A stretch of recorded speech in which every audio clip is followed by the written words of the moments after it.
ESPN studios, secured by DFWsecurity.com. This is Sean and RJ on 105.3 The Fan. Now for Gaudreau. Here's a chance for a 2-on-1. The up pass. It's Foligno. Saved by Ottinger, and then he stopped the second chance too. Marcus Foligno shut down by Jake Ottinger.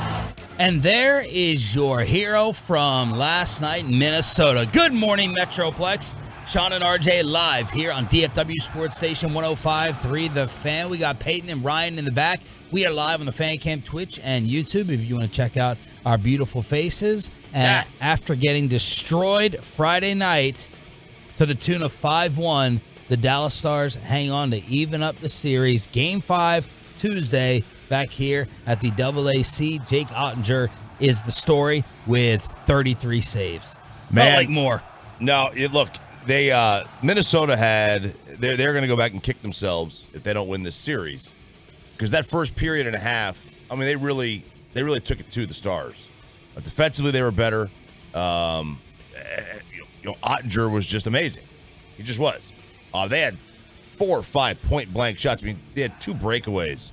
And he was able to stone both of them. Like, that was his first period and a half was just, I mean, it was just a great goalie performance. And then, it became regular hockey after that. But Minnesota probably should have been up, 2-3 zip at that point. And there is no more hold your breath moment than the final 60 seconds in hockey when you're up 1. Oh, yeah. You're just holding your breath. And at the end of this game, 7 seconds left. Minnesota passes the puck to what seems to be a wide open. He was wide open. He takes the shot. Ottinger with the save, and that basically ends it. Yeah, that was it. But that was a point. That was their opportunity right there. Yeah, it was. And there was another spot in that game where the Stars had a point blank shot, and it just missed, just hung right on the line. And then Minnesota goes right down the ice and immediately scores. Like, it was just the turn of events that happened in an NHL game. Are pretty wild, but especially no pun intended with that one. The thing that jumped out to me yesterday in Ottinger's performance is just forgetting what happened in Game 4. Yeah. That Game 3. All of a sudden, you can give up all these goals, and then you can just reset. I think it was Ludwig I heard saying that the game-to-game mentality thing in the NHL is really overrated. We really do forget it and move on to the next one. And I'm like, man, that has to be really hard to do. And Ottinger did it because he just said yesterday, I'm invincible. I'm Dominik Hasek out here. I'm Brodeur, and it's not going to happen. Look, I mean, it is. There's certain sports. I think the sports that you play every day, the baseball, the hockey, the basketball, you have to have that mentality. You can be a relief pitcher and go out and get blowed up. The next day, you got to come back. So I think a lot of these professional athletes that play football is different. You got a week to sit on it. I think that can really grind on you. But in these more everyday sports, you've got to be able to do that. You've got to be able to overcome that and get right back out there. Pete DeBoer on the win and his goaltender after. If they're going to play physical and run around and do things like that, you've got to make them pay for that on the power play, and we did. What can you say about Jake from start to finish? I mean, all the way till 6 seconds left to all the breakaways at the beginning as well. Yeah, he was our best player tonight. I thought we grinded hard. We got a lot of contributions. It wasn't the prettiest game, but it was a gutsy, gritty road effort. But he was our best player, and he had to be. Seguin with 2 power play goals. They put up a stat. This is Sagan's first multi-score game since 2011, and I was like, what? No. It has to be playoff game. Had to be playoff games. Yeah. That's what I was thinking. Had to be. I was like, I can't imagine that would have been. He wouldn't have gotten that contract. Yeah. If it wasn't. So, I mean, look, he had a 2011 or 2013, something like that, a while back. Yeah. Had to be playoff game. So that was look, he was really good. He's been really good in this series, to be honest. And then Donovan with his 3rd goal this series. His was at even strength yesterday. Seguin did his damage on the power play, and then Donovan at even strength with his 3rd goal of the playoffs. And he is not someone you expect to get offense from.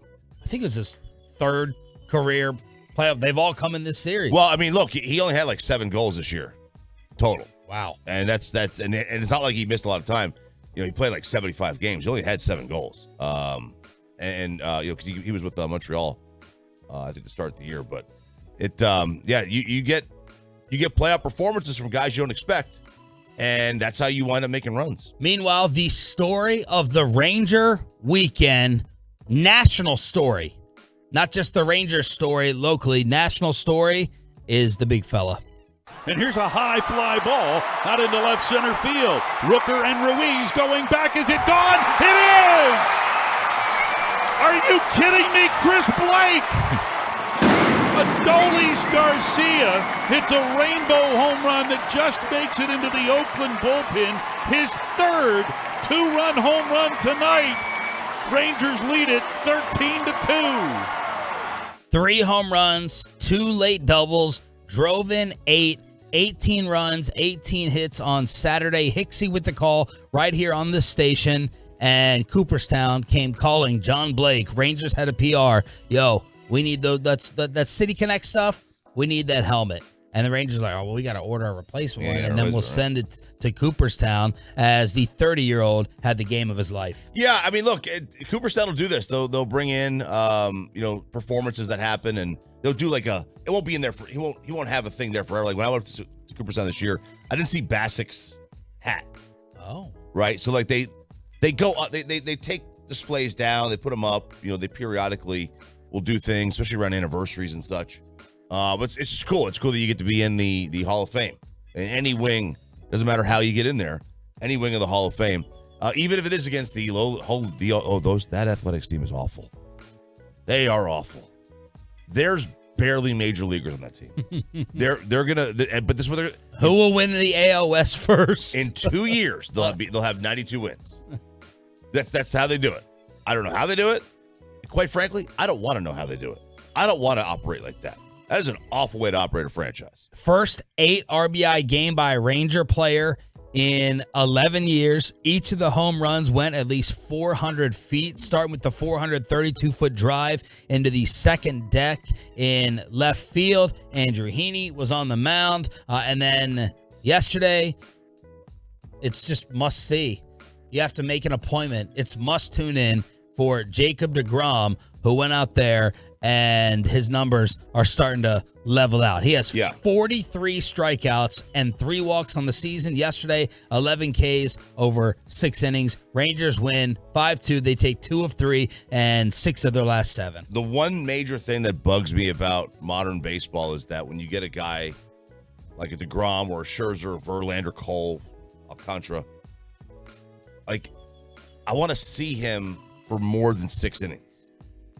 And when you deprive us of that because of third time through the order or whatever, I think it hurts the sport. He was only at 80 pitches. Like, it wasn't him, but I want to see those guys go 7 or 8 innings. Yeah. And you can go 9 and get tackled by your catcher like Drew Smiley on the Cubs. There you go. Oh my God. I felt so bad for him. How doofy. I would have been so mad, man. Oh. Was he going to make the play anyway? Were they going to make the play? Would have been close. Tough to say. Would have been close. I think the catcher would have had a better chance at it maybe because there was momentum going that way. But who knows, man? I felt so bad for him. I'm trying to think. Was he the walking over? Drew Smiley? Yeah. Was he the walking over? I think he is. Someone that. Yeah, I think he was the walking over. Every time he pitched, bet the over. But not yesterday, or not over the weekend. He was fantastic. But back to deGrom with the pitch count. But, I mean, it's just, look, I mean, guys, he could easily go 7 or 8 innings. And he could have yesterday. He could have. But again, like, that's just the way baseball is. 80 pitches. Yeah, I mean, you get a little dinged up, and, especially coming off the start with the wrist, better safe than sorry. 877-881-1053 is the truckwreck.com text line to hit us up. 877-881-1053. You're not sounding too great 6 days out from vacation. That voice sounds a little something. Yeah, it does. I'm going to call in a... Is that from baseball? From Earth Day. What's that? Earth Day. It's probably from Earth Day. Too much Earth Day. Yeah, way too much Earth Day. I don't know. I noticed this on I don't think you got the Bassick follow-up memo. Oh, I did. I would be careful. Yeah, I called. I'd be careful. He called me. Oh, man. So I don't know. Like, I woke up Saturday morning. I was just feeling a little like I had this like cough, like a recurring cough. Yeah. And then today it's like I feel like I have like a rattle in my lung. Yeah. So I'm gonna call in a little teledoc today. Gonna get me some Z-Packs or whatever and get the thing taken care of. Tony Romo actually comes back to win. Who else ordered the fight on Saturday night along with RJ Choppy? Plus, it's NFL Draft Week. No better place to be than right here with our coverage starting Thursday night at the Ford Center at the Star in Frisco. It is the Monday edition of Sean and RJ. Just getting started. Glad you're waking up with us on The Fan. Coming up.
Into the backcourt.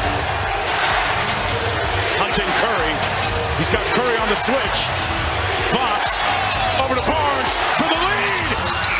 And that's it. The Warriors survive. I never want this series to end. Everything that it was billed, all the hype has been matched as the Golden State Warriors They protect their home court, and we're going back to Sacramento tied at 2 games apiece after Steph pulled a Chris Webber and Harrison Barnes missed the game winner at the buzzer. Kings lose to the Warriors 126-125. I hope y'all have been watching this. I think Bobby had said that the opening of the NBA playoffs had fantastic ratings. He can touch on that a little bit later on.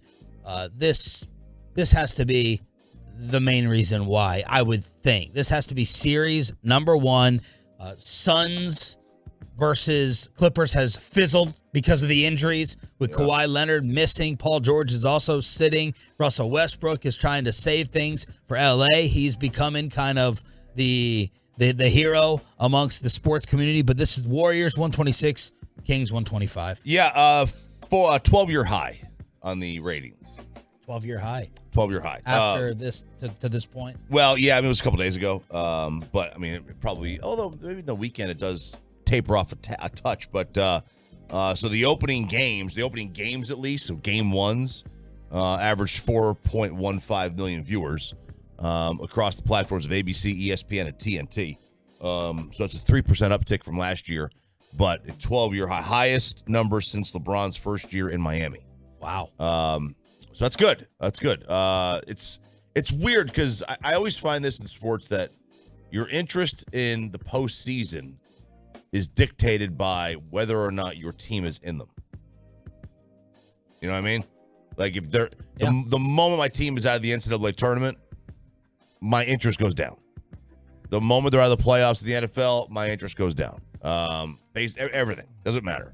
So my interest in the NBA playoffs was a little bit lower than normal, but they're good. Like there's a lot of intrigue, and the games are good. Well, I'll just go through each series. The 76ers Nets, I don't care about. That was a sweep. Suns Clippers look like the biggest heavyweight matchup early on. As I said, now we have the injuries, and the Suns are up 3-1. What's up with Giannis' back? Because he missed again on Saturday. Miami leads that series 2-1. The Bucks were the favorite in the East. Lakers Grizz is absolute must-see. Knicks Cavaliers. See, you have Golden State still in it against a fun Sacramento team. You have both LA teams in it. You have New York back in it, the number 1 media market in the entire country. All that stuff helps. Yeah, I mean, the New York market is going to drive a lot of this anyway. The city is, I mean, there's really only one basketball team. Like the Nets don't really count. They technically play in Britain, but they don't have a fan base there. Like the Knicks are the team of New York, and when you have that city in, that's going to really boost your numbers. And I wonder if the Knicks are out, what the TV ratings would be like nationally, because they do bring so many fans to their games. And this is what happened at the Garden. Hart to Barrett, three-pointer, in and out. Hart, the offensive rebound, back out to Brunson. History, bang! Jalen Brunson from downtown, a 10-point Knick lead. Breen with the call on ESPN. Jalen scores 29 to go along with 6 rebounds and 6 assists. Donovan Mitchell is now the new playoff James Harden. And the Knicks are up 3-1 over Cleveland. And the Cavs are in a lot of trouble as Michael Irvin and the rest of the Metroplex. You have a lot of total. Okay, we get it. Stop. Enough is enough. Brunson is there. He's balling out. Let it go. But then you have Michael Irvin and others who are just going to keep comparing and kicking the Mavericks for this happening. Yeah. But look, Jalen Brunson, I feel safe in saying this now. He feels like a culture changer. He really does. They're just not the same old Knicks. You had asked me weeks ago, are the Knicks dangerous? Like, does this actually feel real? Yeah. It is real. Everything about round 1 is real. Yeah. And they're dangerous because Jalen Brunson, I don't know, it just feels like a perfect New York fit. This gritty. Yeah, he does. Street handles, baller, perfect one-on-one player. And the Knicks are about to go to round 2. Yeah, they are. That place is rocking, man. That crowd, when they get into it, that place is nuts to be there as an opposing player. So much better for the sport. It is. Their franchises never does anything. They never win. But it is better for the sport when they're a good team. I mean, they're gonna bring interest. Donovan Mitchell in the series is averaging 22, 43% shooting, 30% from three, 66% from the line. Ugh. And he's had 6 turnovers in each of their last 2 games. He started off with 38 in the loss. Then he's gone 17, 22, and 11. Shades of the Maverick series last year. Yeah, I mean he's disappearing. And I don't know how. I don't know why. But he has gone from being a guy that, he was the best player on the floor in game 1, and now he's the worst player on the floor on his own team. He was worst player on the floor on his own team in this game yesterday or over the weekend. So, man, I don't understand why Donovan Mitchell can't figure it out. He's so talented. Yeah. He is so talented. Averaged 28 this year. He can't put it together for whatever reason. And then we had the local golf with the Celebrity Classic. What are you looking at? Well, because you come in here shaving? Oh. Come in here looking a little new? I'm literally just looking at you talking. It was nothing. I'm just walking He has this inside. weird look. When he walks in, it's just like, it looks like he's gonna start stabbing everyone in here. Are you a stabber? No, I was listening to you set up the topic. I was curious what you were saying. I was just looking at you while I was plugging my stuff in. Why'd you go with the closer shave? It's just time? Yeah, it just reaches a point where it starts itching. It gets too long, and so then I got to shave it. Romo comes back to win the Invited Classic in Las Colinas. Yeah, it's he beat Marty Fish and Annika. Was there Mark Mulder was cut your sandwich the right way, Annika. Maybe you could have won. Yeah, Smolty finished 6th, Madonna in 7th. That was a good leaderboard. A lot of good players in this thing, but I didn't see who. I didn't see who won the overall. Was it Mark Hensby won the overall, the Aussie? But yeah, Romo comes back and wins something. It's good. Meanwhile, RJ Choppy out of the blue, ordering the fight on Saturday night. Who else did? It was one of the few left hooks he's been able to get in. Another left hook and a right hand by Garcia. And now, Garcia forced to take a knee. 8, 9, 10. Wow. Mamma mia! Gervonta Tank Davis just stopped Ryan Garcia. That's not Tessitore, is it? Yeah. Is that Tess? Tess. Man, he sounded good. Yeah, he's great. So my nephew, who lives with me, was like, we were sitting there outside, and he goes, "Hey, let's order the fight." I was like, I don't get the fight. He goes, No, I'll buy it. I was like, okay, you're gonna buy it. The hell I care. So he bought the fight, and I was the worst first round of a major fight I'd seen. It was like they were obviously just feeling each other out, but there was like for fighters of that size, I mean, they're usually throwing haymakers all over the place, right for the get-go. But that thing turned out to be really, really good. And Davis caught him right in the liver. And what that guy told us at the Super Bowl, I can't remember who it was. It was a UFC fighter. He told us at the Super Bowl, if you want to stun somebody, punch him in the liver. And they just can't recover from it for a few seconds. And it turned out that Garcia could not recover from that. He was so winded, he couldn't catch his breath. That's all because they hit him in the ribs and / liver, and he was over. It was done. So the fight overall was what? It was a good fight. Like I said, I mean, it didn't start great, but a couple of knockdowns by Davis, and it turned out to be a pretty good fight. Well, I think it was worth the money.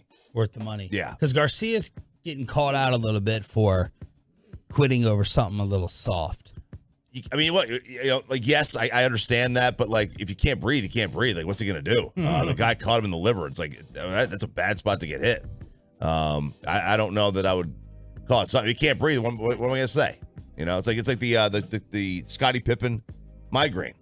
What are you gonna tell him? What are you gonna say? He can't see. He's got a migraine. I can't do anything about it. Ooh, that voice is on the brink. I'll be all right. That voice is tinkering right there. Yeah. 6 days away from the vacation. So much. 6 days is an eternity to get better. Yeah. All right. Roberto has obviously joined us in studio. We got Peyton and Rai in the back. Bobby is wearing the Dallas Stars chain. So we got to talk about the big win to even up the series in Minnesota. Troy Aikman is saying Dak is unlike any other recent Cowboys quarterback shots fired, and is Derrick Henry going to the Eagles, plus the Lions gambling controversy. Monday edition of Sean, RJ, and Roberto just waking up on the Fan. The latest from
fan studios secured by DFWsecurity.com.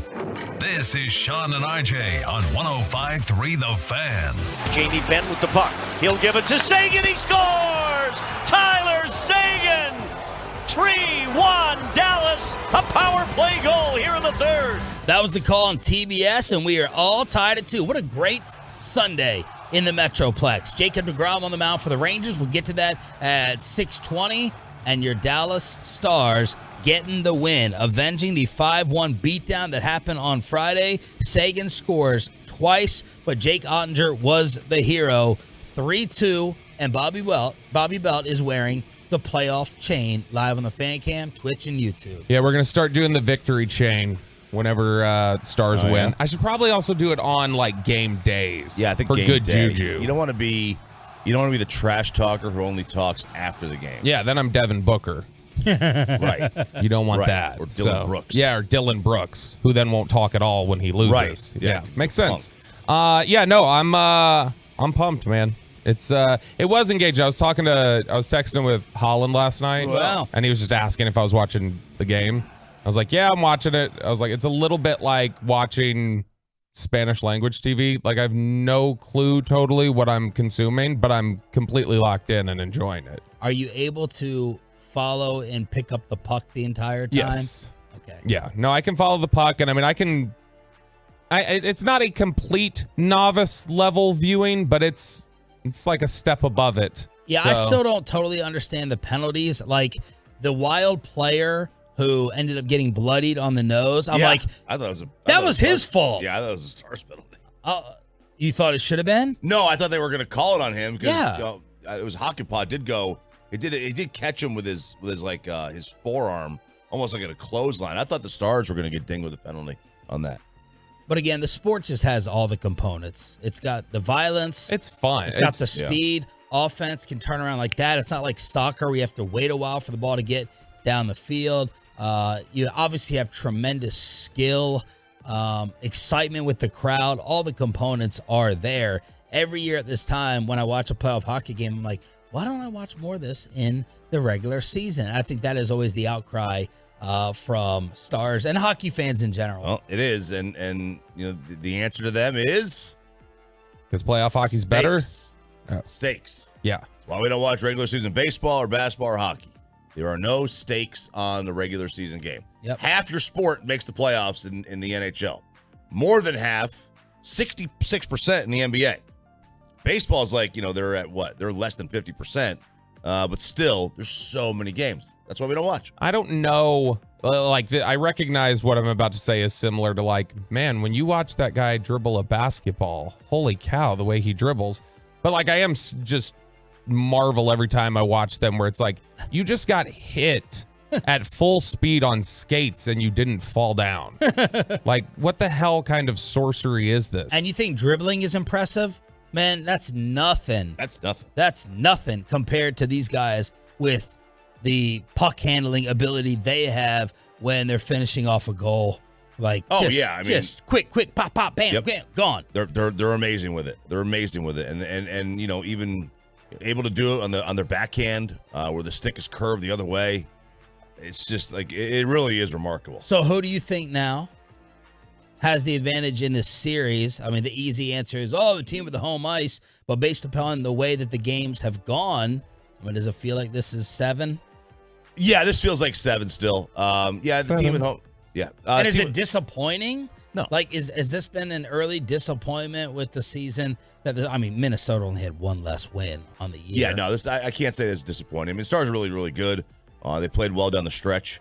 But Minnesota is a very good team and they're physical.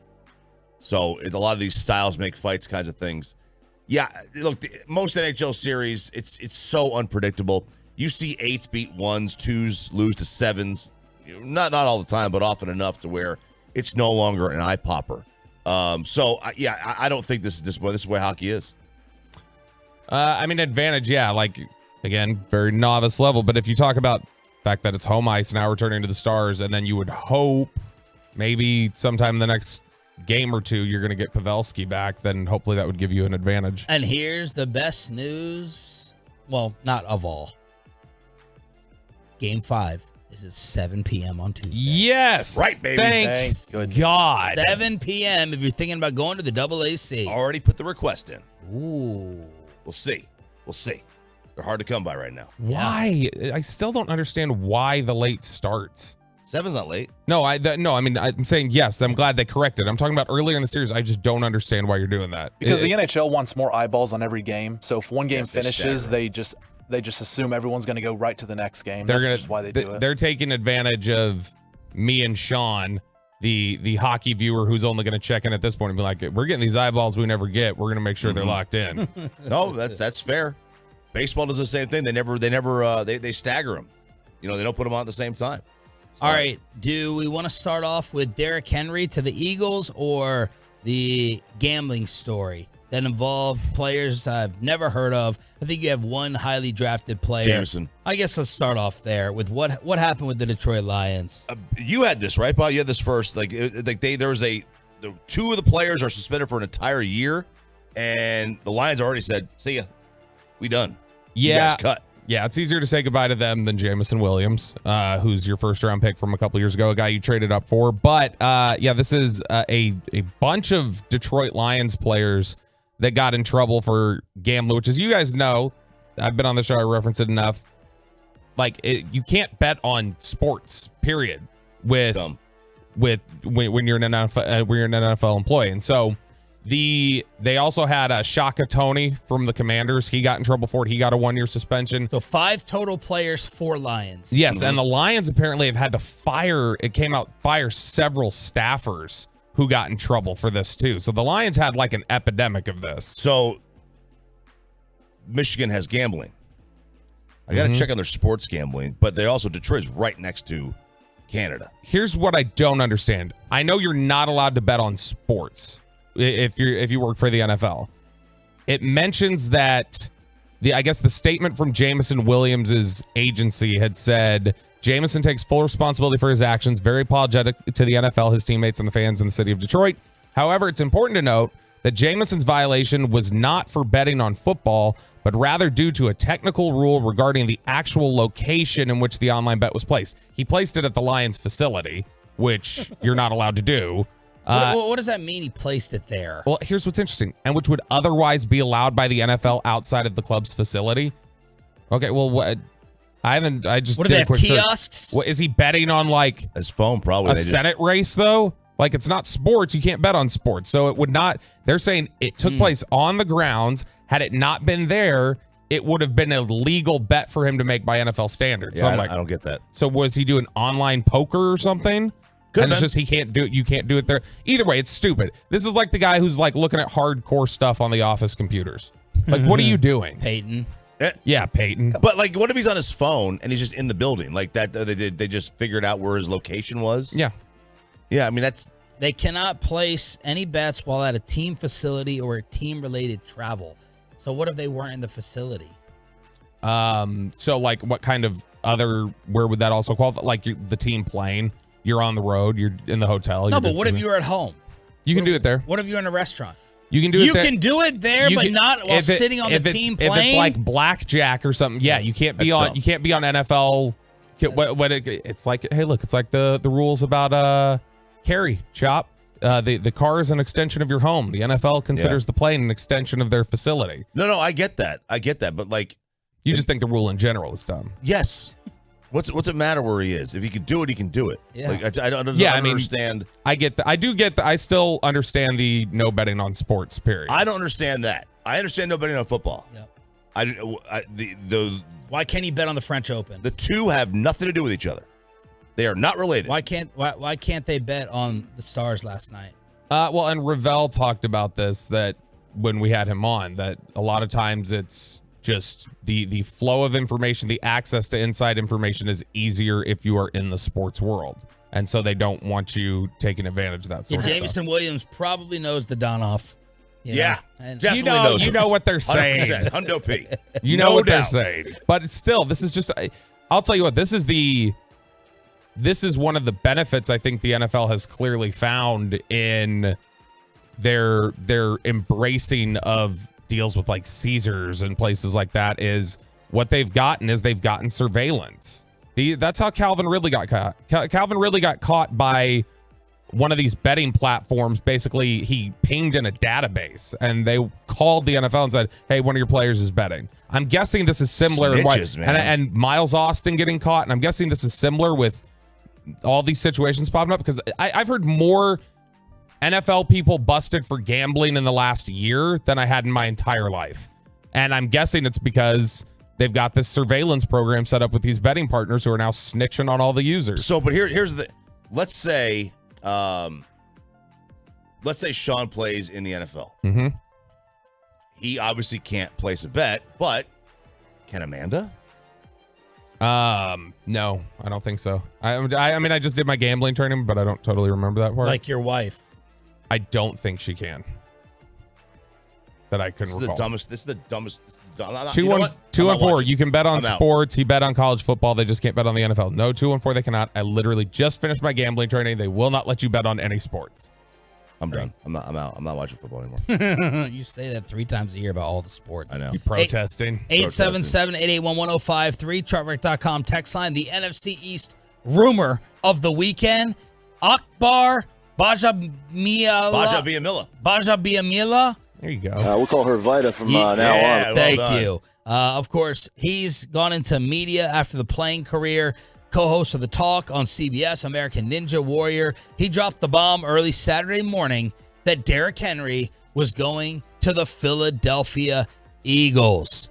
Jay Glazer came out and had to address this, saying, not so, not yet. And Mike Florio, who will join us again this week from Pro Football Talk, said it will not be happening. So A.J. Brown commented, yo, make it happen. His number is available here. Make it happen if possible. But it appeared, and then Akbar responded on social media again and said, just remember where you heard it. Remember that you heard it here first. You got to go to the cap. Got to look at these numbers. So Derrick has a salary of $10.5 million, and Philly has been tight on cap space. The cap hit is $16 million. What was your initial reaction when you first heard Derrick Henry to the Eagles? I mean, it makes, like, if they're really in for a running back, I get it, but it doesn't make sense from what Philadelphia has done. They just let Miles Sanders walk. Like, they're just going to find somebody new and put them in that position. I think now they could blow it all up and draft Bijan at 10. Yeah. Which Ross Tucker came on last week. He's part of the Eagles broadcast. He's like, Howie Roseman's smarter than that. Yeah. Now listen, I don't think any moves happening anywhere close to now. Like, this is one of those things that would happen after the draft. They'll see who they get, and they might make a move. Nobody is trading a draft pick 3 days before the draft. Well, I don't understand where, if you were going to be in position, nobody's taking Bijan ahead of the Eagles at 10, I don't think. No. And so what I don't understand is Cowboys may trade up.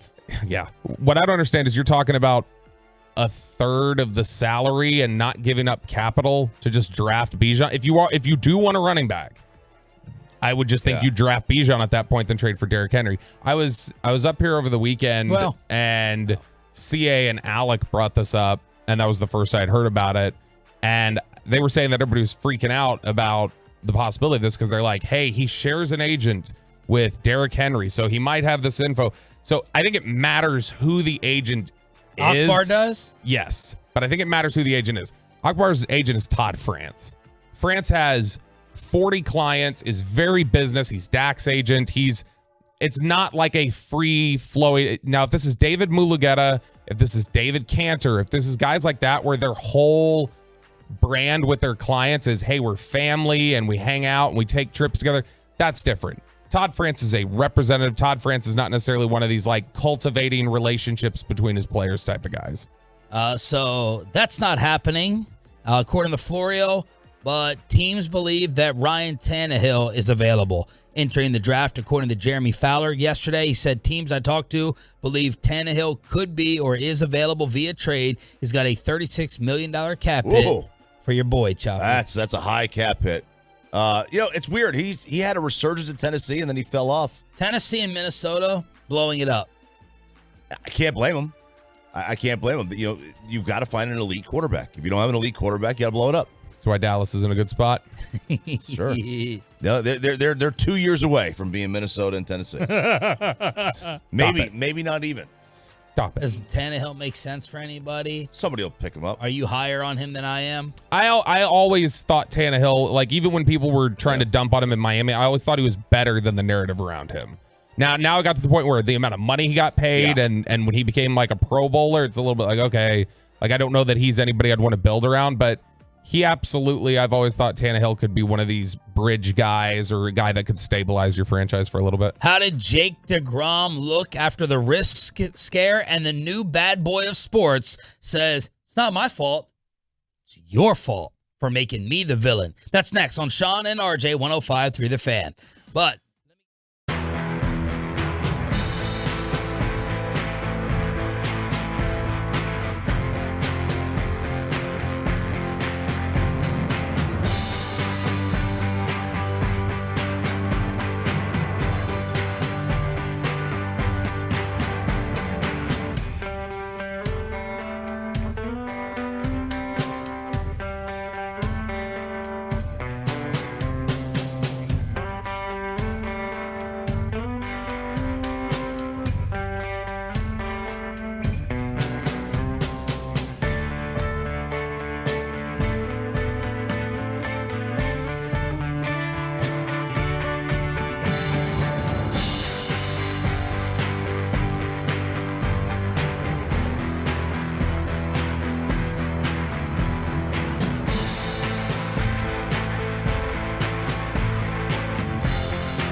Personal injury lawyers Frankel and Frankel. There's a reason you need a special license to drive a big truck.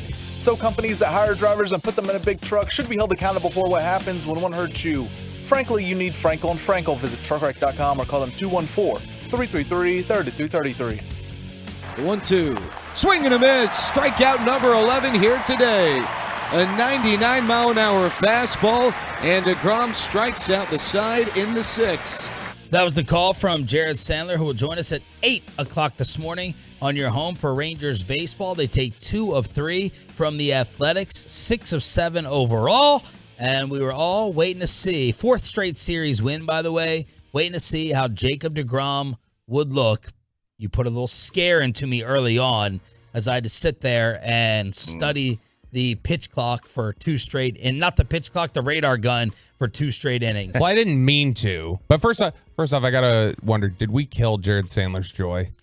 That was a strike out the side in the 6th inning of a close game. He goes, and he strikes out the side. He's afraid to do it now. Let's hear it again, Pepe. Let's hear the lack of energy and enthusiasm from Sandman. The 1-2. Swing and a miss. Strikeout number 11 here today. A 99-mile-an-hour fastball, and deGrom strikes out the side in the 6th. Sounds like he's working for the A's. Does a little bit. Maybe he's looking out for possums over his shoulder or something. I support this. I don't need Kevin Harlan out there. Yes, you do. We all need Kevin Harlan out there. No, what happened was at the end of the when did he give up the hit? The first hit was 2nd inning, I think. At the end of the 2nd inning, he was coming off the mound, and I just saw him shaking his head. And it was just like he kind of like grimaced and like shook his head. Because he gave up a hit. He's used to excellence. Right. Excellence. But he gave up a hit and then he got like 2 more outs. And so I couldn't tell. I was like, okay, is he shaking his head that he gave up a hit or was something wrong? Because you get all paranoid about it. Then he came back out the next inning and I saw like 3 fastballs in a row that were 97 after he had hit like 100. And I started texting you guys and I texted Sandler in the middle of his broadcast. And Sandler texts like right back. He's like, he hit 99 at the beginning of the inning and then 98.7 at the end. I was like, okay, I just saw him shaking his head. I get paranoid. Sandler's like, he literally does it at the end of every inning. He seems frustrated. It's Bobby Heyman. That's me. Wow. That's me, baby. Bob Nightingale. Wow. Bobby Nightingale. That's me. Bobby Nightingale. I'm sitting there looking at the radar gun. I'm like 92, 92, 92. And I was like, oh my gosh. And then I was like, oh. Those are slashes. That's his changeup. That's his 92 mile per hour changeup.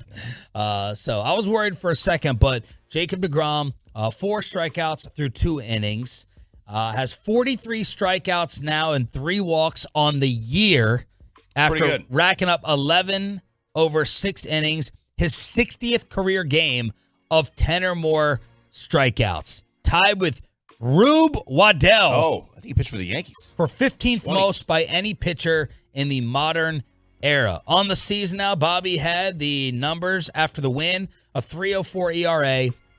And what were you focused on? The whip? The whip is under 0.8, which is ridiculous. That basically means that he's averaging less than a walk and a hit per inning pitched. His fielding independent percentage is now 1.30, which is absurd. And then his strikeouts per 9 innings is 14.5. I mean, those 3 numbers are ridiculous. And if you actually look since opening day, when he got rocked a little bit, since opening day, his ERA, I think, is, when I looked up, I think it's 1.59. So, I mean, he's been fantastic. I can't believe they called that the modern era. Rube Waddell died in 1914. There's nothing modern about that. I mean, Titanic happened back then. That's not modern era. Starts in 1901. He pitched for a team named the Chicago Orphans. Oh. And the Louisville Colonels. You can't even say orphan anymore, and he pitched for that team. And then the St. Louis Browns. Can't say a lot of things he would have said back then. I know, right? So, but yeah, it's a great start for him. And he is as advertised. We knew what we were getting. We just didn't know how many times we were going to get it. Yeah. And that was the issue. It was never him. How do you hit him? 101. Close your eyes and hope for the best. 101. Then he throws the nasty slider. And then, I'm going to decide to throw the changeup. Nikowski had this yesterday.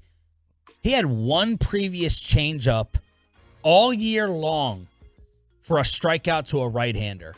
He had struck out a right-hander. CJ's like, I better double-check this. And I was like, listening, like, that can't be right. First, I thought he said one strike to a right-hander off a changeup. But no, it was one strikeout to one right-hander all year long. And then yesterday, as I said, he started throwing 92, 93 to throw everybody off. It's just filthy. He's going to decide to throw his third best pitch after 101 and the slider that nobody can touch. No, you can't touch it. I mean, that's the thing. When you have to guard against 101, any kind of off-speed pitch is going to – I mean, your bat is sped up so much. You're going to be so far in front of that. And then it's got such late movement, late break. You're toast. You got no chance. He's very – and there that unpredictability of or just that chess, not checkers mentality that deGrom has in approaching hitters, the fact that he throws that changeup when he did. Nick Kowski talked about it, how it's just like that batter's not prepared to see that because he hasn't all year. It's not in the scouting report. It's nowhere.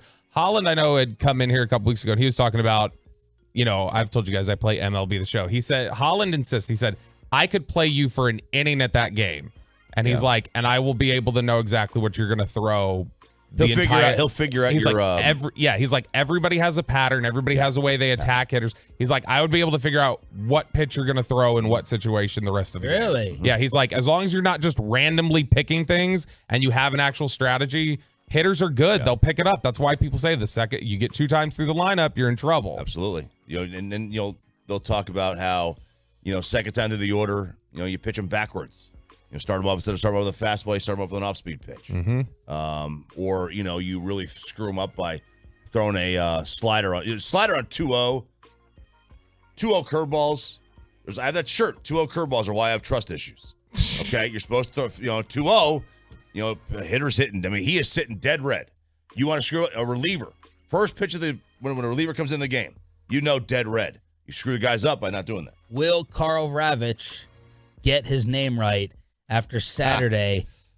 Adolis Garcia. Oh, yeah. I like Adolis, actually. Adolis. I mean, I like saying it. I'm starting to call him Godolis. That's what I'm calling him after his 3 home run game. Okay. Mm-hmm. It's good. It reads better when you write it out. Gawdolis. Can't take the Lord's name in vain in front of Sean now. He is No. It's Gawd. It's God. God. Yeah, like he's the God. All right.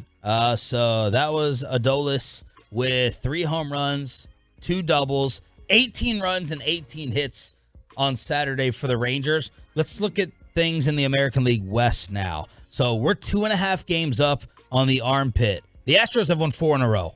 They're 7-3 in their last 10. Rangers are 7-3 in their last 10. The Angels are sitting there dead even at 500, 11-11. The Mariners, who everyone was loving this year, are 10-12, and there is Oakland at 4-18 with a -103 run differential. Yikes. -103. The next highest in baseball is Colorado. Okay. Yeah. -54. So they almost have double the negative run differential of the second worst team. Boy, it was, it's the 24th, so 2 weeks ago tomorrow is when Seager went down. And Seager was the only guy really consistently hitting when he went down. And we talked about it the next morning where it's like, man, Marcus Semion's got to step up. These bats got to step up. And so I went and looked it up last night. You've got Jonah Heim pre-Corey Seager injury. His OPS was 817. In the game since the injury, his OPS is 1180. Marcus Semien pre-injury was 594. His OPS now is 1178. Ezekiel Duran was 400 OPS. In the games that Seager's missed, it's 855 now. He's more than doubled that. Adolis Garcia was 657 on the OPS. It's 1092 in the games that Seager missed. And so all these guys are starting to knock the cover off the ball since Seager went down. And that's what you want to see. You want to see the whole lineup start stepping up in place of that. Meanwhile, Dillon Brooks. Oh, by the way, I wanted to get you Cincinnati because they're going to take advantage of this schedule. The Reds are 7-15. They've lost 6 in a row. That new series starts today right here on the Fan. Yeah, they're not good. Boy. They're not a good team at all. The NL Central as a whole is actually pretty decent this year. It hasn't been the greatest over the last 20 years or so because you do have the Reds, you do the Pirates, and the Brewers until the last 5 or 6 years have not been tremendous. This division's much better. It's a turnaround division. 5 o'clock pregame, 5:40 first pitch right here on the Fan with Nathan Eovaldi on the mound, who Mark DeRosa last week told us he was a humongous fan of. Dillon Brooks managed to embarrass himself, humiliate himself in Game 3 against the Lakers in L.A. That the contact by Brooks to James is unnecessary and excessive. He's been issued a flagrant foul penalty too and has been ejected from the game. Wow. Remember the play on James Harden. So Draymond, obviously, different style play. The foul on James Harden was so similar to that. But that's flagrant and unnecessary. The Lakers open up 35-9.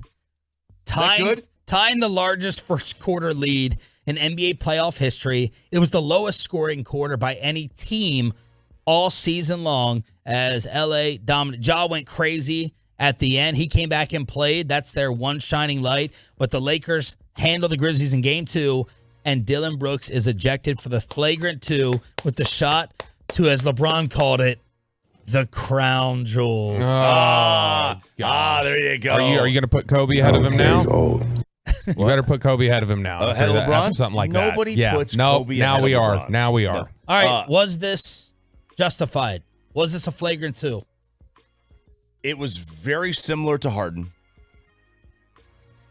I would not have done that. Did you think that you would not have tossed him? Toss. But if you tossed Harden, you've got to toss him. Do you think this was worse than Harden's, Bobby? Yeah, he did that on purpose. That Harden's, like, I don't know that you can tell if Harden did it. This one is on purpose. He's just reaching over and, like, his only him. justification is to try to say, well, I thought he was, like, crossing over or going behind his back, so I stuck my hand out to try to deflect the ball. Backhanded him. I thought it looked worse than Harden. So the exact definitions, flagrant 1 is unnecessary contact committed by a player against an opponent. Flagrant 2 definition is unnecessary and excessive contact committed by a player against an opponent. So excessive is the term. Maybe flagrant 1, but I mean it is petty. The biggest crime of all is not talking after. Oh, that was chicken ass. He's phony. That shows he's phony. This is what happens though when you promote these guys that have a big bag of nothing. All he is a talker. It's all he is. And he plays a little bit of defense. Cool. Wow. Awesome. He's a decent player. He's a talker, man. That's what he is. If he didn't talk, nobody would ever know his name. He's a better player at this point than Draymond. Ooh. Doris Burke, he didn't have a better game than Draymond yesterday. He's Dorian Finney-Smith. Somebody who nobody would know of. Scottie Pippen, damn. Yeah, nobody would know of if they didn't play for your team. Like, Luka talks about this. Like, you have to talk when you lose. Like, you can't just trash talk when you win. Yep. That you can't do it. It doesn't work like that. He told reporters, "I'm not talking." And then yesterday, he blamed the media. You've made me a villain. You are a villain. He thought that the flagrant 2 was caused in part because of the media coverage turning him into the bad guy. You turned yourself into that dumbass. Mm-hmm. You turned yourself into the bad guy. What game did he show up at when he wasn't playing? It was a couple weeks ago. He had his hair down, sunglasses on. He showed up to an courtside to an NBA game. Like you weren't playing. Your team wasn't playing. So what do you want? You were there for a reason. You're there just to enjoy the game. Come on now. Didn't he do it against the Lakers, right? Yeah, he just showed up to a Lakers game to be a troll. That's all he is. That's what he is. And then if you're gonna do that, and you're gonna say I'm not gonna talk. Come on now. Which I respect the troll game, but it's like how I troll all the time. If then I, got in trouble for it, and I was like, "Well, you guys are just pick on me." It's not accurate. I don't say it now. Troy Aikman says Dak does this better than any recent Cowboys quarterback. Let's see if it's true. We got headlines as well. Little Inside the Star on the home of the Cowboys during draft week next. But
fan will be at all 8 DFW Pluckers locations. They have some cool specials and prizes all night long, and this all begins this Thursday, April 27th. From news and notes to the coaches and players for America's team, let us go inside the stars on 105.3 The Fan. NFL Draft Night 1, Thursday. We would love for you to be a part of it. All the hard work that these guys put in, it's not even comparable in terms of the draft coverage. Bobby Belt, Brian Broaddus, amongst those from the station, Zach Wolchuk. I'm going to get Broaddus and Wolchuk in studio this week. I'm going to ask Wolchuk why it takes him over an hour and a half to respond to any text message. I bet if I was someone at Baby Dolls, he'd be writing back real quick. But we'll get Wolchuk in. Lisa the MILF waitress, I love you. We'll get Broaddus in. Thursday night, it all begins. And RJ, you and everyone else going to be at Pluckers. Various Pluckers locations around town. I will be at the Pluckers and Alliance, 35W and Heritage Trace. I'll be there. I'll get there around somewhere between 6 and 7. The draft officially gets going around 7 o'clock. Now, because at these sorts of events, the Tolos love to buy you drinks, like to buy everybody drinks. So what's your game plan? Are you Ubering? Is Sarah dropping you off? How are you doing this? No, because of shred season, are you skipping alcohol? No, we're not. We're not skipping alcohol. Okay, all right, good deal. No, she's gonna be there. We're just gonna go. We'll have other people show up with us. And yeah, there's no plan. I don't get that drunk because I have to be on the PA the entire time. I forget. Not everybody's like me. Never mind. Go ahead. With the yeah. That's what I'm most upset about is the free drinks I'll be missing. What was Dak Prescott going to do this past weekend? Cowboys gave him tape of a couple of receivers that they may draft. Dak said he's going to review it and likely reach out to the players to chat. Quote, maybe we take one, maybe we don't. It does feel good to have input and know that it's listened to. So that is Dak getting ready to review some receivers that they could select. What? Yeah, I mean, I know the last, they had him call a few receivers last year, and they drafted Jalen Tolbert. So let's just focus on, and I liked Jalen Tolbert coming out. I still hope he can turn things around. Now and I was going to start doing it yesterday, but the feeling I get is that Dak is calling guys this week. So I didn't want to just aggressively hit up some contacts that I had and just go, hey, did Dak call this guy? So I think I'm going to wait till Tuesday, tomorrow afternoon, and then we're going to start texting around. We're going to try and find out which receivers he called. Okay. I don't love that Dak is actually they're giving him, hey, who do you want us to take? But I love that they're targeting a wide receiver. That is what makes me happy. I don't think they're even necessarily who do you want us to take. I just think they're saying like, hey, take a look at the tape. Tell us like, what do you think of this guy? And not necessarily, they'll just see if he sees it the same way. But I do like in general the idea of having him call guys in advance. Develop the rapport early. They know maybe, hey, here's a handful of guys we may take, so that once we do take somebody, they've already gotten Dak's contact, they've chatted with him, and they feel good about it. What are you laughing at? Go ahead. It's placating. I was searching for the word. They're not. They do not give a rat's what about what Dak Prescott has to say. It's like when you ask your wife, like, well, what do you think about so-and-so? And you're just doing it to play. I've already made my decision. Huh? I've already made my decision. No. I don't care what you think. I'm just making you feel like you have a say, and that's it. I want to go play golf with Derek on Friday. What do you think about that? I've already made my decision. I'm just asking what you think about it. It's courtesy. It doesn't. No, it's less about Dak. It's more about these guys that they're picking.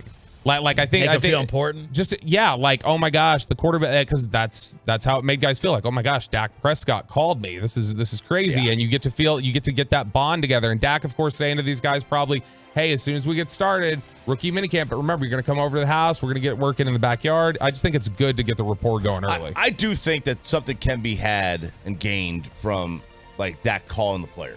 Talking. I'm sure something can be gained. I'm just dying to hear the player. I want to hear a GM or a team owner or a coach talk about the player who nails personnel decisions. All we hear about is everyone missing. LeBron's an awful GM. Awful. Luka, Manning's terrible. Peyton Manning's terrible. Luka doesn't sound like a really good GM either. I'm waiting to hear the opposite of an active player who has like this great eye for talent and is an awesome team builder. Like, oh, he suggested this guy who became the sixth man of the year. You know what I mean? Like, or this draft pick. I've heard. Actually, the one that's probably best in town is Des Bryant. Des has kind of nailed some players that are coming out of college. Des knew some dudes. I told you. I've feel like I read that A-Rod is like that. He watches to that level? No, like he just. I thought we said A-Rod stopped watching he every game. He just sees some players that are like young or whatever. I feel like I've read that before, that A-Rod's really, really good at that. Yeah, he likes blondes. He loves blondes. Fitness girls. Who doesn't? Choppy doesn't. Brunette guy. At all? I mean, you can have a preference, but who doesn't love blondes? It's the old Kevin Hardy question at the Combine. He got asked about years ago. There's the famous answer where he said one of the questions on the evaluation test says, do you like tall women? And they asked him, they said, what did you answer? He said, I crossed out the T.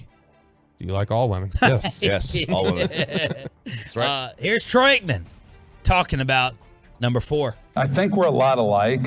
I think the way we approach the game is a lot alike, in that what matters is winning. And I hear Dak. I've had conversations with him, and I know that that's heartfelt. I know that all that matters to him is winning, and the numbers are great, but it's empty if you don't get the job done with a win. So when I hear him talk about the Super Bowl being all that matters, he's the right guy for this job. And as a former player, I really respect that, because I know it's not the way a lot of people think.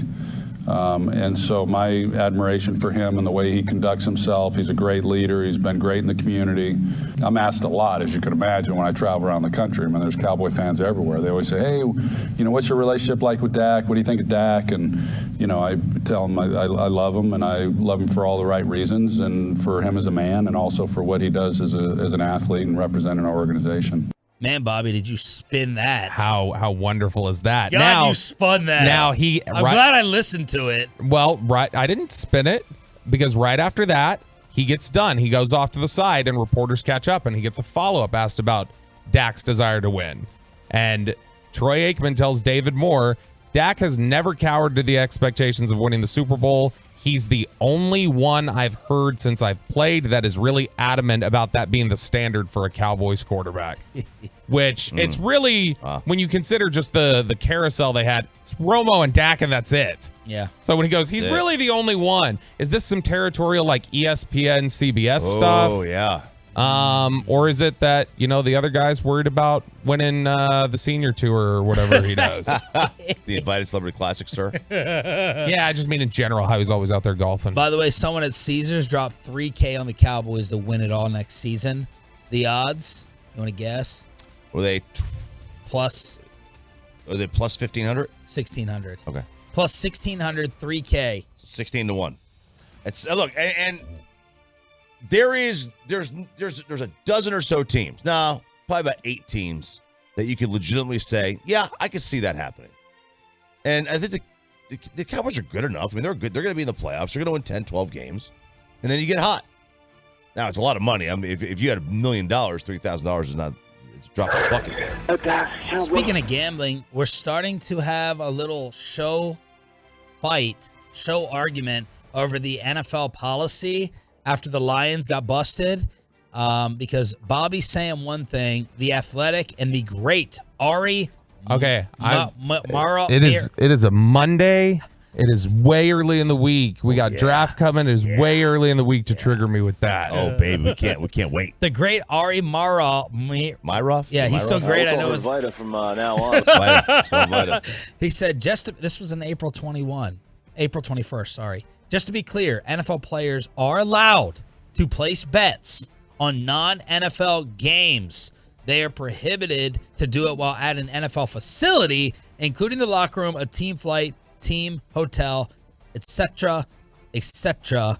And that was from Atola, who sent me, Bobby, all up in your mouth. You know what? All up in your grill. You know what? That's probably true then, because I know that Ari Myrov only tweets things that he steals from other reputable sources. Along with Dove. Yeah, along with Dove Kleiman. So what's or the whatever. disagreement? Choppy thinks he knows the distinction.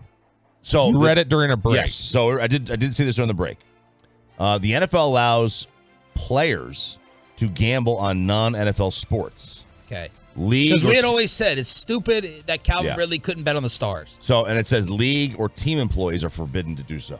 So if you work for the team, but you're not See, the players aren't the players a team employee? You know what? I think the CBA calls them employees. I think. Bet you they're independent contractors that are protected by a collective bargaining agreement. So you could lawyer chop. You could have been betting this whole time on FC Dallas. No, he's saying that I would not. You League would not. or team employees are forbidden to do so. Players can. That's why in theory, that's why Miles Austin would have been in trouble as a coach. Right. And what they're saying with Jamison Williams is he bet on a college football game at the facility. Yeah.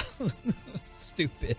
At the facility, who cares? I agree. What does it matter? So nobody cannot do it within these walls. Yeah, nobody can place a bet at the facility, even though 2 stadiums have sports books connected to their building. Yeah. The Commanders and the Cardinals. So personnel are all NFL personnel, players, Bobby, coaches, all that stuff. They are prohibited from entering or using a sports book during the season. Now, I don't know what they classify as during the season. Is it from the start of training camp to the end of the Super Bowl? What is it? I don't know. It says season, not league year. If it said league year, that'd probably be the whole thing. March or something. Stars and Rangers win. We'll get you caught up with all the NFL draft rumors. And did you watch the fight on Saturday night like RJ Choppy? Headlines, your radio sports page to recap the weekend and get you ready for your Monday next. But let's get you over to Kay.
our fan studios secured by DFWsecurity.com. This is Sean and RJ on 105.3 The Fan. Now for Gaudreau. Here's a chance for a 2-on-1. The up pass. It's Foligno. Saved by Ottinger, and then he stopped the second chance too. Marcus Foligno shut down by Jake Ottinger. Ottinger, the hero last night as the Dallas Stars put on the chain. There it is. Put on the chain. The Stars get the 3-2 win in Minnesota. Sagan had 2 power play goals, and we are all now tied at 2 games apiece. Yes, sir. Game 5, Tuesday night, 7 p.m. Puck drop at the Double AC. Thank God. Only took a week and a half for the NHL to realize what time zone that we are both teams playing. Well, yesterday I texted y'all. I was like, I know this is going to overtime. Yeah. I know. Punishment. We got a 5:30 start, and my wife's like, all right, you said there was. She's like, I thought I had Sundays back. And now you're watching the Warriors Kings, you're watching the Rangers, and now you got the Stars, and I'm like, I need this game to end in regulation so I can have some quality time with the missus before the weekend ends. And Ottinger, 7 seconds left. I thought my heart was going to jump out of my chest because Minnesota had the shot to possibly tie. Yeah, and they had a good look. They had a good look, but Otter was amazing, especially in the first period and a half. Minnesota had so many chances early on. They had a couple of breakaways, and he stoned them. Great job by him. You can ride.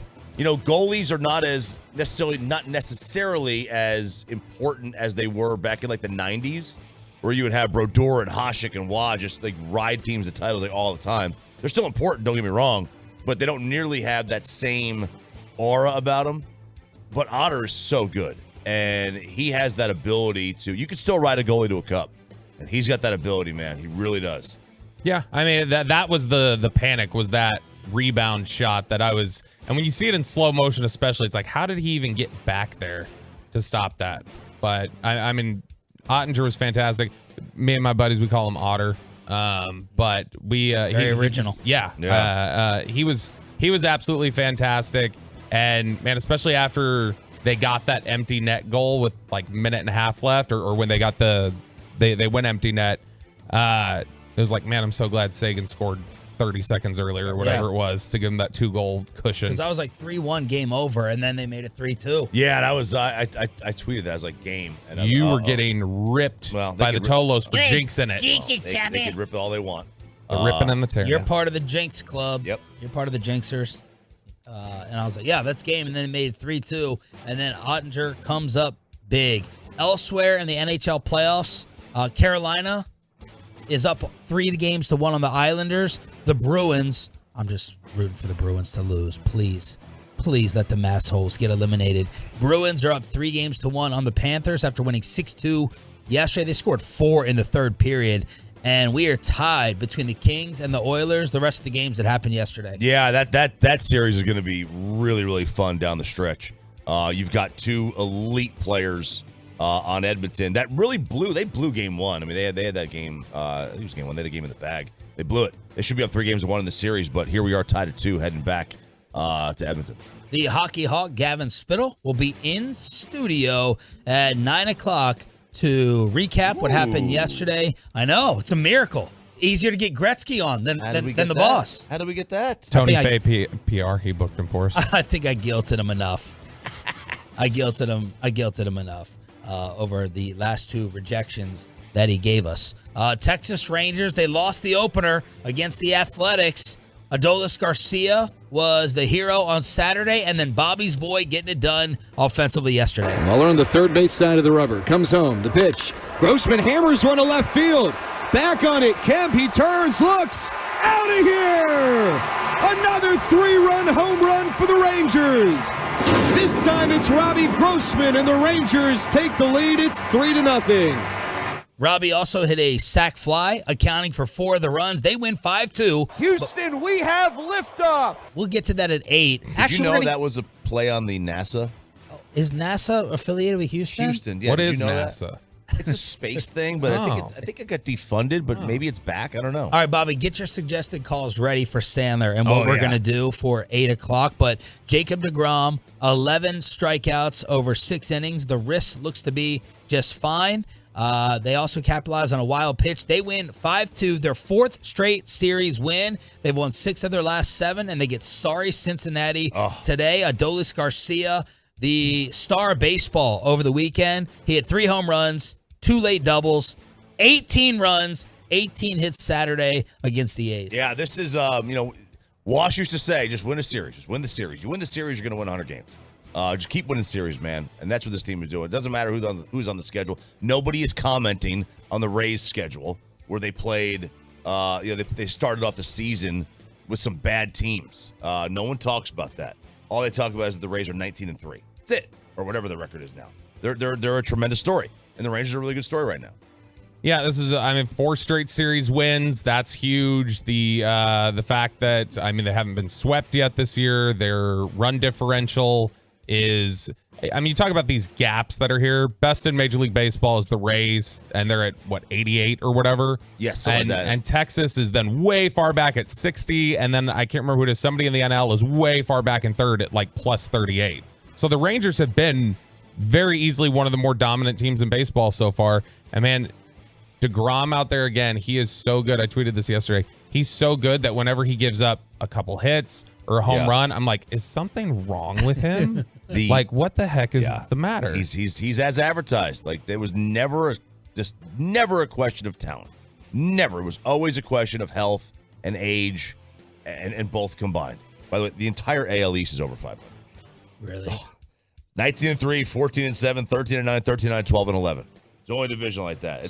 So because Sandler basically called me a moron by having to explain NASA and Houston to me, we are going to do something for Ranger road games from here on out. We're going to try to have the obvious play-by-play call. The Captain Obvious play-by-play call for Jared Sandler at 8 o'clock this morning. Bobby, you worked on some stuff? I did, yeah. So I've got a couple of them, and I think that he should drop these. So here we go. We got... Choppy, right off the bat, what is Cincinnati known for? Skyline Chili. Yeah, that's the easy one. That's the easy one. I think it's also called the Queen City. Okay. And I think Nick Lachey.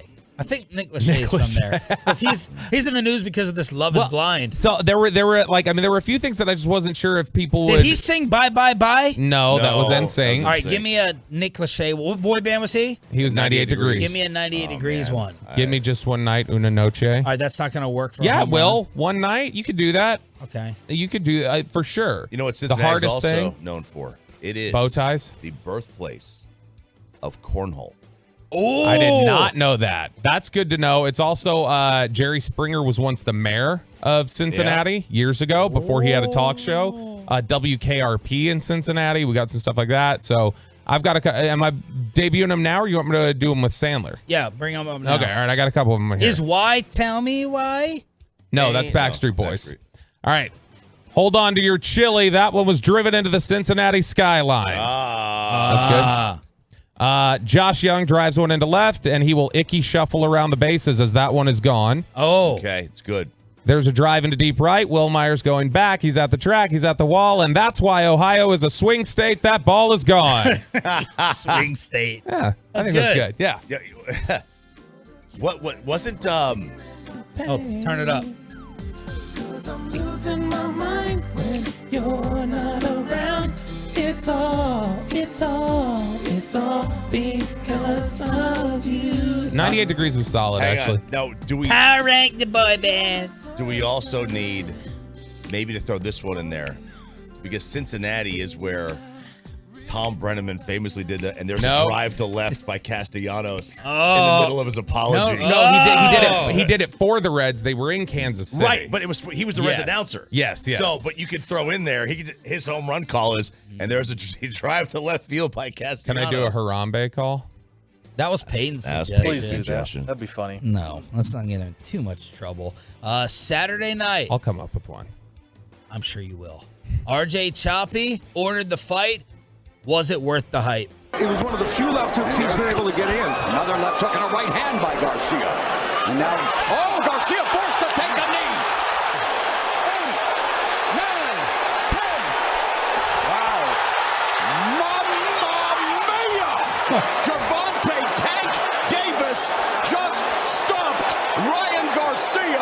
And by the way, that was not Joe Tessitore on the call, as Tolo Robert pointed out to me. Several coming out. It was Mauro Ranallo. He did a great job. My nephew's like, hey, let's order this fight. And I was like, yeah. Because I'll pay for it. I was like, okay, cool. I'll watch a free fight. Sure. You know, what do I care? So we got it, and it was a good fight. It was a good fight. It started off a little slower than I expected it to, but Davis caught him right there in the liver. Right in the liver. You catch someone in the liver, that'll drop him for a little bit. So Ryan Garcia, first off, afterwards, Davis is like, you can keep your purse, even though we were betting all of it on IG Live. And then Ryan Garcia said that there was a mole in his camp who leaked the fight plan to Gervonta's side. Okay. Sounds like a lot of excuses. Yeah, that sounds like some excuses. I'd say, never mind. Give me your money. Give me your purse. McGregor was in there talking to Garcia afterwards, saying, I'm proud of you. All the cameras were rolling, and he's Floyd, like, you need a, was Floyd supporting? He was with Davis. I mean, Davis. he had worked with Davis before the fight. And then McGregor goes, you got to get another fight without the rehydration clause. As I think they went from like 135 to 146 in a second. So like I think they were fighting this at a catch weight, and Garcia wanted it in the clause that they had to re-weigh in. Man. Mexico is in doubt. Mexico is in real danger. Better get tested before you go out there, RJ. What would I get tested for? I don't understand. Why would I get tested? The flu. Yeah, flu. I'll do a flu test. Yeah, you'll be the first one in line next time, too. So what was that? Oh, so you had the thing where you had to weigh in day of, right? Another weigh in day of to make sure that nobody went over 146. Because he was worried, and this will happen. Fighters will cut weight, and then they start eating, drinking water, and they go back, and they'll balloon up 10, 15 pounds overnight or in 2 days. It's wild. Timberwolves stay alive late last night. Anthony Edwards does his thing. Charles Barkley is trying to crown him as the next superstar of the NBA. Jalen Brunson and the Knicks go up 3-1 on the Cavaliers. The Celtics beat the Hawks to go up 3-1. And the game of the day, Warriors over the Kings, 126-125. Some fallout, leftovers. DeJounte Murray bumped an official. Jason Tatum kind of bumped one as well. And Pete Davidson shoved this Knicks fan. Did you see this? Yeah. I saw it from you this morning. This Knicks fan was trying to come up, put his arm around Pete, and Pete shoved him get away from me. What touched me for? Now we don't see the only thing weirder video is his Taco Bell campaign. The video is a second into it. So that guy may have been being drunk and belligerent. It looked like he was annoyed, dude, get out of I'm taking a photo with somebody, get out of the picture. And so I'll give him the benefit of the doubt. I am stunned more people don't snap like that more often. Meanwhile, LeBron James and the Lakers embarrass Dillon Brooks, who gets ejected, flagrant 2 shot to LeBron's crown jewels. Lakers were up 35-9. They're up 2-1 with John Morant returning. Here was LeBron on the Dillon Brooks incident. I'm making no statements. We had an opportunity to come home and play well on our home floor, and we did that. My focus is to my teammates and us trying to figure out a way how we can beat the Memphis Grizzlies, now how I can beat an individual in their team. If anybody know me, they should know that's what I've always been about. This is not my first rodeo. I've had this throughout my career with certain individuals. It's easy. It's literally easy. If you want to, we won tonight. Let me not start. I don't want to start this. It's a lot to. Let me just. We won. You had a hell of a game, my boy. Yes, you had a hell of a game. I'm not going to do this. He wanted to go there. Now let's hear from Dillon Brooks after the incident. Oh. Excellent stuff there, Dillon. He pulled a Kyrie. He pulled it. Yeah, he did. Man. This is, What a coward. Yeah, what a coward. All of a sudden, man, you're sitting there, you have all this momentum building, and you could not have looked like a bigger clown right after you had your Dennis Rodman, Draymond Green opportunity. Yep.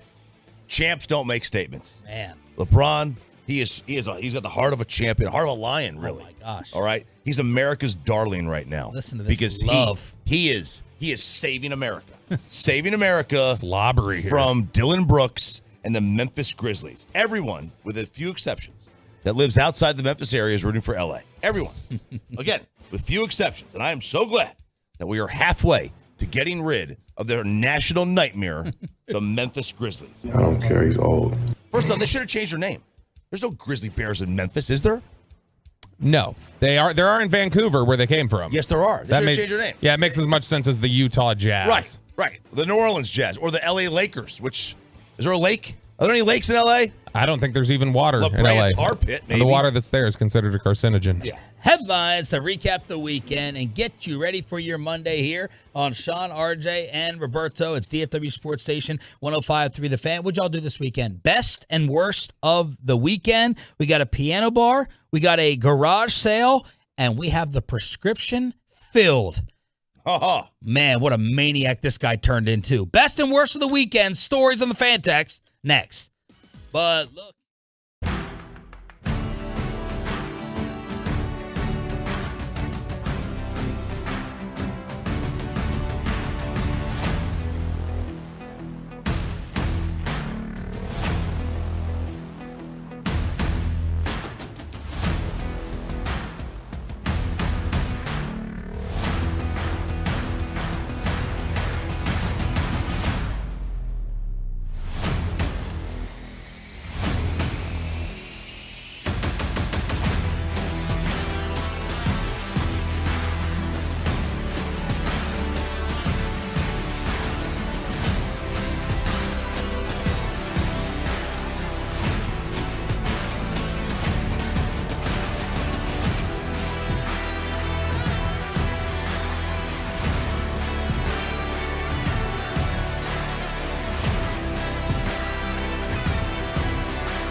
sir. Turnpike Troubadours. New? No, you this just put this in recently? No, this is one of the originals. I'm trying to get. I only have like 4 suggestions, so I'm trying to get a bigger library built up before I go back into the shop and put another 90 minutes in. Not the shop. It's the lab. The lab. I'm back in the lab. Rangers play-by-play voice Jared Sandler will join us at 8 o'clock. The Hockey Hawk Gavin Spittle on the Stars, evening up the series at 9. It's a Monday edition of Sean, RJ, and ladies and gentlemen, it's time for best and worst of the weekend. Give us all your tales. Give us the debauchery. Give us the boredom. Hopefully that's not the case. But 877-881-1053. And we are happy to announce that the prescription has been filled. And my Lord, can you tell a difference? Can you? I could on Saturday. Not today during the show. Oh, okay. During the weekend, this man started cranking out work on a Saturday. Saturday is like our one true day off, right? Friday night, you're tired. A Saturday, one true day off. Yesterday, back to games and homework. And you were on fire. Let's start off with the Facebook page. Oh, yeah, we have a new Facebook page for the show. All right. I actually had seen KNC's Facebook page while I was scrolling, and I had taken the Adderall, and it's the first time I'd taken it in, I don't know, a month, whatever it was. Good gosh, felt like it. Did it feel like, I mean...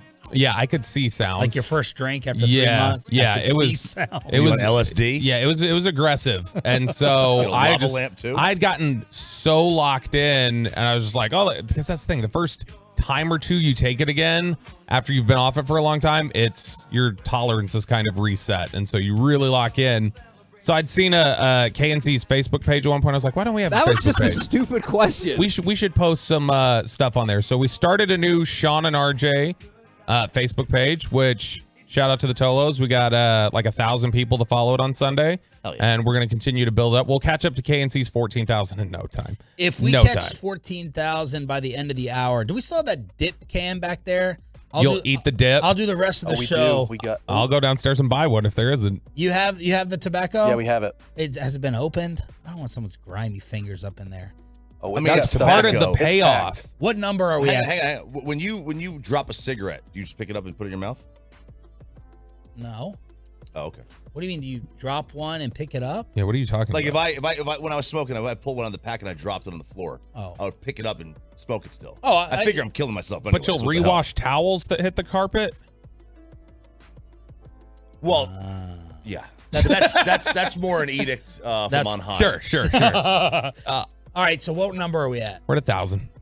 It doesn't show me. I can see once we hit 1,000, it just says 1K. So it won't update again until you see like 2K. And so can I say like, is 3 too low?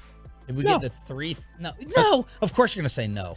4 is 4. If we get to 4,000 by the end of the hour, we need to go bigger. Let's go big. I'll do the 8 o'clock hour on the dip. I think by the end of the hour, 3,000 is not too low. We're talking about by the end of the hour. That's the end of the expressway. People are sleeping. Yeah, no, people are not sleeping. They're tuned in. They're locked in for 35 minutes of uninterrupted content. They're not going to be able to look at their phones until we're done with the hour. And so I think 3,000, you're safe. 4. You're such a 10. Go big. No, I'll do 4. If we have all right, y'all, please, dead serious. If you have Facebook, go to Sean's Facebook, Choppy's. Just search Sean and RJ, and there's an ampersand there. It's not and. So you got to search that and go find it and follow it because I really want Sean to have to put dip in his mouth next hour. I'll do the whole hour on the dip. Oh, yeah. I'm not a dipper, so I already know what's going to happen. You just try not to swallow it. It smells great. You get sick. The smell as well. I'll get high in the first 5 minutes for sure. I'll do the whole 8 o'clock hour. If we get to 4,000. But I got locked in. From am I smelling a little of the ganja? A little bit, babe. I got locked in, and I was sending that, and I was cutting up videos. It actually got me in trouble because I came up here and I was texting Kristen, and I was like, "Hey, during the Slater debut." Yeah, during the Slater debut with Will Chambers. She's now a Kentucky basketball expert. She knows everything about them. Oscar Tshiebwe. Oh yeah, all the history. She's got a keen awareness of Saul Smith. Like she knows everything now.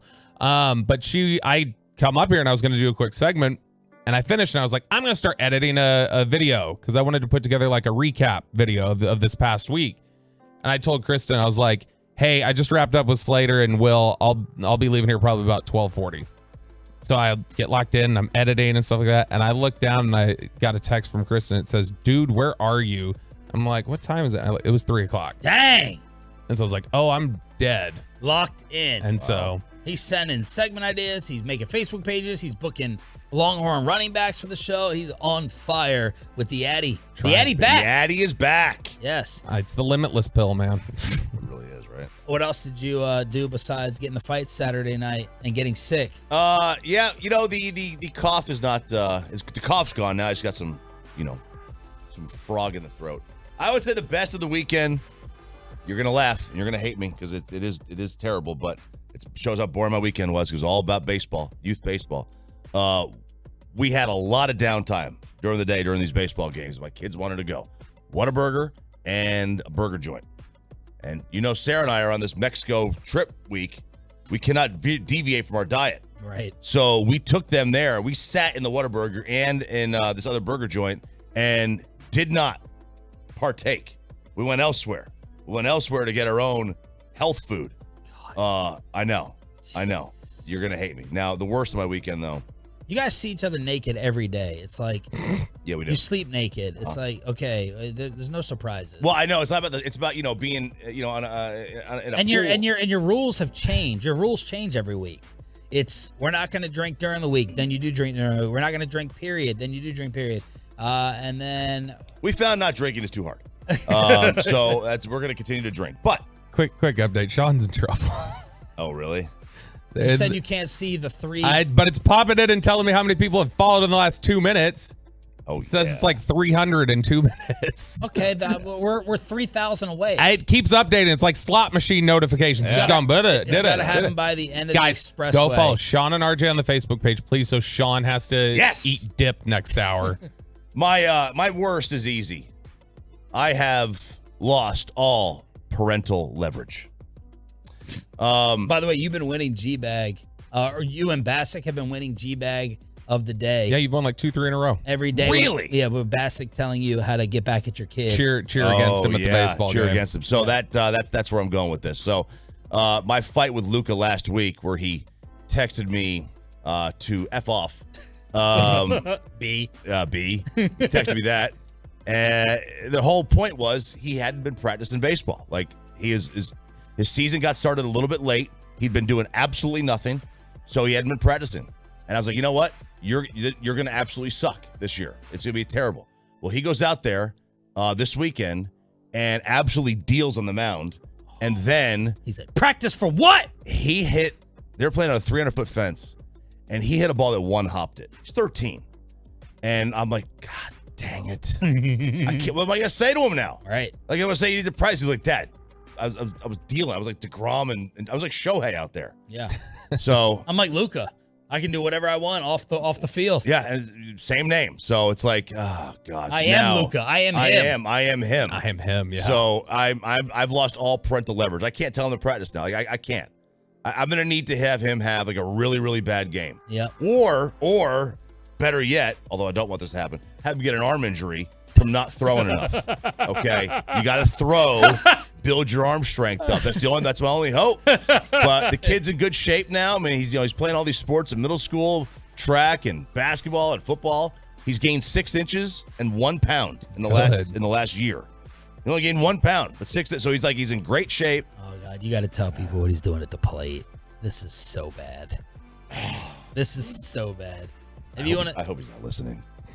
We can save it for tomorrow, like 6:40. We can do it now. This is amazing. This is a conversation you're going to have with him anyway, so you might as well do it through 100,000 watts. I asked him, and he denied it. He denied it. He denied it, but I know. It's in the dirt. The secret's in the dirt. It's in the dirt. When he gets up to play, he's had this new girlfriend, and when he gets up to bat, he draws her first initial in the dirt. Oh my God. He's in love. He is. He makes us, when we go to pick him up. He's like Jason Kidd at the free throw line. What is the initial? It's an A, I think. Maybe it's for ass. He doesn't know how to. He doesn't know how to spell her name. I don't think he knows how to spell her name. Can you say the first name? No, I don't want to say it. All right. That's not as bad as Doug Christie. Remember how he used to always put up the fist, or Jason Kidd? Yeah, so people have you done should this. tell Luca to blow the kiss in the pitcher. So he's gonna lead the little league in hit by pitch. I said this to him and he denied it. But we're like, this is so cute. Like it's like he's in this little puppy love stage. It's so adorable. How did you find it out? Well, we just saw like every time he came to the bat, like he turns his bat around so he does it with the knob of his bat, and he just draws like the A in the dirt. And I'm like, is that an A? And then it dawned on me what it was. Like, oh my God, it's his girlfriend's initial. So adorable. Oh my. What is he claiming it is if it's not that? He goes, I'm just drawing something in the dirt. Hey, look, what are you, an Angels fan? Just draw the big A out there? Is that what it is? Oakland A's, they're in town. So, the Reds, you can just draw a C now when it comes in. But, he makes us pick him up when we go to pick him up from school. Can you pick me up in the elementary school parking lot? Because he doesn't want elementary. This was next door, right? The high school, elementary, middle school are right next to each other. He's embarrassed. He's embarrassed by us. So he's a full-fledged teenager now. Can you pick me up over there? What's gonna embarrass? Well, all right. So Jana picked him up one day, and the buses moved, and behind the buses were him and his girlfriend just like hugging and kissing and damn. Good for you, Luca. So I don't know if draw on the A. He's probably so mad at me right now. Well, I mean, that's cheesy. Yeah, you're about to get an FUB. His coach just texted me, said, I saw him drawing in the dirt. I didn't know what it was. Yeah! Does the girlfriend go to the games? No. What the hell are you drawing the letter for? Because he needs her there in spirit. He should take out a cell phone and take a picture of the A in the dirt to prove it. Like, good Lord, Boy, man. that's some Jazz Chisholm behavior. What are you doing, bro? She's not even there. And you're drawing the A? That's why, though, man. He's in love. It's fresh. Yeah. It's new. By the way, I support this. He's happy. By the way, Bobby, I think people are going to Sean and RJ fans. No. Hopefully you're getting diverted to the wrong page. I don't think so, because, I mean, it's already... but some are going to a different page. It was at... We've picked up 600 in like 6 minutes. Yeah. So we're at 1,500, I think. 1,600. Yep. All right. We're gonna get this to. There's no way it won't even get to 3. We'll see. We'll check in at 45. Guys, come on, please do this. I want him to have to eat dip. We'll check in 10 minutes. All right. Best and worst of the weekend. Pepe, were you eating crawfish? I was at my and I guess this was my first ever crawfish boil. I was out and about. The aunt and uncle invited me out to a place about 10-15 minutes away from my house. So gosh! What a change for you! It was so nice. I would have driven there 3 times. It was so nice not to have to go to 45 minutes an hour just to see people. But and I found out a bunch of Tolos there too. A bunch of people that talked because it's my aunt and uncle's shocker friends. At your family event. No. It was my aunt and uncle, and they invited me out to their friend's place. This is all friends and stuff. And like I'm thinking crawfish boil because I didn't really get the details of this. So I'm thinking, okay, crawfish boil, 35, 40 people maybe max. You're like, where's the hibachi? There's the hot rock. There's like 120 people at this place. Oh my! A lot of people.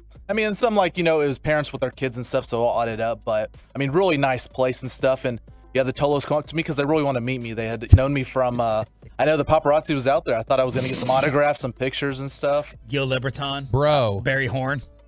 It is a. Like we are bigger. This show, Sean and RJ, bigger than KNC. Yeah, it's true. Is bigger we are. at Eric Chiafalo's church than G-Bag.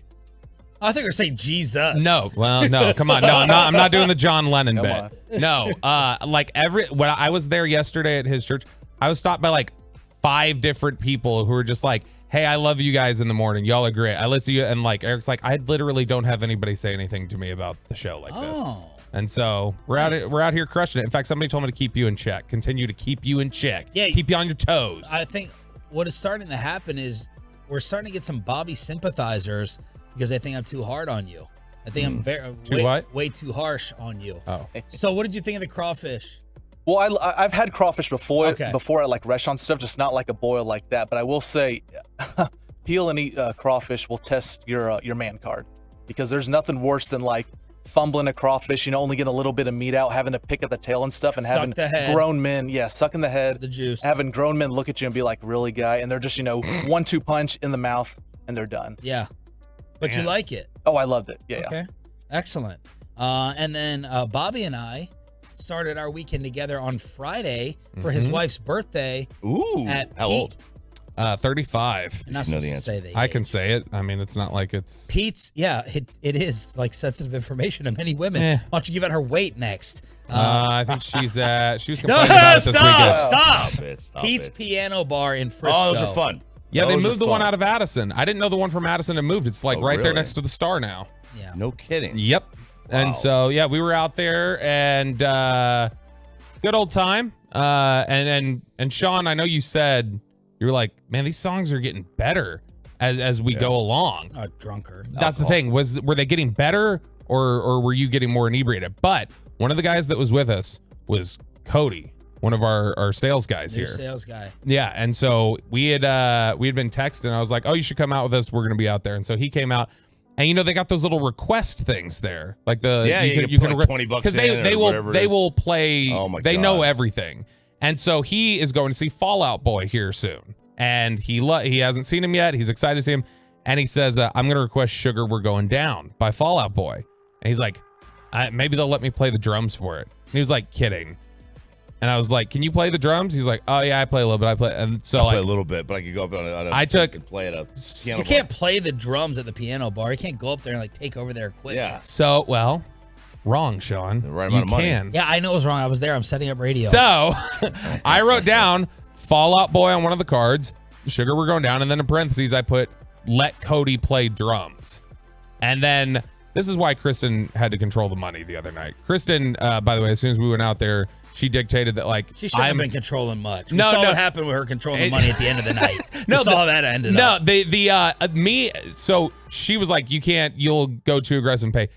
Good example of this was I said, she had the cash. I said, give me the 100. I was going to give $100 to let them play. And she's like, that's way too much. If you give them like 40, they'll do it. So she gave me 40. I ran it up there, gave it to him. And then they start calling for him. And he refused to get up at first.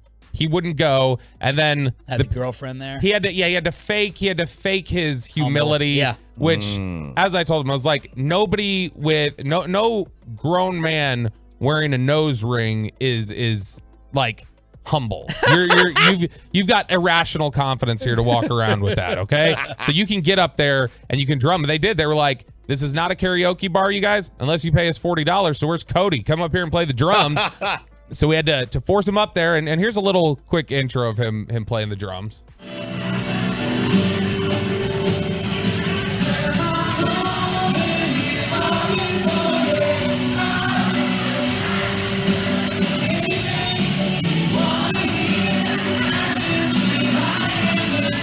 And it was great. His girlfriend was up there. I've never seen anybody do something like that. I mean, it's like a scene you see from a movie of like, no, I can't. Okay, I'll go up here. Yeah. Like Ron Burgundy with the jazz flute going up there, and I'm not even prepared. And then he pulls it out. Same thing. He had to fake like he didn't. Oh, I can't play this. I can't possibly. And then he pulls out like drumsticks from his pocket. But he got up there and wailed, man. Yeah. It was great. And he had to come down. It's just whatever. I didn't have my. What did you tell us in the commercial? He didn't have his soundtrack. No, he said I don't have headphones, and he's like I don't have headphones or earbuds, and he's like so I couldn't even hear him playing the piano. So at one point he said he got out of rhythm with him and he could tell, and so he was like wincing. Amateur. Because he said he could just hear the drums, but it was cool. And I learned this weekend because you know the chorus to that song. We're going down, down, and I for my entire life have never looked up the lyrics. I just know everybody mows it. It's in an earlier round. That's what it is. I was stunned to find out. That's what he's saying. He's saying we're going down, down in an earlier round, like Garcia or whatever his name is. Swinging. Yeah. So there it is. Best and worst of the weekend here on Sean RJ. We got Bobby, Peyton, and Ryan. Any glorious stories? Any crazy stuff on the truckwork.com text line at 877-881-1053? What did y'all get into? What type of debauchery that we can possibly read on air? Most of them you can't read on air. Well, you That's get the some. problem. Bryant Crabtree on the YouTube says headed to St. Petersburg for little bro's wedding. Tolo from the Alabama-Florida border. Can't read that one off of the YouTube. Joseph Rodriguez is now referring to me as the Addy Daddy. So I think that's good. Let's see here. Most of the stuff is in regards to the Facebook page. Okay. Most of the stuff. Let's get an update on that right people now. are saying, and my wife doesn't even listen, but now she's invested in you dipping for an entire hour. 1,700. Come on, guys, keep growing it. We've slowed a little. We need to get this. We have And what's the name 18 one more minutes. time? There's a couple people asking. Sean and RJ, but it's Sean, and then there's like an ampersand, and then it's RJ, and it's the profile picture is RJ and Sean with their arms folded like back to back, like they're on a Fox sitcom. If we get it to 3K, I'll do it. Come on, guys. That's all. 1,300 more. 1,300 more. In 18 minutes. That's like 100 a minute. You can do that. Somebody said putting in his 2 weeks notice today to start his own company. Whoa. There we go. There we go. What's the wage? Good luck. Yeah, went to the OU spring game. Let's see. Had a gender reveal. It's a boy. All right. Can you say that these days? Worst of the week. MB hurt his hamstring removing a tree from his backyard. Embiid? MB. That's all it says. That's is why he's MB. hurt? No. Gonna miss the Easter Conference Finals? He is. What'd you say? It's from kicking too hard. That's why he's hurt. That's what it is. All right, let's move on. Jared Sandler at 8 o'clock. A little NFL draft update. Night 1, round 1, Thursday on this station. Broadus and Wolchuk will be in studio with us this week. They just may not know it yet, but they will be. Okay, what is this S2 test? Because CJ Stroud is getting destroyed for it. Adolis sent us this late on Friday.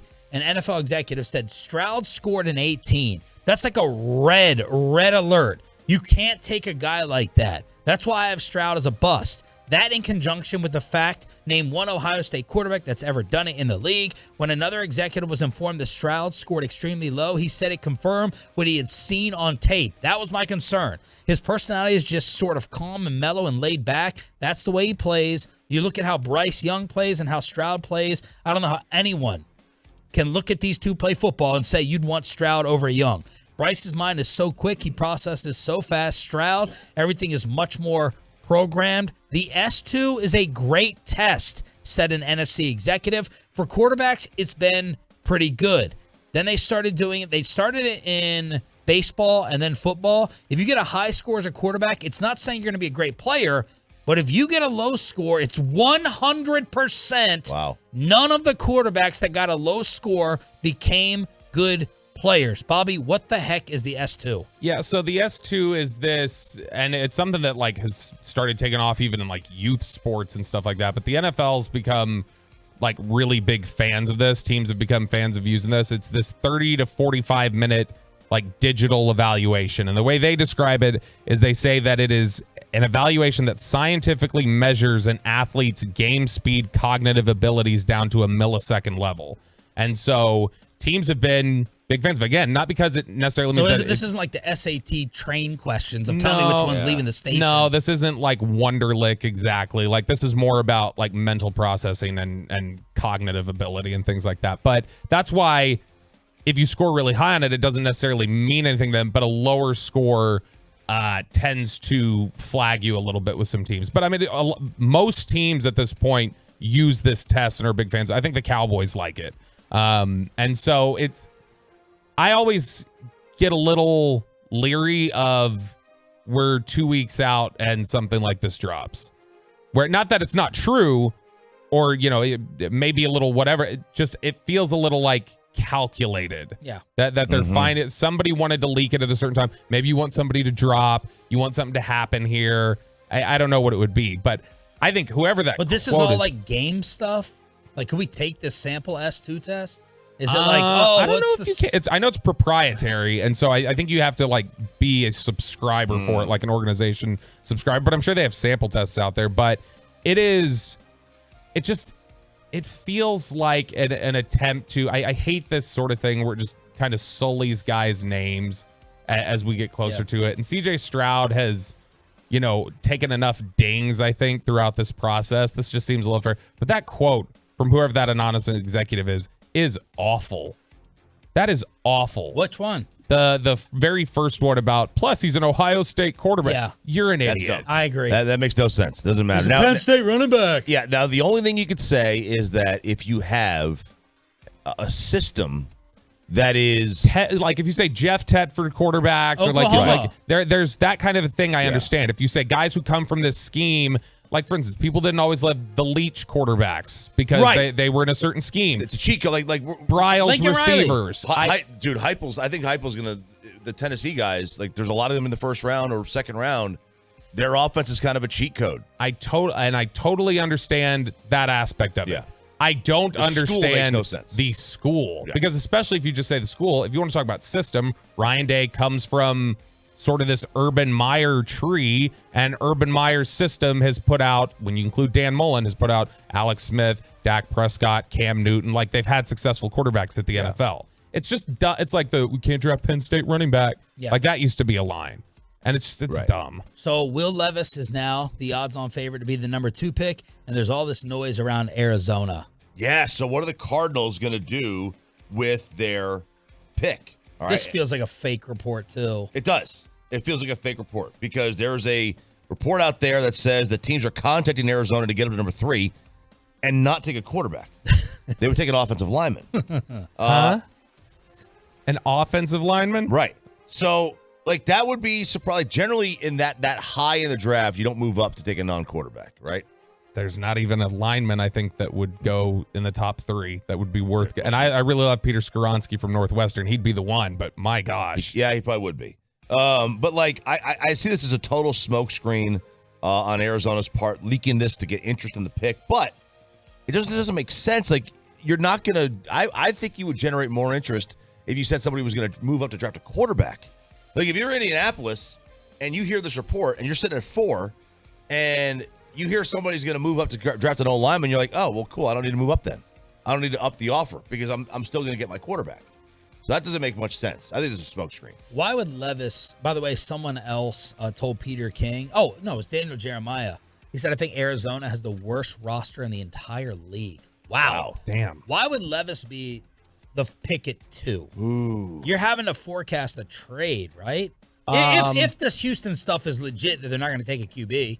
Yeah, I still, man, the fact that when it swings that aggressively, which it is a swing, I think last Sunday, one of the sports books had Levis as like the 6th best odds to go number 2, and it was plus 1,000. And then I don't remember if it was Caesars or somebody this weekend had swung it to where it was minus 125 Levis. So somebody heard something.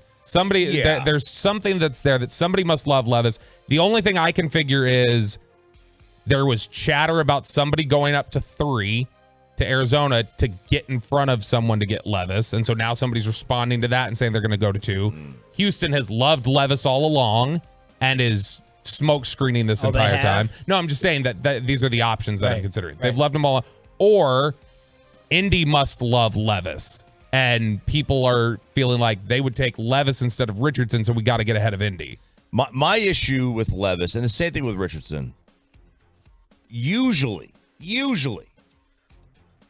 quarterbacks in college that don't win a lot of games don't translate. Like, sooner or later in the college game, if you're an elite quarterback, you're going to wind up winning 11 games. Now, it didn't happen with Mahomes, right? He's a unicorn. Josh Allen was surrounded by ranchers and farmers. Yeah. That's who he was thrown to. So, like, usually it just doesn't make sense. Like, and that's the problem. It's like, why, if these guys are so good, why didn't their teams win? And that's just something that's always stuck with me. And it may be a completely bad way to look at it, but I just struggle with they can't win. They're not winning games. The Derrick Henry Eagles rumor, Jay Glazer said not true. Mike Florio said not going to happen. Former Eagles defensive coordinator Jonathan Gannon, now the head coach of Arizona. Listen to what he said about Filthy. What a trash media market and fan base he had to deal with last year. I'm very comfortable talking to the media. Philly is a very hard media market. We were 9-0, and I did my presser, and they say, "Coach, we want you fired." And I said, "Well, we're the number 1 defense in the NFL right now in every statistical category. Why do you want me fired? You don't blitz enough." I said, "Well, we lead the league in sacks by 30-plus sacks. So if you want to come call the defense, and you can have at it." But no, it's cool. They have a job to do, and I understand that. We spied on Philly that one morning when Angelo was talking about getting rid of the DC. Yeah. We were laughing at it. We were mocking it. You know, Bobby, you have infiltrated my brain and made me much more hateful and vengeful towards people. And the next one on my radar now, because of you, is Warren Sharp. Yes, thank God. I want to take down Warren Sharp now because of you. Warren Sharp responded to this. The Eagles were never 9-0.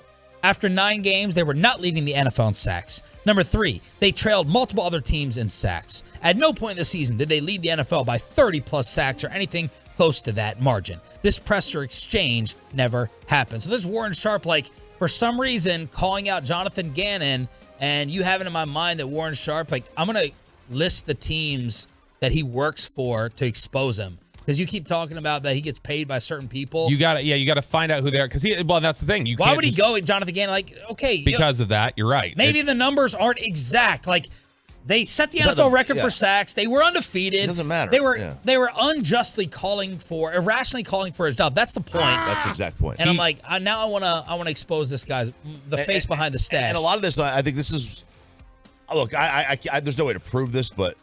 Like, if you're a player, today's player has so many more advantages in terms of player empowerment than ever before. They have a voice now. They don't need a team. They've got their own social media. The money's so good everywhere. Why would you sign in a city like that where it's just a pain in the butt? Like, why would you? If you're a coach, I get it, there's only 32 coaching jobs. There's only 32 GM jobs. Take what you can get. But if you're like a high value player that every team wants you, and it's not baseball where there's no cap, where they could just, throw as much money at you as possible. Why would you go there? 1,900. The totals. Guys, fail. come on. You do this. Sean and RJ Facebook page. The totals fail. Please too. make him dip. Please, I'll keep throwing out the tobacco dip throughout the week or the month. See, that's the thing. That wasn't fair. It couldn't be the expressway. It had to be like the end of the show. Well, that's the challenge, This is why Eric Chiafalo's church tells me to keep you on your toes. Jared you take shots unnecessarily. Jared Sandler, Rangers insider, on deGrom coming back, the Adolis Garcia weekend, and I'm sure he's dying to talk Stars. Plus, we'll make Jared execute the Cincinnati Reds calls. Houston, we have liftoff. The Sandman, Jared Sandler, on the home of the Rangers. Next. Well, let's get you over to QC.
From our fan studios secured by DFWsecurity.com, this is Sean and RJ on 105.3 The Fan.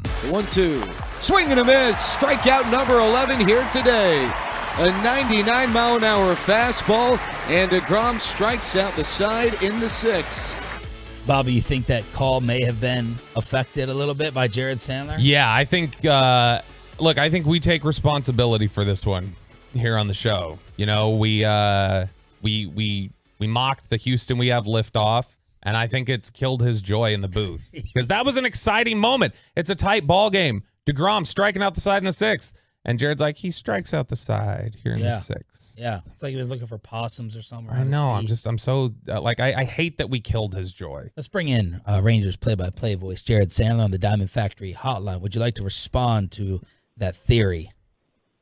No, that's not accurate. No.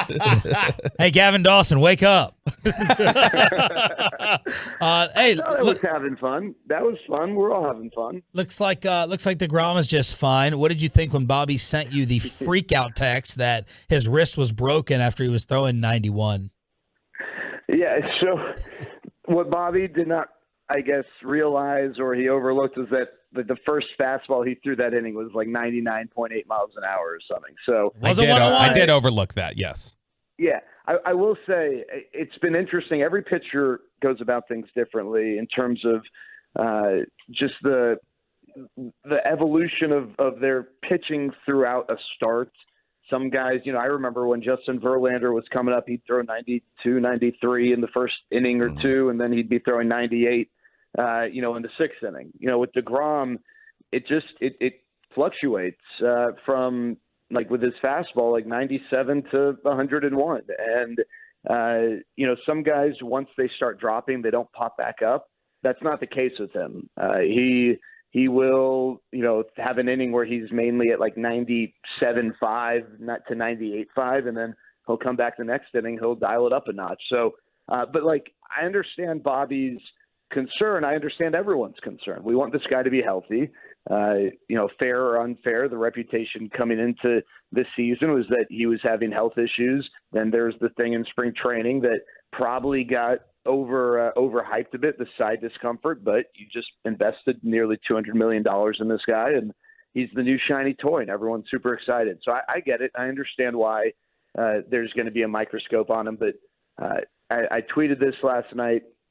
I mean, even in whatever sort of a limit he's had, whether it's leaving the Kansas City start in Kansas City early or, starting the season on a little bit of a leash, he leads Major League Baseball in strikeouts. And he leads in strikeout percentage. He leads in strikeout per 9. He's second in strikeout per walk rate. And that, to me, guys, that's the thing that, like, you read box scores – and, it's not like I haven't seen Jacob deGrom have an 11 strikeout, no walk game, but to watch it happen, 11 strikeouts and no walks, that's pretty ridiculous. He's striking out more than 14 batters for every walk he's issuing. That's impressive. Was 80 pitches by design yesterday?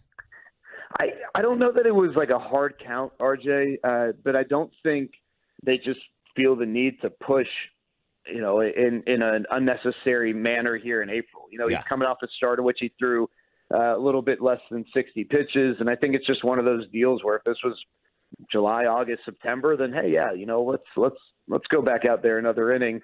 But he isn't there is a big investment, and, you can blow it out in April, but I think we'd all rather him be there, for 30 starts and, nearly 200 innings or 180 innings, whatever would be appropriate. So I don't know that it was that he couldn't go back out there.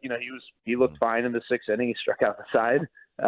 So I don't think there are concerns there. I just think because of what happened the previous start and because it's kind of been up and down for him with the side discomfort. And, he was the opening day starter, but he wasn't, full go on opening day. And just I think they're just trying to be safe, and I'm okay with that.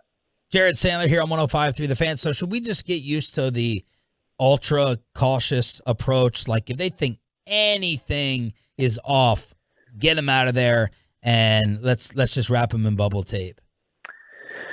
Probably early on. I think the two sides are still feeling each other out as well. I know that sounds weird, but I think there's still an understanding of, hey, when can we push him versus, when do we just trust him to know when he can push himself? But yeah, I mean, I don't think it's going to be like this for 5 years.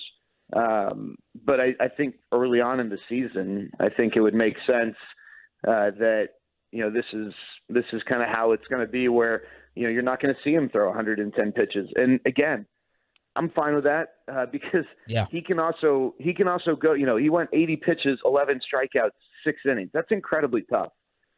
You strike 11 guys out, chances are your pitch count's going to be elevated. But even over the course of his career, he's not a guy who's routinely. I mean, no one does, but he's not routinely going 8 or 9 innings. He's a guy who's going to give you 6 or 7 unreal innings. And again, that's got him a couple of Cy Youngs. I mean, he is incredibly talented, and I just think the Rangers' approaches, there's no reason to blow it out right now and push him. But yeah, I think they'll probably take more of a precautious approach, especially early on in the marriage between these two sides. Can you give us a little refresher on just the whole story, journey, and path of Adolis Garcia?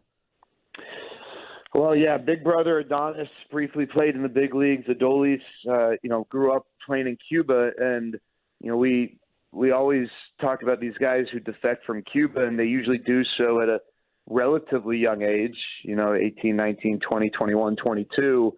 Adolis was a little bit of a later arrival to the States, and so I always look for reasons, like, why is a guy more likely to develop later? What is it about? Like with Elvis. Elvis had a career year when he was in his, 8th or 9th year in the big leagues, whatever the case was. And, well, why? Why did he develop later? We know it's possible, but with Elvis, it was a total mental switch on how to approach hitting. He wasn't trying to just be the guy that puts the ball in play on the ground. He really started being more aggressive. Well, with Adolis, why would this guy slip through the cracks? Why would the Cardinals give up on him? Why would the Rangers, frankly, pass on him and DFA him when they did? Well, why could he still get better? Because usually guys, like, let's take Brent Rooker for the A's. He's off to a great start. He was a former first-round pick. The Twins gave up on him. The chances are that Brent Rooker is just going to be another guy this year. He's just off to a good start. Well, like, why is this going to be different? Well, with Adolis, he came over to the States a little bit later, so his development was a little bit delayed. If you believe that you can only develop so much in Cuba. And so the Rangers designated him for assignment prior to the 2021 season. It was a calculated move. The idea was that they didn't think anyone would claim him. No one did. They outrighted him to AAA, had a good spring training, started the year in AAA, and then on April 13th, 2021, they called him up a day after Ronald Guzman tore his meniscus trying to play left field in Tampa Bay. It was Ronald's first game in the outfield, and in the very first inning, he tore his meniscus coming in on a pop-up off the bat of Brandon Lau. And so Adolis Garcia came up. That first night, he went 1 for 4, and then the next night he had a 2-run triple, I think, in the 7th inning to help the Rangers beat Tampa Bay, and the Adolis Garcia phenomenon kind of started. And so, he's a late bloomer. He was a great find by the Rangers, a great demonstration of patience, and it's really paying off because this guy, when he's right, is an all-around player who helps you on the bases, in the box, and in the field. Jared, on Friday, you texted me because I was making a little bit of a joke about the only reason that I want Madison Bumgarner here is so he could take Ezekiel Duran's spot in the lineup. And he told me, chill out on Zeke. He's a good player. He's going to turn it around. And since then, he had 6 hits coming into Friday. He had 4 over the weekend, had 1 extra base hit, picked up 2 more this weekend. Is it fair to say that I motivated Ezekiel Duran to turn things around this weekend? And just in general, talk about how the bats have stepped up since Seager went down. Yeah, no, he's a big listener. He actually is creating a bunch of burner Facebook accounts because he really wants Sean to have to. Yes. Do you guys, hey, Bobby, RJ, do you guys want to plug this again, or is the deadline already passed? No, we're gonna just we need to get. We're extended it to 9 o'clock. If it gets to 3,000 by 9 o'clock, we're just gonna. If we need to, we'll hold Sean down and make him take it. Okay, sounds good. No, love to see that. I'm a really big fan of this kid. I don't know what his best position is yet, and that's not because he doesn't have one. It's because I think third base might be, but that's not open right now. So is it going to be left field? Obviously, shortstop is not a long-term thing right now with Corey Seager in the mix. There are still people who believe that out of all the Rangers' young infielders, and that includes Josh Young, who's gotten off to a nice start in his first full season, that Ezekiel Duran has the highest ceiling. He's young. He definitely, there's a lot of development still to be had, but he's got a chance to be a special hitter. He's got a great arm. He's athletic. So I think he will be a good defensive player, whenever they can really kind of settle him into a spot. But I don't want to say the problem, but the beauty of being a good team is that you play to win. And so there's a little bit of a convergence of paths here where you've got Ezekiel Duran, who is still growing and developing and maybe, would benefit tremendously from everyday at-bats, but giving him everyday at-bats in every situation is not what's best for a team that's trying to make the playoffs for the first time since 2016. And so they're definitely finding ways to play him enough to justify his presence. And I think if that ever was not the case, or if he really started to struggle, they would send him to AAA, because he's got, relatively speaking, very limited upper-level minor league experience, which is also in part what makes this so impressive. But he has got the ability to be a true middle-of-the-order bat. And I'm just excited to watch him develop throughout the year. And I don't think it's a surprise that this little step up in performance has come with him getting regular at-bats. When you were – and I knew you were kidding, but when you were talking about the Madison Bumgarner OPS thing versus Zeke's OPS, I think he had 6 at-bats in the span of 8 days. And that's just incredibly tough, especially for a young player who's not used to playing intermittently like that. And so I'm curious to see how they continue to try and use him. The reality is, unfortunately, Josh Smith has really struggled to hit so far this year. Now, he is walking a lot. He is getting hit by a lot of pitches, so he's getting on base. But right now, the better hitter has been Ezekiel Duran, but it seems like Bruce Bochy has tried to pick favorable matchups for him. And Bumgarner's not going to happen here, right? I hope not. I mean, if he wants to come and coach or whatever, that's fine.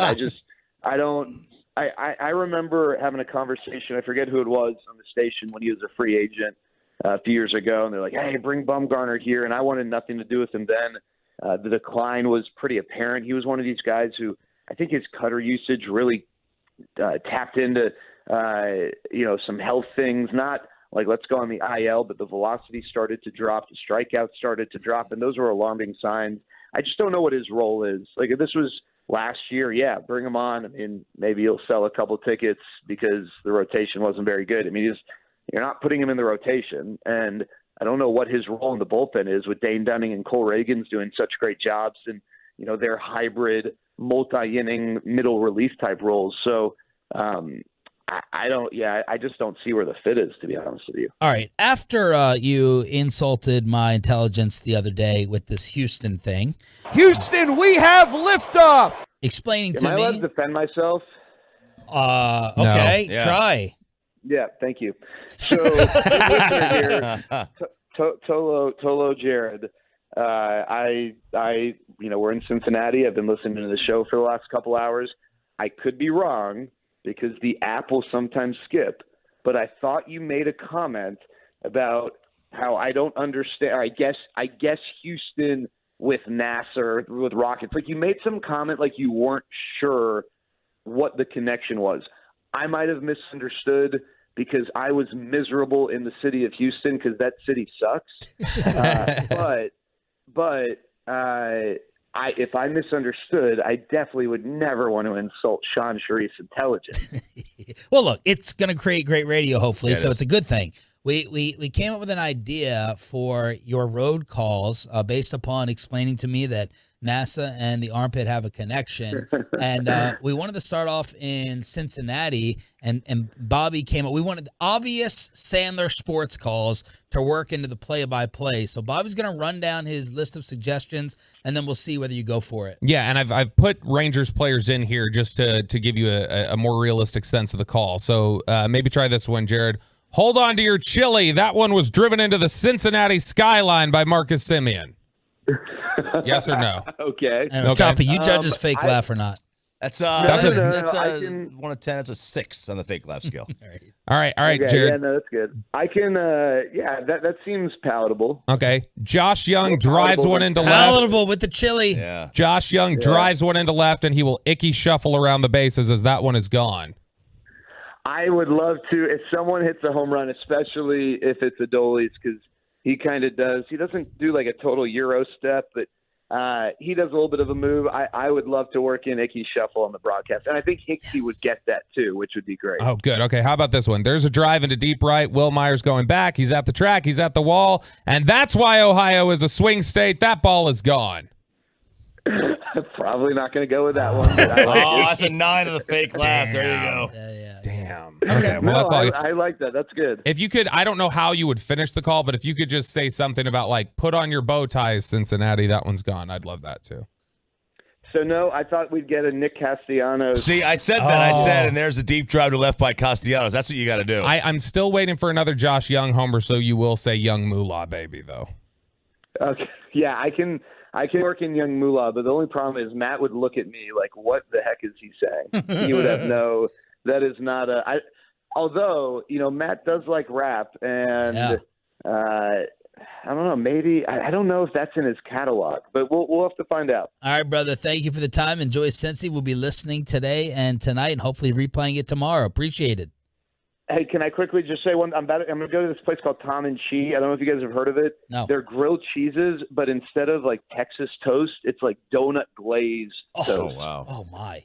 Send a picture. Little sweet and savory. Send a picture, like the little Dallas grilled cheese company that Jared Sandler does work with for the charity auction. Jared Sandler Diamond Factory Hotline. Houston, we have liftoff. It's a Dallas Stars party. Did a Tolo win the lottery? And don't fight UFC fighters on the street. No. Next. That's just dumb. Don't do that. What you want to do is head on over to Boomer Jack.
Education and by the personal injury lawyers Frankel and Frankel. There's a reason you need a special license to drive a big truck.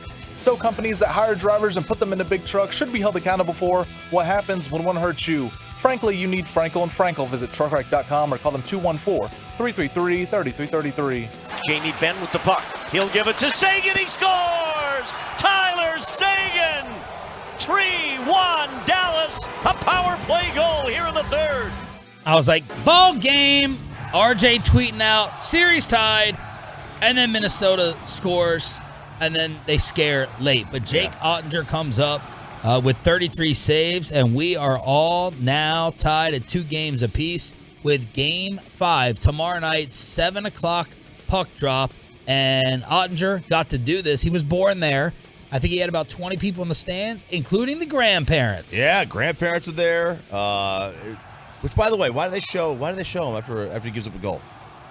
I don't want to see that. You got to see the devastation. If it bleeds, it leads. We want to see the sorrow. I don't want to see that. Like NCAA tournament, right? March Madness at the end. Didn't you say someone else is trying to get is it prime time? Trying to wheel in their own sister Jean? Yeah, you'll love that. There's Dion's really trying to push this 98-year-old Colorado Buffaloes fan, which I guess she kind of has her and her twin sister were like the Colorado super fans, but Prime is really trying to prop her up and was like turning her into the mascot at the spring game. So you have a new sister Jean to target. Well, the difference is this woman a nun? No, but I mean, she did reference something about Catholicism, I think, in the athletic All right, article. I'll have to go check, but Sister Jean took a vow of poverty. She shouldn't be flying private. My issue. But the me first nun. Sister free lunch. Sister. So after the Stars, sweet lady. After the Stars get worked 5-1 on Friday, they respond last night to tie things up. Ottinger is the story. Yes. Seguin with 2 power play goals, and Donovan has his 3rd goal of the series. I think his first 3 playoff goals ever. It's all coming against Minnesota. And he's not a goal scorer in general. I mean, I think he only had like 7 goals this year when you combined here in Montreal. But he is look. Ottinger was absolutely the story. The first period and a half where Minnesota was. I mean, they had a couple of breakaways, wide open, and he stopped them both. Like, he was fantastic. He kept the Stars at an even score at that point. And they finally were able to break through. But, yeah, Ottinger was the absolute story of this game to start. Where's your chain? Don't talk. My chain. Hold on. One sec. Can't talk without the bling. Yeah, gotta put the chain on. This is my hockey card. In order to speak about hockey, I have to be wearing the chain to show what a super fan I am. I should have brought in my number 1 fan foam finger that the Stars gave me.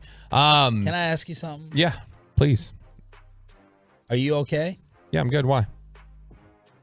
You're sweating. No, I'm not. Are you sweating? Oh, under my arm? Are your pits sweating? Yeah. Oh my God. I see that. I always do. Bob puts I always do. He puts on the chain and I see this green. I'm normally wearing a hoodie. Are you willing to put it on the fan cam? Yeah, I don't care. I'm normally wearing a hoodie. Bob. Yeah. He just got done working out. Let's get a zoom in. I'm not Is it doing the this extra. Adderall? No. It does that all the time. You sweat like that all Yes, the time? all the time. That's sexy. Instead of the tobacco bet payoff, I should have just taken a whiff under there. Oh, man. I mean, you gotta lick it like a long it cane smells poly. good. It smells like degree. Bobby, lift up the arm one more time. Okay, there you go. So if you sweat like that, why don't you wear? Isn't antiperspirant supposed to be what you're supposed to wear? It doesn't work. You're that bad? I guess. There's got to be something. Baby powder. I don't know. Powder. Gotta be something. Maybe I'm dying. But you're wearing a t-shirt. What is that? What is that associated with? Sweating? Yeah, like is Typically that working out? No, but what's it associated with? Like that would kill me. Because I would just assume I have that now. WebMD it. But I've never noticed that before. Because I usually wear hoodies. That makes sense. Yeah. But you're wearing a t-shirt, so why are you sweating more? With I the hoodie, sweat under the hoodie regardless. You just don't see it because there's an undershirt and a hoodie. No, I understand. Okay, so here we go. I just did sweating leads to in Google. All right, let's see the options. Gosh. Okay. Sweating leads to weight loss. Sweating leads to hair falling out. Both of these things have been happening to me lately. Sweating leads Shout out to soda. Diabetes. I don't have diabetes. Sweating leads to kidney stones. Never had a kidney stone. Oh, wait. One time I did. Sweating leads to fainting. Sweating leads to anxiety. Never fainted. I'm always anxious. No, it's dying. Sweating leads to blood pressure, high blood pressure. My blood pressure's been elevated before. Sweating leads to a fever. Sweating leads to gas. Are you gassy right now? You have a little Not gas. really. Not really. And I have a generally low body temperature. Is the other arm the same? Yes. Let's see. And why are we doing this? Oh, that's There worse. you go. See? That's worse. Yeah. Dang, man. There's your you're losing all Palpatine this line. weight and you're sweating it out. Yeah, that's good. That's what I mean. That's what I good. mean. All right. So what were we talking about? We were talking about the Stars. Oh, the Stars. Yeah, these guys. Yeah, I don't. When I kept thinking that Ottinger save with like 12 seconds left, if I did feel like, especially after watching the replay and stuff, but I have no idea how he got there to save that rebound, because that looked like he had no business getting there to stop that. But if they would have tied it there, I would have for sure thought, okay, well, they're losing. Like, there's no chance this goes. Like, that's just so demoralizing. You got to think, to just feel like we're in a spot where this is done. We're confident enough that Choppy's tweeting about series tied, and that if they would have come back and tied that thing, then I would have just been like, they're going to lose in the first probably minute of overtime. Oh, yeah. Gavin Spittle with how is he recording these freaking podcasts after the games that start at 8:30? Yeah, it's tough. I think he comes up here. No, yeah, I know is he? technically how he's doing it. I'm asking, how does he muster up the energy to do it? I know that, he talks into a microphone and hits record. That's how he's doing it. I don't know. That I knew that. But, I'm going to take it easy on you the rest of this season. I don't know how much time you have left. Yeah, you sweat. Is that the video game term? thing. You're just sweaty, sweat. man. He's a sweat. You're a Try sweat. hard. All right. A try hard, yeah. A try hard. All right, Choppy got the fight on Saturday. Feels like what round did it end? Davis Garcia? 7, 6 or 7. Yes. How 7. much was the fight? I have no idea. Nick, my nephew bought it. Yeah, I know, but you have no idea I'll how find much out. it cost? No, I didn't ask. We don't have Was to out loud. All right, you know what? I'm going to guess $49.99. Davis. $49.99. That's my guess. So it feels like $85. Wow. Dang! Wasn't even close. Feels like a little bit of a letdown. Was it a war throughout before the finish? It was a good fight. Davis was the better fighter. Now, one thing I noticed is that Garcia was so much bigger than him. Like, So he was tall. Yeah, so much bigger. It's like, I remember when McGregor fought Floyd, the first thing I noticed, like, dang, McGregor is like way bigger than him, and Connor's not exactly a big guy. But Davis was, he was the better fighter the entire time. The better knockout or the better TKO was Nate Diaz and what he did on the streets of New Orleans. Apparently, there is a Logan Paul impersonator, and I think this was in New Orleans, and there's video of Nate Diaz choking this dude out, Rodney Peterson. And at first you can't tell what's happening, but he's got him kind of in a headlock, and Nate just goes ahead and puts him to sleep and leaves him on the ground in front of everyone rolling their video. And this was just a regular dude, right? He's a Logan Paul impersonator. Yeah. So Is why? Nate Diaz supposed to fight Jake Paul, right? Yep. All right. Why would That's the anybody- fight I'm going to. Oh, you're leaving training camp. Yes, I will literally fly back here and Crazy. then fly back Crazy. to California. Why would anybody step to a UFC fighter? Idiotic. And Nate Diaz. Nate, not some like. Nate Diaz is a brawler. I mean, this is the Logan Paul, like the Logan Paul impersonator is also associated with the Paul brothers, and now that he's fighting one of the, it makes me feel like Set this up. is just some like Well, social media. It probably is, phony but thing. also like if you're this is a content creator, right? If you're a YouTube content creator, would a great way to boost your visibility It's true. be Knock by, me out. And look, I mean, if you get choked out, you go sleep for a couple seconds and then you wake back up. It's like when Sean tried to get John Bone Jones or whoever it was to knock him out. Yeah, he hit me in the balls. Yeah. This guy said, I don't know what the heck I did to Nate Diaz. I'm telling you what, I'm going to knock him the blank out when I know it's coming. You caught me off guard, dude. What did you think I was, Logan Paul? So this loser is married to the bit of being a Logan Paul impersonator. He got choked out on the streets and left in New Orleans. Did you see the North Texas lottery winner? 95 million? 95 million. I only get involved when it's $1 billion. And I believe it was in Colleyville. I think someone in Colleyville has not come to claim it, but $95 million lottery. I was praying it was my buddy that I know that lives there. Why aren't you sporting your Colleyville hat today? You should have been wearing that hat. Your Colleyville baseball hat. It's a good question. Show some support for the community. Good question. Do you know anyone? That's what I immediately do. Do I know anyone that lives in Colleyville? half of Colleyville. I'd be so disappointed if I know this person. Well, you might know them good enough to give you something. Oh, that's good. Yeah, because nobody's claimed it yet. If it was my boy, if it was Goldberg, I think he would give me something.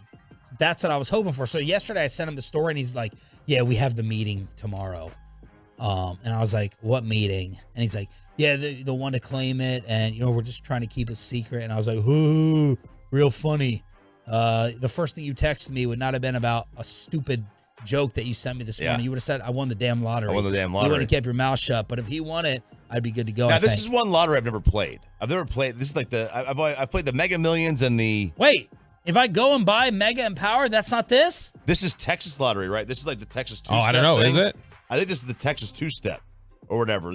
I don't think this is Mega Millions or Powerball. Oh, I think this is different. What I was day going was to say, it on? 96 is not like a ridiculous Mega Millions or Powerball jackpot.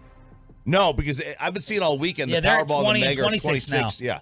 So I think this is something different. I think this is Texas two-step or whatever. Okay. Which still, I mean, it's $95 million. I don't care where the hell it comes from. Right. I don't ask. My grandfather always said, when somebody gives you money, don't ask where it came from. So somebody won it. Somebody won it in North Texas, and I believe in Colleyville. Good. Sean, RJ, and... As if they need any more money. In Colleyville? Yeah. Yeah, I looked at some of the houses out there. Yeah, I mean... stop looking real quick. Dude, they've got the market cornered on buying, homes that are 50 years old for like $300,000 and tearing them down and building these monstrosities on top. Bobby is going to let you know about the Cowboys' next tight end that they're going to draft this upcoming weekend. That's next and Below the Belt here on The Fan. But let's get...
Odyssey app. Below the belt. Don't make me take off my belt. Don't make me No, take off my belt. we're not. Is 1/10 of a second the difference between a Pro Bowler and a bust? Because if it is, then you should be concerned about who has been projected to the Cowboys consistently lately. Bijan Robinson? Be No. concerned about him? No. This was an interesting note I saw over the weekend. This was former PFF writer Kevin Cole, who wised up, got the hell out of that place. Started his own spot, Unexpected Points, and he was just doing some general research on position groups and how they test and everything like that. That's a big conversation this time of year. And he had this tweet where he said, "Draft fast tight ends sounds overly simplistic, but nearly all of the most successful NFL tight ends hit the 50th percentile or better in 40-yard dash and the 10-yard split, which might be more important for judging start-stop ability." And so when you look at, again, so when you talk about 50th percentile, you take all the data from the combine over the last, 20 years or whatever else. The tight ends who ran in the top 50% or better, which I don't know that that's fast, just to say you're middle of the road, your 50th percentile, who had a 10-yard time and a 40-yard time that were in the top 50%, they all are really good players. You look at just some of the names here that fall into this. Dallas Goedert, Hayden Hurst, Gerald Everett, Travis Kelce, Greg Olsen, Jared Cook, Jimmy Graham, Dawson Knox, Darren Waller, Evan Ingram. All these guys are big-time players. So it made me want to go research some stuff because I have been a big fan during this draft process of Luke Musgrave, who is Casey's brother, yeah. That's the one. The tight end from Oregon State. And biggest question about him is just his health. He's dealt with a lot of injuries during his time at Oregon State. He only played in 2 games last year because of it. He's always missing time because of injuries. There's some questions about his knee at the combine, which did get medically cleared. I believe the Cowboys cleared him as well. But he is a fantastic talent. It's just you got to wonder, well, is he going to be healthy? And is he somebody who's going to be able to have a sustained run in the NFL? The most common name we're getting is Michael Mayer, the tight end from Notre Dame. And he is the one that is a guy that is really good at his job, but he's not a dynamic threat. He's going to be your typical Y option, 8 to 10 yard type of tight end. We talked about this with Ross Tucker on Friday, and Ross basically told me I was an idiot and said, look, Michael Mayer's probably an 8, and that's his ceiling, but wouldn't you rather have the 8 than the Luke Musgrave type, who's a potential 9 or 10, but could also be a 3? See, that's the interesting. I want that at quarterback. Not at tight end, though. I think at other positions, I want and here's the problem. Nobody's really a sure thing, right? Mm-hmm. These guys are all, coin flips for the most part. But at quarterback, I want the boom or bust. I don't want. Yeah, safe. I like Jared Goff, but if I'm drafted, that's not my goal. Yeah. If we always point to Alex Smith. Fine, good, efficient, good quarterback. You could win with him, but that's not the goal is to find Patrick Mahomes. Yeah, that's the goal. If you were to tell me, hey, you're going to draft this guy and he'll be Jared Goff and he'll have a good career. Okay, I mean, look, if that's my option, that's my option. But that's not my goal. My goal is to find Patrick Mahomes. So I went and looked up over the last decade how many tight ends there have been that have registered a 1,000-yard season in the NFL. There have been 11 of them in 10 years. Travis Kelce's done it a bunch. Rob Gronkowski's done it a few times. But these are the guys that have registered a 1,000-yard season in the last decade. Travis Kelce, Rob Gronkowski, Greg Olsen, Darren Waller, George Kittle, Mark Andrews, Kyle Pitts, Zach Ertz, Gary Barnidge, Delaney Walker, and Jimmy Graham. That's it. Wow. So when you look at that median that he talked about, Kevin Cole, when he referenced how fast the 40 times are and everything else, all of these, the median is 4.76 on the 40 time. The 10-yard split is 1.66. The slowest 40 time in the group of those Pro Bowl tight ends is 4.68, and that was Gronkowski.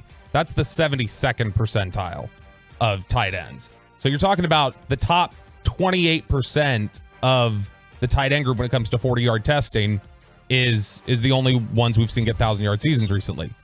The slowest 10-yard time was 1.64 from Zach Ertz. That's the 70th percentile among tight ends. So you are talking about the best start-stop, straight line speed athletes are the ones that are getting you 1,000-yard seasons at tight end in the NFL. Michael Mayer at Notre Dame is the only tight end in the group that tested at the combine that ran a 40 slower than Gronkowski's 4.68 and a 10-yard split slower than Zach Ertz's 1.64. He's the only one. So by the numbers with the clock, he should be eliminated. Yeah, and I mean, look, we're talking about 11 players over a decade, but you can't really jump back 20 years ago because the game has changed so much that 40 times and stuff, it's not as applicable today. So just in that 10-year time, Mayer's 10-yard and 40-yard splits are both slower than they would have. Is he top 50 percentile? He is. He is top 50 percentile, but for the 1,000 yards, which is just a vague, the most successful. He's the Witten comp. Yeah, but even Witten's 10-yard and 40 were faster. And Witten was not Tennessee Vol choked up. Yeah, Witten was not slow coming out of college. No, he wasn't slow. He was 4.65. Yeah, he was not slow. He as he got older, obviously, he became more of a statue. All this is just making me question selfishly, do I push my godson to play receiver or tight end? Can he bulk up? Yeah. He's got a frame to fill out. He's 6'4". Yeah. Then yeah.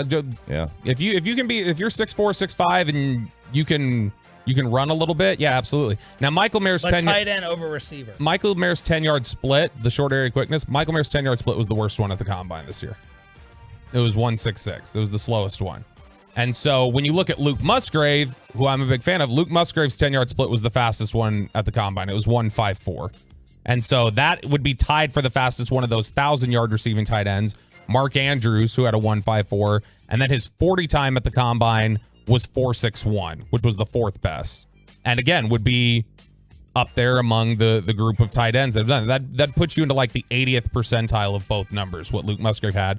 Whereas Mayer is above that 50th percentile, but he's not up to that level that we've seen of elite production. So, is this just a simplistic way to boil it down? Is this a coincidence? Or is it something to say, you've got to at least look at it and say, these are the traits of guys who have been successful and had these types of seasons at the NFL?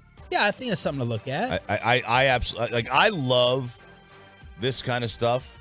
I think scouting is very subjective, right? One scout, Bobby, you're watching a guy, Sean, you're watching a guy, you guys can see the same player, and one loves him and one thinks this is not even a draftable person. Right? And it's very subjective. This is like, okay, the history of this position shows if you're not in the top 50 percentile in either one of these, you turn out to be a bust. I think that's pretty big. I think that's pretty big. I could be way off. Yeah, now he does fall into the 50th percentile just for not being a bust. And so and I think that's exactly what he's going to be. I just don't think he's a 1,000-yard guy. And I mean, if you're talking about the modern tight end and the type of weapon you want, don't you want one of those 11 guys over the last decade who have been such impossible mismatches for defense? Because if those are the traits you want Luke Musgrave, you want Dalton Kincaid. Now, Kincaid didn't test because he had a back issue at the combine, but he's somebody who would have tested up near that level. So just something to think about. Brian brought us in studio tomorrow at 8 a.m. Look at that. All right. The 33rd team has a 2023 NFL draft odds list. And they've started getting into betting over there at the 33rd team. At first, they were just doing, film analysis and stuff like that. Shout out Mike Martz, who joined us a couple weeks ago and set everyone straight on Dak Prescott being one of the best quarterbacks in the NFL. They've started really dipping into some of these betting subjects. And one of the ones they did was they were telling you the bets that you should make based off of the draft odds that have been given to NFC East teams. And there's some interesting ones here with the Cowboys. The position they are most likely to take, according to Vegas, in the first round is it's plus 200. Plus 200. I would say pass catcher. How about that? Well, no, that's not how they're going to break it. I'll go tight end. It's tight end. Yeah, that's what they're. They recommend, the 33rd team does. They said, we recommend not betting on this line. They did lose Dalton Schultz, but if Michael Mayer's at number 26, it's in play. But tight end is not a premium position. This is what I find interesting. Second best odds, not that far off at plus 225. Receiver. Defensive line. Okay. Is there a lot of them available at that spot? There's some tackles, maybe. The top edge rushers are going to be gone. And that's one of the things they note. They say, again, this one's a little tough because the top 6 pass rushers in this class are most likely gone by the 26th pick. So you're talking about picking the 7th best edge rusher versus maybe the best tight end, maybe the best receiver. That's where you start getting into some squirrely areas where you might get a taco in there. You know, when you just say, well, we're not going to find another one for about 3 more rounds, so we might as well take one now. 3rd best odds. Corner. No. Running back. No. Guard. Nope. Well, technically. Offensive line. Plus 400. Now, this to me, if you're talking about just based off of these odds, I think there's a good chance the tight end is the pick. But if you're talking about the value on these odds, plus 400 for an offensive lineman is really good because I think there's a decent chance they pick an offensive lineman at 26. But what I find interesting is just behind that, wide receiver is plus 550 and running back is plus 600. Now that plus 600, I think basically equates to They're counting on the Cowboys being smart. Well, I think nobody's available. I think they believe plus 600 is those are the odds that Bijan would get to 26. And that if he gets there, great. If he's not there, they're not going to take Jahmyr Gibbs from Alabama. And so I just find it interesting, though, that Vegas looks at this and says, you've got tight end as the top odds. Then you've got defensive line as the next one above offensive line, receiver, running back for a team that has clearly said, we've got to fix our offense. I saw a mock was it Schrager's that had the Cowboys taking Gibbs from Bama? Yeah, Peter Schrager did have Jahmyr Gibbs from Alabama, which would be very interesting to pick a 5'9", 190-pound running back. Well, you at probably 26. get him with your next pick. Maybe not yours. He falls in that that purgatory area between picks. So I mean, if they wanted to trade back or they wanted to ensure, sure, they could grab him there. But I think offensive line, receiver, and running back being behind defensive line right now is really interesting and not something I would bank on. And does it have the favorite for the other teams real quick? For Philadelphia, the favorite position to pick is offensive line at minus 160. That must be Peter Skoronski. Kelsey, Lane Johnson pick to replace them. Yep. Giants is minus 105 for receiver, and then the Commanders are minus 140 for a cornerback. Below the belt every day at this time here on your home of America's team draft coverage kicking off Thursday night in Frisco. I'll be there along with Brian Broaddus, Wolchuk, and Bobby Belt at the Ford Center at the Star. Gavin Spittle at 9:20, the Hockey Hawk, to talk about the big win last night in Minnesota. But let's talk about the new villain of sports being an absolute wuss. Dillon Brooks, Draymond returns, and Phil Jackson may have stepped in it over the weekend when it came to politics in sports. Final hour, Monday edition, next. Let's get you over to A number 1.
our fan studios secured by DFWsecurity.com. This is Sean and RJ on 105.3 The Fan. That the contact by Brooks to James is unnecessary and excessive. He's been issued a flagrant foul penalty too and has been ejected from the game. Remember the play on James Harden? So Draymond, obviously, different style play. The foul on James Harden was so similar to that. But that's flagrant and unnecessary. I was so excited for this on Saturday night. Final hour, fist pump time. I see RJ Choppy live on the Fan Cam, Twitch, and YouTube. I will not fist pump after you've shamed my underarms. Yeah, you don't want to flood the city. Can't raise a fist. We don't need another flood. God forbid. Good Lord. Let's get this man a deodorant deal. My Lord. Come on, Stephanie. You can do it.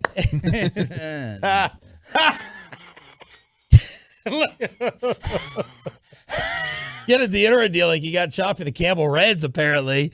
Marlboro Reds. Marlboro Reds. 9:20, the hockey hawk Gavin Spittle to talk about the Stars evening up the series. But let's go around the NBA real quick. I was so excited for this on Saturday night. And then 35-9. 35-9. Game over. Lakers punished the Grizzlies. And this was the LeBron Dillon Brooks buildup. LeBron walked out of his pregame presser. I'm not talking about this I'm here to talk about the game. And then before tip-off, the two of them had some words. I couldn't tell whether they were joking, whether it was lighthearted, but I don't think it was looking back on it. And LeBron's like, good, I'm glad it was in front of everybody. But LeBron went up to him and said something. Lakers destroy Memphis out of the gate. And then early third, you heard the officials on ESPN ABC toss out Dillon Brooks for the shot to the crown jewels, as LeBron called them. Was this worse than what James Harden did? All right, now repower rank. Yep. All right. Embiid, Harden, Brooks, since we all agreed Draymond was one. Was this more intentional than Harden? Yes. Yeah, probably more intentional, yes. Okay. It goes Draymond, Embiid, I guess, Brooks, Harden. Okay. Brooks and Embiid are like equal to each other to me. But no doubt you thought it was intentional. More intentional than Harden. Yeah, he absolutely did it intentionally. It was his offhand, and he like backhands and knuckles up. He absolutely meant to hit him. Now, I don't think he should have been ejected, but yeah, I think it was more intentional than Harden's. I agree. I don't know if it was ejectable. Flagrant one. The moment they ejected Harden, they had to eject him. I guess I do have Embiid's as a little worse because I did think Embiid should have been flagrant too. What do you think here? Joey Crawford dropping the hammer on all these players? Well, I think it goes Draymond, Embiid, Harden, Brooks. Harden's was worse than Brooks? Yeah. Why? Because he wants to be different. Yeah, because Harden's was more obvious, I thought. I thought there was a legit argument that Brooks was going for the ball. I seriously, I believe Both. that. His right hand is reaching for the ball. His left hand is checking him in the gut. No, it just LeBron's jewels were in the way. So the league is not going to suspend Dillon Brooks like they did Draymond. Draymond returning yesterday, picks up a technical coming off the bench, his first minute on the floor, but he was effective. He provided a spark. Game of the day, series of round one so far. The Kings even it up against Sacramento. Steph with his Chris Webber moment. Harrison Barnes missing the game winner. But, man, that's fun. So when LeBron pregame... What is that? That's the cowbell from Sacramento. When LeBron pregame did that, like, I ain't talking about this S. Like, let's play basketball.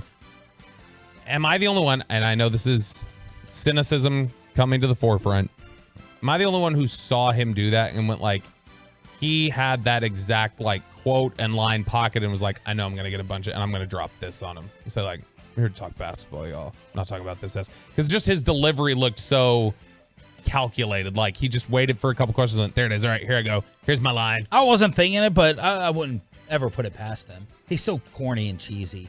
Just comparing Michael Jordan, the way he would have answered this verbally or approached it versus LeBron, there's a difference. Michael would have laughed publicly and internally been angry. That's how Michael generally... He would turn it into something, yeah, for sure. Yeah, which is what he does. But, like, publicly, he would just laugh at it. Like, Dillon, I don't even know what Dillon Brooks is. But I'll tell That's you, the way he would have been. I'll tell you what's happening here. In my mind, LeBron is having for me personally, a Brady-like turn in this series.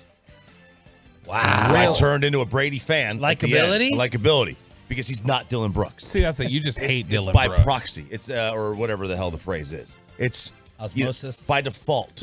Just because I hate Dillon Brooks so much that I am turning into a LeBron James fan. And Dillon Brooks with like an all-time bad follow-up to all this talk and noise to get smoked and then ejected, and then you're too much of a chicken to talk to the media after the game. He told Tim McMahon, I'm not talking. So he doesn't even speak. And then yesterday he talked and he said, the media making me a villain influenced the flagrant 2. The fans making me a villain. That just creates another persona on me. He's got a villainous look to him too, you know? Yeah. Like his eyes and his face. He looks like he's here to be the bad guy. That's why I love his role. I mean, he is here to be the bad guy. But that's the problem here is when you're known, like he's probably more known for his villain than his play. No doubt. Right? He's more known for that. And part of being the villain is talking. Well, you know, a true villain, when they lose, is going to go out there and spew even more. Patrick Beverly. Talk even more. Yep. Not talk less, not refuse to speak. That just makes you look like a fake tough. What if he's leaning into a different angle of being the villain? Like, what if he's like, you know, what is the thing that will cause people to dislike me more? I'll look like a coward and not talk. I'll tell them that this is all y'all's fault. I'm not a bad guy. You think like maybe that's more of leaning into the villain bit. Is he leaning into it or is he flustered now? I think he's flustered. I think he's terrified. I think he thought they were going to handle the Lakers, and he's terrified at the idea of them losing this series and looking like a clown. So who do you have winning the series now? Lakers. Lakers winning this one. They've lost their last game of this series. Woo! Ooh. I like it. I like the hot take. Running through. Probably Lakers. I think. I mean, they're just they've gotten so many good contributions from the role players, and I think right now Memphis is a little rattled. Jalen Brunson balls out again. The Knicks are about to put away the Cavaliers. We told you about the Warriors evening things up against Sacramento. And speaking of the Lakers and Kings, Phil Jackson has part of his storied career tied to both those teams. The Cowbells were for Phil, and he was last coach of the Lakers. Here's Phil Jackson on the Rick Rubin podcast being asked how much NBA he's watching. Have you watched the NBA since the bubble? And Phil went political. No, I didn't. I watched some of the game evolve and decided, and they went into the lockout year and they did something that was kind of wanky. They did a bubble down in Orlando, and all the teams that could qualify went down there and stayed down there. No audience. And they had things on their back like, you know, Justice and, I made a little funny thing like, Justice just went to the basket and Equal Opportunity just knocked him down. And somebody had another name for a guy who has jersey in the back of a jersey, had some other slogan. So my grandkids thought that was pretty funny to play up those names. So I couldn't watch that.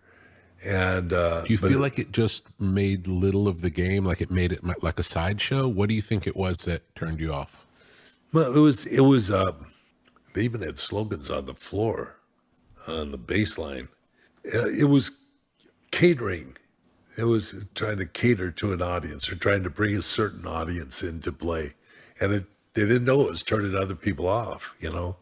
People want to see sports as non-political. You know, we've had a lot of different type of players that have gone on to be like, Bill Bradley was a senator, number of baseball players been representatives and senators and political, but their politics stay out of the game.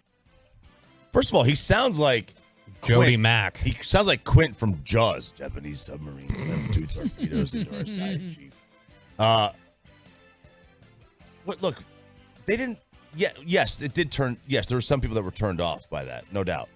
They didn't do it for. They did it for the players. Yes. The players didn't want to play. this was like 2 months after George Floyd. The players didn't want to play. They had to agree. One of the teams said we're not going out to play, right? I think so. Was it the Bucks? Someone boycotted in the bubble. Yeah. They're like, and Kenny Smith walked off the set that night on TNT. So, but they did it for the players. They did it to get the players to play. They wanted to protest. They wanted to engage in activism, and the NBA knew the only way they were going to get the players to get in the bubble was to do that. Yeah, it was the Bucks. And that's it. That's what it was. The players are essentially employees, and you got to make sure your employees are happy. Like that's like one of your number one jobs as a company is to make sure your employees feel like they're being heard. Well, and that's all this was. This wasn't about like the NBA. No, this was like, hey, they had to get the players in there. But in that sense, the exact, and not the whole point, but that specific criticism then is not untrue when he says that they were catering to they were catering to the players. No, I know. I'm just saying that for him to say they were catering, players league. When you talk about cater, that it absolutely wasn't anything like the NBA was not doing that out of any sort of like this is our stand. It was we got to get people on the court, and that's what they were doing. I'm really disappointed in Phil Jackson.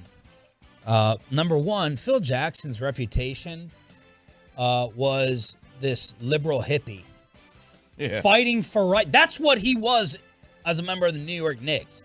Fighting for rights. Let's go out and protest. And now he sounds really like an old white guy sitting on his porch saying, get off my lawn. I tried to overlook the stuff he had with LeBron or Carmelo in the past. It was like a posse or gang stuff. But this is another instance, like total lack of empathy. Total lack of empathy. You can't understand why black players were watching black people get killed in this country and have any empathy for them wanting to show support. The pressure they were feeling on that stage to wear a message. It's like this Bud Light thing. Like it really going to stop you from watching playoff basketball because they put a phrase on the court meant for good? I just boil it down to that simple. What was the intent? Like, yo, enough is enough. And Phil Jackson, like, making a joke of it. He has made a full turn to me. And Jalen Rose called him out on ESPN. You can't make this up. Hall of Fame coach and 11-time champion Phil Jackson claims to have stopped supporting the NBA because it became too political when it went into the bubble and was catering to certain audiences by putting slogans on the back of jerseys and Black Lives Matter on the floor. The same Phil Jackson that won championships with some of the greatest black athletes in the history of the game. Michael Jordan, Scottie Pippen, Shaquille O'Neal, Kobe Bryant, made millions on their backs and off their sweat equity. You're sitting up watching the game with your grandkids and y'all think it's funny when justice passes the ball to equal opportunity? When somebody shows you who they are, believe them. So stop watching forever. It's just amazing. Phil Jackson was like the guy known, along with Bill Bradley, for sports and politics.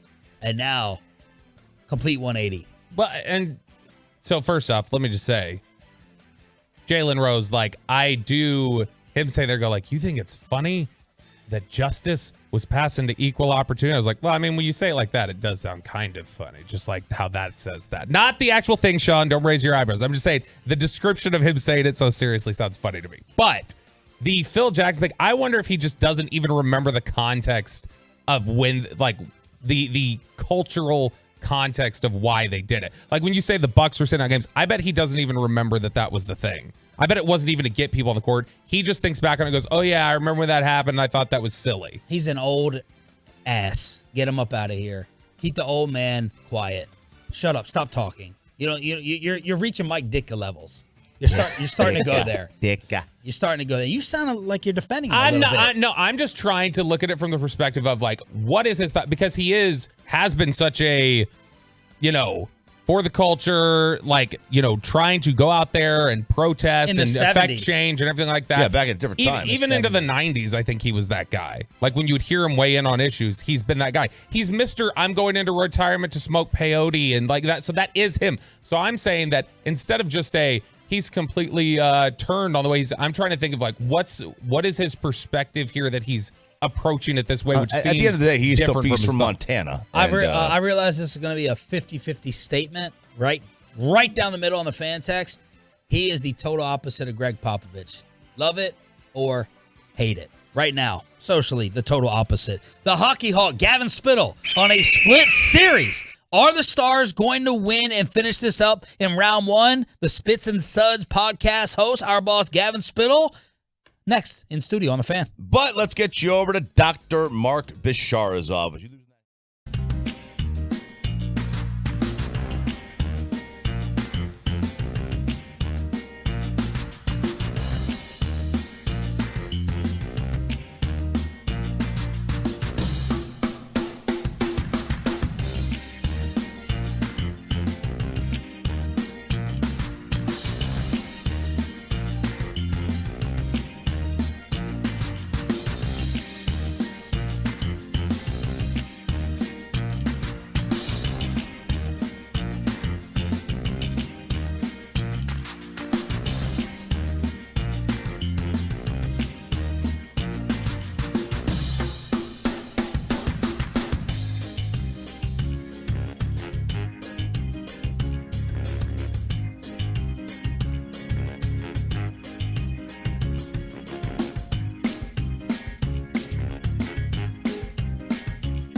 win in Minnesota. Back home tomorrow night, Game 5, 7 o'clock. Puck drop. And in studio, co-host of the Spits and Suds podcast, 105throughthefan.com on the Odyssey app, our boss, Gavin Spittle. What's up?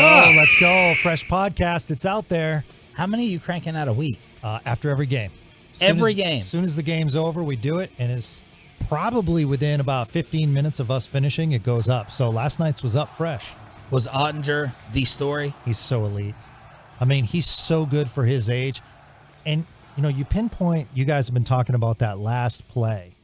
And not only did he get over, but the ability to use all 6'4", 6'5" of his body and to spread out like he did, and the calmness.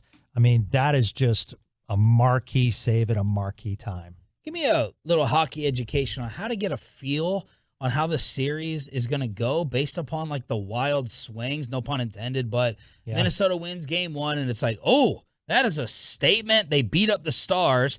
Then the Stars win 7-3. Yep. Then the Stars get blown out Friday. Yeah. And then they sit there and win a close one. Like, how do you predict what the hell's going to happen the next game? So it's very tough to predict. And the reason is, Sean, is because, and that's great perception by you, stylistically, these teams are complete opposites. So it's just whose style is going to win the game. And that's as simple as you can get. If the game slows down and the Wild are physical, they're going to take this series. If the Stars can spread the ice and use their speed and get on the power play, we've seen every time they get on the power play, they're really effective. If they can do that, then the Stars should prevail. It seemed like the first period and about half of the second period, Minnesota's defense was really, really good. Mm-hmm. And they were probably the better team on the ice. They were. And Ottinger just stoned them a couple of times in those once those two breakaways didn't go in, I felt like the entire tenor of the game changed. Yeah, now Wyatt Johnston and I forget the other player. They hit 2 posts early. Mm-hmm. The Stars did. So could have had 2 quick goals, but I agree with you, RJ. I thought the Wild leading up to the Foligno interference penalty, which I think was questionable. I think Foligno did have a right to be upset after the game. But, the refereeing has not been good for both sides. Mm-hmm. But that game changed when the Stars went on the power play and scored that first goal. What was your official stance on Pavelski?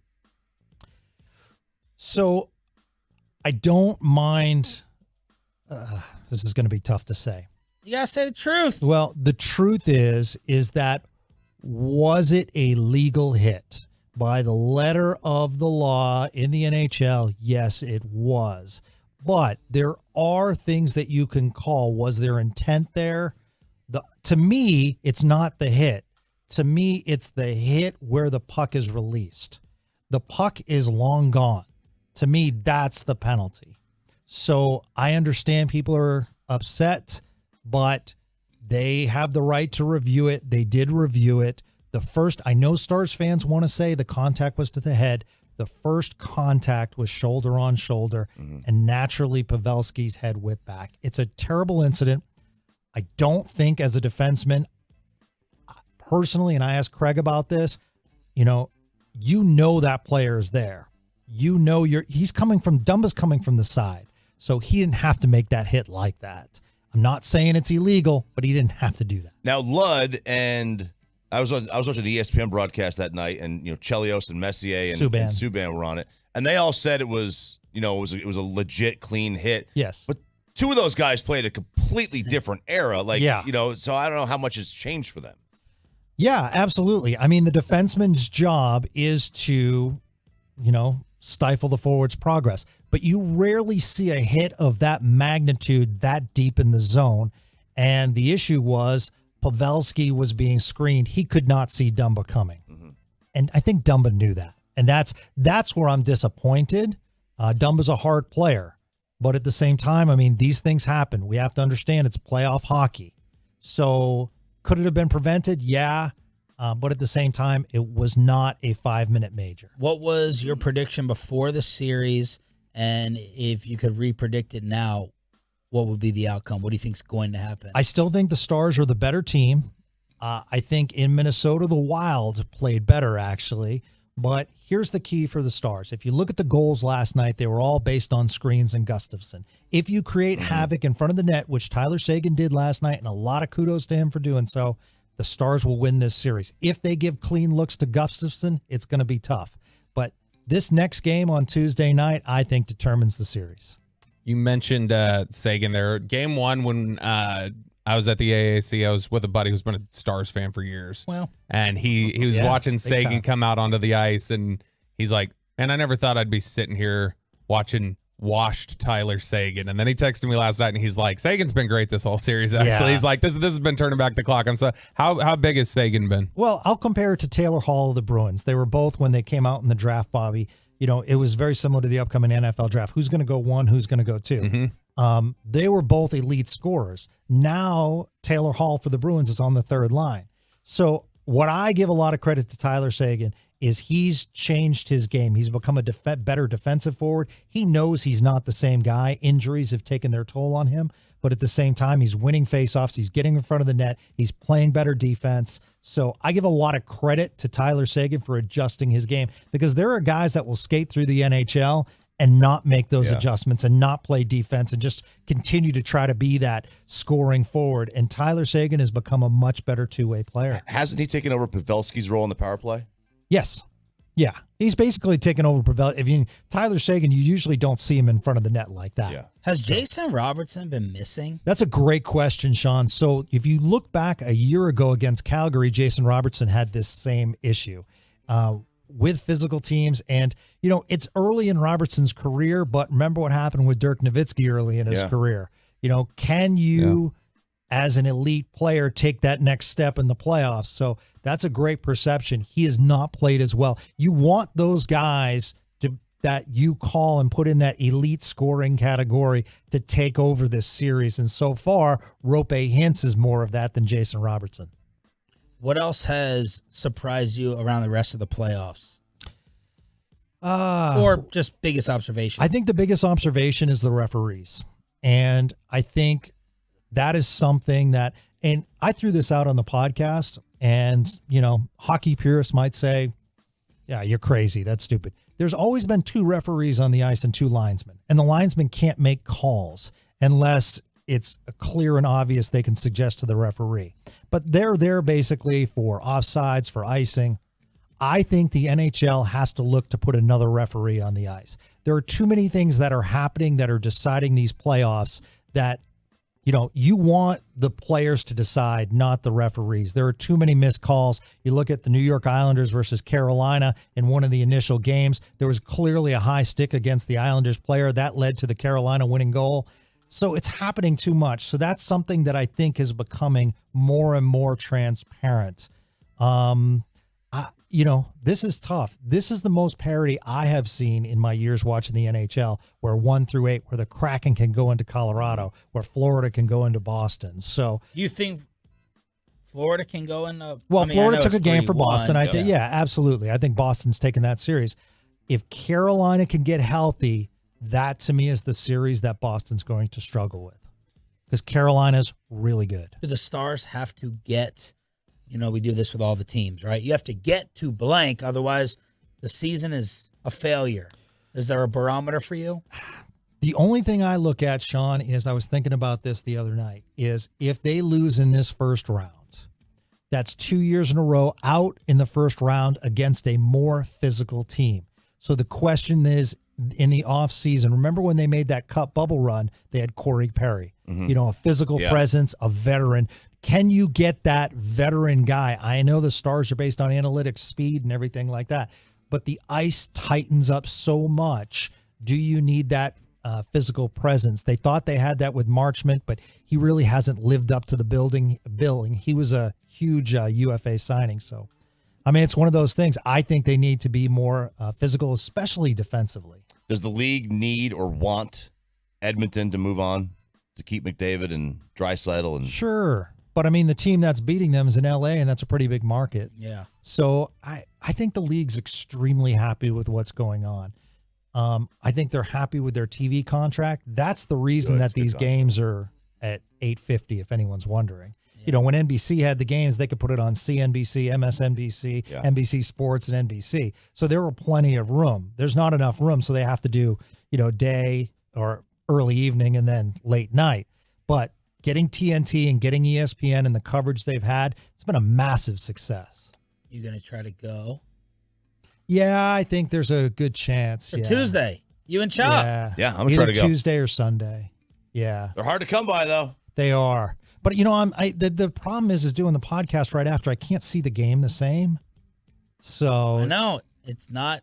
If you're going to talk about it, it's hard to go in person. It is. But I do miss the atmosphere. I miss the screaming. I think a ton of credit to the Stars fans. They've loaded that barn. Mm-hmm. It's been great. The timing's perfect with the Mavericks out. I mean, you hate to see any teams, you know, but at the same time, you know, this town has – that's why I kind of want the Stars to make it to the second round, because you feel the excitement early with the first round. We haven't talked about coaching at all. Yeah. Have you felt – moves, or is it just kind of stay over there by the wayside? No, that's a great question. So 2 huge moves from Pete DeBoer last night. He sat Colin Miller, who has been one of his defensemen all year long. So you could tell Miller was either tired, he just wasn't playing well. So he was a healthy scratch for this game. The second thing is you look about 3:35 left in the game. So Stars on the power play, they call a timeout when there was a break. They reorganize their power play. That leads to that crucial 4th goal. So 2 huge moves in the game last night by DeBoer. Gavin Spittle, Spits and Suds, already out, 105throughthefan.com, and we'll see you in 20 minutes. Or does this count? Yeah. Oh, you forgot about the meeting. No, this kind of counts, I guess. All right. I'm in a good mood, boys. Gavin Spittle, check it out, 105throughthefan.com. Let's crosstalk with KMC and get in more of a good mood after what Jacob deGrom and the Rangers did on your home of Rangers baseball next. But let's get you over to Platinum Chrysler Dodge.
Ball out into left center field. Rooker and Ruiz going back. Is it gone? It is! Are you kidding me, Chris Blake? Adolis Garcia hits a rainbow home run that just makes it into the Oakland bullpen. His third two-run home run tonight. Rangers lead it 13-2. Fourth straight series win. They've won 6 of their last 7. Jacob deGrom, 11 strikeouts. RJ Choppy dancing on your home. Rumba. The Rangers. 105 through the fan with the KMC masterpiece. Corey Majors, what's coming up? Guys, we have the Dallas Cowboys pre-draft press conference running at noon o'clock today, so make sure during the noon hour, where we probably won't break at all day long, be ready for lots of content in your lunch break, so get after that. Plus, as the baseball show of record, we have Mike Bassick here to talk about great pitching with the Texas Rangers all week. Jack Leiter. Yeah, Jack Leiter, how great is he? The Texas Rangers, not the minor league system. He's struggling. Jack Leiter is? Yeah, he's not been great. In fact, he's 4 starts in. I think he's given up like 5 home runs and walked 15 people. It's not been great. His ERA is 5-something. Velocity is good. From what I've watched, I'm no Mike Bassick. He can't hit his corners. He can't hit the edge of the plate, and that's where he's struggling. I haven't watched him throw one pitch all year. Oh, but you can watch him for free. I'm following, the box scores in Frisco, and they haven't been the best. That's encouraging. Did you watch him last year? Nope. Not one pitch? I mean, unless it's like on Twitter and they show a highlight of a pitch, but I'm not watching sequences of pitches. I'm not watching, can he throw, after throwing a fastball away for a strike, can he then throw a slider down and in back-footed? I mean, those are things, like if I just watch a highlight of one pitch, it doesn't really tell me much. Anyone get the fight on Saturday night? My kid did. He watched it illegally on a stream. Dude, what? Why are you broadcasting that, man? He watched it he found it. What did you think? We're just calling out our kids left and right. He today. loved it. Like he was like, he's all in on boxing. He is, or in UFC. He's like, I'm in on both these sports. I'm like, all right, now I got to go learn all this. So he was excited about it. He the next morning he was like, Dad, did you know this? Did you know this? And I should have listened. You know, I really should have been listening instead of being like, hey, nursing this coffee over here. Did buddy. you hear Choppy call out his kid again? What? In the batter's box? What happened this time? Now, Bassick, you have been the reigning G-Bag of the Day champion based upon your Little League advice to Choppy. So let's see if you can top it. All right, so, well, remember how I said he hadn't practiced at all, right?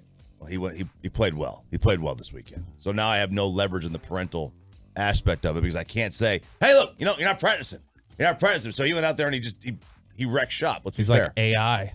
Yeah. Were you hoping he would do poorly then? Well, I mean, I would have had a little, leverage to say, hey, look, dude, it's kicking it again. The good news is he realized that like he did well. He's like, hey, I really want to take more lessons. I was like, oh, okay, cool.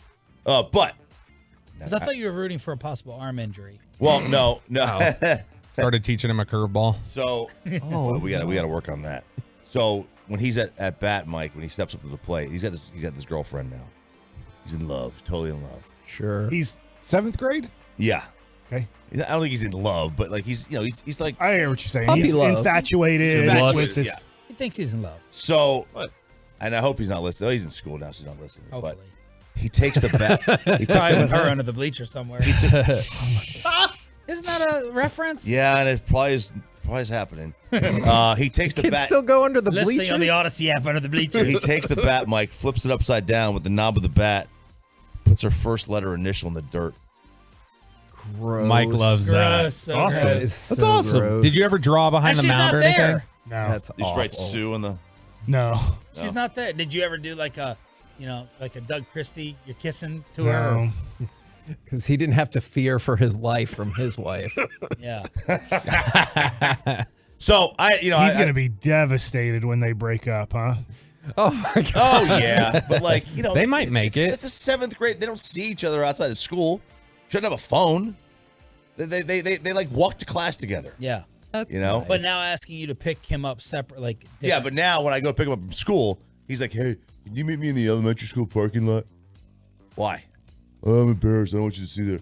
Because like he doesn't want me to drive up there and then me see her and then me get out there. Like he thinks I'm gonna get out there, wave at her, like, oh my God, I can't wait to meet you. Have you met her? No, I've seen her. I've seen her at a track meet. Yeah. Oh, I thought she was maybe at the game. I was like, man, Oh, that no. is- Oh, she's not even there. And She's he's not even doing there. it. Oh. He's doing it in spirit. That is a dumb. Like he's like, I don't want anybody to, like none of us can meet her, which I'm fine with. I mean, whatever, I don't care. Yeah. Do your thing, man. All right, Bobby, give Kevin and Corey your Jared Sandler assignment. Oh, yeah. After he felt like he had explained to me his Houston call.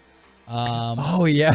That was great. Yeah, that was real great. As he's like texting me, hey, there's a little connection here in the armpit that you may not know about. So we got to come up with Houston, obvious. we have liftoff. We got to come up with obvious road calls that he would then have to explain to Sean. So they're in Cincinnati tonight. So we got hold on to your chili. That one was driven into the Cincinnati skyline. Mm-hmm. Terrible. Chili. I like Oh, it. it's terrible? Oh yeah, it's awful. We got Josh Young drives one into left, and he will icky shuffle around the bases as that one is gone. And then there's a drive into deep right. Will Myers going back. He's at the track. He's at the wall. And that's why Ohio is a swing state. That ball is gone. Oh, my God. That's good. That's a good one, right? Yeah. We're trying to figure out ones for like Harambe and WKRP in Cincinnati. Right. But Nick Castellanos. What's the song? What's the Harambe song, Kevin, that you love so much? Oh How's my it go? gosh. We'll have to get you that audio. the one to Zombie by the Cranberries? No, it's a Harambe? different one. It's very It's like emotional. a reggae version. Love just ain't the same without you. So we'll see today if he debuts at 5 o'clock pregame. What is your optimism that any of those calls are going to? He did say, he said if Adolis hits a home run, he will say the Icky shuffle line. Okay. Because he said Adolis kind of shuffles down the bases. And he's also promised me that next time Josh Young hits a home run, he'll say Young Moolah, baby. Now, See, my one hesitation with this is that he got the Legends job basically because of the same bit that I did. So he's already seen it work in somebody else's favor. Not favor. Inside Hairston. Oh, How I Met Your Mother. Legends will swing it outside. Atkinson, but Hairston, son of Jarrell, swings past the E-Banks. Mom spaghetti. Lito, and he will stuff this one home as the lane was wide open. An anticoagulant couldn't have clogged that one up. He pulls down the rebound. Up ahead to Jay Crowder. Arugula. That was my favorite one, arugula. And now Sandler's going to do this same unprofessional thing that forced him to replace Choppy with the Legends. But at least like some of those feel like the Jared ones, y'all have context. Yeah. RJ's just like saying things that amuse him. I think Mom Spaghetti is a good one for a slam dunk. Arugula. Arugula's really good. I like that. I think arugula. That should be on the. You ever miss that job? You were really good at it. Thank you. I missed the segment it gave us. You miss Fish not paying attention and all. Oh my God, I tell you, I have no idea. Fish would do the games with me. His head would be down on his phone the entire time, and he would be able to completely dissect exactly what happened without even watching it. I have no idea how he did it. It was the most remarkable thing I'd ever seen in my life. Yes, very impressive. So Jared Sandler will start with that tonight. So if it's successful, then will you just follow him across the country and just keep giving him new zingers? Every road trip. Yep, every road trip. We got to come up with a outstanding. Yep. All right, Michael, tell me that you watched either the Warriors-Kings ending, Russell Westbrook being the new sports hero, or the Dillon Brooks drama. I watched the Or Jalen end Brunson. of the Golden State Sacramento game at Rodeo Goat. Really good burgers. Brad Sham? No, I got their salad. Oh. It's good, though. I forget the name of it, but it has steak on it and everything. I did Dad not bring a watch salad. Memphis and LA. That game started off 18-2, and I'm like, I'm not watching the Lakers win. So I didn't watch a second of that. And what was the other game? Westbrook? Yeah, I didn't watch Westbrook went ham, man. Yeah, until the game matters, and then he can't figure out how the basketball game works. How dare I love how you. Kevin Chris Durant, Paul and I Kevin did see Durant that- will let you know. I did see that press conference, like, yeah, history will show. Yeah, it'll show that he didn't really do anything that special. Like, I get it, but I mean, we're gonna forget about him. You think he should be a Hall of Famer? He probably will be because of the triple doubles, because of the MVP. I get he's really good. Hell, we kind of forget about Isaiah Thomas, and that guy went to 3 straight NBA finals and won 2 in a row, and we barely even recognize him. We don't even recognize really like Dominique Wilkins, or we just interviewed Vince Carter. And like Vince Carter played 20 years in the NBA. Like, I get it. Like, there's people that are remembered and there's people that aren't. And Russell Westbrook's not going to be a remembered player. Do you think it'd have been a good follow-up question if while they're doing that, somebody was like, how come you didn't want to play with him anymore than KD? Like, and just to see what his thoughts were about that. Yeah. How did LA Lakers get way better without him? All right, tomorrow we'll have Brian Broaddus in studio to get you ready for the draft at 8 a.m. Little Stars Wild Game 5 preview. Why are y'all dressed up again today? Got to mix it up sometimes. Yeah, something's up. You got I'm serious. I already saw Purdy up here. Gotta mix it up sometimes. This is weird. I'll be back to slob clothes tomorrow. Don't All right, worry. cool. We missed that Duke hoodie. That was in the winter. It is winter. I miss Han Solo. It feels like outside yesterday for 6 hours of baseball in the rain like I was. The KMC No, masterpiece. I was not. Next on 105.3 The Fan.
From our fan studio, secured by DFWsecurity.com, it's the KNC Masterpiece on 105.3 The Fan.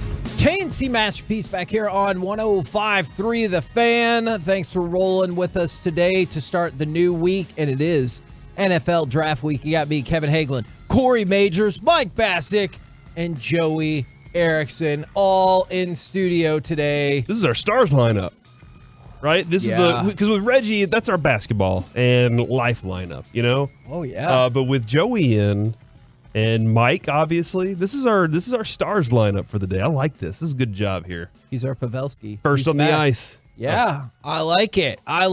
Now, it is also NFL Draft Week. Oh, yeah. How are you choosing to celebrate this week? I'll be at Pluckers in Arlington with Will. He said, bring your liver.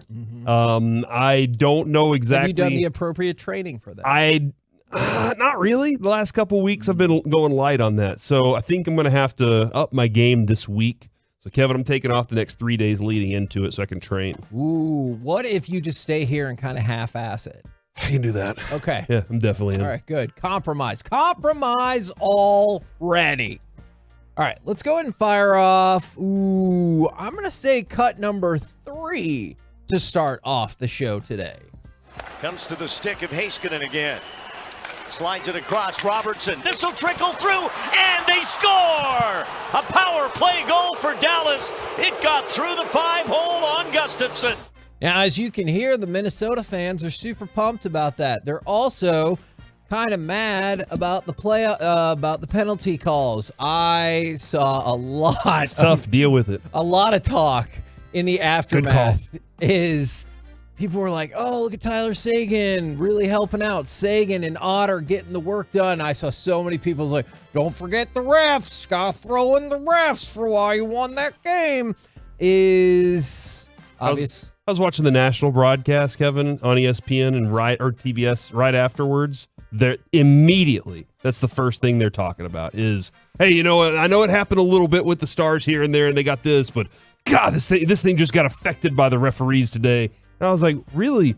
Like, some of the things that happened were legitimately, like, they should have been called. Just because the Stars scored 2 goals off of them doesn't mean it's that big of a deal. Like that, they took advantage of the power play, which they've done all season long. And then you got to be pretty happy about DeBoer calling the old score coming out of the penalty box. Like that's really nice too. Well, I'm really stoked that Minnesota continually wants to put up a challenge to see if they can amass the worst penalty kill in playoff history. Or Plano history. Because I think they're off to a heck of a start. Now, I want to talk about the game, obviously, but my other maybe broader question for y'all with 3 games to go is the series is tied. Do you feel like the Stars have the better team? Joey, I'll take this first. Please do. I do, and it's not because I'm a homer. It's because, like, you knew going into Minnesota in that game was going to be, the first game back was going to be a different environment. I didn't expect the Stars to look as flat as they did in a lot of those instances, but you knew that it was going to be a chaotic environment. Stars played a better version of what they wanted to accomplish in yesterday's game, and that's what I'm kind of expecting. I'm expecting maybe another 5-goal game from the Stars before the series is over, but I'm expecting more of a calm game like you saw there, because now you got a lot of the nervous energy out, being home early and then being away and then having their home ice. So that's kind of where I am. I still think they have the better skill, they have the better talent, and they've kind of passed that, hey, you can be physical with us and we're fine, we're still gonna score goals. Yeah, the Stars have shown to be able to win in a lot of ways, whether that's special teams, whether that's being physical, and I do as well think the Stars are just a little bit better. They have a little bit more firepower. I think they're better on the back end, just depth-wise, and I think they have the better goaltender. I mean, we saw it. Gustafson is phenomenal, but I still think Ottinger has just elite level net minding, and he showed it yesterday. And the Stars got to win. First off, what a great hockey game. Yeah, it really was phenomenal. And with the officials, hey, I'm on the same boat. I wish the game was entirety 5-on-5. I wish they just would not call anything. You'd have to be tackled to call penalty. I really would, because it makes for a great game. The first 2 periods were phenomenal. Just teams going up and down, chance after chance, and we got to see really great skill and great goaltending from both sides. And that's what makes playoff hockey phenomenal. And it was fun to see the Stars really battle and survive the waves that the Wild had. That's a tough place to go into and win a game. Tough place in a hostile environment, and they got the job done. When Joey says we're a little bit better, obviously with Pavelski, I think we'd be, even that much better than this team. You think the series would still be 2-2? I know there's a lot of projection involved so. with that. Yeah, I think so. I thought it was going to go 7 games. I think they're so evenly matched, and it was a big win. I think it was a good weekend. Obviously, you take one, you get to a best of 3 now, and you take your chances at home. It'll be a lot of fun. I mean, I think it's just such a coin flip. I think this was the biggest coin flip of all the first round matchups. They have to they have to get better though, of not allowing these breakaways. Like they're on their defensive side, they have to Been a clean shocking that up, amount man. of like 2-on-1s or 1-on-nones. They should be the team that's pushing that. Like that should be the Stars pushing something like that. That should not be them giving that up, but here they are. And I don't know, Joey, is there a strategic thing that they're doing that's causing that, or is it just they're not being disciplined? Yeah, they're being a little bit aggressive on the back end. The Stars are a high basic pinch team, which pinching is like your defense is, if there's a chance for them to get the puck, they're just barreling towards the puck, and they're not really worrying about behind them, because basically a wing's they got Otter. Yeah, and a wing. Well, that's part of the issue too. Is we have a fantastic goalie, so you can kind of get away with it sometimes. And I think with Game 3, they struggled to get any offense. I think they were trying to overcompensate for that early in the game. So you had guys like Suter, Haskin, and Hakanpää just pinching constantly, and then you give up those breakaway chances. And fortunately, as you mentioned, Otter was phenomenal, and they survived it. But, imagine if they score 2 or 3 times on those, games out of hand. See, I thought the game was fantastic as well. I would have thought it was a little bit more fantastic if the second goal would have been put on the board. Well, I mean, sure, always a shutout. Look, I can enjoy a fantastic game being 4-0. I realize that's not like the conventional definition. I could have lived without that second goal and the push that Minnesota made in the last 2 minutes. That I was like, I swear to God. You're nervous, huh? Yes. I don't know. There were Stars fans. Were you not nervous in that final 2 minutes when they put up the goal and they were bringing nervous the entire game? Yeah. Okay. Well, that's fair too. And that penalty was garbage too at the end on Zook. You can't bring that up. You can't bring that up. Fell. You cannot bring that up. Even when the refs helped us out so much, Minnesota still had more power plays than us. I guess my feeling, Joey, is like when I'm watching Foligno, I'm like, that dude looks like he's trying to headhunt everybody on the ice. And so when he went into the box with the bloody nose, I was like, that's fine by me. And then they score. Sagan puts it in. I was like, it felt like it had a little more weight to it, because this guy's running around talking his trash and hitting people, and he's getting away with it. And then the Stars said, look, you keep doing that, we're going to put one in the net on you. And that's where I have a little bit of issue with the whole officiating debacle, because, like I said, it's infuriating, and I get it. But he continues to run guys. Yeah. And if you continue to put yourself in that position, sometimes the refs are going to go against you. And that's just what happened. And the Harley penalty that happened, I want to say in the third period, to give Minnesota a wild player. The only reason the Stars get a penalty is because Harley's a rookie. There's a lot of nuances in officiating. They will protect the veteran players. And the only reason that call was made was because Harley's a rookie. If Sagan or Ben did that, they would have just broken it up and let the play go on. But that's the type of nuances within the game that can happen, which drives a lot of people nuts. Now, Joey, you said something a little bit ago that I have to admit I have concern on this front is no penalties, let them play 5-on-5. I tell you, my counterpoint is I remain concerned about the Stars' ability to score 5-on-5 goals in this series. If my count is correct, they now have 7 power play goals in this series versus 6 5-on-5 goals in the series. Look, props to the power play. And again, I'm glad that Minnesota's penalty kill is terrible, or a combination of the two. That is an alarming rate. If you're scoring over a long series, if you're scoring more power play goals than you are even strength goals, not my favorite. Minnesota's so stingy. I mean, I give a lot of credit to them. They are phenomenal in front of Gustafsson. They've blocked a ton of shots. And you've seen that with Robo. He's gotten a ton of shots blocked, which has kind of infiltrated into some of his latency in his game lately. He's struggled for sure. So, I mean, a lot of it is credit to, the defense of Minnesota. And if the Stars can continue to just battle through that. And, I mean, DeBoer's stated it multiple times. This is a team that takes a lot of penalties. We're going to take advantage when they do. Yeah. That's just the way it is. Now, I guess I don't always lock in on the commentary during the games as much, but we've had multiple people text in that either they thought the ESPN broadcast or excuse me, not ESPN, the national broadcast was biased, or they had to switch channels because of the bias. I guess I did not notice that, but I'm not always as locked in on the commentary.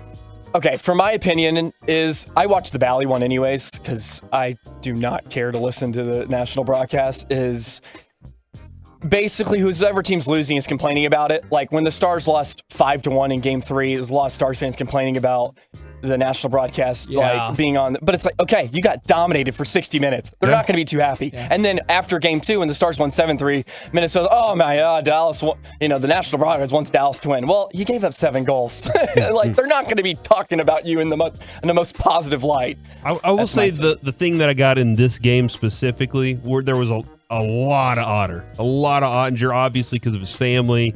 His family was in the suite. That was weird, Kevin, looking at his family in the suite in their Dallas Stars jersey and the entire suite full of people in their Wild jerseys. Awesome. I was like, get them out of that suite is what I would be telling them. And I guess like his brother was even wearing a Wild jersey also. I was like, what's going on here? But it was mostly focused on him, and you got a very little detail about some of the other players, or those stories, the really good stories about some of the other players. Did it hurt your feelings when they had to flash up to the grandparents after he gave up a goal? But is that just fair? If you're rude, it's like their fault. If they'd have added some more birthday money for some lessons, maybe he would have been able to make that stop. So just making it to the NHL is fine. Shutting down that third period power play, that's what I need the lesson money for. It did feel like there was just a little more interest and intrigue in what the Wild were doing. And in my mind, it was, well, they're the underdog, and a lot of people do root for that. So I just kind of left it at that. My opinion, too, is both of these teams are underdogs. Like, when it comes to the whole national scene of hockey, like, let's be honest, I don't think the national broadcast want any of these teams to go far, both of them. So it's like, we can agree on that together. Yeah. So one thing we can agree on is that they probably don't like us both. No, you're definitely right about that. These are not national brands. Even though Minnesota's a great market in terms of it. Maybe they're just trashing it because they're like, why do we have this game? Like, why didn't we get Boston or whatever? Like, they're just really upset. Could have gotten New York. Yeah. Could have been an MSG tonight. Yeah, we could have gotten Rangers and Islanders. Like, they're really put out by it. Now, a couple more things is from the 510. What sucks is the national angles are so much better, but they were bagging on the Stars. And then this is fascinating from the 425. My wife does not watch hockey at all. She watched the last 2 minutes with me and decided playoff hockey is way too intense and nerve-wracking for her. It took 2 minutes for her to be like, I'm out. My wife... See, during the 99 season, that's when Adrian and I started dating. And so as I was getting to know her father, which is now my father-in-law, like we watched all the Avalanche series. We watched the entire run to the Cup. And so we were all together watching those every single night, except for the one that won the Cup. I was at my house with Adrian. We weren't at the in-laws. But she sat down to watch with me this weekend, and she was like, this brings back the memories of the playoff hockey we watched whenever we were back then. And I was like, see, this is why you need to be in on this all the time. Okay, then 2 questions. She loved it. If the Stars win the Cup, is a more logical outcome for y'all to do a recommitment ceremony? I'll never do that. For Joey to always to be there Joey for the recommitment. It'll be Joey getting married. Yeah. That'll be more likely than us. I'm not recommitting. I'm never going to. I've already done that part. I'm consistently committed on a daily basis. You need to recommit to I don't need to tell anybody, hey, buy me a new toast. Hold on, am I getting free stuff? I don't know how that works. Presents? I'll get you utensils, whatever those. Joey's like, I wasn't there for the. Was he even born for the first? I was in my mom's stomach. Okay. Yeah. Kevin wasn't there at my first wedding. My only wedding. And we knew each other. For mark 2 weeks. that. First wedding. For 2 we weeks. knew each other for 2 whole weeks, and he didn't realize the potential that this had. Now I've known you for... You should be able to figure this out. 17 there years. You go. Good job. Something like and that. he was like, pass. Was Mike at the first wedding? I didn't know Mike. What's your name? Mike doesn't know me.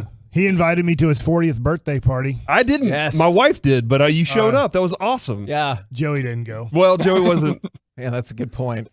This show's fracturing as we speak. Who wasn't at whose party? Who wasn't? Now, Joey brought up you need a recommitment ceremony to the Stars. Okay. Not to your wife. You're still committed there. Yeah, how do Okay. we do that? Where should we do a recommitment ceremony to the Stars? You know what? Here's my bold example that will never get past our bosses.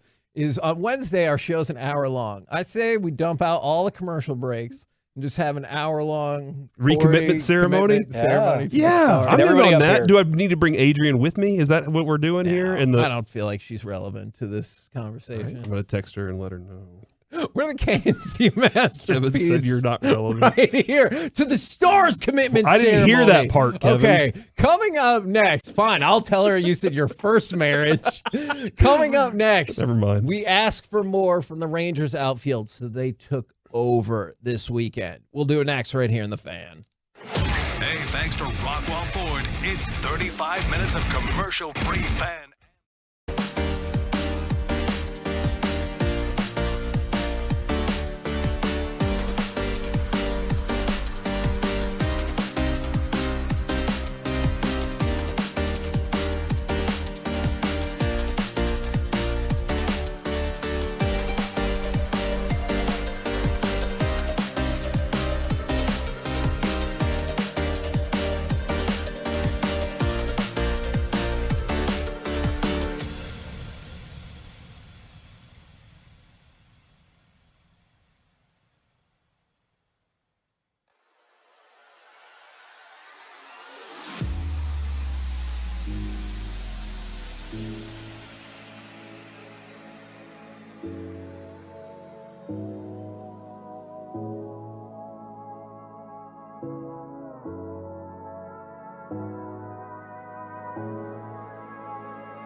This segment on the KNC Masterpiece is brought to you by Frankel and Frankel. There's a reason you need a special license to drive a big truck. So companies that hire drivers and put them in a big truck should be held accountable for what happens when one hurts you. Frankly, you need Frankel and Frankel. That consultation, it's always free. Visit truckwreck.com. KNC Masterpiece back here on 105.3 The Fan. Now, Thursday or Friday, we asked for more from the Rangers. Yeah, Tolos, we need you to outfield. listen more. No, well, I mean, sure. Oh. Definitely. Listen more. Tolos, YouTubers, listen more, watch more, share our content. That would be fantastic. Or Mike's going to come find you. You can just say hi to me at the Rangers ballpark. Okay, yeah. There's zillions of Tolos that are going to Ranger games, by the way. It's awesome. Everybody yells Tolo. I wave back. Some people come up and shake my hand, and we talk for a few minutes, or I take pictures. It's really fun being out at the ballpark. Good vibes. Yep. Yeah. Yes, it is. Absolutely. So you can find him. Yeah. He doesn't necessarily have to find he'll you. find you. That's probably true. But we asked for more from the Rangers, and They didn't deliver. They did. No, they didn't. They didn't sweep the A's. That is we asked true. for a sweep. I will tell you this. On Friday night, Show us you can do it. I was like, sports are dumb. Because we talked about, like, all Friday, we were like, Somebody came let's up go to me 5-0. Somebody came up to me late in that game in the 8th inning and goes something like, "You've ruined everything." They blamed Kevin. For a Rangers fan, I'm / Stars fan, he blamed you for posing a question on, hey, would you rather the Rangers lose so the Stars can win? And they're like, we're all losing everything. Yeah, look it was what happened. Saturday. It was Saturday after the Stars had lost, after the Rangers had lost. So Saturday pregame of the Ranger game, somebody's like, man, Kevin asking that question ruined everything. That's fair. I thought the same thing on Friday. I was like, hey, you stupid idiot. You said, can we go 5-0? And now we're 0-2. Now, luckily, the weekend took a pretty hard turn back in our direction, with the Rangers winning the next two and the Stars winning one to go 3-2 for the weekend. But we said, hey, Robbie Grossman. Be better. I don't know why I said it like that. Grossman. Man, there's this, non sequitur real quick. There is this video series we watch with this lady that Noah really likes, and they're doing Old MacDonald, and she goes, and on that farm, he has some geese. She doesn't say geese. She says geese. Wow. E-I-E-I-O. And I can't let it go. It's like burned into my brain. You know, there was a toy that Carter and Lucy had, and Avery, I think. They all shared it, and they did say orange, and that's where I got orange from. Oh my gosh. It's their fault. That's the impact you can make. But Robbie Grossman was responsible for the Rangers' first 4 runs yesterday, including the 3-run home run in the second inning. So he was like, no, I heard what you said. Check this out. But then, of course, Saturday is what everyone is focused on for a very good reason. We'll try to run down all the incredible things that Adolis Garcia did. And I saw somebody's quote tweet on this one. Adolis Garcia is the first player in American League history with 3 home runs and 2 doubles in a game. I saw, it might have been Pat Doney who quote tweeted and goes, feels like the American League's been around for a long time. So that's a hell of an achievement. But it's not Major League Baseball, because there were 3 National League players that so, did it. you know, American look at Corey League. focusing on the negative. No, I'm just saying, like, there's also that. Let's get that out there. That place was pretty electric. I say fit that bat because he got hit. That was the thing, too, that was weird about that game is Fujinami, who's a thrower. Yeah. He has no clue where the ball is going when he releases it from his hand. It's a hope. And he throws very hard. He needs a lot of coaching. Honestly, his stuff is major league stuff, but his command and ability to kind of recognize pitches and stuff is not major league ready. He should be in the minor leagues. But when he hit Adolis, the first pitch of his second at bat after going deep, there was a little bit of, what the crap's going on here, man? I know you've almost hit Simeon 4 times in like 8 pitches, so I know it was by accident. But Adolis didn't lose his temper. He got upset and he looked at the pitcher, and the umpire stepped and he went to first base and he calmly walked to first base, but he stayed locked in the rest of that game. And on his 5th at bat, going for his 4th home run, the place was electric, thinking he's going to do it. He's 3 for 3 with 3 home runs. And then I thought he did a great job of hitting a 100-mile-an-hour line drive over the second baseman's head. And then what do you know? Saborgs. I feel like there's an S in there for no reason. just be Borgs, is he set it up by the intentional strikeout. By the intentional strikeout, yeah. You heard him. So he could face the position player, I think it was Peterson, who was pitching, Jace Peterson, and he was trying to hit a home run, but unfortunately got just a little bit out in front of it and hit another double. Now, this... he did. He just stood there. We're going to go to cut one, and this is pretty amazing. This is a breakdown from... I feel like Chris Blake, Matt Hicks, and Jared Sandler all worked in cooperation to help predict the future with this cut. Yordan Alvarez has moved back in front of Adolis Garcia for the Major League lead. Alvarez, a 2-run home run for Houston tonight. The Astros lead the Braves 4-1 in the 6th. All right, so he's at 25 then right now, and Adolis is at 24 as he swings and pops one up foul, headed into the seats behind the Rangers dugout. Strike one to Garcia. It's a convergence of run production. What if Adolis just comes right back and says, you know what, Yordan, I'm scoreboard watching. I heard Chris Blake. I'm going to raise you a 2-run homer again. It would be his 3rd of the night. And here's a high fly ball out into left center field. Rooker and Ruiz going back. Is it gone? It is! Are you kidding me, Chris Blake? Adolis Garcia hits a rainbow home run that just makes it into the Oakland bullpen. His 3rd 2-run home run tonight. I raise you, Yordan. Rangers lead it 13-2.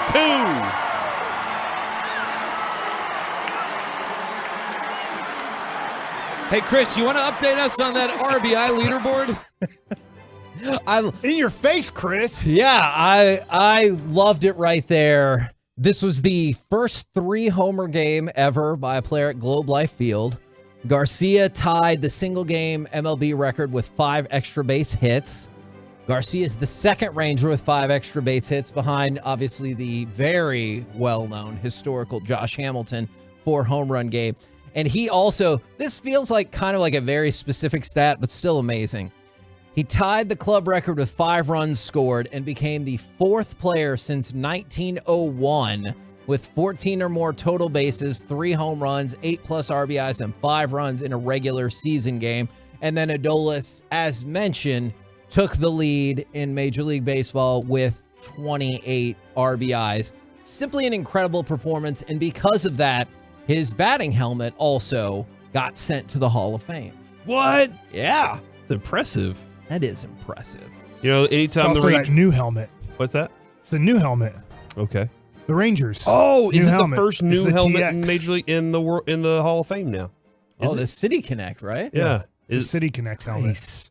Man, because we were there. Yeah. And now, man, that's an interesting point that we should sell. We showed up for the release of the City Connect, and before the week was out, it was in the Hall of Fame. Guess what else we showed up for? Spring training. We were there for spring That's training. true. We were the only radio station there, and so there you go. So 2 things happened, Kevin, and look at what's going on right now. Man, this team is on a freaking roll. 4th straight series that they've won. And maybe more importantly than just that, they're winning these emphatically. They are 10-3 in their last 13 games. And I believe have the 3rd best record in baseball, I want to say. And they honestly, it was funny. Andrew Heaney on Saturday night had to watch his words in his post-game press conference because he pretty much got really close to saying, and we just blew that game against Oakland. Like he got really close, and then he changed the words as fast as he could. And I was like, he just wants to make sure they have another game against him. They have 10 more. It was after Saturday night. Now they have 9 more against Oakland the rest of the way, and that's a really bad team. Honestly, I don't know if they're going to win 50 games. That's fair. But he was like, and we gave, well, you know, I mean, we just didn't get it done Saturday or Friday. Because he wanted to be like, we gave that game away. Right. And they kind of did. And they did. They didn't play very good defense. John Gray didn't have a very good game. You'd have thought John Gray gave up 73 runs and got 1 out in his post-game press conference. He's like, this is the worst I've ever been in my. I'm like, you weren't that bad, dude. I was like, you weren't good. But I was like thinking, can you imagine? Let's just do this. Last year, Spencer Howard, for instance, throws 5 1/3 innings, gives up 4 runs, 3 earned. We're like, dude, it's a good start. We got a chance to win that one. And now it's like, dude, what's wrong with John Gray? But that's what you prefer, right? Right, like you definitely want John Gray being like, hey, we barely lost. And he goes, you know why? Because I pitched like a piece of trash. Yeah, no, something that stood out from what Bochy told us last week when we asked about, hey, calling the home run play and everything when Adolis is at bat. And he was like, that dude loves that moment. Like he's one of those guys that he can't wait to be up at the plate for something like that to happen. Do you know what he's batting? And I don't know, yesterday it probably went down because I don't think he had a very good day yesterday. Yeah. Runners in scoring position. He's been pretty tough. I think he's batting, Reggie's not here, but I do think he's batting 069. Nice. With nobody on base. Huh. If there is a person on base, he's batting like 350 or something, or 380. It might even get close. 065. So it went even down because yesterday he had 0 for with nobody on base. So and he's batting 1,000 with the bases loaded. He is 2 for 2. Yeah. So it just goes to show, like, I don't know what it is about Adolis, and that is a good trait to have. Now, it's not a good trait you're batting 065 with nobody on base. Sure. Yeah. But it just goes to show that he's doing a good job of, in big moments, we all get an adrenaline rush. We all get a heart rate that starts getting a little bit more. And can you calm yourself down and not expand your strike zone, make the pitcher throw the pitch that you want, and then when he does, you have to take advantage of that because you're probably not going to get the pitch you want 3 times in an at-bat. Yes, you could get 3 strikes, but out of those 3 strikes, did you get one that you could handle and put in play hard? And right now, with a runner on base, if he gets a ball that he can hit and hit well, he seems to hit it well when there is a runner or 3 on base. Kevin, with 49 at-bats with runners on, he has 6 home runs. Wow. So get on base. Holy moly. And he'll drive you in? Yeah. He's going to drive so you in. So he comes man. back to the dugout and he yells at Nate Lowe and whoever. We have 17 guys batting second right now. And Marcus Semien, he's like, true. It's your fault I got out again. Get on base and I'll get a hit. And they're like, but why? I don't know.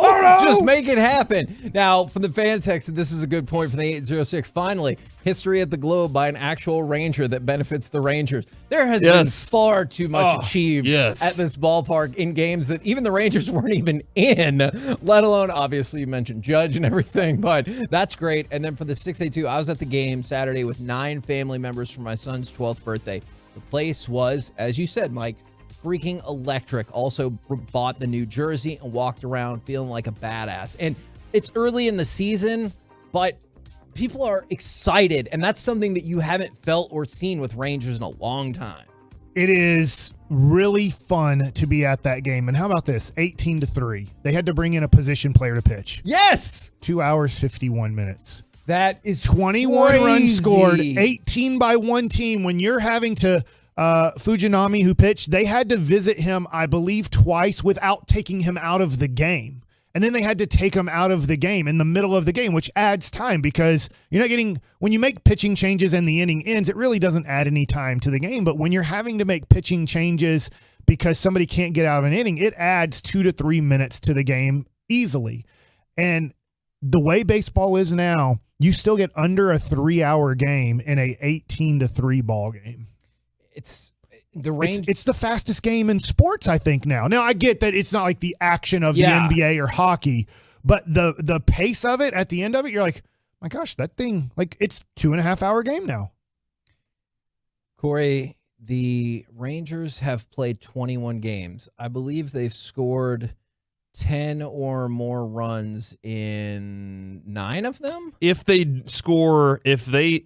allow more than 4 runs, if they allow more than 4 runs and their opponents score 1 or more, if they score 4 runs, here we go, and the opponents score 1 or more, they haven't won. But if they score more than 4 runs, they always win. So let's get after that. Let's just keep scoring more. They're clubbing, dude. They're clubbing the ball right now. I love it. It's really impressive. That was very difficult to get out. I'm still confused, honestly. We might try that. I'm going to send it in an email to you, see if I can figure it out. We're the KNC Masterpiece right here on 105.3 The Fan. Ooh, you know what? You might have a chance to immediately correct yourself because coming up next, it is Baseball Nuggets with Mike Bassick. How does deGrom even give up a run? What's his problem? Next. Coming up in the next.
This segment on the KNC Masterpiece is brought to you by Classic Chevrolet. Classic Chevrolet looks at the road ahead and says, Texas, let's ride. They're doing their part with deep discounts on their full lineup, unprecedented savings. Make now the best time to buy. This is Texas. This is Classic Chevrolet. Relax and enjoy the difference. Find new roads. All right, welcome back to hour number 1 of the KNC Masterpiece. Want to turn your attention to 11:40. We got some quality football content coming up there. Is that your Dawson Is that not what we're impression? doing? That's not what we're doing. I'm sorry. It's time for Baseball Nuggets with Mike Bassick. I told Joey to play this song, and this is why. Yes, that has been G-Bag Nation's theme song for over a decade now. It's time to go home. But I'll go. when Will Smith comes into the game, I love looking at the crowd because they love this song. Now, the other thing, too, is they have a whole light show now. It is very WWE in that they have the lights flashing on and off because they don't need the lights to stay on as a pitcher is jogging in from the bullpen. Now, once he gets close to the mound, the light show goes off. The music stays on. But it's fun looking into the crowd and seeing how much people enjoy that song. Absolutely. And so, anyways, I had to play that for Will Smith, for G-Bag Nation, and for the Texas Ranger fans who Nicely are rocking out to Stranglehold That's when interesting, Will too. Smith comes into the game. Mike, there was the last couple of years, there hasn't been like a reason to be excited for saves even. You know, Right. it's not like we're sitting there going, hey, you know, we're playing for something, but the Rangers are right now. Yeah. It's definitely a fun time. I will say this from multiple people. We are hoping that Jose Leclerc changes his song because he is the other closer, right? It's kind of a shared closer role. If you watch the way Bruce Bochy's doing it, he usually, based on matchups, based on whatever they are, Bochy has his thing that he's doing, whether it's in the 8th inning, he sees certain guys coming up that he wants Will Smith to face or he wants Leclerc to face, and they could interchange roles on a certain night. But it is really fun when Will Smith comes into the game and seeing the crowd getting excited. And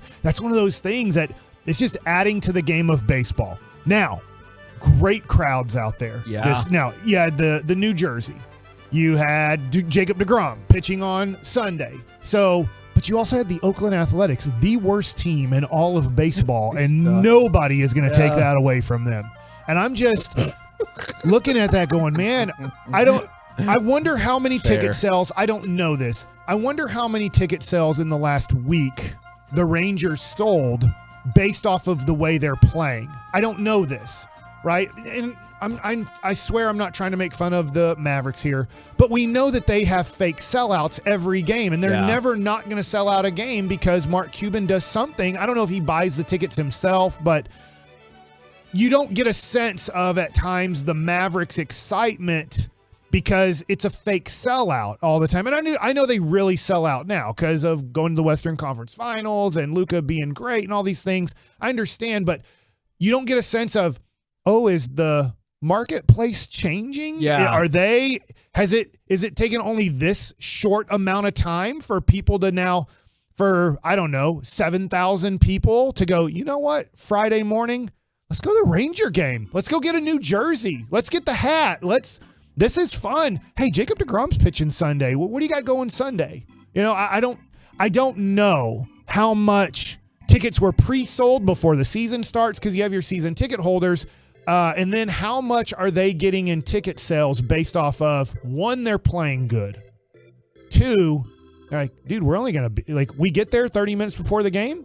The game's going to be over when it starts in 2.5 hours. If we get there early, go get a hot dog, go get maybe a nice brisket taco from Hurtado's, and we sit down. We're going to watch a fun 2.5 hours worth of entertaining baseball. We're probably going to win.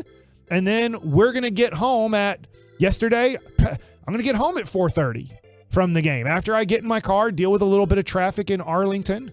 The makeable, I don't know if that's the right term, I-30 and all the exits. That's a fact. It's been our entire lives. I remember this. I was thinking, they're going to get this ready for the Super Bowl. I get why they're doing construction over here because the new stadium's over here, the Super Bowl, they really got to get it ready. It was screwed up for the NBA All-Star game, but I get it. It's like, dude, when is it going to be done? When are you guys going to have the 5 or 6 lane highway that we want to have in Arlington? I get you want to have it. At some point, can we get it done? Nope. No. It's literally been a decade. Yeah, and we're still paying for it. It bottlenecks, getting to like once the HOV lane ends, it's like, dude, we've entered Los Angeles. And it's just, I don't know what it is. And then now coming home, you can't go back to Dallas without getting in pretty big traffic. One, it's great because there's so many people at the game. But two, it's like, yeah, we've done so much construction. Now we have 3 on-ramps so you can get onto the 3-lane highway that we still have for you guys. And I'm like, Arlington, when is this going to get done? Somebody let us know, Arlington.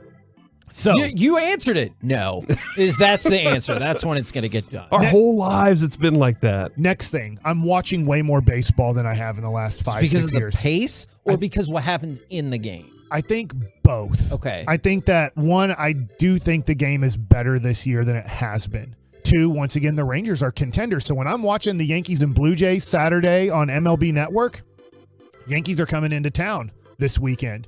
I'm kind of like watching going, hey, the Yankees are good. Toronto's good. These are some good players. And then the pace of it is, heck, 2 minutes. If Manoah or Garrett Cole, who are kind of rolling in that game, you could be done in an inning in like 5 minutes. You're like, dude, we're already to the 3rd inning because both guys just dominated the 3 hitters they both faced. And so you just feel like there's this pace to it. There's this energy to it. And the other thing, too, is what I've been noticing on all these highlights, if you watch Quick Pitch in the morning, if you have MLB Network or you're watching highlights, it's not just Ranger games, I feel. It's still school time. It's miserable weather in, the north still. Yeah. So it's cold. People are wearing hoodies and trying to stay warm at baseball games. It seems like there's more people at these games too. Maybe I'm just making that up in my head. Go study the attendance. But it feels like when I'm turning on these games, I'm like, dude, Philly's sold out. Yeah. I get the Cubs are going to be sold out most all the time. And I get the Yankees are on a Saturday going to look really full type of deal. But I just feel like there's this buzz about baseball. Attendance is up more than 4%. Okay. Actually 10% right now. It's up 10%. And I get it. You're going to be crushed by Oakland. You're going to be crushed by Tampa. There's certain places where it just doesn't matter. It's a horrible place to watch baseball, and people aren't going to go to a bad environment no matter how good or bad your team is. But I've just noticed when I'm watching these highlights going, boy, it sure seems more full at these games than it has been in the last 5+ years. And it's interesting because, people seem to be buzzing about the new rules and everything, but also you had a lot of momentum off the World Baseball Classic, so it makes sense that attendance would be up. So, my last baseball nugget for now, Jacob deGrom. When you guys watch him pitch, do you just go, how does anybody get a hit? Like, when he gave up 2 runs, one of them being earned, I'm like, I don't know how this happens. Like, you watch him pitch, and you're like, how does anybody square up his pitches? Now, I get you. Anybody makes mistakes. It just goes to show. Everybody has an ERA, whether it's Nolan Ryan, Jacob deGrom, whoever. You're going to give up runs. But when you watch Jacob deGrom yesterday, 6 innings, 1 earned run, 11 strikeouts, no walks, you're just like, dude, I'm watching something really special. And it doesn't, John Gray's good. Andrew Heaney's pitching really good. Martin Perez is good. Nathan Eovaldi's come out of the gates not the best, but he's not bad either. But when you watch Jacob deGrom, even versus your other 4 starting pitchers, you're just like, this is special. Like, this is rare to watch what you're watching. And then when Oakland scores, I'm like, I don't know how they did this. Yeah, it is more like, how does anybody score rather than how does he make it look so easy? Like, that dude, it's just consistent. Everything that comes out of his hand looks the same. He doesn't look like he's straining to throw anything. Like, Nolan Ryan looked like he used every muscle in his body to all throw that a pitch. ranch strength and yes, everything he could. deGrom looks like he's going up there and almost just tossing it, underhand at somebody. And everything just looks like it has this perfect movement to where I set you up and I fooled you. Good luck next time. And he doesn't look intimidating on the mound. He looks like Joey Erickson. Yes, he does. It's a long, skinny guy on the mound, but then it just shoots out of his hand and moves out of his hand. By the way, Rangers, real quick, it's not all Jacob deGrom. You got to give a lot of credit to whether it's Dane Dunning, the offense, and opening day, but the Rangers are now 5-0 in all 5 of Jacob deGrom starts. Incredible.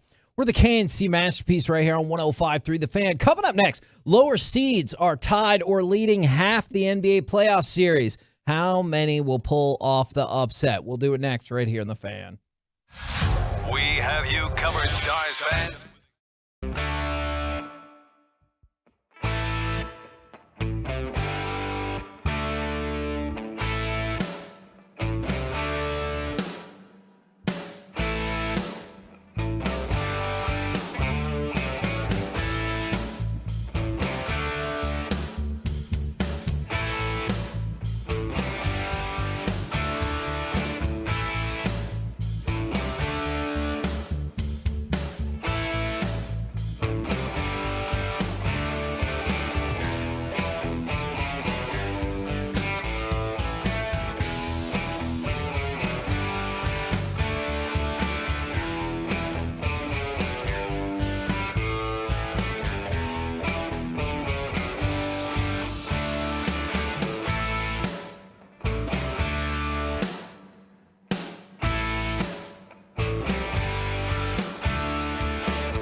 Fan Studio, secured by DFWsecurity.com.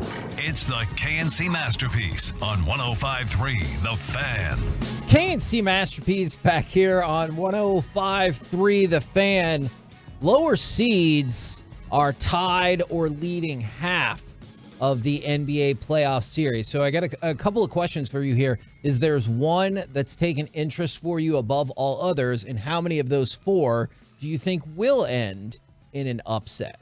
At least seed-wise, because I know some people will be like, I thought the Lakers were going to take it all along. Just at least seed-wise, where the lower seed wins. Is this proof, Mike, that probably those fart-knocking Lakers will probably win?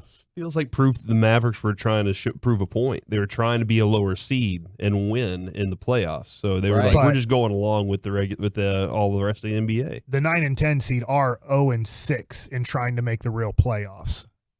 It's always been the 7 and 8, like in this play-in thing that they have. It's still yet to happen where a 9 or 10 seed has done the deal where they win the game and then win the next game on the road. I think the Bucks are going to come back and win that series. I just think they just need Giannis to be somewhat healthy in that. They got hammered in that last game. Yeah, I just think as long as they win tonight, I think they'll be in good shape. The Golden State thing is interesting because I know sometimes you'll hear people say, well, luck, or a make or miss league. And I understand the make or miss league.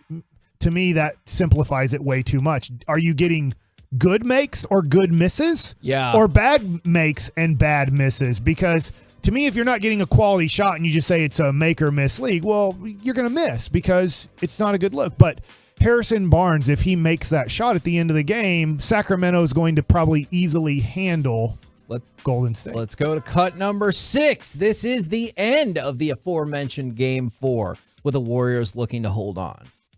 Fox into the backcourt. Hunting Curry. He's got Curry on the switch. Fox over to Barnes for the lead. And that's it. The Warriors survive.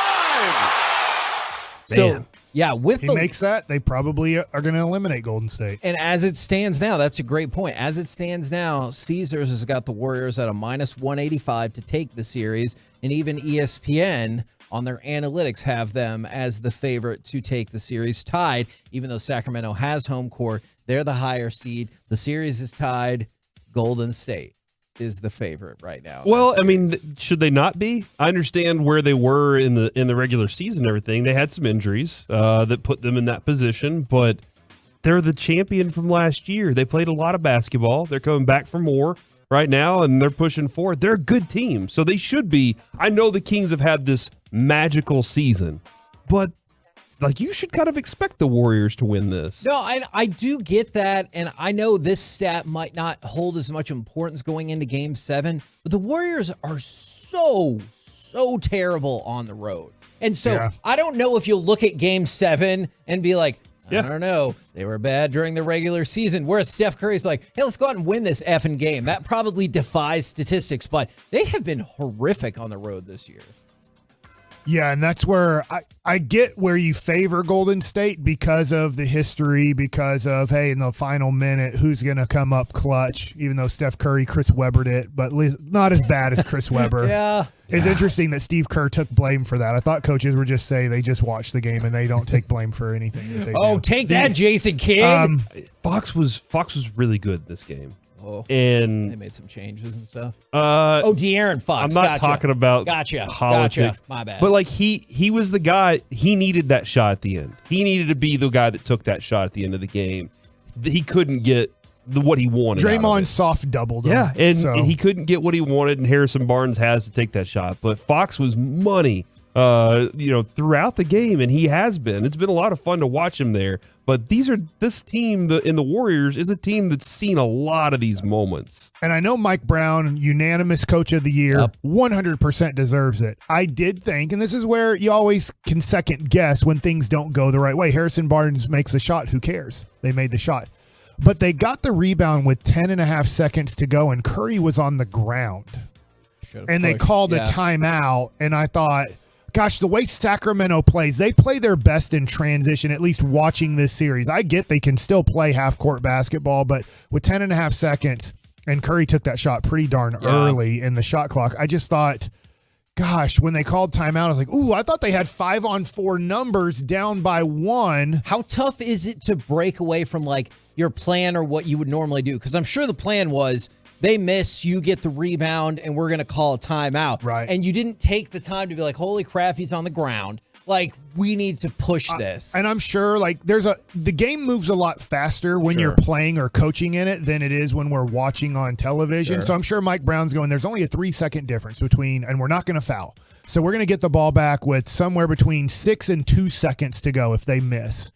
And Curry attacked quicker than I think most people thought. And I'm sure in his head, he's like, if we get the board here, I got to call a timeout to set up a play. Because if there's 4 seconds, if I get the rebound with 4 or 5 seconds, which would seem likely that they would drain it down to 3 or 2 before they shoot the ball, he didn't. I'm sure in your head, you're like, timeout. Yep. And then it's not like you make a mistake. They did still get a decent look, a good NBA look. It was an acceptable look. And but I'm sure if he had to do it all over again, I would think that Mike Brown, if he's going to be like, I am going to coach the team, and I'm not just going to watch like a spectator, like maybe I should have let De'Aaron Fox, who had the ball in his hands, push with 10 seconds to go and have transition, which we're really good in. By the way, question for you guys in the Milwaukee series. Milwaukee's at Miami tonight. Don't look at this. What do you think the spread is in that game with the Heat up 2-1 in Miami? Still bet it's like Bucks by 1. Yeah, Bucks by 2. Yeah, Bucks by 7. So I'm pretty sure they know that Giannis. So Vegas knows Giannis is playing. 1. Or they thought Oladipo was the most devastating injury in basketball history. They're like, he's out. They got no chance. And the Lakers are favored by, I believe, 5.5 tonight. Just to give you an idea of the spreads tonight in the game. It does look like Giannis is in, by the way. I'm seeing a lot of people talking about that. Would you be inclined to say Milwaukee wins that series, but then the Lakers win their series? Yes, I hope in any way possible, even though Dillon Brooks, what a guy who like talks crap and he's like, I can't believe the media's made me out to be a bad guy. Like, you're intentionally doing that. Yeah. That's your goal in life, is to become a talked about NBA basketball player who's just a role player. You're just in a different way. You're just a Dorian Finney-Smith. You're just a guy on a team that can contribute, but nobody thinks of you as a guy who really can determine the outcome of a game. And then he's like, I can't believe the media. I got kicked out because the media treated me so bad. Yeah. Like, dude, you got to stick with the character here. Dennis Rodman didn't do that. Like, and you're not Dennis Rodman, but like, you got to stick. Patrick Beverley does stick to the character, and you got to stick to the character there. I do think the Lakers end up winning tonight, losing in Memphis, and then winning in Game 6. I hope I'm wrong. I hope they lose. The Lakers are an overwhelming favorite. The price for that series, Lakers at -320. Now, you look back at that Game 3. That Game 3 was incredible for a variety of reasons. First of all, the Lakers tied the biggest lead at the end of a first quarter in a playoff game ever. And then at one point, Ja Morant scored 22 points in a row for his team, which is the third most in NBA playoff history. And they still lost. Yeah, that's going to, I mean, it's, I don't think the Lakers are going very far in this thing. I really don't. I think that they can get to the next round, maybe. But you know, the NBA is dying They're pulling for it. Well, not only that, but they want the Warriors to win, right? Sure, they want Warriors-Lakers. In the second round, that would be incredible for them, I'm sure. I don't know this, but maybe you can look it up for tomorrow. I'm going to assume that NBA playoffs took a little bit of a hit in the ratings because the games haven't been as compelling as the first weekend of playoff games. Because you get that LA-Memphis game. I get a zillion Laker fans are going to watch and celebrate that they're winning by 100. But I think that when I've watched some of the other games, obviously, great game, Sacramento and Golden State. But I was just wondering, as these games have kind of gotten into a little bit of, like, I have Denver and Minnesota, I just can't get into it. And it's questioning, do I love Jokic as a player? I get he's one of the best players in the league. Do I get bored watching him? He is very Tim Duncan-esque in that way for some, like, people, I think. But then Anthony Edwards is like, it's a source of pride for us to not get swept. I was like, I hear you, man. But also, you had a 12-point lead with 2.5 minutes left yesterday. and you gave up a 12-0 run to close regulation and then had to win in overtime. So I was, I'm glad they kept that series going. It is weird. Wednesday's schedule. Have y'all seen Wednesday's schedule yet? For the games? We get off at 11. Yes, for us, we get off at 11. I think the first game starts at 7. Okay. And it's New York, Cleveland, and then Los Angeles, Memphis at 7:30, and then Miami, Milwaukee at 8:30, 9:30, something like that. Golden State and Sacramento starts at 10.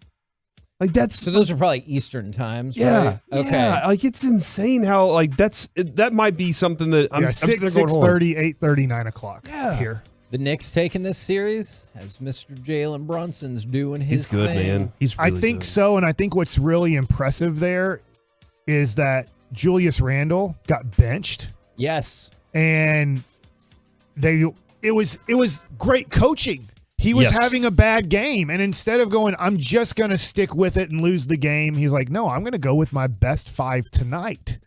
And Julius Randle, unfortunately, I know he's a local product, family lives here.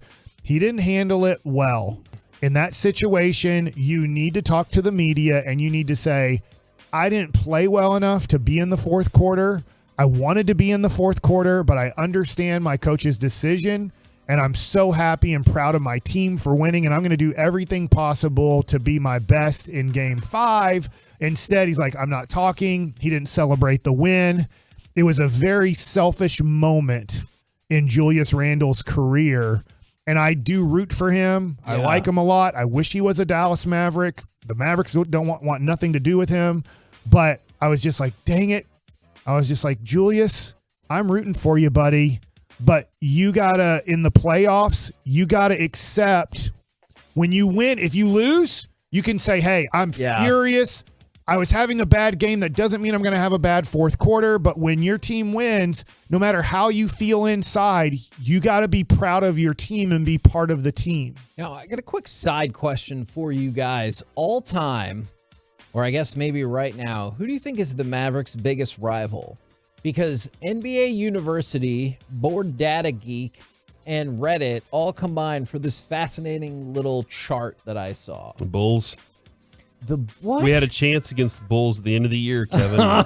we lost it, so I think we that's it. got fined $750,000. I mean, it feels like for the longest time it was San Antonio. Now. Let's say right now. Right now? Right now. Their biggest rival, Phoenix? The Mavs? Yeah, for themselves.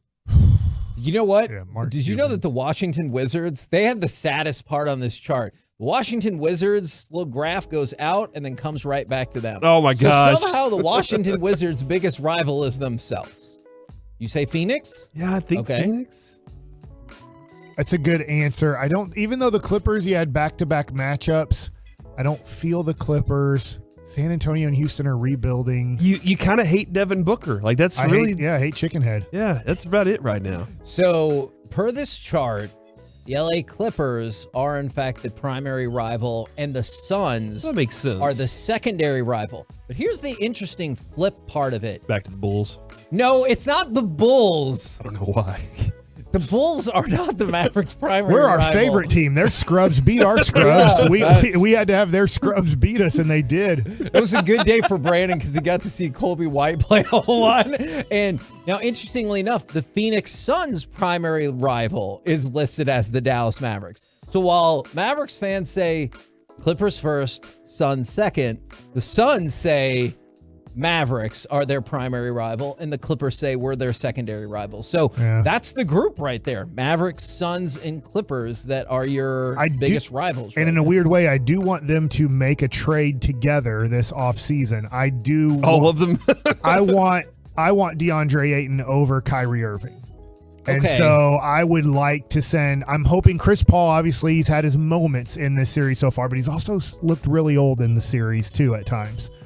It just stinks that they're playing the Clippers, who obviously they just can't stay healthy. No. To be nice. And it was nice. I just need them to lose to Denver next round, and for Chris Paul to get exposed, for DeAndre Ayton, he's kind of their guy that they get frustrated with, kind of the way we were frustrated with Porzingis in a way. Yep. And I just need them to go, we need a point guard, and for Durant and Kyrie to figure out how to get back together in Phoenix. And then for Bill Duffy to be like, let's put my client who's not happy in Phoenix with my number one client, and we have the Bill Duffy team here with Luka and Ayton. And I do think that makes more sense. And I want the presser to be Luka going, I've played with a lot of people. We'll see if this one works out. Like, that would be awesome. The other ones haven't worked out so far. We'll see if this one does. It probably won't surprise. God, I would love that. It probably won't surprise you to know on the Reddit rival chart that most teams, the team with the most rivals is the Lakers. So the Kings, the Nuggets, the Suns, the Clippers, the Celtics, the Trailblazers all listed the Lakers as their primary or secondary rival. The Celtics have a whole bunch on there. And we don't have the Heat on there at all.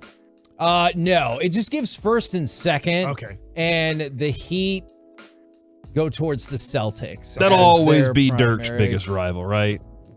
I mean, he won. Well, yeah, that's true. I mean, he should have two. What about if Luka goes to Miami?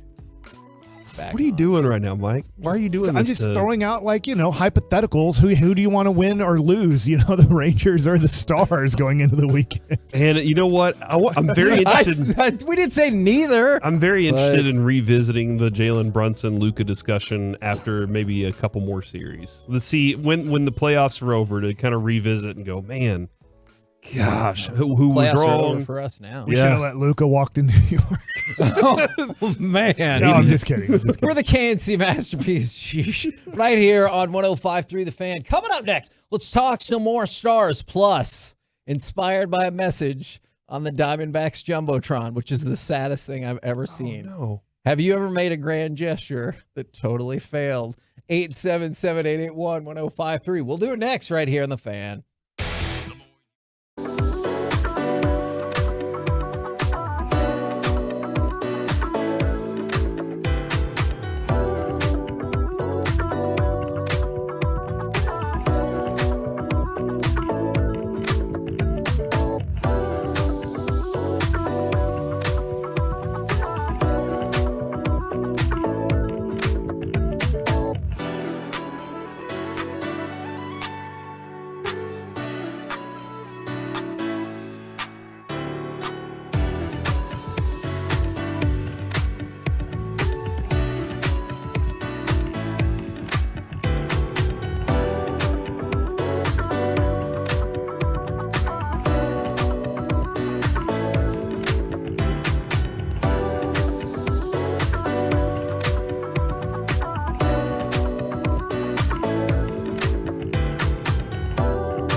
This segment on the KNC Masterpiece is brought to you by Frankel and Frankel. There's a reason you need a special license to drive a big truck. So companies that hire drivers and put them in one should be held accountable for what happens when one hurts you. Frankly, you need Frankel and Frankel. The consultation, it is always free. Visit truckwreck.com. Essa Lindell has it for Dallas. He won't dump it down. He'll give it to Rope Hintz. Now to Donovan. Shoots. Scores! Evgeny Dodonov. And it's 2-0 Dallas.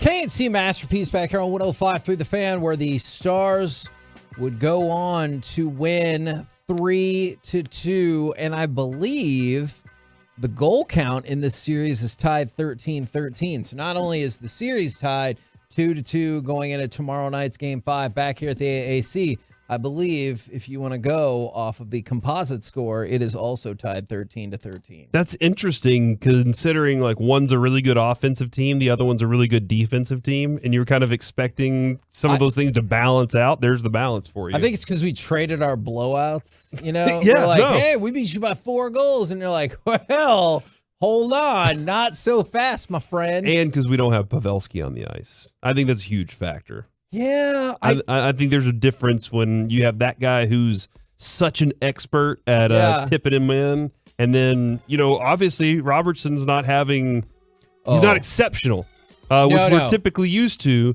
And Kevin, whenever he has Pavelski on the line with him, he has a lot more faith of what he can put at the net. I love Jason Robertson a lot, but one of the segments for tomorrow is Otter has made its mark. Now where's Robo? I've done some statistical breakdowns. How's Heiskanen looking? How you feeling about him right now?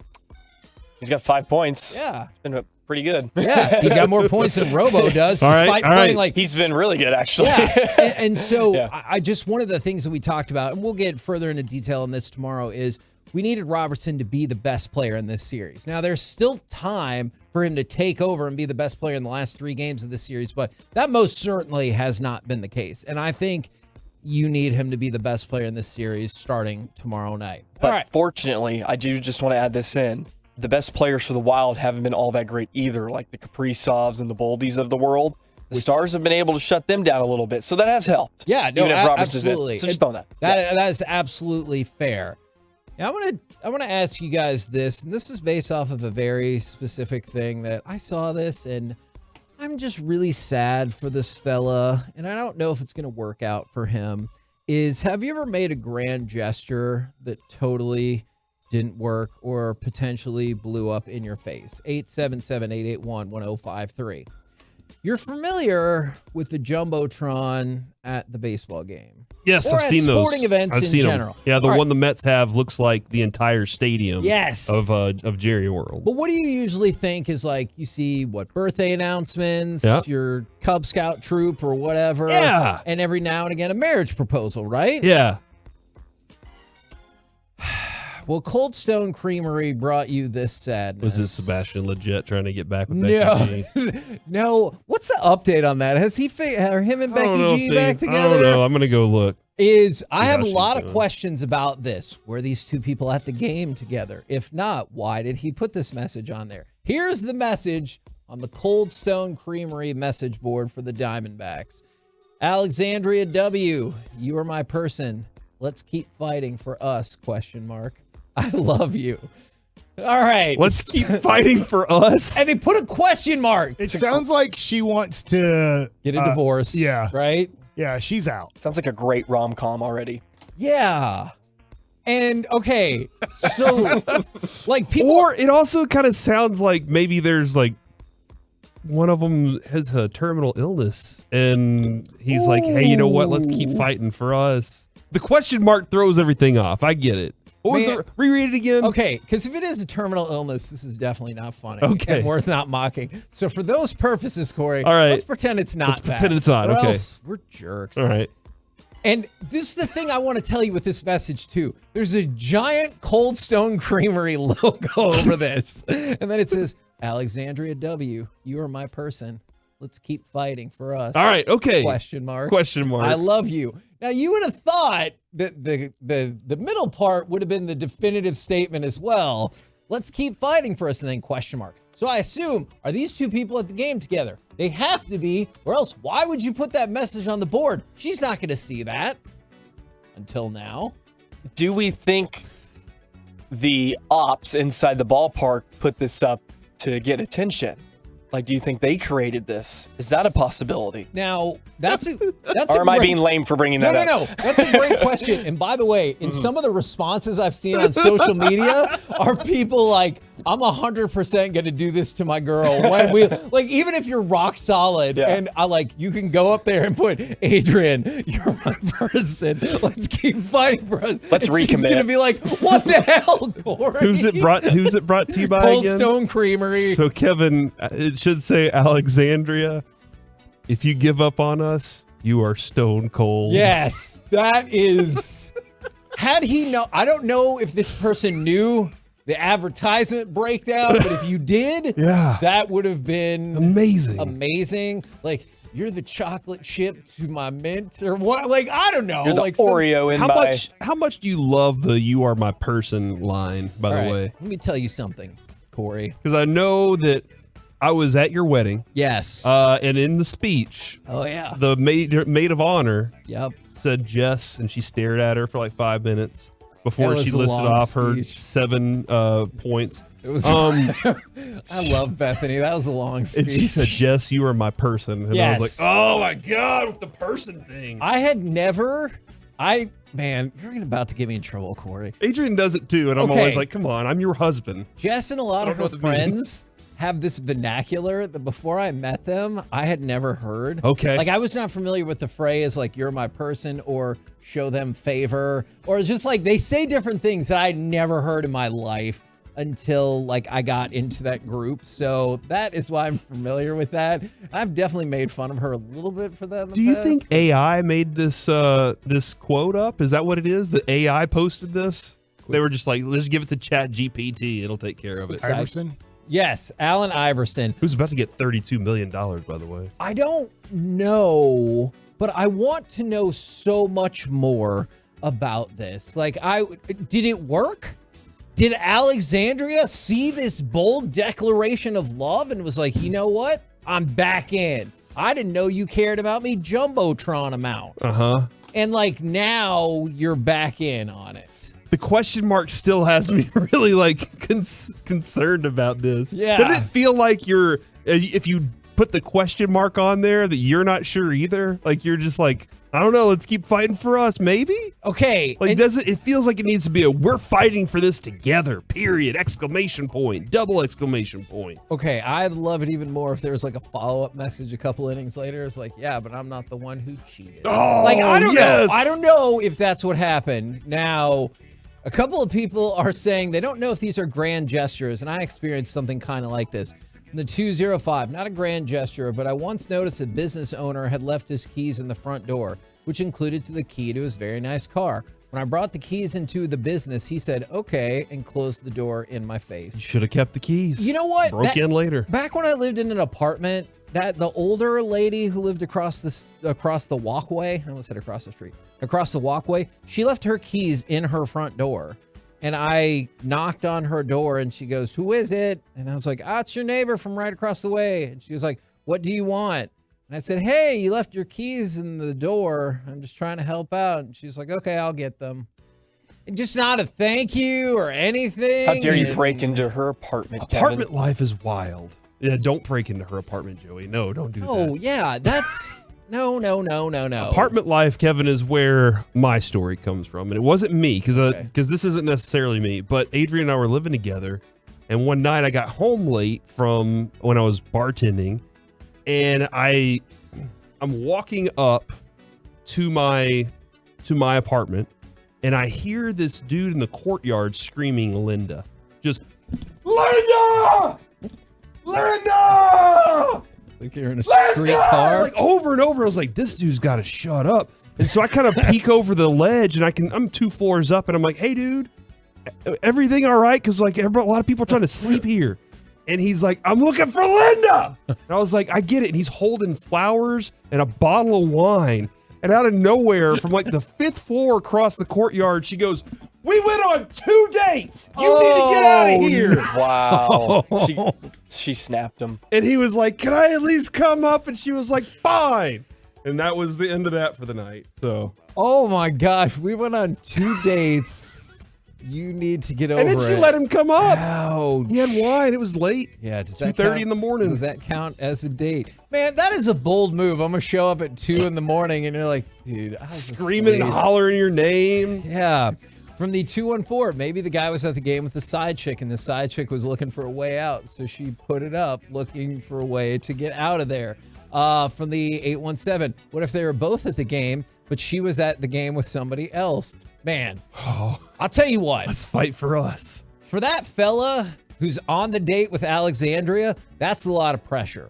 Because she's going to look at him, maybe, and those are like first or second date, and be like, hey, so that's what that guy's putting out there. And you're like, I can't match that. This is our first date. Can't compete. Yeah, I can't match that you're my person with Jumbotron money. I just can't go in that direction. So I will keep you in the loop about the saga of Alexandria and I don't know, whoever that other person was. People asking what it costs. I have no idea what it costs to get money, get those messages on the Jumbotron. Surely Chuck or somebody can help us out and let us know how much those cost. How much would you think it would cost, Mike? Sue, I'm sorry, question mark. Sue, I'm sorry, exclamation point, deal with it. Sorry, I couldn't find the iron. Oh my gosh, did you carry that conversation into your home this weekend, by the way? Because Adrian was like, yeah, I just summon things, is what our whole family thinks, is that she just summons stuff from out of thin air. No, because we established, we have the reverse is. Oh yeah, that's she's right. the one who might misplace things on a more frequent basis. We're the KNC Masterpiece right here on 105.3 The Fan. Coming up next, lots of people with comments. Man, if you're yelling at the top of your lungs, that means the magic is real. Coming up next, it's time for Gridiron Gravy. Mahomes' life gets even better. And will this lead to a surprising number 2 pick? We'll do it next right here on The Fan. All right, guys, let's make you number 1 and not number 2 with men's tea.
Dallas.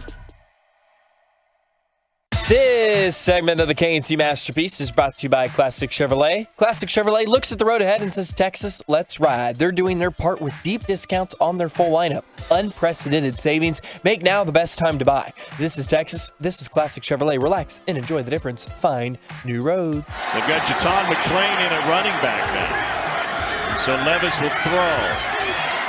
Touchdown! Rashawn Lewis. KNC Masterpiece back here on 105.3 The Fan. Could that be your number 2 draft pick? Let's go around the entire NFL and dip into some gridiron gravy. Dip. Donuts? Oh, interesting. What? You can dip donuts. In gravy? Maybe. I bet it's not bad. I don't want to tell you how Chicken and waffles have gravy on it. Huh? I've never had chicken and waffles with gravy on it. You're missing out. I need to try this. Let's start with, the NFL draft just keeps getting wackier. All right? According to who? According to... It hasn't even happened yet. That's true. But we like to think that the people who make the betting odds usually have a pretty decent idea of what's going down. So there was a shift in the odds yesterday.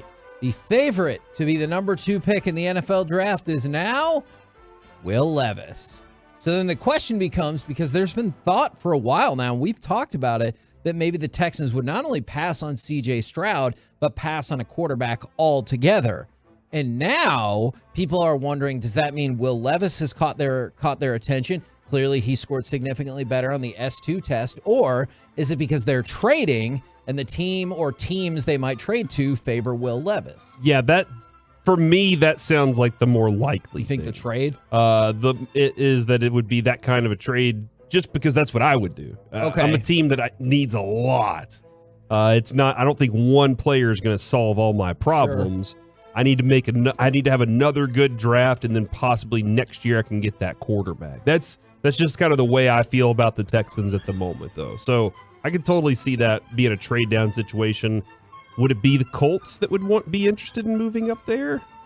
Maybe. I mean, or maybe not. I don't know. The Titans, we've heard a couple of times, might be interested in. Sounds like they're trying to trade Tannehill. Yeah, make your something guy. Happen. You've been claiming Tannehill since the beginning. No, he's an A&M guy. I have to admit, he's had a better career than I anticipated when he got wildly overdrafted. Let me throw out, and I have no rumor, anything on this. I'm just looking at a mock draft.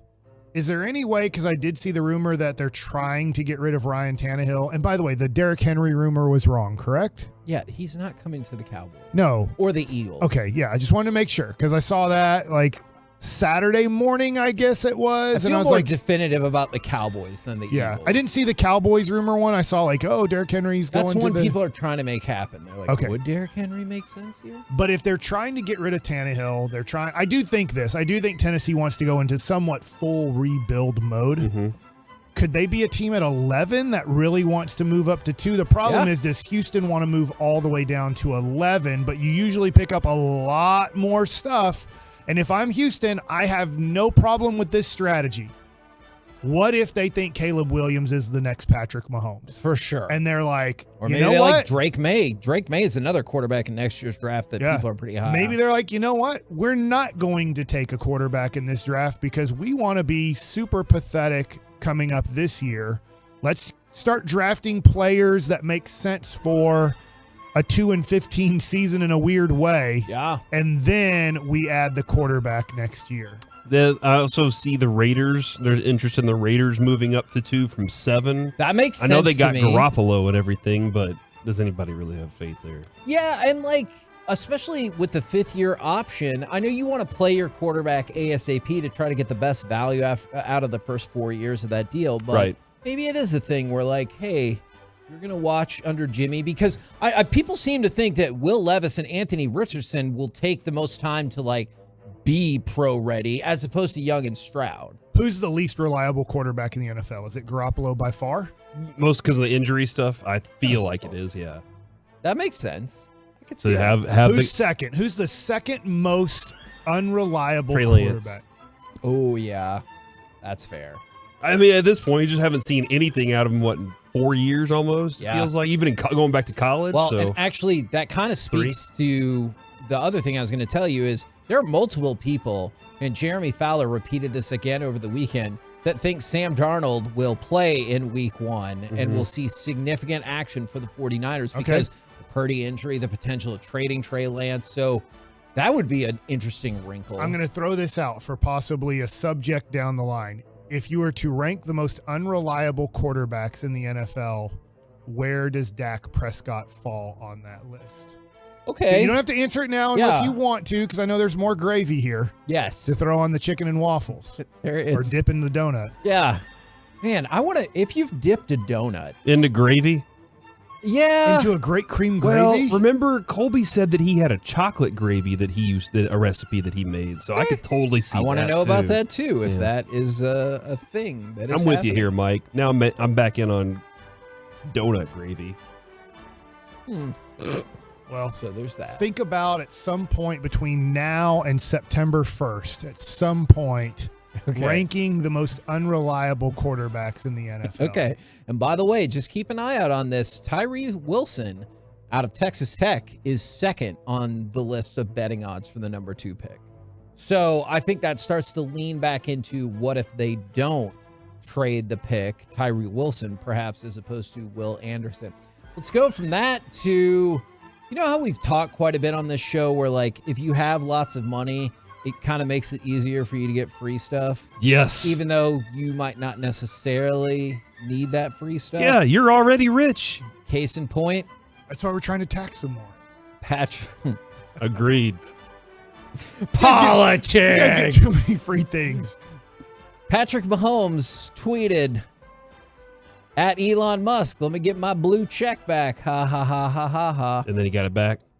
And then he responded, appreciated Elon Musk. So he wanted it. And then Elon Musk said, you know what? I will. You're Patrick Mahomes. I will pay for it. Because it's just, I don't know if it's a principled thing or whatever. You're like, I'm not taking the $10 to make it happen. Another question. What? Off of Football Nuggets gravy here. Hey, Mark Cuban, I don't see Chris Young right now on Twitter coming up with solutions for Twitter.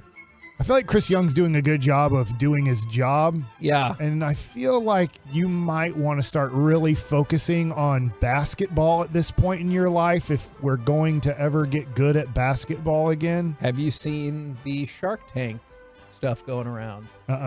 The joke is supposedly somebody went on Shark Tank and pitched a way for the Mavericks to get better, and Mark Cuban's like, I'm out. Yeah. Does it cost money? Does it cost time and energy? I don't even know if Chris Young's on Twitter. I don't even know. No, he's not. I'm looking right now. That's what... I see CY24, and that's Chris Young, the other player. The outfielder? Yeah. Yeah. Good dude on MLB Network. I played with him too.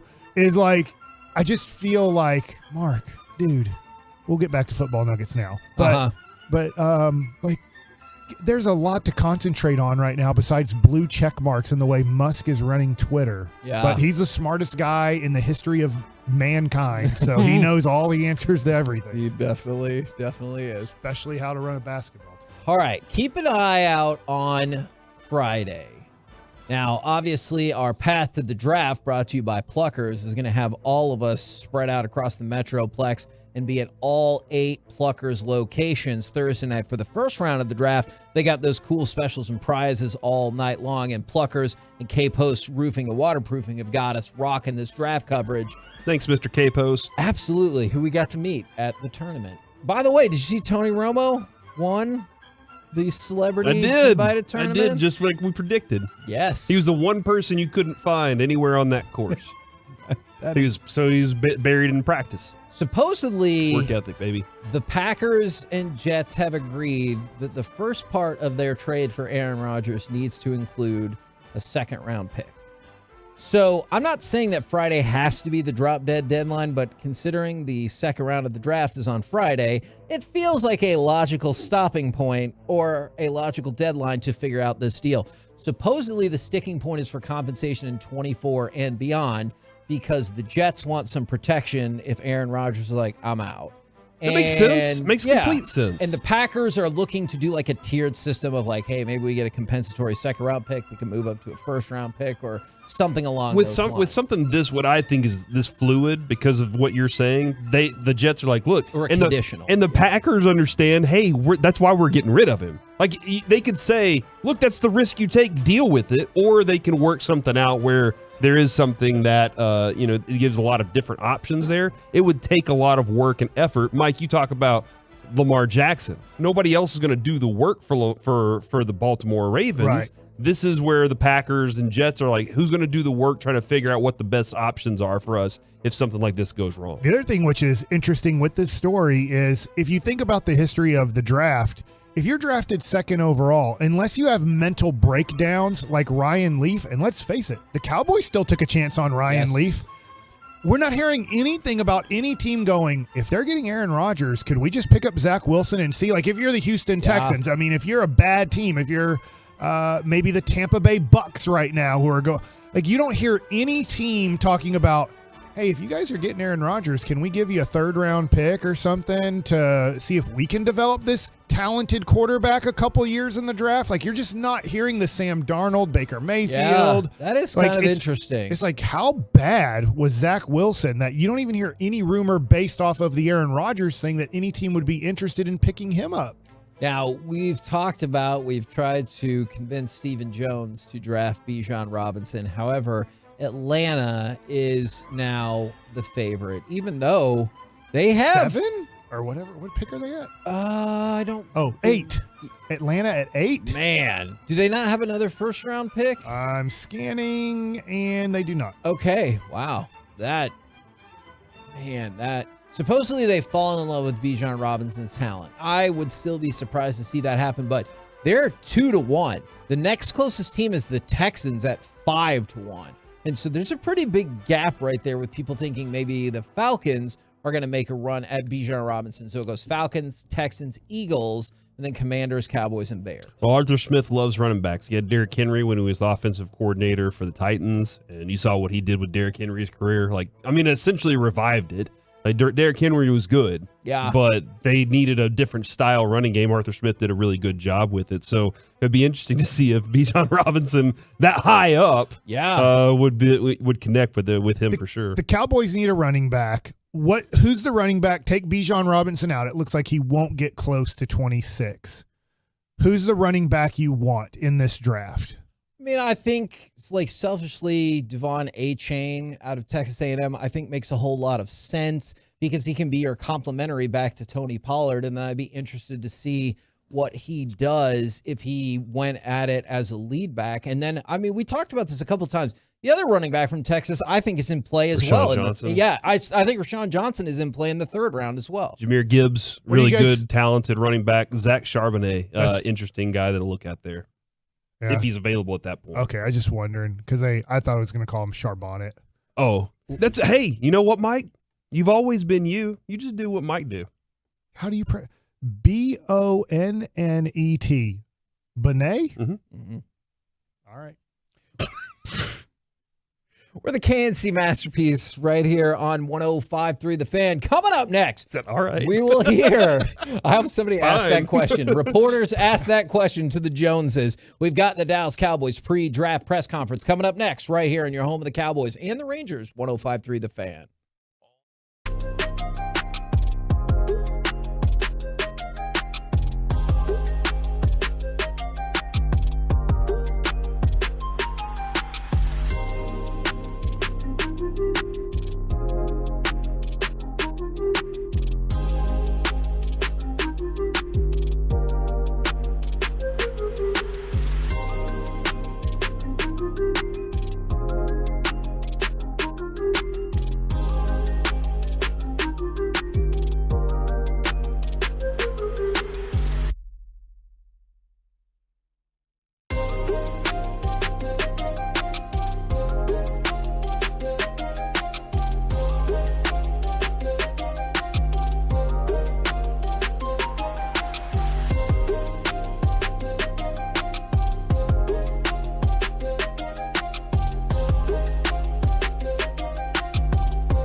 studio, secured by DFWsecurity.com.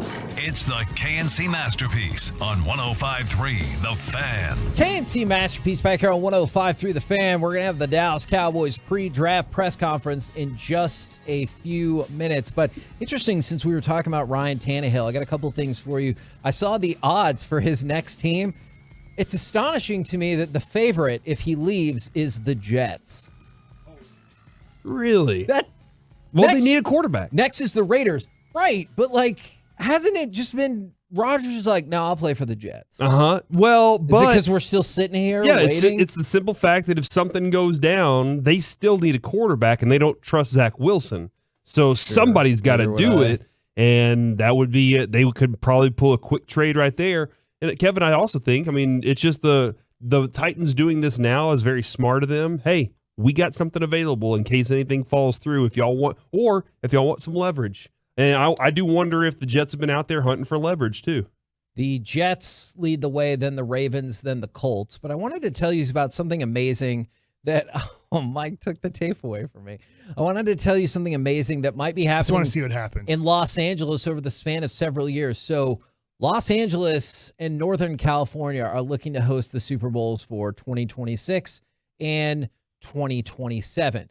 And for Los Angeles, that could mean the opportunity to be a World Cup host in 26, Super Bowl in 27, and Olympics in 2028. Now, I'm sure a lot of that will be met with indifference because it's Los Angeles, but that is pretty darn impressive right there. Yes. And it goes back to the start of our show. Maybe we lose it because, as Corey has told me during a break, it's not the city of Arlington. Right. It's the whole state of Texas that has decided to not fix Arlington Highway. TxDOT. And if you know anything about TxDOT, it takes a while. They want their money quickly. I wonder this. If you're a World Cup official, do you go to kind of where the major stadium would be and go, hey, so when is all the construction going to be done? You got it, right? And if they're like, well, we're 13 years into it and we feel like by 2026 we'll be about 50% done. I don't know what you do at that point. We tried to have it ready for the Super Bowl, and then the soccer person is like, I don't know what Super Bowl is. Help me out. What year was that? Hold on. They know what the Super Bowl is. And they're like, oh, yeah, that was 2011, 2010 season, right? February. And they're like, and so now it's 2023.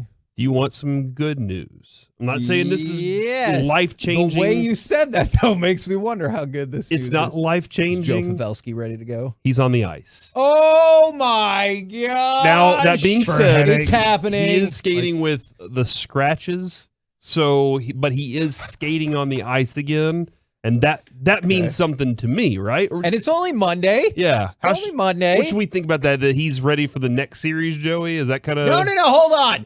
Give me a percentage for tomorrow night. Don't skip ahead to the next series. Though I like that. 0.01%. 0.01? For tomorrow night. I'm going 4%. I'll hover around 5. Yeah. Oh, wow. That's a good percent. Y'all are way high. I honestly think if it goes to 7, we may see him because it is a winner go home situation. I agree. Even if he's not fully there, I think maybe a game 7. But I'm pretty confident for next series if we finish off these boys. We're going to win that game 7 then because he's going to come out. Yeah. He's going to get out of his chair. He's going to be like, guys. In the third period. Oh, my gosh. That would be amazing. Tip everything in sight. What's going on in the locker room back there? And then there's the lights go out and you just see this beam of light come out of the locker room and his shadow right in front of it. As long as we're not playing Sacramento, that's ours. That's the Kings. Okay. Because they light the beam. Gotcha. All right. I got more good news for lamp. you. The Dirt game kind of is back. All right. Sort of, but we're changing the name of it and who hosts it. Is the battle for Dallas 2023 is going to be hosted by Micah Parsons. Oh, very cool. But this sounds an awful lot like the event that used to happen. And so some people might think of it as the Dirt game. It was originally the Mike Modano game, and then it became the Dirt game, and it was for the Heroes charity and everything like that. Micah Parsons will host the first ever Battle for Dallas charity softball game. Okay. But it will still take place in the summer, just like before. Hot. It will be at Riders Field in Frisco. Hot. Dr. Pepper ballpark. Yes.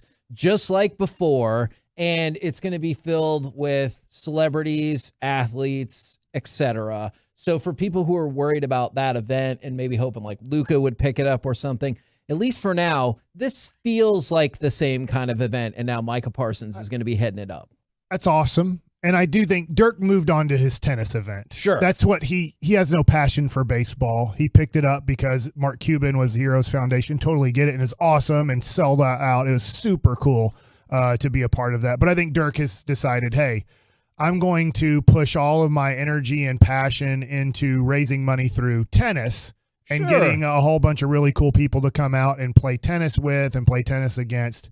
And Micah Parsons doing a softball thing's pretty cool. I always will remember it too, because that's where my son got an autographed Dirk baseball, is because he stayed there for so long and signed so many autographs for people. And my son, my older son, just thinks that's the coolest thing in the world, that he has a Dirk autographed baseball. So hopefully we'll get that same kind of positivity. Unlike, I'm not going to tell you every celebrity there was always positive, Corey, because we had some amazing interactions. we did, but then there was also that moment where that one person, if you want to name them, this little kid up in the stands is like, hey, will you sign my jersey? And he was like, sure. And that kid was like fumbling with a pen and trying to get the marker out. told me and the guy goes, hey, I got somewhere to be. Yeah. And I was like, I come on, apologize dude. for that. That was not, It no, wasn't you, that Mike. was It was a not- safety for the Cowboys. That was not Mike Bassick. That What- was not Mike Bassick. We did have the was it Josh Duhamel was in it that Yes. he was like, yeah, say hi to Adrian for me. Flula played in the game.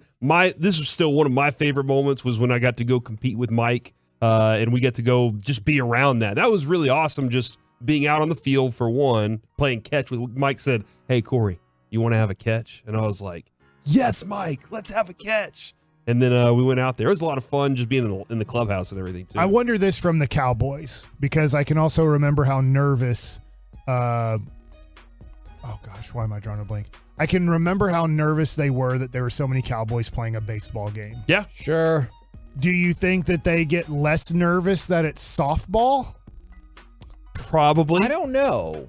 I know Drew Pearson, like he had a softball team that was elite for a long time. So I wonder if they might dip into some of that too. They were thinking about doing this and doing some sort of summer event at a baseball field. If they're like, yeah, but we're going to change it to softball. We don't want these guys doing baseball anymore. That's a good question. I'm sure we could ask Mike about that. And then since you brought up Joe Pavelski, is this disrespect or does this feed into the narrative that we're talking about the Stars and Minnesota Wild just aren't national brands?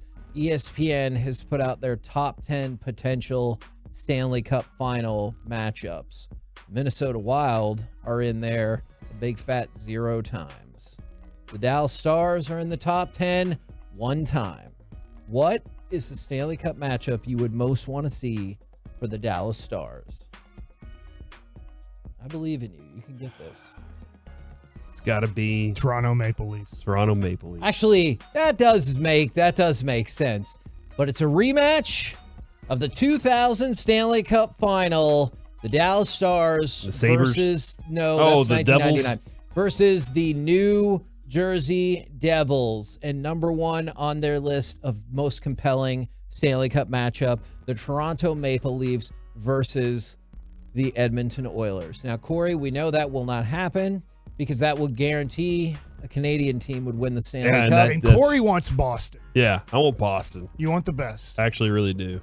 Boston against Vegas is second on the list. But the Stanley Cup is an American trophy. It is primarily only won now by American teams. Fact. So I feel like the Toronto Deal with it, Canada. and Edmonton final is pretty much impossible. Has anybody ever said that to Canada, Mike? Deal with it, Canada? It seems like they're just so nice. You're not going to be saying stuff like that. You betcha. That's Remember how fair. nice they were when their catcher threw it off of Chu's bat, and then they decided to throw their babies on the field or whatever? Beer at a baby. Oh, there was beer thrown down and it got on babies. At no point, I want to make that very clear. At no point were babies thrown out on the field. Do you think, though, that if they had thrown a baby, that Elvis would have fumbled that one too? because remember he had the error. No, that I remember.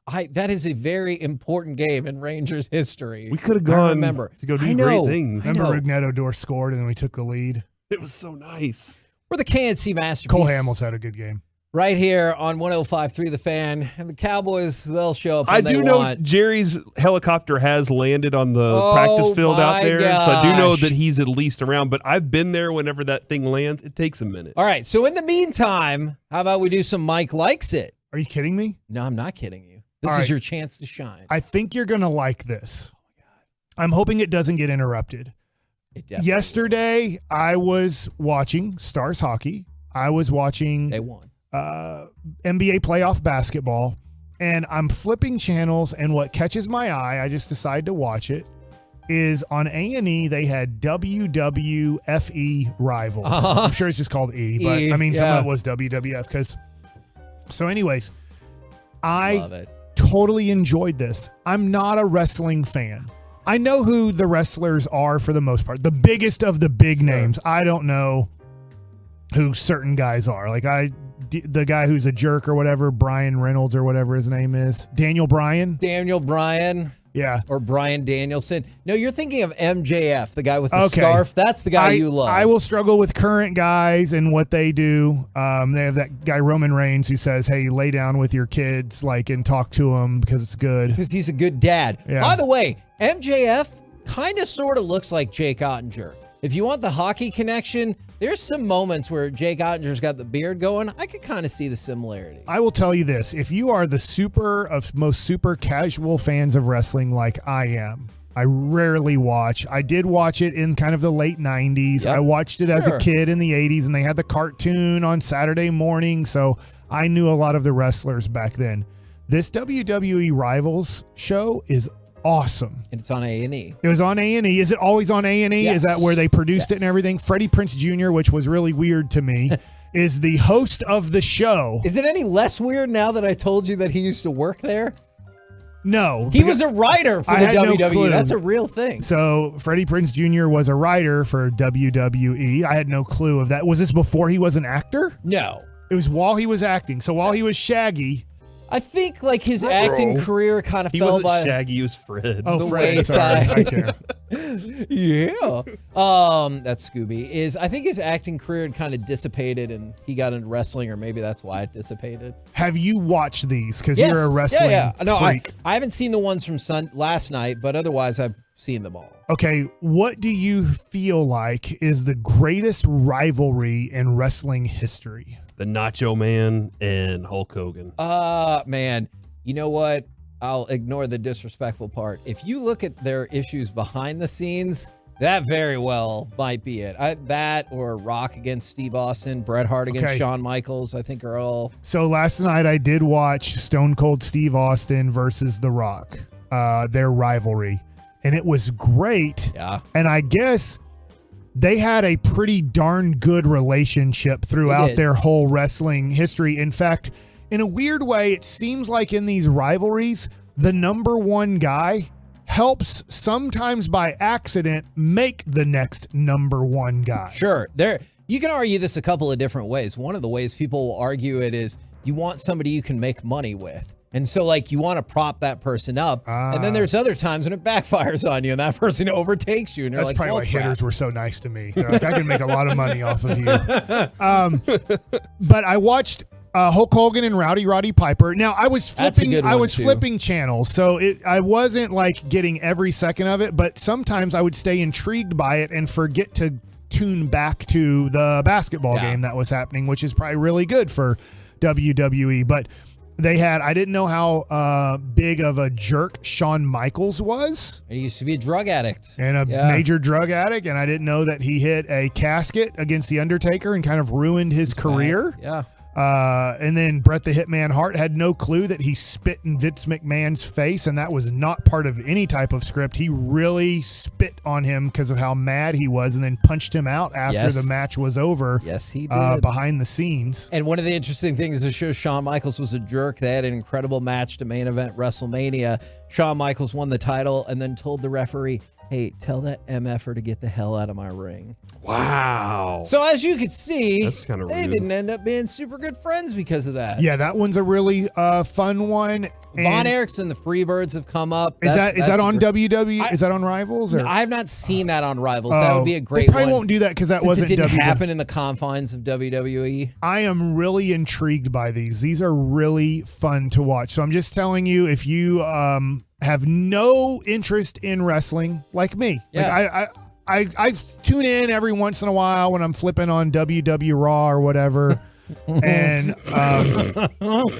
sometimes I'm like, oh man, it's really much better to watch kind of the highlights of these things than it is the whole match of these things. All right, go check that out. Also, see, we've I got knew the they'd Dallas end Cowboys Screw pre-draft you. presser right to start on Hey, who we 105.3 The drafted? Fan.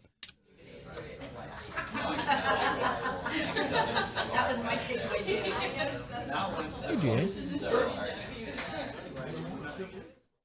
Okay, they lied. You're back in, Mike. They Okay. are not ready to go. That's just media people chuckling and having a good old time. Next question. And this is really asking you wrestling questions. Oh, wow. How much did you Is our like or boss gonna approve of dislike it? Mike Tyson being part of WW? Great idea. It was. Was he good at it? No, yeah, because he loves wrestling. That's the thing. Like we joke a lot about this. When Jeremy Piven came in, you can tell he didn't know jack about wrestling, and he called it Summerfest instead of SummerSlam. It was just there to like promote. We got him now. We got him now. All right. We think. Thanks. Take it away, Jones family. Of course, going to get all positive stuff from up here. You're not going to know anything close to what we might do because I don't. But bottom line is we're glad to have you here and glad that we're meeting. And please, I know you will be, ask any questions that maybe we'll find some we can give you a good answer to. David, you want to start us out? Yeah, it's for everybody. David Moore, Dallas Morning News.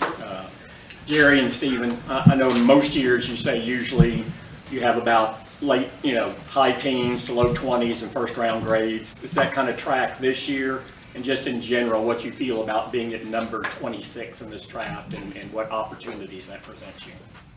Watch out. Quickly, I do catch myself thinking about trade. And we've done some of that when you're trying to get a higher value or get more points.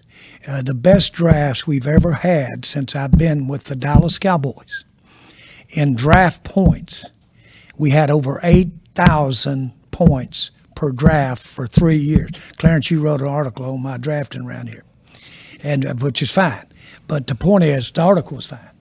But you failed to mention that in the early years, we had about 4 times the capital to draft with in those first 2 or 3 years because we had all of Minnesota's, and we had also the first pick 2 years in a row with Landry's pick and our pick. So we had a lot of capital at that time, and we did some good.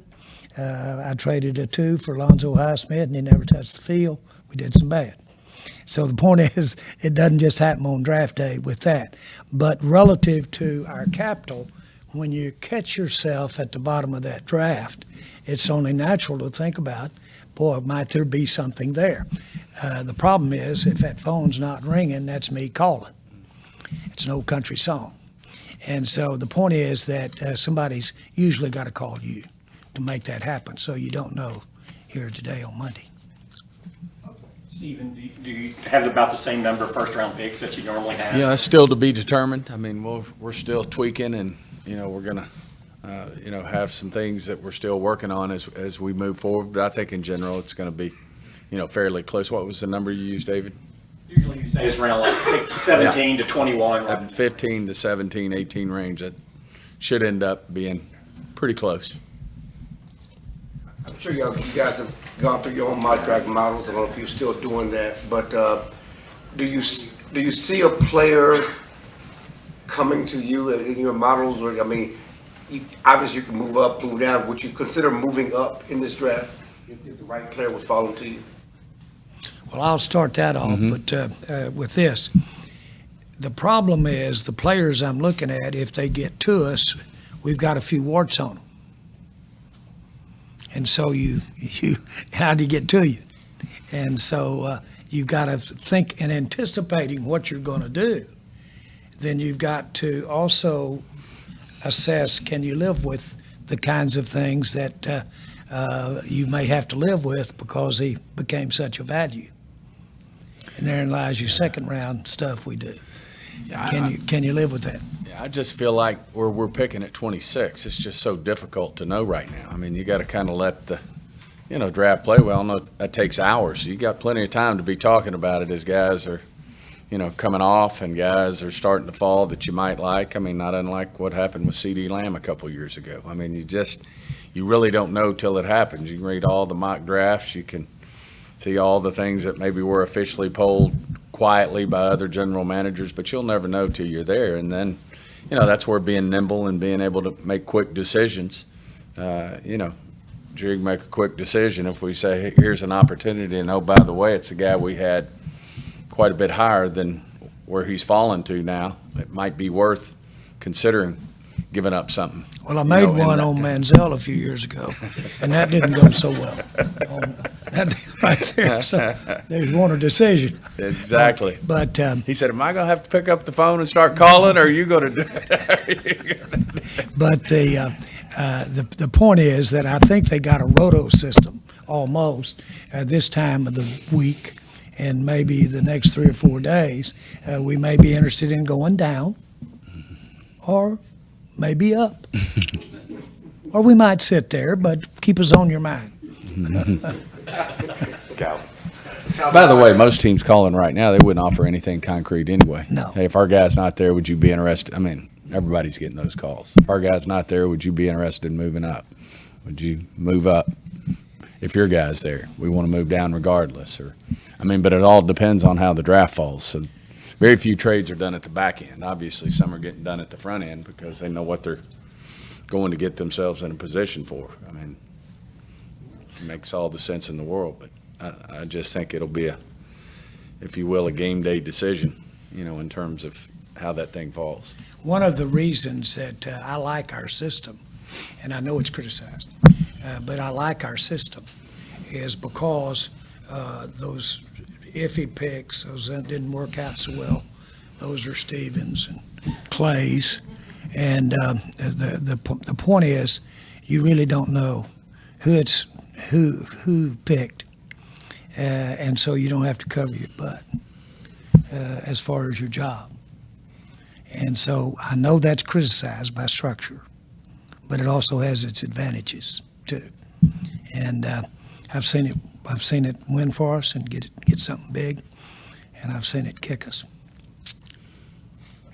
Calvin Watkins, Dallas Morning News. Along those lines, the draft can be so unpredictable. How can you, especially in front of you, how can you be prepared for something like that? Because you don't know what might happen. If you got new players because something happened that you didn't expect. I would say have your board in order. I mean, that's how you get prepared. I mean, as long as you feel confident about your board, what other people do, I mean, it affects you. It takes options away.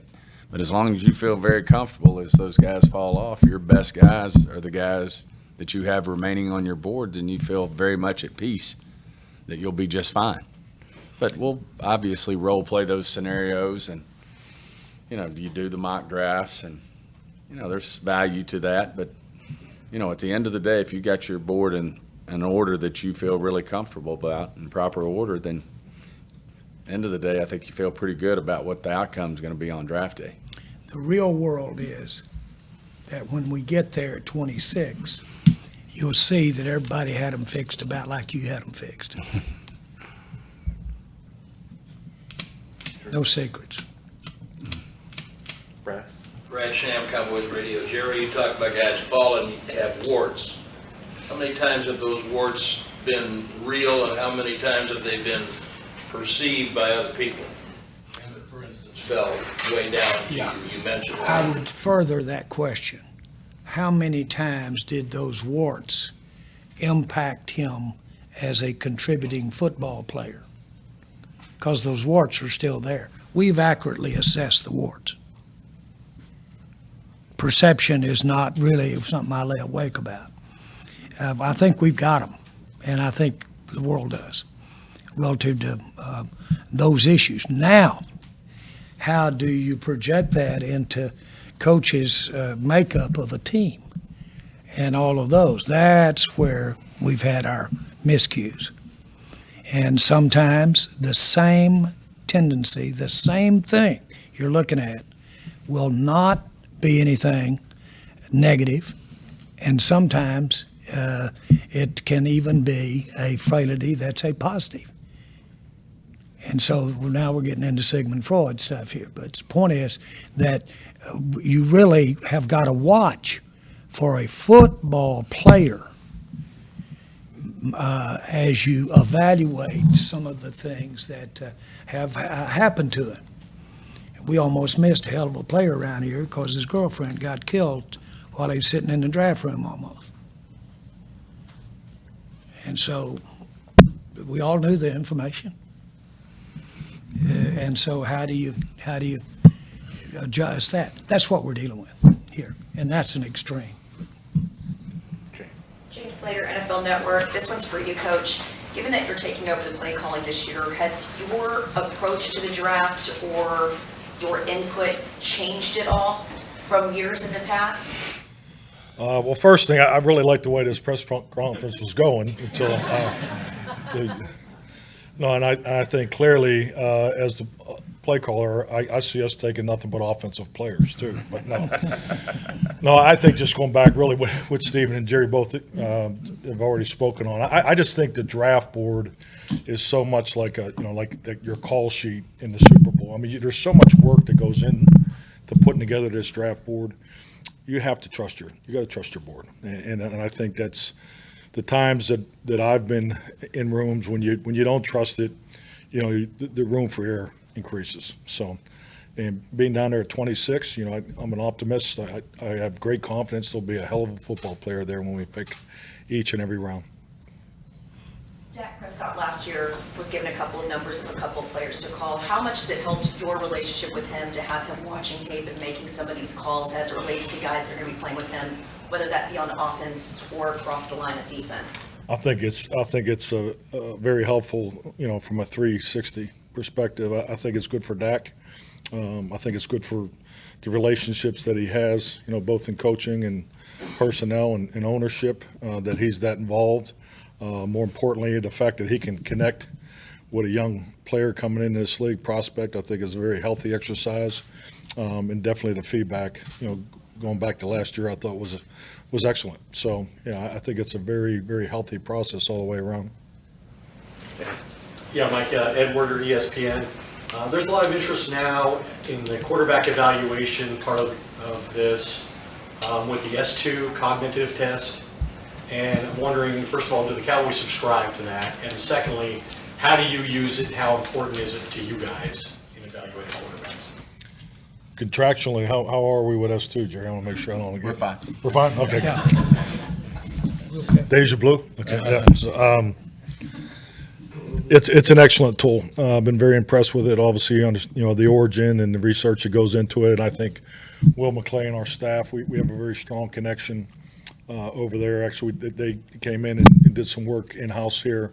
So, but yeah, I mean, it's another tool. It's another tool in evaluation. And but I think just like anything, I know as a coach, you don't want to get too far away from the video. I mean, the personality, the emotional IQ, the mental IQ, the football IQ, all those things are important. So I think anytime you can gather more information, it's helpful. It's like walking in a journalism class at university and picking your Pulitzer Prize winner. Think about that. Or walking in a business class and catching the guy that's going to be the successful business guy when he's probably not even sitting in there, he dropped out.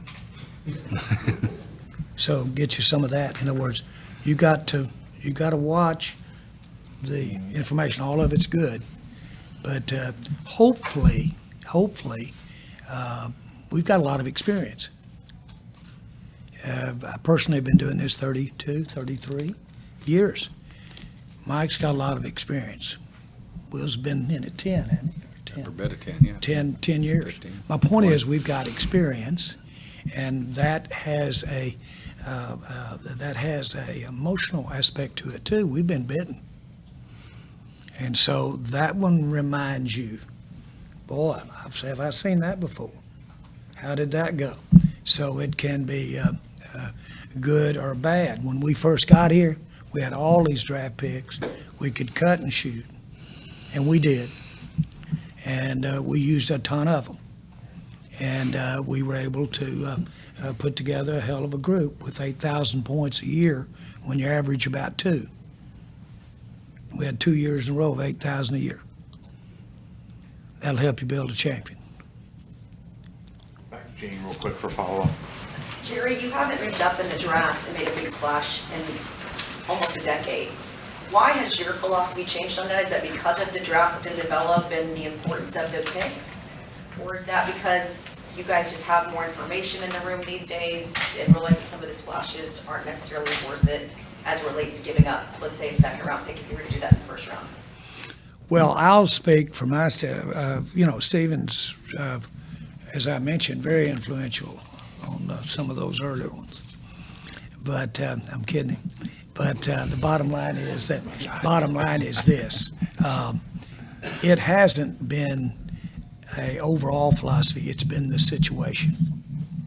And there is a real innate temptation to improve your situation and to physically do something about it rather than sit there and wait for the gods to take care of you.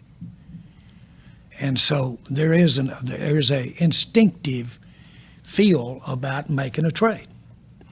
And I would say the same thing starts going with you draft-wise until you look with the experience you've had and you look over there, and when you take those 4 threes for that one, 3 threes for that one, and you also remember what's left in the third round compared to what you're giving up in the first round, and you get hand cramps and lockjaw and don't do it. So my point is the experience of that it will be all at way here. And I'm not saying maybe it's great to have somebody that's can operate without a net. Maybe that's better. But I think personally, I think we've got a great mix of reflection on past. Great. I know we have Mike. I don't want to speak for Mike, and I will, though. He's got more input here than they had at Green Bay. Okay, and then let him expound on it.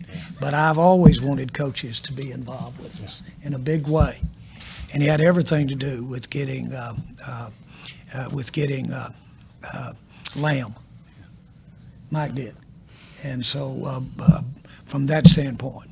And I think that's a plus, by the way, too. But my point is that I think we've got a great combination. I'm satisfied with it, and we make the pick. And if there's ever been a truer collaboration since I've been with the Cowboys, I don't know when it was. The other thing I would add, Jane, is, you just look at what we've had here, and Tony followed up by Dak. Mike had it with Favre and Rodgers. We just hadn't had the need in our minds to go up, and that's usually where you see those big trades of people going to get a quarterback. And, there's the occasional, different one where someone's going to get a big-time receiver or a big-time pass rusher. But in general, if you look at most of those big trades where they're giving up multiple picks, 1s, 2s, 1s next year, is, for quarterbacks. And we have had fortunate enough to have a great run here with Tony and Dak, that we hadn't had to do that. Newey? Newey Scruggs, NBC5 for Mike and Steven. Offensive line has been something people have spoken about here in this draft. Can you take me back to your past couple drafts where you took tackles, Josh Ball and Matt Waletzko? How do you feel about those guys, and how do you look at guys you drafted you're still developing, and then you start looking at the guys in this year? Both Josh and Matt individually feel great about them. I mean, Matt's having a great off season. He obviously had the surgery, so he's knocking it out of the park there. And Josh, I think, clearly will work more inside than out. So he's does a tremendous job in the off season program and things like that. I'm excited to see those guys play in the preseason. They're ready. We just got to get them battle tested. But they've made an excellent. They're making all the progress you look for in your second and third players. So to me, they're right on schedule. The process really going back to the draft, I mean, it's really what I just answered earlier. You trust in your process, and they fit the profile what we're looking for in offensive linemen, and I kind of like those 6'7" offensive linemen. Yeah, the thing I would add to that is just you can't have enough of them. I mean, you look at Cincinnati last year where they were, trying to struggle through the injuries. You look, Kansas City over the years trying to get through, with the injuries. We had our share of injuries last year, of course, with Steele and Tyron missing quite a bit of time. So, you can't have enough of those guys, and that's why, we do put a premium on drafting them. Connor McGovern struggled with an injury most of the year. Now he's, he battled through it, but you can't get enough, and that's why it's great to have a guy like Waletzko sitting there, the Balls of the world sitting there, and why we would be, very open, to drafting another young one to have him coming along, because there's 5 guys that play that game, and Jerry likes to say, you can hardly call the rest of the game football, what those linemen do between the offensive linemen and the defensive linemen, the physicality that goes on in there. I mean, it's just inherent that you're going to have, injuries in that area. So consequently, you like to, have you in a perfect world 8 or 9 guys that you feel comfortable going in the game, because they're all protecting big-time assets. I mean, we all see what people are paying quarterbacks these days, and those guys up front have the biggest responsibility of keeping them upright. Said ball to the inside, playing more guard this year? Yeah, inside out. Yeah, he'll play both guard and tackle this year. These guys have to come. They have to come because early, think about it. If you have all multi-million-dollar offensive linemen and you got a multi-million-dollar quarterback, top receivers, some pass rushers, then where's the give? How do you keep it rolling? And so you really do have to, and it's always been meant to be that way regarding the cap, but you really do as your key salaries, and I'm going to not dwell on quarterback, but those key salaries get up there, then you have to recognize that you're going to have turnover, and these guys got to play. These got balls, they've got to come, and they've got to be a part of a team in there. And this isn't beauty contest stuff here. This is the rule. And if you get over that cap, they will cut your last man on the roster for you and keep cutting until you get on the cap. So they mean it. Who's they? The league. And teams see that. And so my point is that's a factor in managing, looking forward, picking offensive lineman right now. We need it for management. Michael Gelkin, Dallas Morning News. Last season, your defense didn't stop the run well enough, consistently enough to create as many opportunities for your pass rush as you would like. How do you make the necessary jump there this offseason? And what role do you expect the draft to have in that effort? Well, I've said this time and time again since the end of the season. I've always felt that the most improvement that I felt the teams that I've coached have made are from the people that are already here working. I mean, it's your second, third year players will take that jump. We've had tremendous attendance here, starting last week. So I definitely, all the things we're trying to be more efficient at, I definitely feel like we will have an opportunity to improve. And as far as run defense, I think it's just like anything. When you're really strong in one area, they're going to come at you a different way. And so, I think it's twofold. And we want to play similar too. So we're a complementary football team. I think we can take another step there. The offense playing to the defense to the offense, special teams, and all that. So we'll just continue to work that. But we're going to have an opportunity to really add to our group. This weekend coming up, that's always exciting. I think we got 65 players under contract right now. So after this week, I think we'll have the things we'll need to be the type of team we want to be.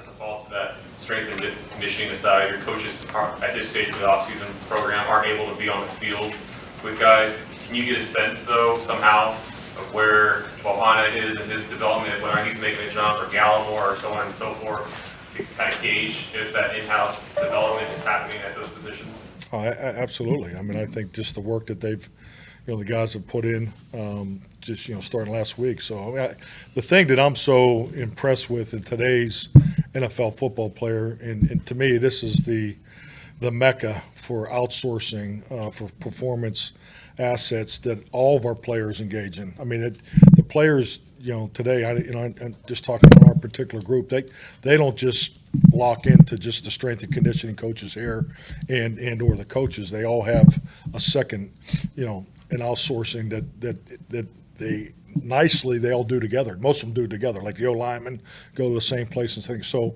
having that opportunity, I think it really fits well for us. And I think the fact that the majority of our players live here year round. So I'm more in tune with the growth of seeing these guys, and you'd be amazed to come in here on weekends to see how many guys that are in the building, getting extra. So I have great confidence in our culture and how these guys work. And congratulations to the Gelkins on the birth of their daughter, Tatum. Congratulations. Great. Todd.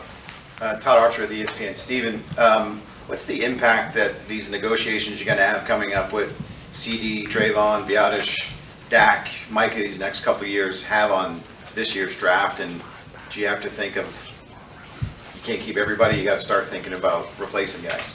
Well, we're always plugging in as we move forward, where we're going to be with guys like CD and Diggs and Micah and the guys you mentioned, and how we do that. But you're also cognizant of, if for some reason it doesn't work that way, you're bringing people along. And obviously the trades we made this year for a guy like Gilmore, who's under contract for 1 year, and then of course Cooks, who we have for 2 years, at a cap-friendly deal.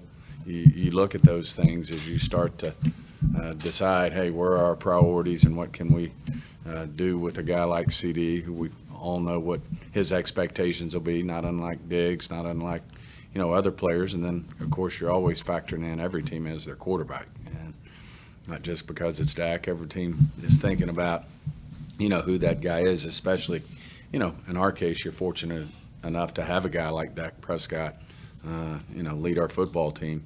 He's going to be in the mix, and certainly as we move forward, he's a big part of how we figure our salary cap and who we can keep, and who when are we going to have to make some hard decisions to move on, not unlike we had to do this year with Schultz. I mean, no one respects Dalton Schultz more than the Cowboys and what he did for us, but at some point you got to make those tougher decisions. I mean, there's going to be a tough decision as we move forward. Where's Tony going to be, Pollard, and how he fits? And obviously he's going to be here this year, and he's franchise. That shows you what we think of him. But we'd also like to look at keeping him around here for the next 3 or 4 years as well. So those are all things that you keep in the mix. It's not like you're a basketball team, dealing with 12 players. I mean, we're dealing with 53 players, and that's why it's so crucial. And of course, Mike and his staff do a great job of buying in on the draft and develop, because you do have to, as Jerry said, these young guys got to step up and play at some point. And then you might have to like we have the last 2 years with Connor Williams and Connor McGovern, and we thought the world of both those guys. But unfortunately, you got to keep moving, and you can't keep everybody. It doesn't mean you don't respect them and the job they did for the Cowboys. John. John Machado, The Athletic. Mike, I want to ask you about tight end. You guys, when you were in Green Bay, those 13 years, you guys never took a tight end in the first or second round. What does a tight end have to show you to be worthy of a first or second round pick? I think it's the same thing. You got to trust your board. I understand that most people feel that there's primary positions that when you're assessing value, whether it's pass rusher and corner, tackle and quarterback. But I think in today's game, the safety position and the tight end position can start to challenge to being a primary position, in my view, of how I look at positions in football. But Bubba Franks was there my first year. He was the number 1 pick. But yeah, I think it's just more it was not a philosophy of we don't take a tight end in the first round. So that wasn't the case.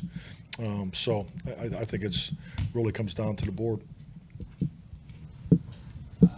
WFA. For you guys, as you've seen the league evolve, obviously you took Zeke Elliott in 2016, but as the game has become more pass-centric, has your appetite for taking a running back in the first round of the NFL draft changed over the course of even the 7 years since then, or a longer stretch? You asking me? Really? Well, I've never taken a running back in the first round, so I thought it was for these two guys. Well, I think you have to pay attention, to the history of the running back and what happens. I mean, obviously, we made a conscious decision to take Zeke. I think he was a big part of our success there when we got Dak and Zeke in there together, what he brought to the table. But at the same time, there's very few Emmitt Smiths that play at a high level, a productive level for 10 years. And what I would say to you, if you're picking, in the top 10, call it top 12, 15, wherever you want to make the cutoff, you really are thinking, boy, we have to have a second contract out of that deal. And so does it affect you when you're thinking about a running back when you're up that high? Yes. As you start to really look at, as you move down the draft, you'd like to hope you're going to have success, that player's going to be a second round, second contract. But it's, in my opinion, not as necessary that you have to necessarily get, to that second contract. And if you happen to see a back, they're at the bottom of the first, that's rare and unique, and he falls because he's a running back, then I would have to think we'd be considering it, especially if we thought he should have been picked, in the top half of the draft. But maybe because he is a running back, he's fallen a little bit. And obviously, a lot of these backs can come in to the NFL and play right away and play at a high level right away. I mean, Zeke proved it. Emmett, we've been fortunate enough to have backs like that. But you can also get really good running backs, as a lot of teams have shown. You can get them in the second and third and fourth round as well. But I think every situation's unique. But I do think you have to pay attention to what, the history and how these backs progress in our league, and how many play at a certain level for 5 years, how many play at a certain level for 7. When does it really that curve start to roll over on you, if you will, in terms of the production? Jerry, how about for you? What? Your thoughts on? I'm asleep. Are we at the Cowboys headquarters there? No, seriously. What comes to my mind when we have this conversation, I don't want to be redundant with Stephen, is the physicalness and the injury factor. And you can have one and the next play not have one at a higher possibility there than maybe any other position. And so we're dealing with Pollard today, and we think Pollard's going to be great. But we also know that can change. It changed in one play against San Francisco. And so you got to keep that in consideration. Do you need 2 backs? Do you need 3 backs? Do you need one that can third one be special teams, as well as possibly would you need a fullback? And can you have somebody? There's a bunch of nuances that go into this running back conversation. When you start loading up, Zeke's a good football player, still a very outstanding football. I'm going to say the word outstanding football player. He's too high for us where he was. So that has a lot to do with this conversation about running back right now with us. But Zeke brings a lot to the table. And plus we know what a teammate he is. So all of that gets in there. That same thing happened with Emmitt Smith. And so you have a few good things like that happen with you. You're around that kind of success, whether it's Michael Irvin or DeMarcus Ware or what have you. And boy, that stuff sticks with you, and it's hard to get away from when you're sitting there thinking about making decisions and the impact. Of course, it helped that Emmett had that offensive line he had, and had Aikman throwing those darts out there with him too. So that's my comment on running back. Skyler Dixon with the AP. Stephen, how much of a need is running back? Well, I think, obviously we feel really good about Tony, and we're saying, it's great that he's right here, and I think we've got one of the best, in the business in Britt Brown in terms of getting players ready to go, and they feel like he's going to be, in great shape. So obviously start with him, and then Malik, I think really, coaching staff, I won't speak for Mike, but I think they were very comfortable with the job that he came in and did when given an opportunity. But obviously you like to have minimum 3 of those guys, and as Jerry mentioned, you can have combinations too with that third one that might, could be a running back / fullback. But, I do think, certainly as we go through the draft, if there's a good running back sitting there, I can't imagine that he's not going to get a lot of attention in terms of us going through, what he could do for our football team.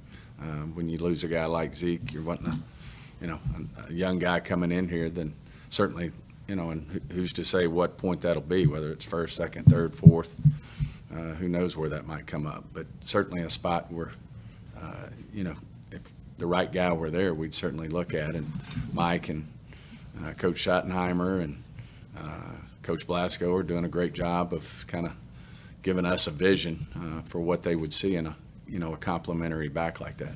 Stephen, to make a point there, 3 years ago, Mike, I really pictured Mike certainly offensively. Well, he was a difference maker for me when he was talking about how great Dig's hands were. And what Dick was, that guy's a receiver. A guy who plays the ball better than the receiver that the quarterback's throwing it to when he throws it to it. So Mike was so influential there. Well, as it turns out, I've been sitting, as we've been sitting there talking, and we've been talking about running backs a little bit this trip. And Mike's, some of his comments about some of the things that make Pollard's such an effective, how he keeps his feet in the ground relative to those types of things. That's your coaching. That's an observation there, and I'm not trying to take away anything unique from Mike. But those nuances really come up when you're sitting there and you're on the clock and you're trying to really determine, does some of that in the air stuff, is that really as effective as you might think it is when it comes to the efficiency of making yards? And so all this is good stuff. I don't think I have ever spent a minute in a draft room, but what I didn't learn football. Mike Slater, NFL Network. We've seen the importance you've emphasized on your tight ends, a lot of 12 and 13 since you've been here. You've got obviously Jake Ferguson, you've got Peyton Hendershot, you've moved on from Dalton. What would it take for you to take a tight end in the first round in terms of what are you looking for a tight end to add on offense at this point? Well, I mean, there's really three primary positions that they play, and then obviously the fourth would be on fourth down. I mean, some call it the traditional wide, position where they're playing next to the tackle on the line of scrimmage. Their ability to be a movement player, whether it's moving in the backfield or moving along the line of scrimmage, doing some heavy lifting, and then being able to play in the third component of being displaced as a receiver. So I mean, obviously, it's just like anything. When you develop a system of offense, defense, and special teams, it's our responsibility as coaches to make sure our boundaries have the ability to take advantage of any quality player that fits a physical profile of how we want to look as a football team. So, and that's no different, at any position. So, I mean, it's at the tight end position, obviously versatility, because, I mean, as many 6'4", 250-pound men that can play on 4 downs, I don't think you can have enough of that body type on your team, because the way it gives you the ability to play offensively and just go to the defensive side of it, because now a pass rusher off the ball, there's more versatility there. And then you get to John Fossil on the special teams. Now he has matchup ability with those type of athletes, those type of body types. So that's just a view of mine that I've always had. That's why I think when you talk about 4-3 defense versus 3-4 defense, I mean, you're always trying to have so many body types, because at the end of the day, when you get into the coaching and the game plan in season, it's about matchups. You're always trying to create favorable matchup for your players. Last three. Okay. 2 questions.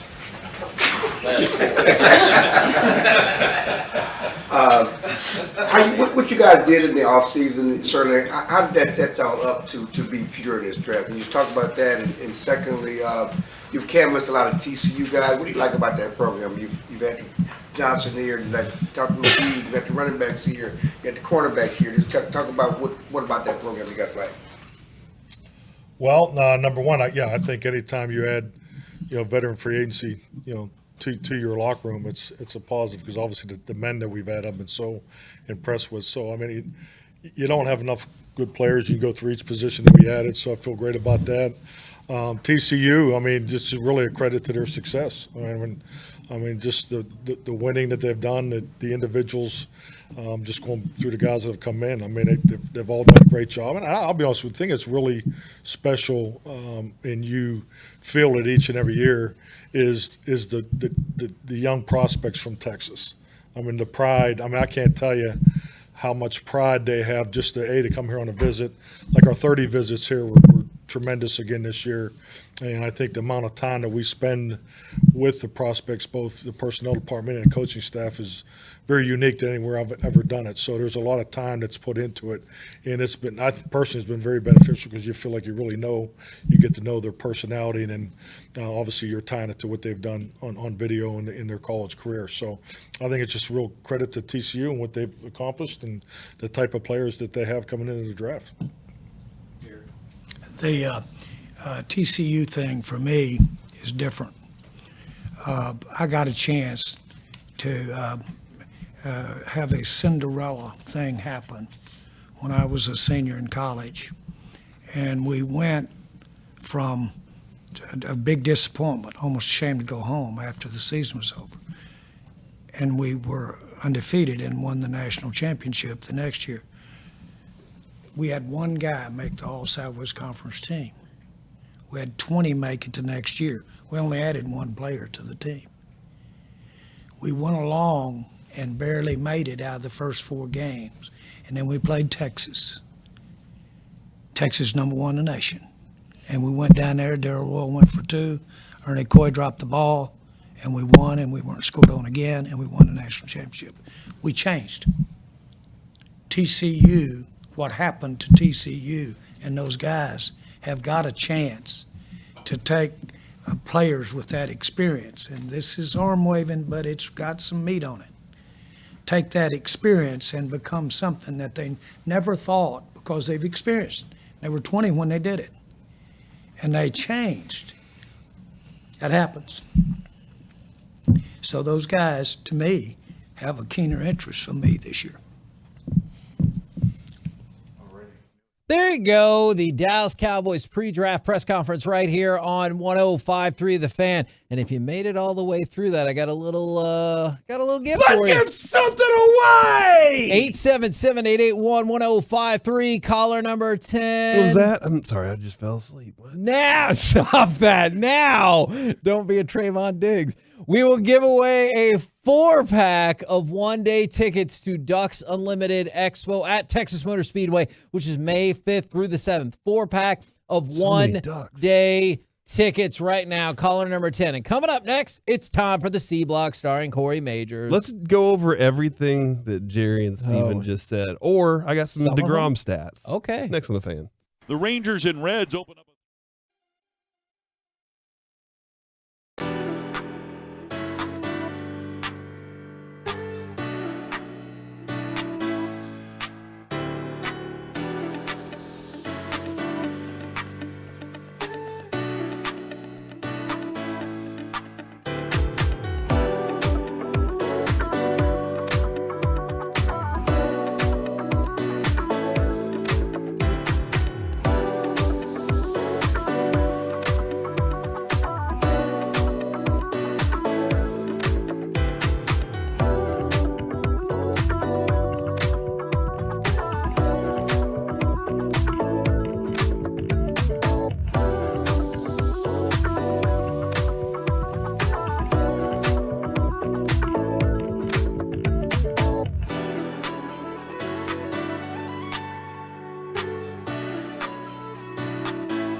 ESPN studios, secured by DFWsecurity.com, it's the KNC Masterpiece on 105.3 The Fan. KNC Masterpiece back here on 105.3 The Fan, and it's time for the C Block starring Corey Majors. Thank you very much, Kevin. If you missed out on the giveaway, it's over for today, but we'll have the same giveaway all week. So congratulations for that. Are you ready for that giveaway all week then? I am. Tomorrow, we get to do that giveaway with Derek Holland in studio. And we'll have Steven at noon. We'll have Bruce Bochy at 12:20. Holy crap. Are you serious? Yeah. Gosh. And why would you ever go anywhere else than right here? I wouldn't. Get all your information and fun times. Speaking of fun times, I wanted to throw this out there, Kevin, because I just saw it pop up on my Facebook page. If you want to be friends with me on Facebook, too bad. I'm full. So, but what about that one gal? This one gal, I posted a picture of Kevin's child, his oldest, who he forgets often. His name is Brandon. Brandon. He can read. Yeah, he can, That's allegedly. true. And my oldest, Avery. And we were at a Revs game. Yes. And it was them. Wow, that feels like it was almost 10 years ago. That was a long time ago. 9 years ago. And I just was like, hey, this is how long Kevin and I have been, friends and going at this. Our kids are now like older than this picture. And, Nate, Sean, Scott, my mother-in-law, your mom, all commented on it. And then Daisy commented. Here's Daisy's post. This is the third time I've seen your posts. Always so interesting. And if you can, hopefully we can become friends and talk. Maybe right now you're busy and I look forward to hearing from you. That's not even like a direct message. That's a post on my timeline.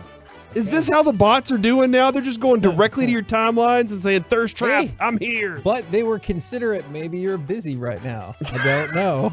Maybe they'll put a message on a Jumbotron. Oh, yes. Let's fight this out together, question mark. Man, now I think that's a good bit. Find out if Corey and his wife go to a game and put like Corey M. This is try to ask if y'all can make it work. Oh my gosh. Do you think it would? Yeah. That's the question. Do you think we can make it work? All right, so I was I know very. some names I could throw.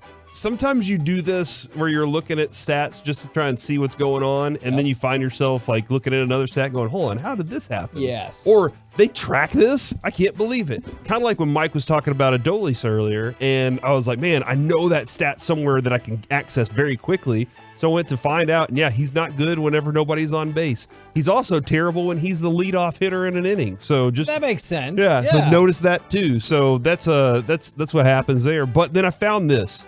I was looking at Andrew Heaney's lineups because there was something I wanted to find out how many quality starts he had.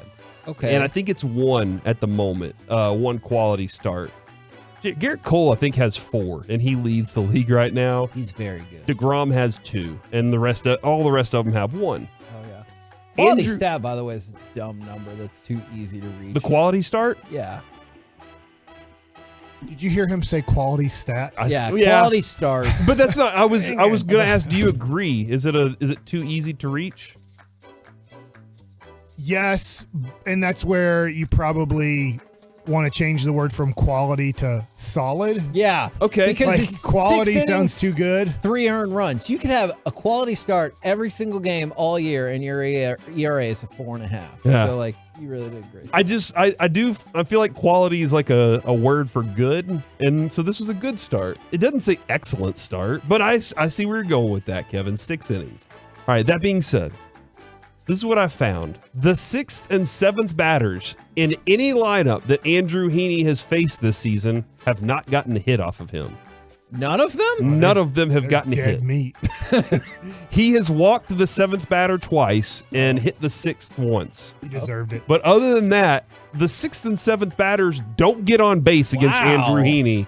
Even when he had his bad game, they were like, oh, we stink still. So that's a number. That's neat. And then I went and looked, and I was like, all right, let's check out deGrom. If the 6th and 7th batters aren't good against Heaney, how's deGrom? The 2nd and 6th batters against deGrom have registered a 0 batting average. The 2nd batter has walked and scored a run, but the 6th batter has only walked once. So neither the sixth nor the second batter has gotten a hit against deGrom so far. So we own the number 6 spot. You're screwed. And maybe the 7th as well for John Gray. Oh, the 1st and 7th batters against John Gray are batting 0 right now. The first that's pretty impressive. Only 1 walk to the first batter and a hit by a pitch to the 7th batter.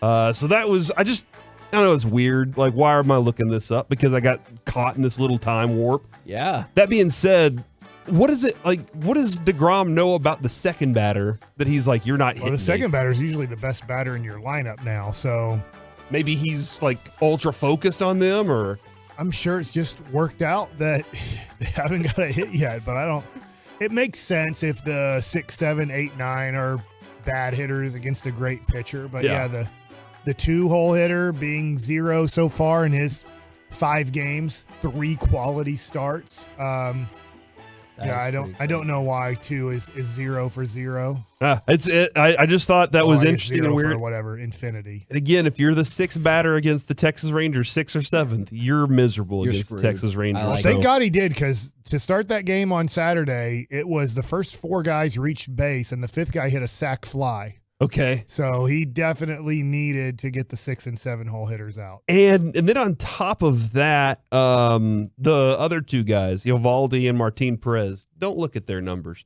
All right, so oh no, well, against the 6th and 7th batters, don't worry about that right now. Then the other thing popped up. CJ Nitkowski posted a video on Twitter, and I guess during the broadcast they were talking about how Jacob deGrom has not thrown a single changeup to a right-handed batter all season. And then at some point in the game against big guy. Yeah, big guy. For the A's, he throws He was a big guy. He throws a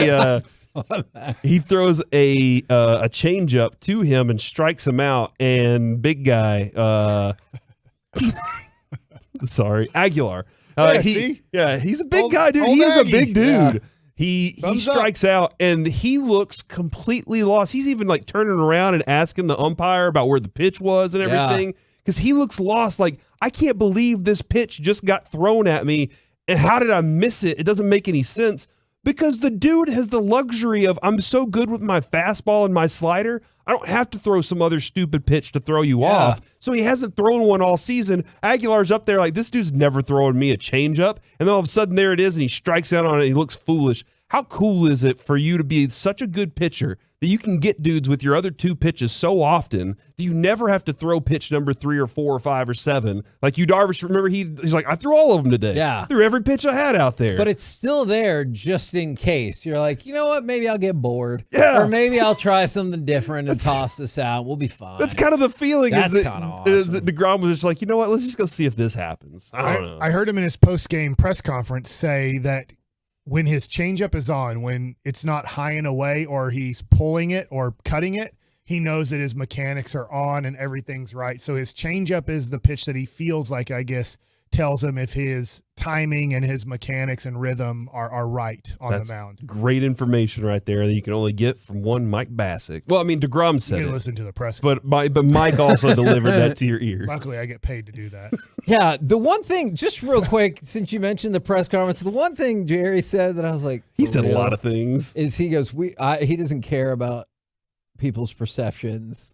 I was like, what? That's a fact. That's like one of your things. No, you definitely care, because even at the beginning of that answer, in the same answer, he was like, I know a lot of people don't like the way we do this. And I'm like, but you said you don't care about the perception. And was it McCarthy or Stephen Jones? He's like, I know you don't want me to speak for you, but I'm going to. It was McCarthy, anyway. yeah. He's like, I don't want to speak for Mike. I'm not going but to speak for Mike, but I'm right going here. to. Yeah.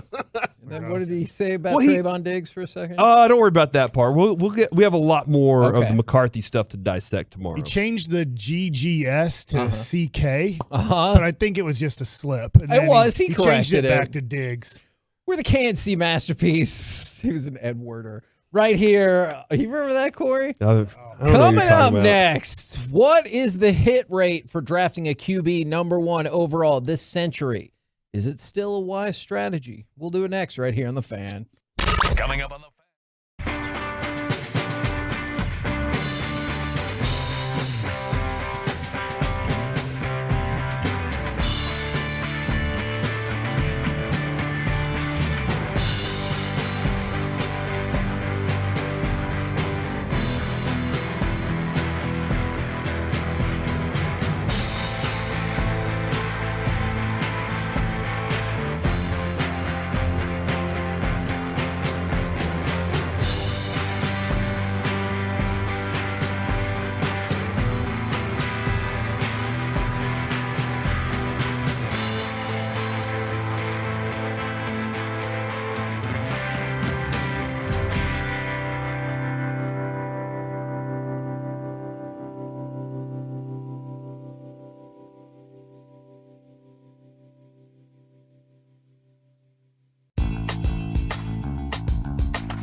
brought to you by Frankel & Frankel. There's a reason you need a special license to drive a big truck, so companies that hire drivers and put them in a big truck should be held accountable for what happens when one hurts you. Frankly, you need Frankel & Frankel. That consultation, it is always free. Visit truckwreck.com. Vic on 2nd and 8, off the play fake, has some running room, inside the 30, inside the 20, Vic into the end zone, Falcons win in overtime, a 46-yard touchdown run. KNC Masterpiece back here on 105.3 The Fan. Michael Vick, the first quarterback taken number 1 overall this century. And so I put together a list. How high is that hit rate for quarterbacks taken number 1 overall? We also have the captivating throwback Mel Kiper audio. Oh, man. It's on this date. 29 years ago. Yeah. Look at us. It's my favorite response, too. All right. This will be the 24th draft of this century, and it'll be the 17th time a quarterback's gone number 1 overall. All right. So that's 71% of the time a quarterback goes number 1 since 2000. So we started at 2000 here. Yes. So what I want to know for the quarterbacks specifically, how many hits there are. So there's been 16 taken number 1. How many of these are hits? Michael Vick? Probably not. Ooh, I put that as a hit, but okay. If he was the quarterback of the Dallas Cowboys and his career would have been like that with the Cowboys, would you have been excited about his career? Just because he did make it to an NFC Championship game, I wonder if that. But I hear what you're saying, and that's why I wanted to open it up for you guys. All right, so you're at 0. I'm at 1. Corey? Oh, man. He had one season where he threw for 20 touchdowns for Atlanta. Threw for 20 touchdowns. Everything else was below 16. Ooh. Also finished second for MVP. And I think his resurgence with Philadelphia was more of a hit than his early career. You say no. I would say for expectation, no. Okay. David Carr. I feel like we can go to the next one. Yeah, What happened there? 2000. Have some of his rookie cards if you think he's a hit. I will definitely sell him to you. 2003, Carson Palmer. Feel like it's a hit. I'll lean towards hit. Okay. He made the playoffs a lot with Cincinnati, it felt like. 2004, Eli Manning. That was a hit. That's a hit. Not for the man. Chargers, but obviously for the Giants. 2005, Alex Smith. Dud. Yeah, not a hit. It's not a dud, but I'll say not a hit. He's just a solid quarterback. It wasn't a bust. It just was a dud. He was better for Kansas City than he was for them. 2007, Jamarcus Russell. I feel like that's an all-time famous He bust. hit that scissor up. The purple You know what I'm drank. saying? Yeah, the purple drank. God, that is nope. We got to go if we're going to get to your Kuiper audio. Yeah. 2009, Matthew Stafford. This is a hit, dude. It's a hit. 2010, Sam Bradford. Nope. Bust. 2011, Always. Cam Newton. That's a hit. Okay. Every other year. Yeah, every other year. 2012, Andrew Luck. Oh, hit. I mean, I think so. He was progressively going to that place. I agree. And then Kevin, he quit. I say no. Okay. This is going to be interesting at the end. Jameis Winston in 2015. A definite No. 2016, Jared Goff. Dude's been to the World Series. Super Bowl. They quit on him after 6 years, right? Yeah. I think it's a hit. Okay. Ooh, I say no, but that's good. And look what he's doing with Detroit, reviving the whole city. You say no. Out. 2018, Baker Mayfield. Bust. Some of these you're going to have to project, and I think we can. No, Carter, not a hit. I tried to warn everybody about OU quarterbacks. Nobody would listen to me. 2019, Kyler Murray. Bust. He will go on the list of guys that you can't rely on. Carter supports that one too. 2020, let you figure out why that is. You know he was at that statue unveiling. Is 2020, Joe Burrow. Hit! That's going to be a hit. As of now. Dude, that's an absolute hit for sure. If he like Andrew Luck's and just quits in 3 years, then I'll be like, no. 2021, Trevor Lawrence. I think that's going to be looking like a hit. I think He's it's gonna looking be a like hit, too. Andrew Luck, right? Yeah. But, I said no to Andrew Luck. So it's very tough. Obviously, the last two look very good, but. So Corey, I believe you and I both have 7 of the 16 are hits. Mm-hmm. So that's a 44% hit rate. That's because that's your guy. That's true. Mike, you said 5. Yeah, I knocked out Andrew Luck and was it Vic? Michael Young? Michael Vick. Yeah. Yeah. So that's only a 31%. So you're talking about a 30 to 40% hit rate. Is it still a wise strategy to go number 1? Now, the other part of this equation is who are the non-quarterbacks. So I'm going to run this down for you. Mario Williams, Jake Long, Myles Garrett, Courtney Brown, Eric Fisher, and Jadeveon Clowney. I think you can make a strong argument that 3 of those are hits and 3 of them are misses. However, I will point out 5 of those 6 guys made multiple Pro Bowls. The only one who didn't was Courtney Brown. That whole thing was kind of a disaster. Mm-hmm. So you see that at least this century, the hit rate is definitely in favor of not drafting a quarterback number 1. But given the makeup of the NFL, do you just have to play against the odds because the position is that vital? I don't think, well, that's interesting. You don't have to play against the odds, but if you don't have a quarterback, you got to do something. Somebody said this, and you're absolutely right. These picks don't happen in a vacuum. Anyone picking number 1 is going to have a terrible roster. Possible. The Jets might have a really good roster this year, though, and they would want number 1 overall to go get a quarterback, wouldn't they? Like, they would want that opportunity to add the quarterback because they have such a good roster.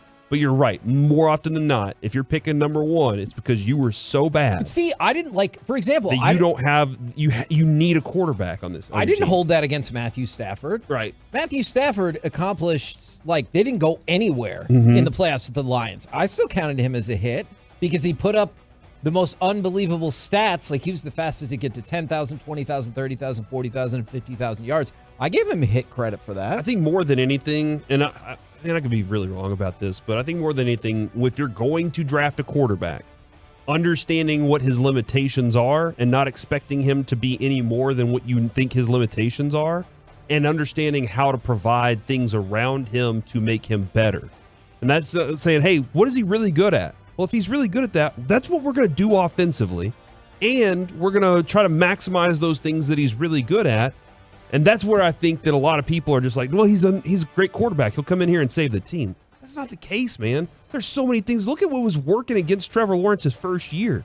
His whole coaching staff was working against him. Like that was a massive problem there. So when it comes to like the betting against all the odds and everything, I think there's a lot of factors that go into it. And yes, having the right GM and coach and all that in place is a huge factor. If I told you your quarterback was going to turn out to be, let's just use Dak as an example, like a good quarterback. Then I got to build a team. But then I told you the defensive player you're giving up is, Myles Garrett, Von Miller, like whoever your defensive stud of note is, you're still picking the QB, right?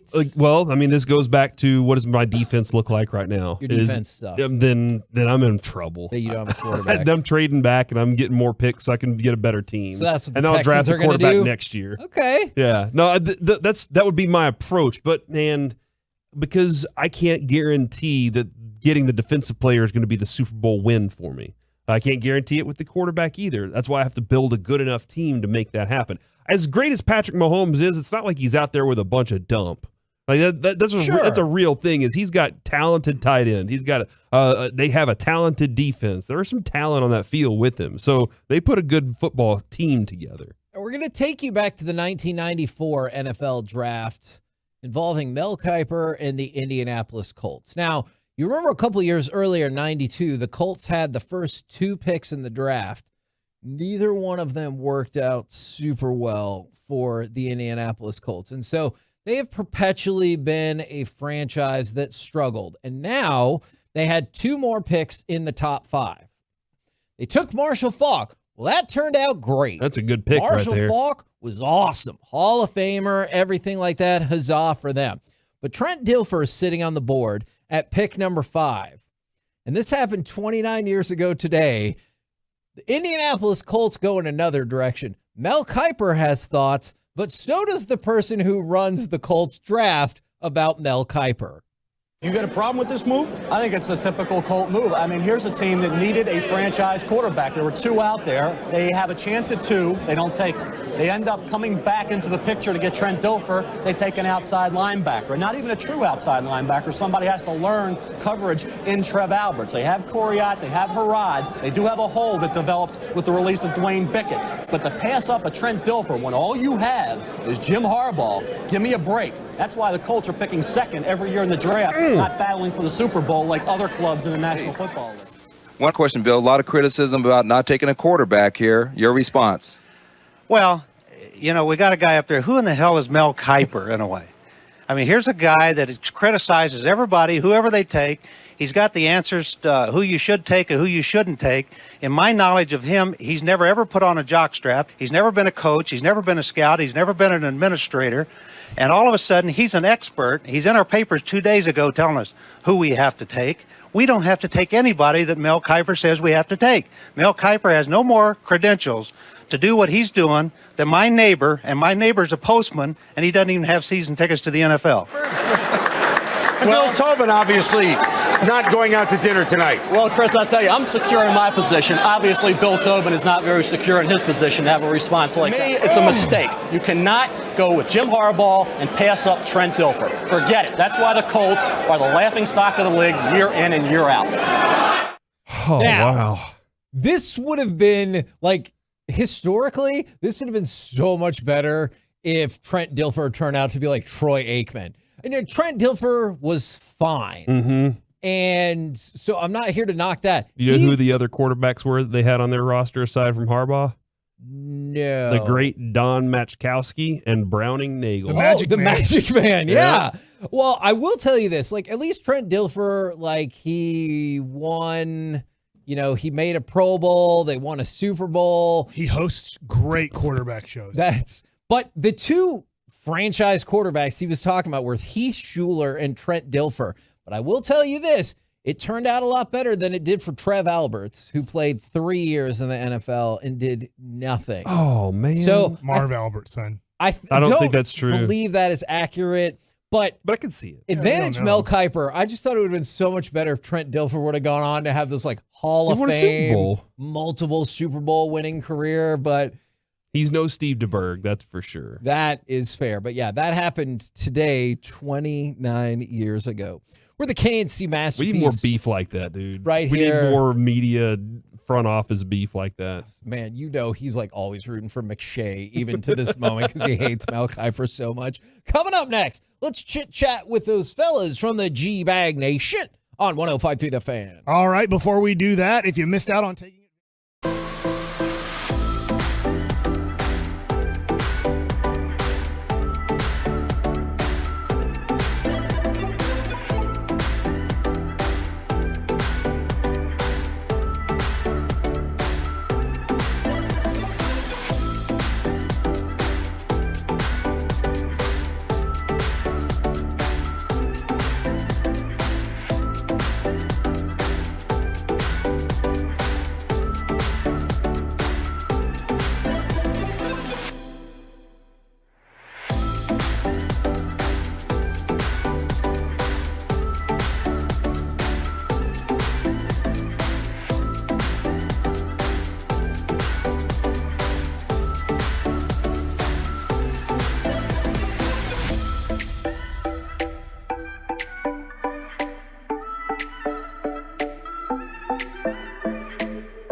This segment on the KNC Masterpiece is brought to you by Classic Chevrolet. Classic Chevrolet looks at the road ahead and says, Texas, let's ride. They're doing their part with deep discounts on their full lineup.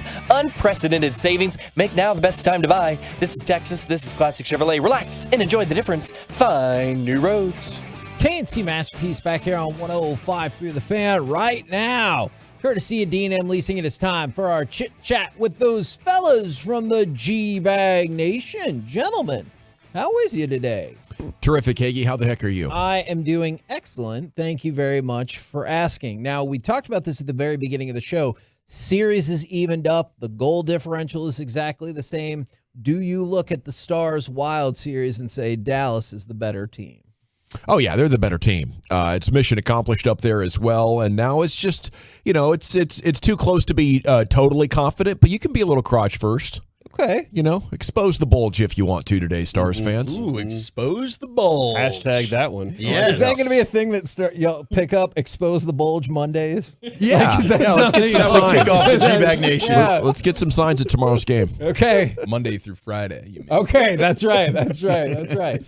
Are y'all all in agreement? Is like you feel confident the Stars are the I kind of felt like Dallas got outplayed yesterday. I could totally see that. And it just happened to be that your netminder was much better than their netminder, who they really, really lean on. I thought the physicality with which the Wild played. I mean, they took a couple of cheap penalties there. The one that got the Sagan goal I thought was kind of a questionable call. But they're not going to let you run. They're not going to let you run on these. In this series, you got in game one you got to run. You got to take a run at a guy. You're not going to get to take a run at anybody anymore in that series. So. But I kind of felt like it just seems like to me the last 12 seconds of that game when Ottinger made that save and it was so open, I thought, my God, this thing and the Wild is one of the best teams when it comes to playing with the extra attacker.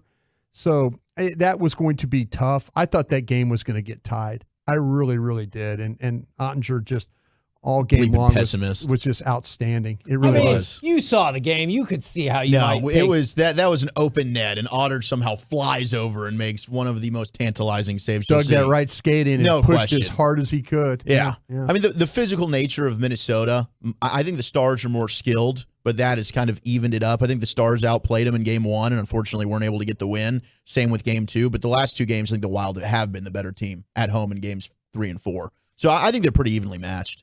You know what? Just to relive that one more time, I know we have an Ottinger clip on the books. If we can go ahead and fire that off, just so you can relive the greatness from it one more time. Now for Gaudreau. Here's a chance for a 2-on-1. The up pass. It's Foligno. Saved by Ottinger, and then he stopped the second chance too. Marcus Foligno shut down by Jake Ottinger. That makes it even better, too. I'm starting to hate Foligno. How annoying is this Foligno guy? I hate this guy. You'd love to have him on your team doing I've always stuff felt that way about he's- Reeves. He's just being a real pain in the ass for everybody. Gosh, he's annoying. And so, you could kind of tell the Stars are, when they get to, when they get in the corners and stuff, they're kind of, peaking a little bit. Oh, absolutely. You don't want these guys, again, to hitch the way they have. Now, we talked about this a little bit earlier. I'm curious, have you guys ever posted a Jumbotron message or been thinking about posting a Jumbotron message? That's expensive, right? We had multiple people say it's like $100. That's not bad. That's right. That's not bad. Okay. A lot of money. I don't know. I mean, what kind of message are we talking about? You can naturally sign up for the happy birthday message, right? They kind of, are you asking somebody to marry you kind of a message? We're thinking like a "you're my person" kind of message. Yeah. Have you seen that? I haven't seen this one. Which is such a terrible line. I know you co-signed this. Oh Hagee. my gosh! It's one of the worst things that a I missed person this. can What allow happened? to come I out missed of their this one. mouth. What So happened? this was at the Diamondbacks field, and I don't know if it undercuts the message, but there's a giant ad for Cold Stone Creamery right over it. Oh, delicious. I don't know if you could still take it seriously, but it says, Alexandria W., you are my person. Let's keep fighting for us, ?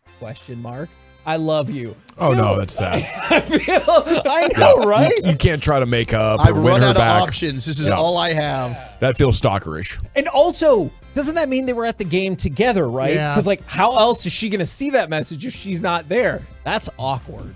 Yeah. It makes no sense to me. It's awkward. It's Unless creepy. she was at the game and he wasn't.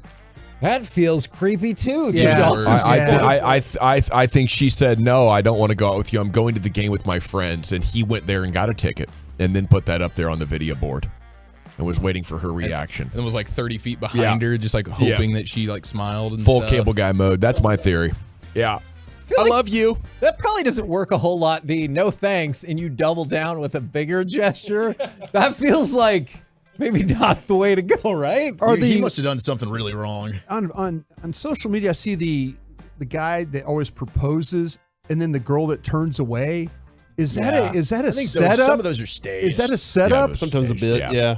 I always feel like that they do it somewhere like in a public location, and everybody feels bad for the dude just on one knee still, kind of. I feel like in most proposal situations, regardless of where it is, you have to be almost 100% if you're asking that question. Yep. In a stadium, you better be 99.999999999% sure it's a That's yes. even not enough. Well, they had a jeweling company that when I was at the Mavs game against when they were playing Sacramento, and it was like okay, pick the you can win a ring.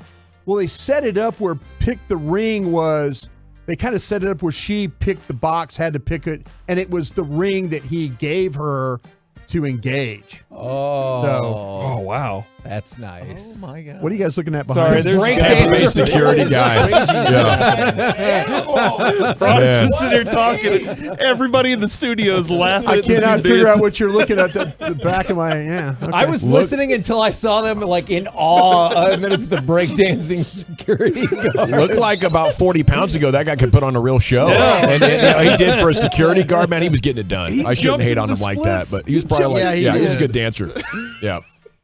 I don't know how locked in you were. Did you have a favorite moment of the pre-draft press conference? When he went down to the splits, bam, that was my favorite moment of the break dancer. Jerry? When Jerry didn't remember where he was for a second and he blacked out, that was my favorite part. My favorite was like, I know he didn't like it when I speak for him, but I'm going to go ahead and speak for him right now. Mike, you can address this, but I'm going to speak for you right now. I like when they asked Mike about the S2 test, and he said, Jerry, contractually, are we okay with these guys? Like you have to make sure about business stuff before you answer questions with the Cowboys. I thought there were a couple of shots from Mike in Jerry's general direction. Although Jerry might have therapeutic for him. had the best line when he goes, I don't really care about people's perceptions. I was like, yeah, you kind of care, and it feels like you care maybe a lot. Of course you do. That's why you just made note of Calvin, who wrote an article, or Clarence Hill, who wrote an article about you. But you failed to mention this. Yeah. So you definitely do care. We kicked more ass in the 90s than anybody, Clarence. Now you remember that next time. You know how many times we had 8,000 points in the draft?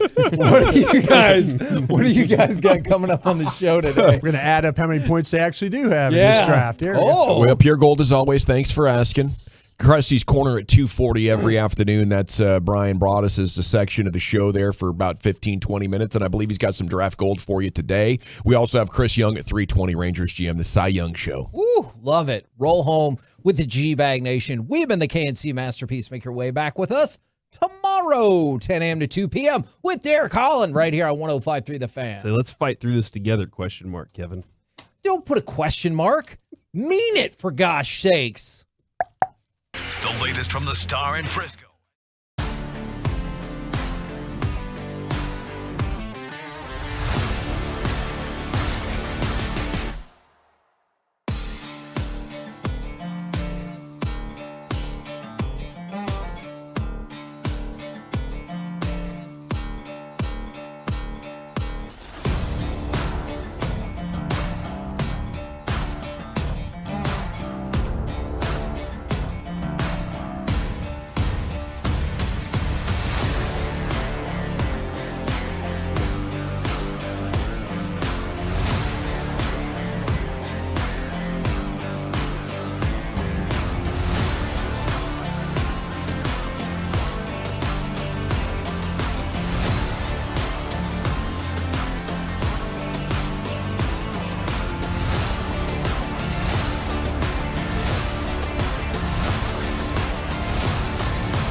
KN Studios, secured by DFWSecurity.com. You're rolling with the G-Bag Nation on 105.3 The Fan. It is hour number 1 of the G-Bag Nation here on 105.3 The Fan. Hope you're having a fantastic day. We're off and running, and we're now just 3 days from the NFL Draft. General Entry Service, there's Broadus, Lucius Alexander's in the Pimp Cup, Wolchuk, Giafalo, and Carter Freeman. And along with you, we are the G-Bag Nation here on The Fan. Yeah, 3 days and in 5 hours, you'll be drafting him up over there, Brian. Man. I believe that's 77 hours away from drafting him up. How's that make you feel? You know what? It feels good. I think we're ready to go. I think what was interesting today, and I know we'll get into it, and Steven's right about this, you're trying to kind of figure out which direction the board might go, and you just got to get the draft started and see, how these – I think they're interested in tight end. I think they're interested if one of them's gone, I think the other one is a possibility. Think the Utah guy's probably over the Notre Dame guy. I mean, there's a lot of things that are going on. They just need to see this thing start. Yeah. Once it starts, then you'll kind of have an idea what direction you need to go in. It's a good point. A lot of unknowns. Hard to say when you're picking at 26 what the board's going to look like. There could be a couple of big surprises. Will all the quarterbacks get taken before you, or will some still be on the board? You're wanting all the quarterbacks to be taken, or are you? Would you like somebody to slip? We'll talk about those stories and more over the next 77 hours here on your home of the Cowboys. Wolchuk, Chiafalo, how the hell are you? Have a good weekend. Fantastic. Wolchuk, I don't know if you could say the same. I had an awesome weekend. It's great to be back here. This is about to be a hell of a week, ladies and gentlemen. I am freaking ready to rock. Yes. I'm just happy it's draft week. It's one of my favorite weeks of the year. The weekend was a bit of a drain. But hey, I made it to Austin and back in one piece. Right on. And that's all I can say, thankfully. But otherwise, let's party. It's draft week. Did you quit today? I'm out of contacts, Brian, so I have to wear glasses. Okay, I was wondering. I was kind of wondering what the deal is. Yeah, I thought maybe you were throwing down your inner Jane Slater look from this past weekend. And Jane did an excellent job. Maybe I should take a pic. We were just talking with the boss of me in these glasses, like ready for radio. Yeah, see how many likes and retweets I get. Didn't even have to wear makeup today. Looking damn good. I am wearing makeup. We go into the Pimp Cup where Lucius Alexander is standing by. How was that golf tournament over the weekend? It was great, man. It was fantastic. Yeah. Good. I saw Tony Romo got the dub. He got it. He plays. You see lots of celebs? I did. Including himself walking around. Alfonso Rivera was out there eating hot dogs. My man practices some golf now. He is constantly working on that game. Alfonso? Yeah, we were kind of because where we were stationed, I could see the putting greens and the chipping areas and stuff. He is for a whole show, he was out there working on his game. Well, that purse was fat, man. He knew what the deal was. Bag. Yeah, it was a big bag, I bet he gets. I bet he's doing just fine there hosting. He's the new Bob Saget, right? Like America's Funniest Video. Yeah, he's making so much money. Yeah, he's doing well, but he's dedicated to the game. That golf gets in your blood, and the next thing you know, you're just thinking about the chips and the putts, and you're out there. He's working on the short game too. Mm-hmm. It's one thing. Brian knows this, to stand up at the driving range and have fun, smashing 7-irons and trying to get a few extra yards out of them, trying to bang your driver, pull that thing over the fence or something like that. When you see a guy working on his short game, that's a guy that loves the game. That is, he was over there by himself. All had business. His shag bag over there, man. Shag bag is what. Yeah, he had that going. But Tony hoisted the cup, and I don't know about you, but what was that? Tony needs to get in the gym. Oh, well, now I need to go look at some of these photos, man. Was it a gut situation? A lot. There's a lot going on. The weather wasn't great. Maybe the wind was plastering it against him. He never looked great in a jersey, and now it's just like he's getting a little bit up there. And he had an opportunity with cold weather gear. He could have covered up. I know. Could have worn a sweater, a turtleneck. Maybe. Well, he was wearing. He was wearing a sweater. It wasn't hiding anything. It was like Bill Parcells. I mean, maybe it's not good. Put some Band-Aids on those pepperonis, my guy. Wow. Take that Phil Mickelson Trust approach. me, I tried once. Try getting those off. The Band-Aids on the nipples, I thought that was a great move. It ain't fun. Even when you go on all those long walks, like when you're double dipping, you're going soda walks 2-a-day style.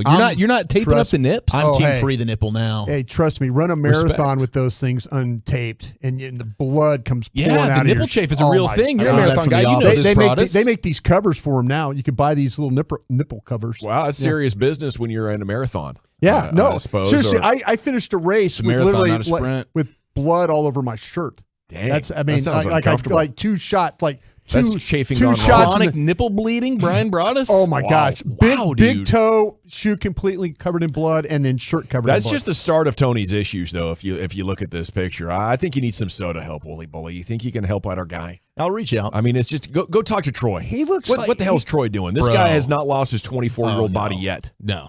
He looks fit on those broadcasts. His, 30 milligrams his of Tren will do CBS that jacket. for you. CBS That's a jacket suit. looks good. That's a suit. That's what suits do. That's why men I wear don't know. them. He kind of looks like thin neck, maybe thin neck. Yeah. In season Tony's got the thin neck working. Yeah. Off season Tony, different animal. Well, the Stars are a different animal now, coming home 2-2. I was not that excited when they tied it 1-1, but now they've won up there. They've taken back what is theirs, the home ice advantage. Sagan becomes the fourth player in franchise history to score multiple power play goals in a playoff game. Incredible from Ottinger. And that young netminder for the Wild, he's beatable.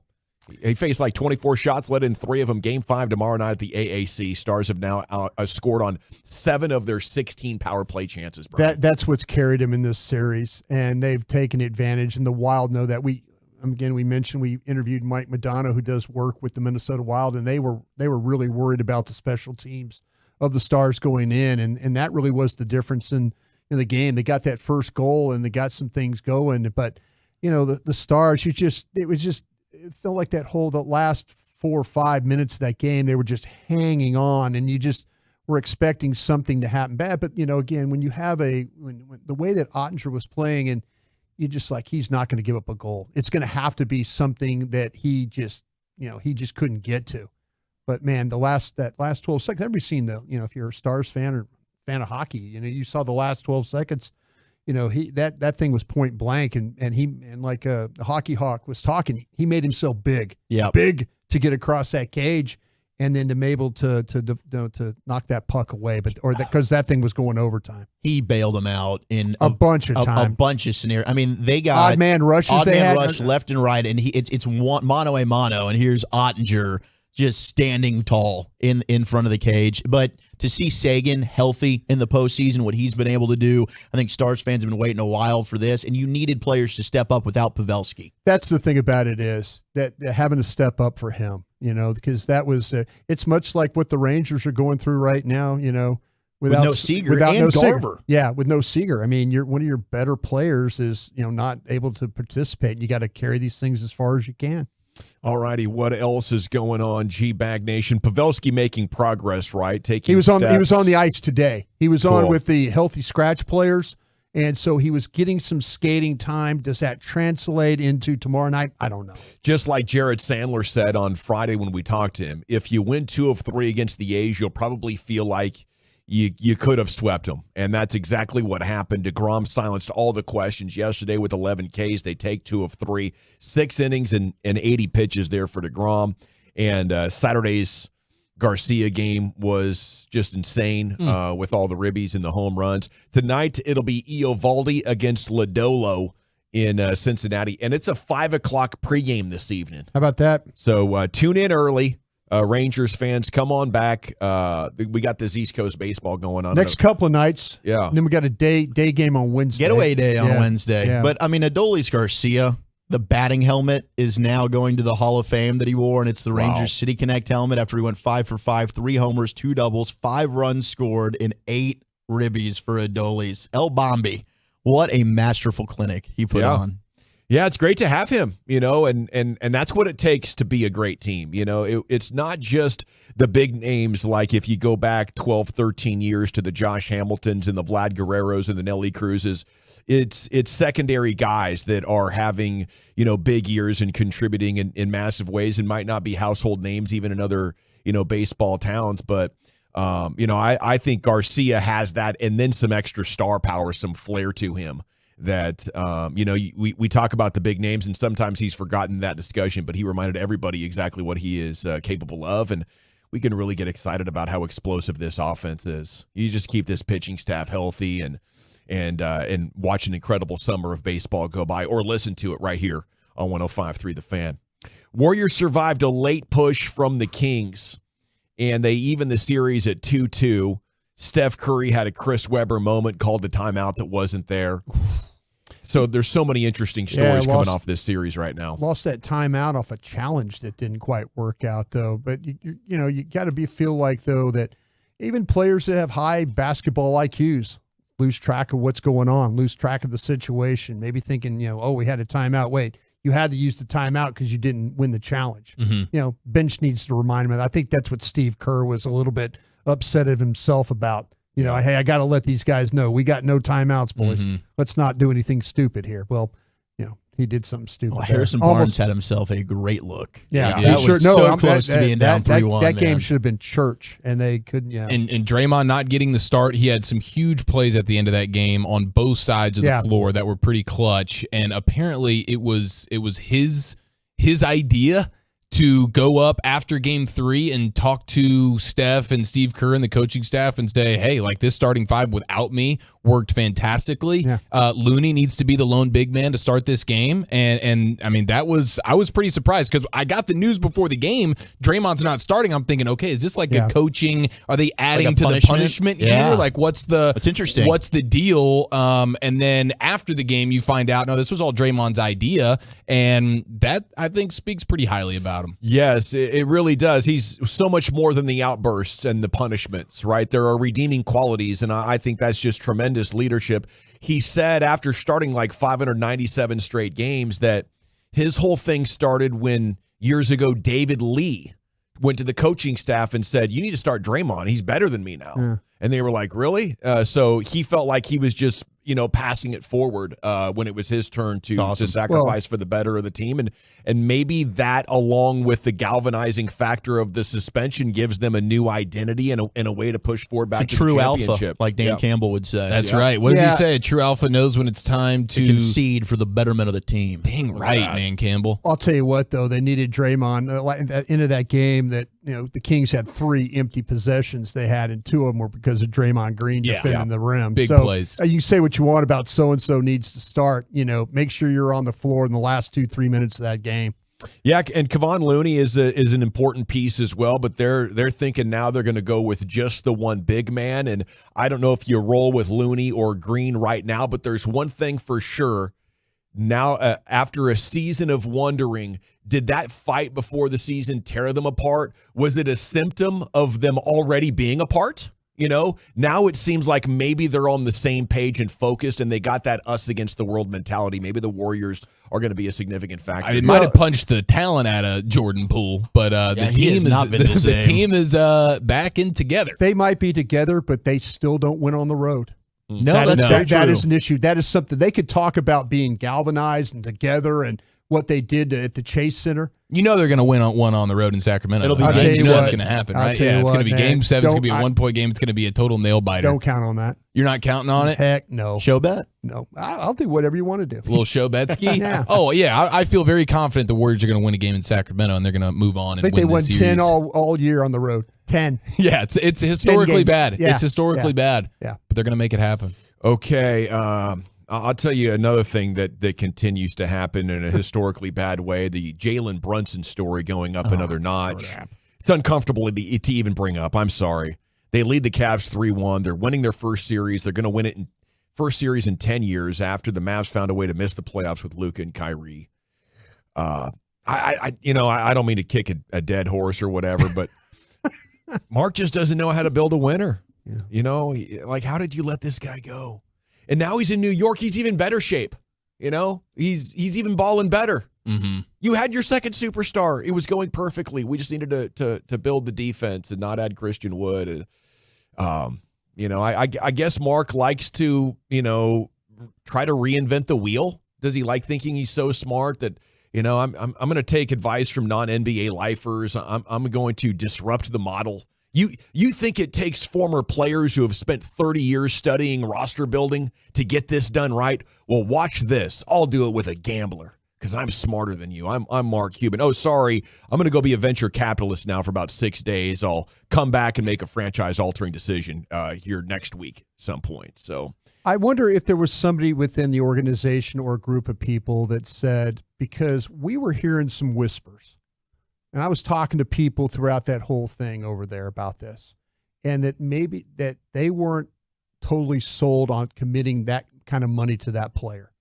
And that might have been the mistake that they, you talk about one of the evaluation. things. Well, the evaluation, when you misevaluate your own team, whether good or bad, but there were people in that organization, and I wonder, and I'm not trying to defend Mark Cuban because he's going to make the final call, but I wonder if some people in that organization say that Brunson wasn't worth the max contract that you were going to give him, and that's what led to everybody backing up, and then allowed the dad to get hired by the Knicks and the Knicks to recruit and the Knicks to clear cap space and all that stuff.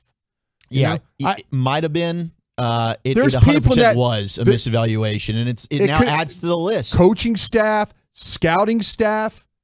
No, I think it all goes into the hopper, and it's just how much you want to blame them or just call it bad luck. I don't think it's one luck. way or another. I don't think it's bad luck at all. I think it's an evaluation. Your job is to evaluate your team. Yep. They did not evaluate that player correctly. They did not think he was worth the money that the Knicks paid him. Peter King has done a mock and has some scouts notes. Our Pluckers, that was close. Our Pluckers path to the draft coverage continues. Then the G Bank of the day coming up next here on 105.3 The Fan. I want to chat with you about my friends at Window Nation.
To cast out a line, it's Shield's spring fishing sale. Whether you're in a boat or casting from the shore.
It is the G-Bag Nation here. G-Bagger Day is coming up in 5 minutes. Segment's brought to you by the Frankels. There's a reason you need a special license to drive a big truck.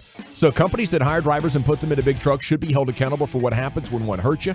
You need the Frankels. The consultation's always free at truckwreck.com. Here's Chiafalo. All right, it's draft week. Will Levis is having a great week, and so is Jahmyr Gibbs. We'll get to both of these guys. It looks like because of a video that sees Will Levis on one knee throwing the ball 50 yards and hitting a crossbar on a field goal upright situation, he is now just skyrocketing. Best quarterback in the draft. And the odds are in his favor to be selected number 2 overall. If you go to the Draft Network, they will tell you that there are quote-unquote loud rumblings, Waldchuck, that Minnesota is very active in trying to trade up for a quarterback, and they think they're trying to pull all the way up to number 2 and go take Mr. Will Levis. Can confirm.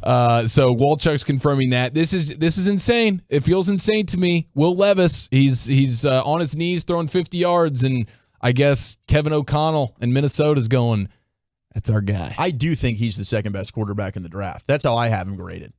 Yeah, I've got him as number 3, but I understand why. Anthony Richardson 1, Bryce Young, and then yeah, my guy Tanner McKee from Stanford. Yeah, he loves Tanner McKee. Tanner McKee, all about that.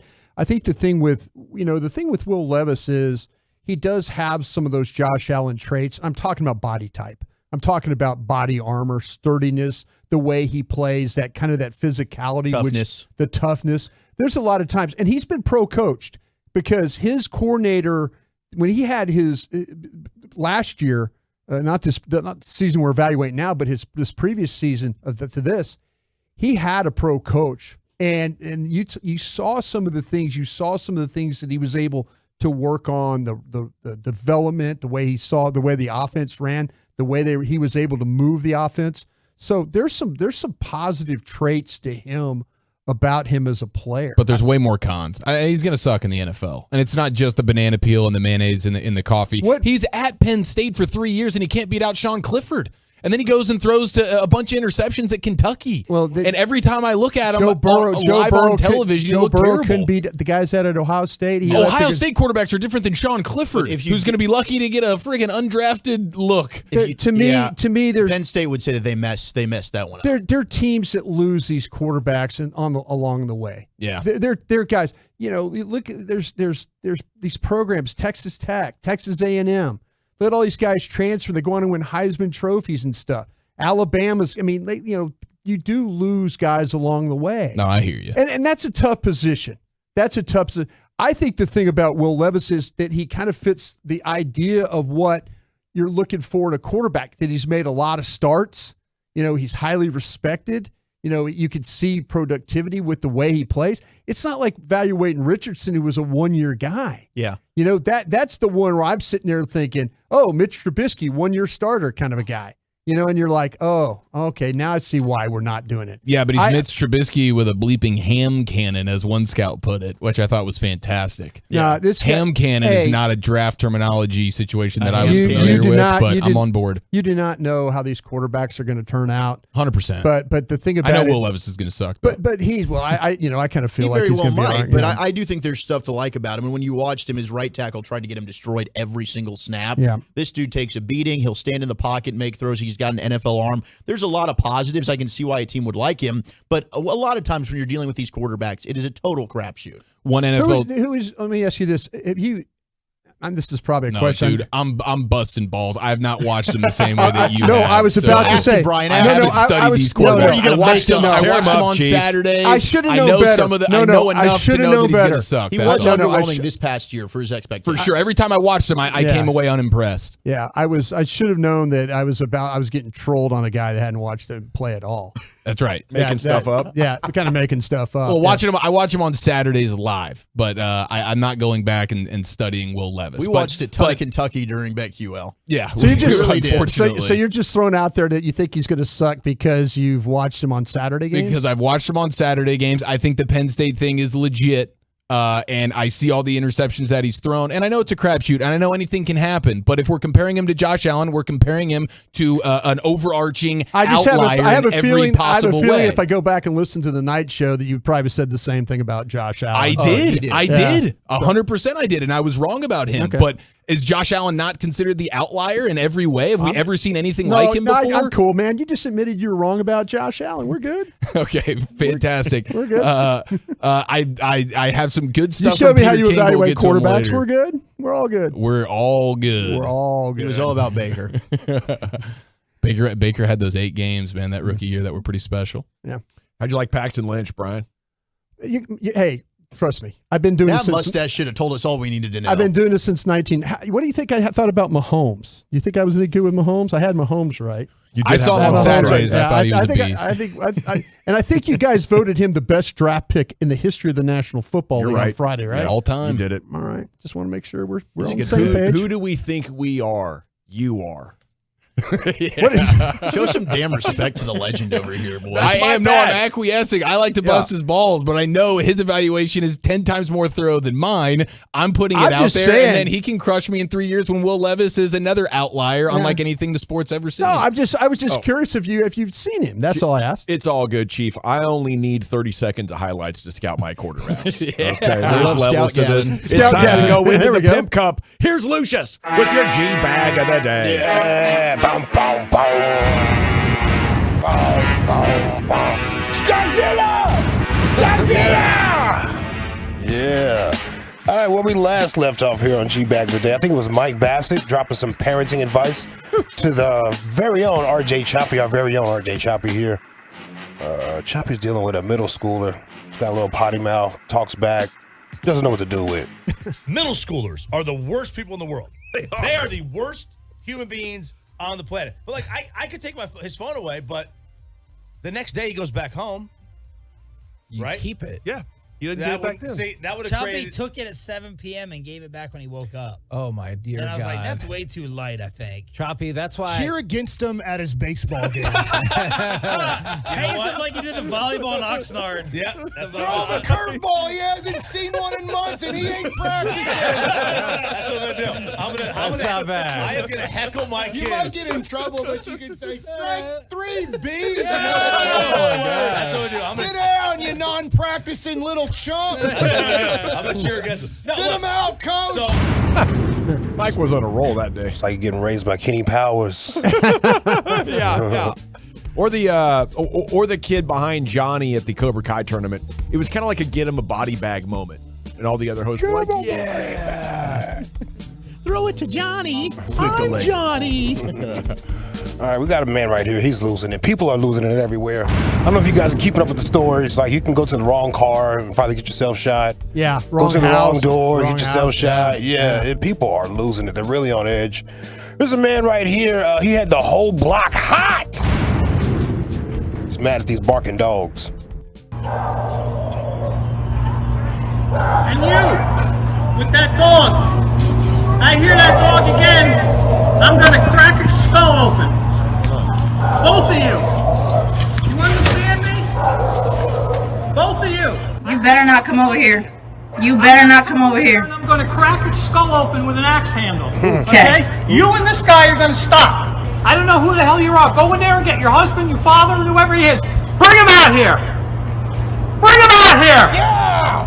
I'm a little guy, man. I'm 5'6". Tell him to come out here. I'm serious, girl. Sure. I'm telling you, I'm serious. It's the same damn thing with this dog. This is gonna stop. I'm gonna stand out here and terrorize this whole neighborhood until it stops. Is he on a megaphone? What's right? It's like him or the dog. Yeah. Good set of pipes, apparently. Yeah. Would you step on outside? He's 5'6". Yeah. He's threatening your old admitted lady. it. He admitted it. He said he's 5'6". And he also said he would crack your skull open with this axe hammer. Handle he's got in his hand. Yeah, he might as well be 7 feet tall if he's got one of those. I'll probably come outside with a Glock 21. Oh, would you? You gonna come outside brandishing a weapon? I think I would. You will make the headlines in Fox 4. I guess Wooly Bully will have to drive us for a while until you get that situated. Get off my property. Yeah. Radio host for 105.3 The Fan.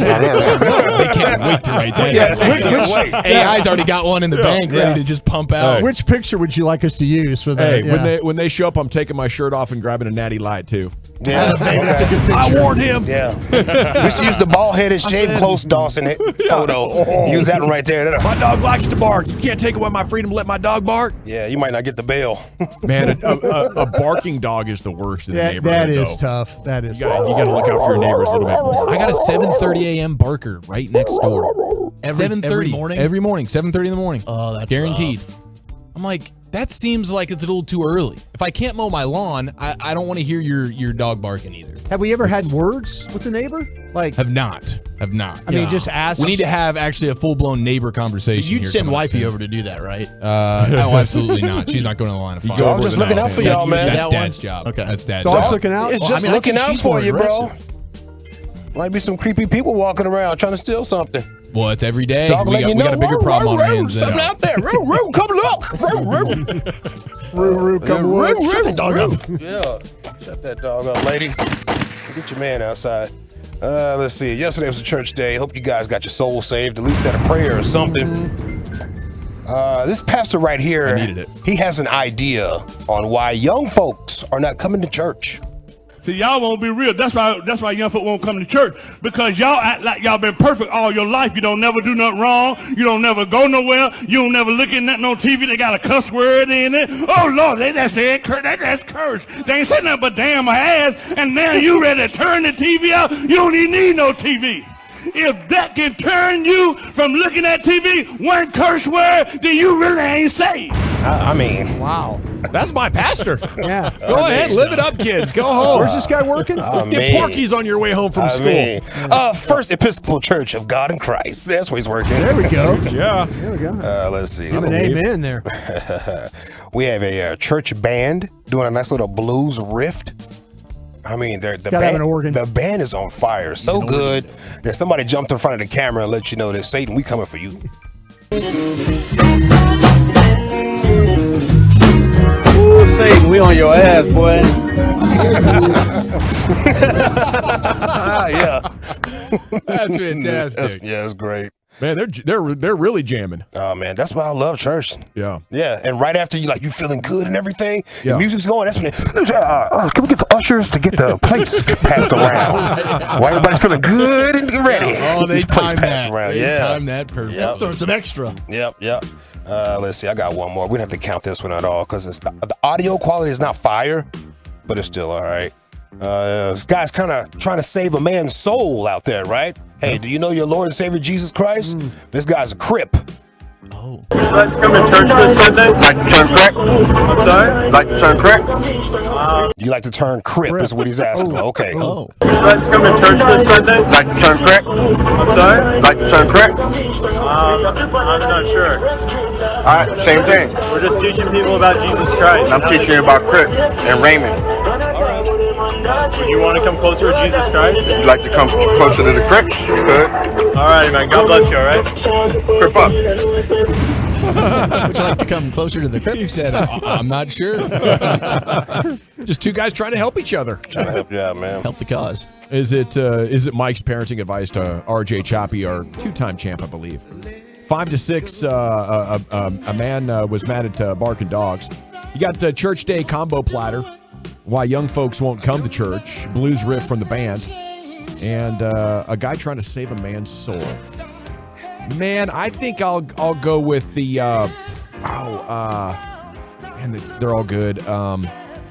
I'm going to go with the short guy trying to stop the barking dogs. I felt that one a little bit. Harder than me trying to bark a dog.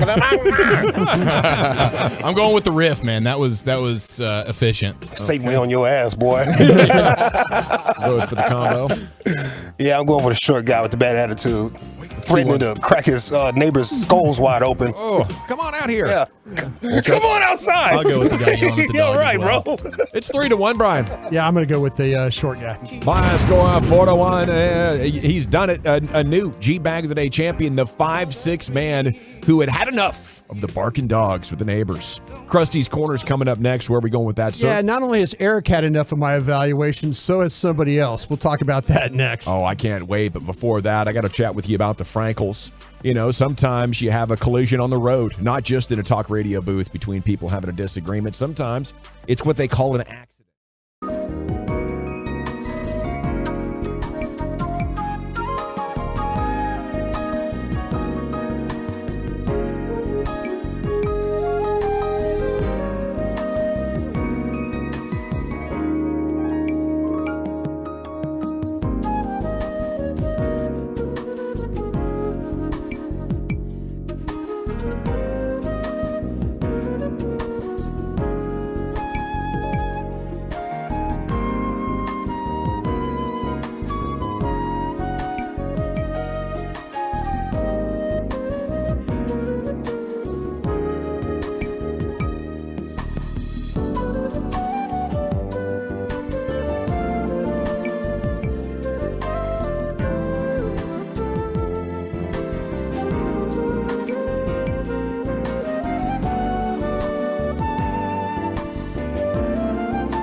Rangers going to be in Cincinnati taking on the Reds. Okay, so let's get in as much fun as we can here over the next 2 hours and 13 and a half minutes. Here's Broadus in the corner. Thank you very much. Appreciate that, General. You going to fight with Chief more here? I'm going to try. No, I'm not really. Put up your dukes. Put up your dukes. I have a theory that you just like all quarterbacks that are coming out of the draft now, so when one hits, you can say you were on them. No, I got my list. That's what I'm doing. It's a heady play. I got my list. You should see my board. I got my list of guys. I could say you do this long enough, you're wrong a lot of times too. So, but you're the man, Brian. I'm just busting your balls. I know you are. Appreciate you. I don't think he's so sure. I'm really not. I'm always confused when Gavin kind of does stuff like this. I'm always kind of a little leery of what's going on over there. Okay. First off, too. We got Love of the Star tonight. So if you want to get your questions on Twitter to me or Bobby. So we'll try and get that. We got a podcast going off tonight. Is Will Levis going to be the greatest quarterback of all time? I'm going to write that into Bobby right now. Send that one in right now. We'll get it. I'll get our tweets in. I'll get you answered on that. And then also, like I say, Spits and Suds. We got hockey podcasts going on too. So football podcasts. So we got you covered. Had Madonna on last week. Yeah, like all this stuff. So good deal. All right, I mentioned 105.3 The Fan will be posting my stack of what I have in this draft. I got through 210 players. So I've got them from 1 to 210. We got them broken down by positions. They're posting like 2 a day. So check it out on the website, 105.3 The Fan, and you can kind of put it all together and see where I'm at with that. But right now, I went through and Dane Brugler put out his top 300 players. So what a freaking monster. Yeah, he ranked his. He went from 1 to 300. So what a beast. He's got 90 more than me on that board. You ever think about doing 301 and throwing that on the fan.com just to you would have to start in October. Well, Dane starts his to get the beast done, he starts Memorial Day weekend. So he starts the end of May to get ready for a draft. And we all kind of start December 1st. Yeah, I know I do. So, do you ever think about printing that whole thing out and then just reading it on air and pretending like you watched the film? That would be a great bit, dude. You're saying legitimately print it out. Yeah, like hard copy, like download it, punch it, and then go and say this is my board. This is the beast, and then go on air and talk about the players. Like maybe take some pictures of it and put on social. Like, hey man, look at all this work I never I've done. thought about that. Like it's your own work. Yeah, no, because it's patently insane. I don't think anybody would actually draft plagiarism. Do you think you could actually do a whole draft? Oh yeah, I could. For you sure. think so? Yeah. You take the beast. And you have to go on radio. Yes. You have to go on radio. I'm the analyst that you come to like 45 seconds after the pick. So I need to skim. And you're pulling up the information. Yeah, that's right. Yeah. Don't put me on a webcam either. Some good old-fashioned draft plagiarism, man. I find that fascinating that somebody would even attempt to do that. No, nobody would, Broadus. This is an extreme hypothetical. Of course, nobody would do this. Insane. It's absurd. I actually feel bad that we even discussed it. How did we bring this up? Doesn't even make sense. To be Are honest. people not doing their own work on the draft? Is that the deal? Oh, well, now let's not start pointing fingers at other old folks in the industry. I mean, that would be nuts. Oh man, sound like this might happen. Did you see this somewhere? No, again, only in my wildest dreams. Would you believe? Okay, well, anyway. I wouldn't believe it if I saw it. Seriously, I'd claim Photoshop. I just can't believe somebody would do that. Artificial intelligence. People live busy lives, Yeah. Well, they're too busy wagering to watch all that film. So am I. I'm busy too. I'm watching a lot of things. I'm damn watching people pretending to do the work. All right. I still can't believe that, but we'll see. We'll see if somebody actually does that. No way. Oh, you'd be look at that. Silly to do that. Okay. Dane and I actually went through and said, okay, Dane, where are you and I really different on some of these players? So I want to go through a few of these guys. I just want to give you the names. Zach, you tell me what you think. I'm going to give you the name, and you can kind of help me along here, all right? You got to pull my notes up. Oh, yeah, don't pull look up the beast. Pull up yeah, Dane don't look Brugler's at Dane's beast. because we're using Dane's. I need you to use your own notes. I've got my own notes. Okay. I did my own damn work. Okay, good enough.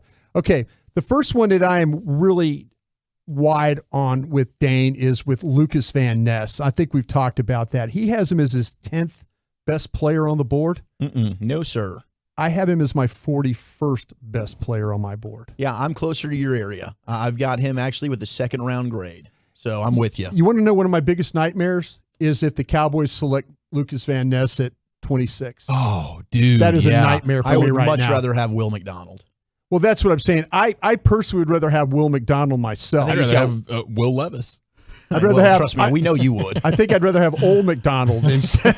This Lucas Van Ness, what's the deal here? Because every time I turn I'm around, he's scared. going 8th or 9th or 10th. I know. And you're scared that he falls to 26. I know. And I saw it on Twitter the other day. Some people were talking about it like that they were feeling like the same way I was. Like, when does this guy really make plays? When does he really get pass rush? When does he, And I'm like, man, I studied this so. I mean, I just kept going back and trying to, and maybe get wrong a bad tape or whatever on the guy. It's probably because he's a safe pick. He is. He's a guy that is a good, well-rounded football player, but he doesn't give you a ton when it comes to pass rush. He can kick inside for you. He's good against the run. But if he's playing against an elite tackle like Paris Johnson at Ohio State, he's not giving you anything in terms of splash plays. He'll be in the league for like 8 or 9 years. He'll play for 3 teams. Yeah, like as a top 10 player, I wouldn't take him. What's not to like? The guy's 6'5", 275. His teammates nicknamed him Hercules because he's a well-developed defensive end with an excellent lean mass and additional growth still to come. Guys, what is the problem? I don't see the growth. Now that's analysis right there. The problem is, though, he also... And just like that, I'm back, by the way. You tell me he's Hercules, and I'm in. Well, he only benched 17 times. Wow. So there's some secondary guys. More of a power clean. He was just doing one arm benching, I guess. Right? I really don't know. Let me give you one more guy here. There's a couple more guys. How about this one, Wooly Bully? Keon White, the edge from Georgia Tech. That's a guy I'll fight for. You'll fight for him? Yep. Okay, Dane's got him White. at 48, on 48th best player on his board. I have him at 65. So I'm like a round different from you guys.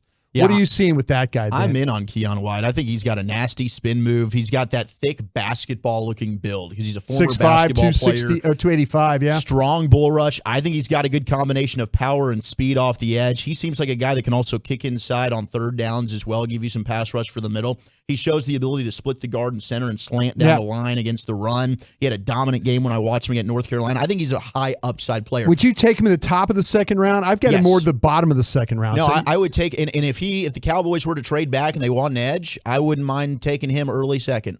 Oh, and you would take him over our guy from you wouldn't take him over our guy from Iowa State, would you? Yeah, I would. Oh my God! I would. Wow. I liked what I saw from Keon White a little bit more. The Cowboys would take McDonald, and I can get in on McDonald. I don't think Iowa State really knew what to do with him, and I think that's a problem. The reason why I didn't like him. By the way, I think that the Cowboys. I'm starting to hear some whispers that I think the Cowboys are hopeful that Mayer, the tight end, is gone. That might drive Kincaid to them. So keep that in mind. Bobby had some great nuggets on why Mayer would not necessarily be the home run selection that some people think he would be. Yeah, Bobby's not high on Mayer. He's not high on them all. Okay, real quick here. One more guy I want to get into where you really liked Josh Wiley from Cincinnati. Love Josh Wiley. All right. Tight end. Yeah, and so did I. I have him as my 121st player on my board, and Dane had him at 168. That's a big disparity right there. Dane has him as what, a fourth rounder? Yeah. Yeah, I'd go third round with him. I thought so too on that. He also didn't like our guy Antonio Maffei from UCLA, a guy that the Cowboys brought in as I have him as player 133. He has him at player 242. We're both higher on Maffei than I think the league is. I've heard some stuff on him that teams might have him graded as an undrafted free agent.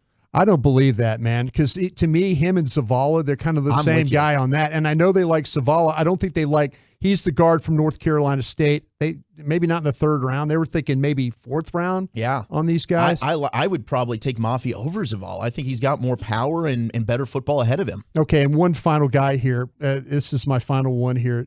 Jake Haener, the quarterback from Fresno. I've got him as player 143. He's got him as player 102. Ooh. I'm closer with you on that. I like O'Connell. I like Jaron Hall from BYU more than I like Haener. Yeah, so I was just going through, like I say, there were a couple of spots where Dane and I are really, really different on the board, but you're going to have that. I mean, you're going to have different ways of seeing these players, but those were the biggest disparities that we had here. So I just want to get them out there. Yep, thank you. Hey, our path to the draft coverage is brought to you by our friends at Pluckers. On night one of the draft, the fan will be at all 8 Pluckers locations. They have some cool specials and prizes all night long. and by our friend at K-Post Roofing and Waterproofing. Your draft headquarters is right here on 105.3 The Fan. Our guys have done all of their work, and they're ready to rock.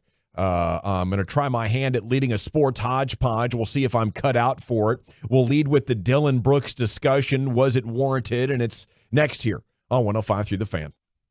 The latest from the Star in Frisco, as well as inside information from around the league. It's DFW's top football podcast for a reason. Love of the Star with Brian Broaddus and Bobby Bell. Sponsored by Boomer Jacks on the Odyssey app or wherever your favorite podcasts are found.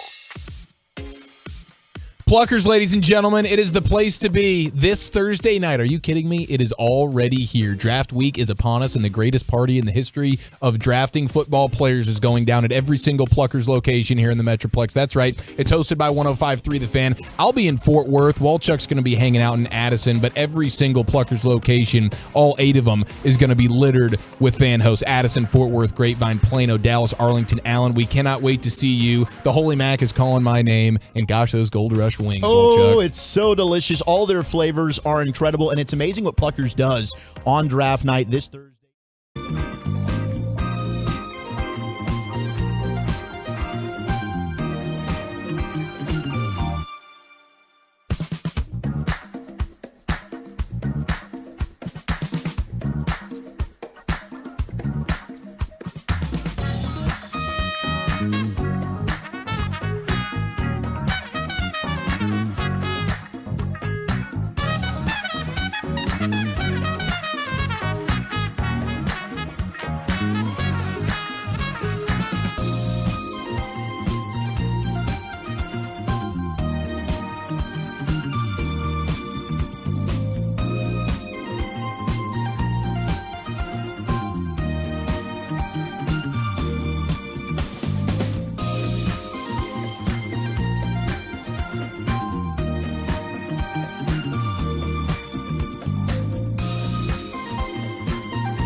GWSecurity.com. You're rolling with the G-Bag Nation on 105.3 The Fan. It's hour 2 of the G-Bag Nation. Here we go. How about that Dillon Brooks ejection? It's another big storyline in these NBA playoffs. Was it warranted? General at your service. There's Broadus. Lucius Alexander was in the Pimp Cup at Master Control. Of course, Wolchuk and Chia Follow were in the house. And Carter Freeman's coordinating your video somewhere. He's probably on break. But he's getting the job done one way or another. I see it. We're streaming at 105thefan.com, Twitch. He's reading in the other room. And YouTube. Yeah, he's got this thing on autopilot. Man of many talents. Only does one at a time, but he's really good at it. Hey, 100% it should be an ejection. I think that was a clear act of aggression without provocation. I think the NBA's got to protect its superstars. They always have. You're trying to bully one of the greatest players of all time. It's one thing if you're talking nonstop trash and you're disrespecting him with the audio that we really can't hear on the TV, but you can just see him yelling in his ear nonstop. You're like, wow, I bet for LeBron that's annoying. When you go for a sack punch in the middle of a play, that is not an accident. Anybody that's played basketball knows there are artists who specialize in the ancient martial art of trying to kick or punch you in the balls while pretending to play defense or rebounding. Draymond Green is the rebound sack kicker. Mm-hmm. Dillon Brooks is the oops, I didn't get the steal sack puncher. Yeah, it was amazing. He claimed he was going for the ball when clearly he was going for the balls. He says he's the bear poker, but he is poking the king's testicles instead. It was insane. And LeBron is going around the back with the ball. It's almost like he was trying to punch through LeBron's midsection to get to the ball. Hey, he's making a play on the balls. It didn't make any sense at all to me, and it absolutely warranted an ejection. You can't do that to the king. Those are his crown jewels. That's good. He's got enough children. He's all right. Yeah. I don't think his reputation as a villain had anything to do with it. I think if you just start the Dillon Brooks story at tip-off and you end it with him punching LeBron between the legs, you'd be like, well, yeah, here's a GOAT candidate, and here's a guy running around on the court, and we kind of like this energy in the playoffs, this intimidation tactic, especially of superstars. You know, Jordan dealt with it. They've all dealt with, you know, the older team or the younger guy in this situation trying to do whatever it takes to get in between your ears. But, you know, LeBron said it last week, and I felt like at that time it had started to become a distraction and too much of an element inside the game, and I think the NBA did the right thing here. And I don't think I would expect a suspension, but it wouldn't surprise me either. Just like, okay, we're not turning this into who can talk the most trash and intimidate. The basketball has to be the focus, with the intimidation being the spice of it, the trash talk being more the spice of it than the main entree. Yeah, I think they've alluded to the fact that there's probably not going to be a Dillon Brooks suspension here, so he won't have to worry about that. But he's already he's pivoting completely. At the end of the game, he refused to talk to the media. He's like, no, I'm not talking to y'all. It's like, okay, when you lose, now you don't want to talk. Yeah. They're the classic. When they're front runners. Yeah, front runners. That's the word I'm looking for. Thank you. And then he's quoted as saying the next day, the media making me a villain, the fans making me a villain. That just creates another persona on me. So now he's pointing the finger. It's your only persona. It's our fault. You're living now. off being essentially the goon of your squad. And I want him on my team, by the way. Me if he's too. available. He's a solid player. Don't get me wrong, Yeah, but that's good. what he's out there for the intimidation. Yeah, he is, and it's amazing what the Lakers are doing now. Okay, the other part of the story, they've won 3 of 4 in the postseason if you include the play-in. They're up 2-1 on Memphis. They have gotten it together in a pretty significant way, as has maybe the Warriors, but that is a really fun series to watch as it continues, and see if the Grizzlies can, tie this thing back up. All right. Troy Aikman has gone viral for thoughts on Dak. A little bit of shots fired at Tony Romo as well in these quotes, isn't it? Yeah, man. He was at the Light It Up Gala to raise money to fight children's cancer. It's become gala over the last 20 years. We're looking at each other like, or so. which one is it? I think it's whatever you want to say. I would say gala. I've always said gala, but I have too. Gala sounds fancier. When see, I think it's gala until it becomes the Met Gala. When it's the Met Gala, it's a gala. That's what I'm going on. Everything else is That's a gala. what I'm going on because everybody talks about the Met Gala. Right. That's why I'm thinking. That's the Super Bowl of galas or galas? Yeah. That's the Super Bowl of galas. Yeah, it's the Super Bowl, yeah. I think if Skip Bayless was writing about this story with Troy, it'd definitely be a gala, though. No question. I'm going to let you marinate in that one. We should have laid out on him. Yeah, but it was funny. Gosh dang it, say it again. It deserves the laugh. Yeah, it was a shot at Skip. Okay. Aikman sees something in Prescott that he didn't see in the quarterbacks who preceded him. Dak has never cowered to the expectations of winning the Super Bowl, said Aikman. He's taken that head on. He's the only one I've heard since I've played that has really been that adamant about that being the standard for a Cowboys quarterback. Yeah, I think about it, Tony wasn't out front and center. Now, it's something that if you acknowledge it, the fans like to hear it. I think Tony was in the midst of this weird Jason Garrett space, though, where we're talking about the process and not trying to put too big expectations on there. But maybe also, the expectations can be intimidating. If you don't have great leadership, if you're not a true alpha, and there's no doubt, Troy is a stoic alpha, and Dak Prescott's like a communicator alpha, but those are definitely the top of the food chain type of leaders. Would you take offense to this if you're Tony Romo counting your $500,000 celebrity championship bag right now? I wouldn't necessarily take offense to it. I mean, he didn't mention Tony by name. But who's the other quarterback that could even garner enough respect to even be considered throughout between Aikman to Dak? Romo's the only quarterback in the middle of that is actually even worth mentioning here. It's like, was he talking about Quincy Carter? Yeah. Was Vinny Testaverde not Super Bowl minded? Was Clint Drew Sterner? Henson? Was Kellen Moore for a couple of weeks? Like, come on. No, Ryan Leaf? he's clearly talking about Tony Romo here. So yes, if I'm Romo, I would certainly know that I'm the guy that he's subtweeting. Yeah, and whether or not I care is one thing, but he's definitely calling me out. There you go. I just don't think Tony really cares. I think Tony's probably at peace with where he is, and he's winning tournaments here when it comes to these things. He's like, are you a Tony Romo caper too? No, I was for Dak taking over. I thought the time had come. I thought if Romo went back in, I was okay with them giving him a shot. I thought it was very obvious his body wasn't going to hold up. He takes another shot, it's done, and I didn't really want to see that happen. Joke's on you. Have you seen his body now? He's got body armor. It was already over. Yeah. Do you feel like, though, if he would have played that playoff game, if he'd have come in that playoff game, they would have beat Green Bay? Maybe, but Dak did give him a chance I know to win. that's Monday morning quarterbacking right there. 100%. Like that. Dak got you there. Yes. I mean, if they really had did. made the decision to give Tony another shot, I would have been totally. It was cool a with that. no-brainer. They should have brought Tony back in. I will lament this for the rest of time. It will be a Thanksgiving shouting match between me and my older, less football IQ having brother for the rest of time because Tony should have been brought back in there. And I'll never forget the drive. The same way it's unfortunate that we'll always remember Zeke as a center and on his back in San Francisco. The Terrence Williams drive? I'll never forget the Romo drive, man. Left a good taste in my mouth forever. That was a Versus great those drive. Eagles. Philadelphia, yeah. And I think if you have the time machine, if you can hop in that DeLorean with the flux capacitor equipped, either with the plutonium or the lightning strike as the power, you're going back in time and you're saying, hey guys, we got to take a look at what this would have been with Tony Romo. And I agree with you, but you could have put Dak in. Yeah. If Tony came out and was like, hey, touchdown and then broken collarbone, be like, okay. We're back to Dak. I definitely Thank felt you. at halftime when they were down 21-3 at one point. I'm like, yeah, let's see what Romo can do. I'm not going to deny that.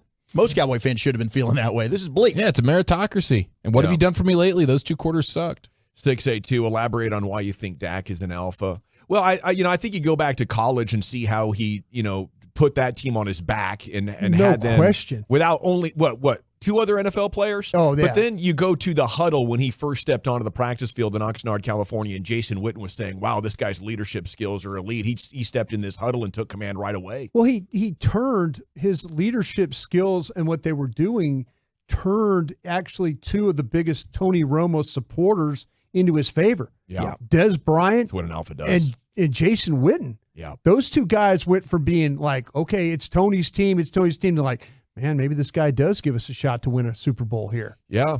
I think it's the ability to communicate and be calm in all situations, to not be so threatened. Like if you think about alpha apex predators in nature, you take a safari or you're out in the ocean around like sharks and lions. they aren't troubled. You know, their chin is up and their shoulders are back, and they are going about their business. You know, threats aren't perceived, and I think you never see Dak waver in how he interacts with people or leads his football team, and that's the alpha kind of leadership. Now, you might be talking about elite football skills, and those are two different things. You know, you need for quarterback to be the prototype, you need both those to come into play. Aikman did not break down and analyze every interception Prescott threw this past season, but he did look at him, and he said there were a number of picks I would not have put on him. I personally was not concerned. I don't think the Cowboys are either, and I hope Dak's not.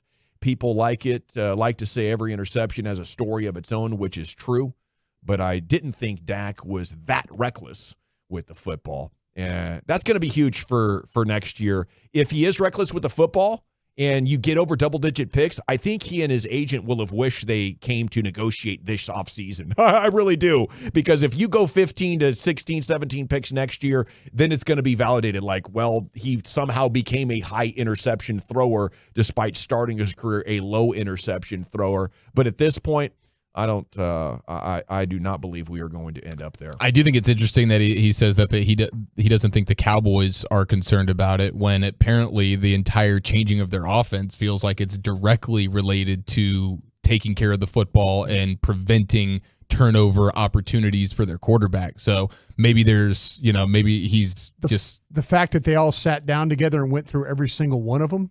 Maybe it showed you that, they do care. The calling, the play calling, the route combinations, these are all factors into why it happened. Yeah. Yeah, the Jets are bringing back Connor McGovern, the starting center who left the Cowboys as a disappointing guard. Different McGovern. Two Connor McGoverns. Okay, I was wondering why they said he had been the starter with the Jets for 3 years. There's two with the same name. Yeah. Thank you. Jalen Hurts has made the news. Money is nice. Championships are better, says the Eagles starting quarterback. That is a mic drop quote. Press conference. Yes. It was badass. What a spin zone, bro. What are you talking about? You just got paid ridiculously. Yeah, but the way they set the cap.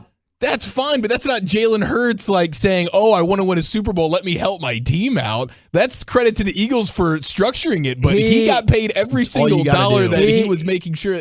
Like, he was not leaving money on the table here. As he should have. That when that PNC app dinged when that money went into that his check. Right now it's about the championship. He's just saying this doesn't satisfy me. This is what you want from a star.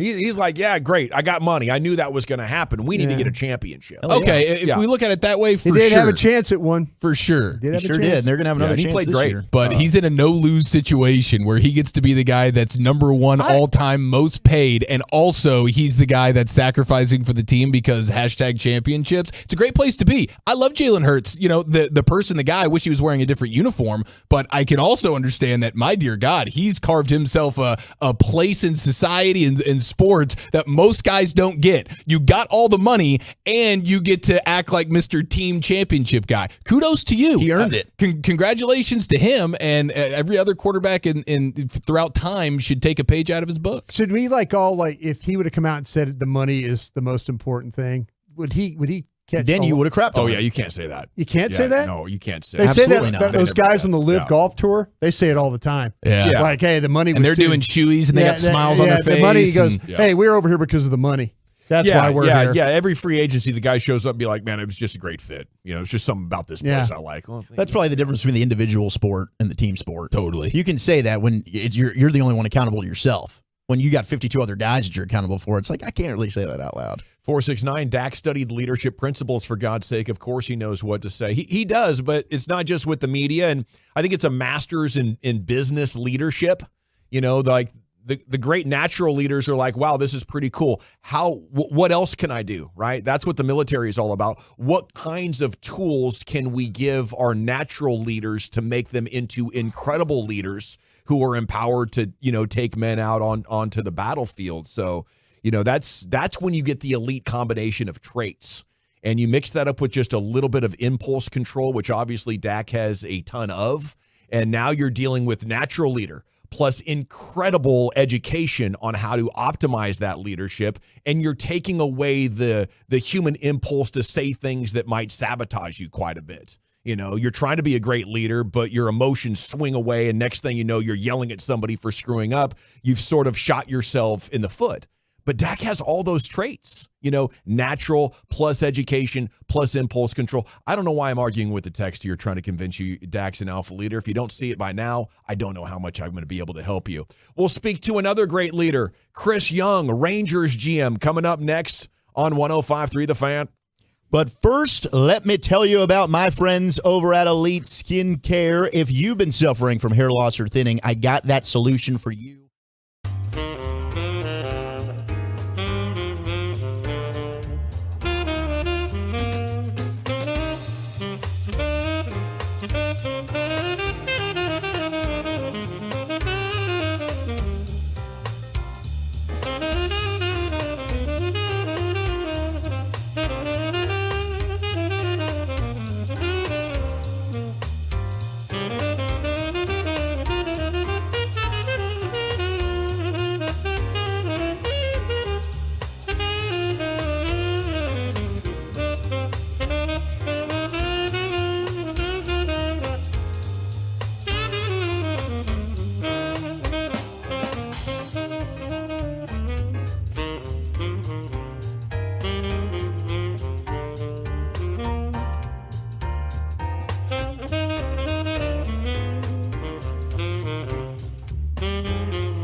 brought to you by Soda, that's state-of-the-art, and the Frankels. We'll get Chris Young on the horn here in just a second. There's a reason you need a special license to drive a big truck, so companies that hire drivers and put them in a big truck should be held accountable for what happens when one hurts you, frankly. You need Frankel and Frankel. The consultation's always free at truckwreck.com. Breaking NFL news. The Jets have finalized a trade for Aaron Rodgers. A second this year going to Green Bay. A first-round pick swap this year. And a conditional first next year. So we'll wait for more details on that. But where is Green Bay picking now? 13. Okay. Jets move back 2 spots. And do you think that puts the Packers in play to draft another quarterback?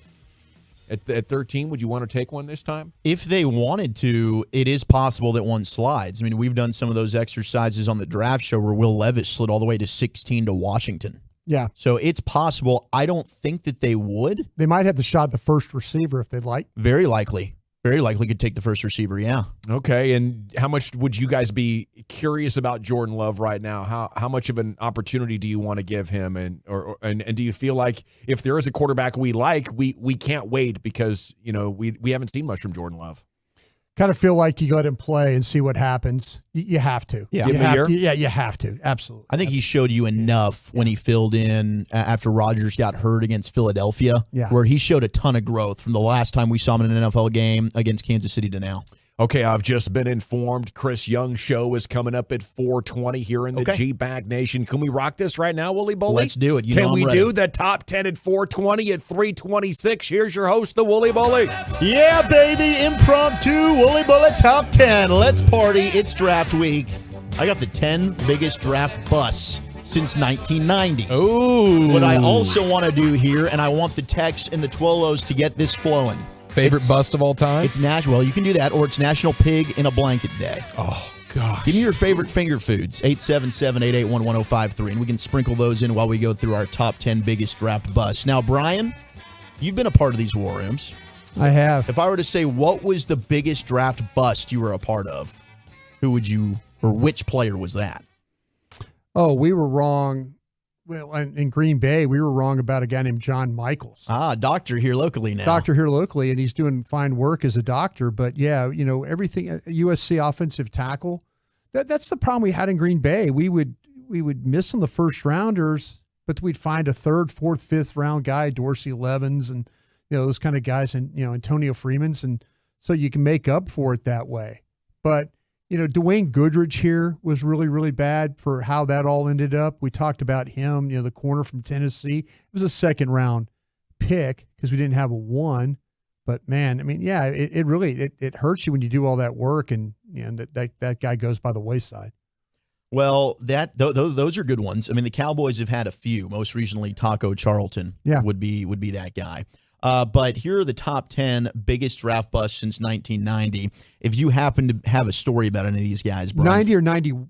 Since 1990. 1990. Okay, go ahead. So number 10, we start off with 2008, 6th overall pick from the Jets. Vernon Golston? Vernon Golston. Yeah, football guys. Gosh, man. So Vernon Golston racked up a single season record of 14 sacks at Ohio State in 2007. That stood until Chase Young broke it in 2019. So the Jets drafted him. They got hopes like, oh, yes, we've got our war daddy, as Jerry would call him. As a rookie, they paid him $18 million. And he ended up in 3 seasons tallying exactly a whopping 0 sacks before the Jets ended up dumping him the following season in 2010. Wow. He put up a bagel for his whole career in the sack column? A bagel. He was so bad. He was really bad. A lot of guys wrong about him. They misevaluated really his ability, like the pass rush stuff that you saw. It wasn't elite, or it wasn't anything to where you were kind of like, wow, this guy, the 14 and all that. Yeah, fine. Kind of like with Van Ness, what we're talking about. I didn't want to say that. I'll say it. I'll say it. Oh, well, Chuck, 817's talking your language. Southwest chicken roll, egg rolls. I love you, 817. That's a top 5 finger food, guaranteed. Yeah, I just egg rolls in general are for me. Where are you guys going top finger food? I think the pig in a blanket's a great start. Pig in a blanket's high up there. The chicken wings is probably your one. If we're going, if that's a finger food, then there's no question that's a 1 seed, right? 10 out of 10. I don't think you can eat it with a fork. It wouldn't be as efficient. Oh wait, so I guess you would look silly. What's the dang definition of a finger food? I guess it's quite You literally have to a food handle it. you eat with You your have to fingers. handle it with your hands. What about it's if not you hors put d'oeuvres or snacks necessarily? Okay, so like a Okay. meatball with Yeah. a toothpick in it, that won't count. I guess not. Okay. On a technicality. But deviled eggs, that's getting texted in, that's a finger food. Oh, that's a disgusting finger food. 100%. Give me jalapeno poppers for the win there. LA, can I get your top finger food real quick? The cheesesteak egg rolls from Del Frisco's. Okay. You and Eric have Get him, both said get him bougie. Go get him bougie. Fire! I'm telling you. I've never Taste been one of no one, brothers. Lucius Put him in his place, LA. Lucius ain't even looking at the That's menu. something I would do. There is. I'm like actually jealous. That is truly, you go there, and I don't think you need to order anything That's other it. than that. No, Just that's it. keep the cheesesteak egg Please. rolls coming. And that sauce. And the sauce. The sauce, bro. Gotta have the All sauce. right, I'm going to have to make a trip when I get on maintenance. I'm so close. They're so freaking incredible, dude. Gosh, I can see the finish line. I'm not sure if this is violating the concept of the finger food, but the Hutchins half chicken was amazing again this weekend. I was back up there first time in a couple of months. Nice. And had some sliced brisket as well that I was able to handle with my fingers without a fork, and that was next level. I'd also throw in cookies and donuts. Yeah, Okay? absolutely. And pizza. They count. And pizza, for sure. Keep those flowing. Eric, if you want to man the text while I go through these biggest draft busts of all time. Number 9, we got a 2014 8th overall pick of the Cleveland Browns. Mingo? Not Mingo. Mingo's a good guess. What year? 2014 8th overall pick from the Cleveland Browns. This is. They took him before Johnny Manziel. They took. Oh, it's a corner from Oklahoma State. Yes, it is. It's a corner from Oklahoma State. Justin Gilbert. Yeah. Gilbert. Yeah. Justin Gilbert played 23 games over 2 years, and they traded him to the Steelers. And let's be honest, nothing says we've totally given up on you quite like trading a player to a division rival. He didn't do anything for the Steelers either. No, he was not good. But what is ribs being considered a finger food right now on the truckrack.com Yes, fan ribs text. is. Hello. Absolutely Yeah. have to, yeah. By definition, I feel terrible. I didn't understand the definition of the finger food. I now get it 100%. Ribs for sure belong in the conversation right there at the top. Nachos getting a lot of love as well. Nachos, pizza rolls, absolutely. Yeah.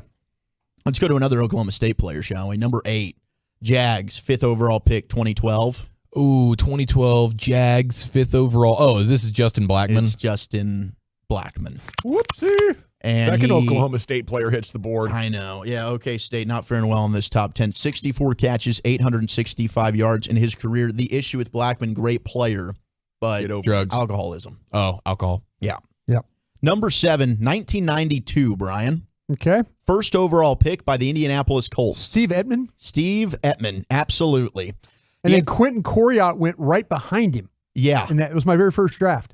But he ended up being cut in 94 because he refused to take a pay cut, and the Colts didn't feel like he had lived up to expectations. He missed a total of 30 games due to multiple injuries. Sounds like a guy that just was never healthy. No, he was a bad steroid guy too. Oh, no wonder. Yeah. We're getting sushi. Sushi's a really good one. A lot of people texting in. Shout out to the 469 on that one. And how about this? Back-to-back 972 and the 817 Bloomin' Onion. Oh, the Bloomin' Onion. I haven't had that in a decade. Are you serious? It's been so long since I've had a Bloomin' Onion. Wow, bro. I had one bad experience at that restaurant in Denton, and I haven't gone back. No rules, just right. No rules, just raw. Man, I just keep thinking about the Let's nachos. go out back tonight. I just keep thinking about nachos. Yeah, and how nachos, good those man. are. They're so yeah. damn good. Yeah. Yes, breaking news. Aaron Rodgers is officially a New York Jet. We started the segment with that. If you missed it, just Lindbergh lands in Paris. refreshing. Yeah. Here's the top 6. Washington. Broadus makes an appearance in the top 10. Washington, 1994, 3rd overall pick, quarterback, Heath Shuler. Heath Shuler, yeah. Yep. And he ended up being a congressman, a senator or congressman from North Carolina. He did. And in after 13 games, Gus Frerotte ended up taking over and starting for him. One of the best names ever. Number 5, running back, Rams, 1996, 6th overall pick. Lawrence Phillips? Lawrence Phillips. And he ended up, unfortunately, taking his own life in January of 2016. He was in jail. He was sentenced to 31 years in prison. Yeah. Very sad. You got to avoid running backs in the first round, man. I keep telling you. Number 4, and this is one of the first drafts that I really remember thinking this dude's going to be a stud. and it didn't work out. DeJohn Mo Carter. Claiborne, Taco Charlton, 2003 second overall pick by the Lions. Oh, Joey Harrington brought us his guy. Is What? this Not is Joey. Charles it- Rogers. Yeah, it's a receiver. Charles Rogers. Smoker yes. to Rogers, Michigan State. Yep. This was the Matt Millen administration. 2003, they took Rogers out of Michigan State, and he ended up being not very good. He played in 15 games over 3 seasons before he dropped out of the NFL due to multiple issues, including injuries and drug problems. Top 3. Mm-hmm. 1999 third overall pick by the Bengals. Kajana Carter. No, Achilles Smith. Achilles Smith. Oh, yeah, gotcha. Yes. Yes. Kajana Carter's a great one, though. Yeah. Oh, Achilles Smith did not work. 1 year out. guy. No. And Ditka. Oregon, right? Yeah. Achilles Smith? Yes, and apparently Ditka was trying to trade up because I think this was the Ricky Williams draft, and he offered literally every single one of his picks. Yes, and the Bengals said no. We're staying in here to take Achilles Smith. We got to get our guy, man. We love him. We're not going to pass on him. He's a franchise changer. Do my sausage fingers count as a finger food from the 214? I've seen you gnaw on those things from time to time when you get hungry. We don't gnaw on our kitties, but we can gnaw on the andouilles. Dude, that's top-notch protein right there. Yep. We're getting taquitos, getting a lot of love. Yep. We're getting some Thai lettuce wraps that are rocking and rolling. And I'll tell you what, Cousins Barbecue does a fried mac and cheese, and it's got like a sausage situation in there as well. Oh, and man. it's just like That sounds divine. It's absolutely freaking insane. Yes, fried pickles and mott sticks, 100%. The Thai stick coming in on the text as well. The chicken. Oh, the skewers. Yeah, the satay. skewer. That's You the got satay. it. Uh-huh. Number 2 is the 1998 second overall pick by the Chargers. What year? 98. Leaf. It's Leaf. Oh, yeah. Right guy. But number 1, biggest draft bust since 1990. It was a great player. Now we go to the first overall pick in 2000. Brian Broaddus loved him. Thought he was going to be the best of all time. The Raiders. Oh, DeMarcus Russell. Give me your scouting report, Al Davis, on Jamarcus Russell. Honestly, I don't know what Mike Lombardi was involved at the time with us. It wasn't my fault. I would never pick a guy like Russell. Lombardi did it. Lombardi's the idiot, not me. It's the Raiders. We throw the ball down the field. Michael had the bad plan for the kid. I don't know what to say more than that. Thank you, Al. R.I.P., It's good to buddy. be with you. Hey, have a happy drafting. Yes. Tell your kid to get a haircut. Mark? Appreciate you. Mark? How's Mark doing? Not good if you've seen his if you've seen his hair. He's not good. I heard. And his Are the face. A's moving? I don't know. Yeah, your football team moved I as well. don't know. Are the A's moving? Somebody tell me the A's are moving. I don't believe them. Of Al Davis haunting the G-Bag Nation in entertaining fashion once again. Thank you, sir. We have Best of the Weekend coming up next. Where are we going with that? It was the weekend of the Gooch and the Bombi. That's next. Okay, let's talk Frankels, though, before we do that, though. I'm sorry. Let's talk about Twin Peaks. That is your home for eats, drinks, and scenic views. I love Twin Peaks. You know, it's a home away from home for me, the Town East location up at 635 there in Town East. But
segmentation of the G-Bag Nation is brought to you by Classic Chevrolet. Thank you very much, Lucius. It's coming up at 4 o'clock here on 105.3 The Fan. Got some Cowboys Twitter for you and top highlights, including their thoughts on taking a running back. You had Jerry and Stephen Jones on with their pre-draft press conference earlier today on The Fan. It's time now to hear something from Chief. Here he is, Eric. Yes, sir. It was the weekend. It was the weekend of the Bombi. There's no question about that. We got to get to that here momentarily, but it was also the weekend of the Gooch. Congratulations to the American Taylor Gooch, who had himself a week down under in old Australia, doing it for the Live Tour. My guy absolutely dominated. He fired off back-to-back 62s.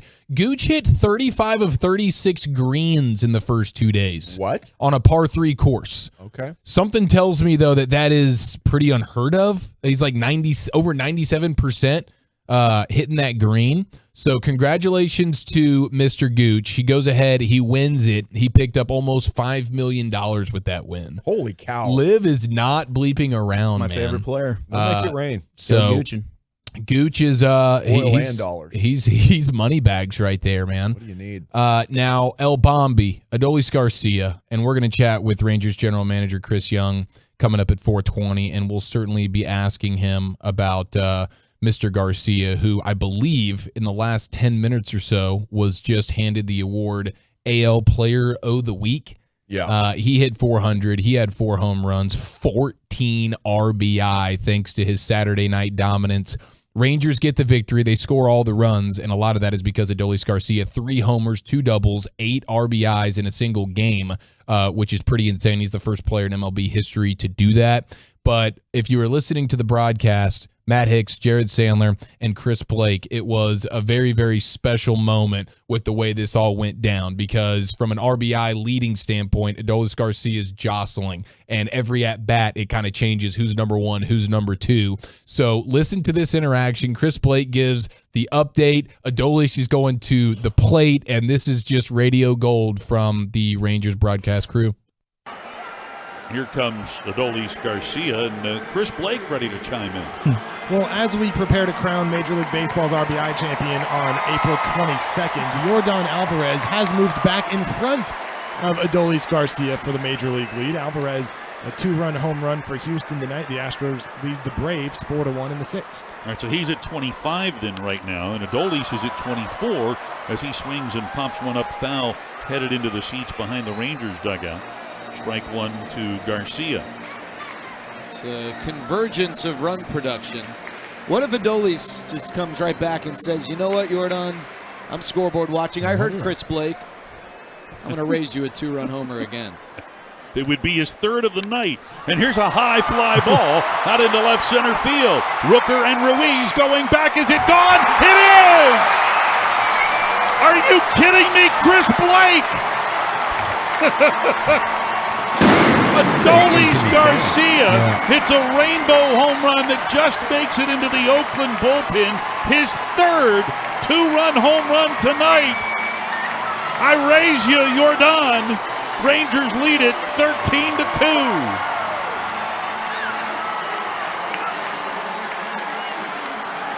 Hey, Chris, you want to update us on that RBI leaderboard? Garcia 26, Alvarez 25. Thank you.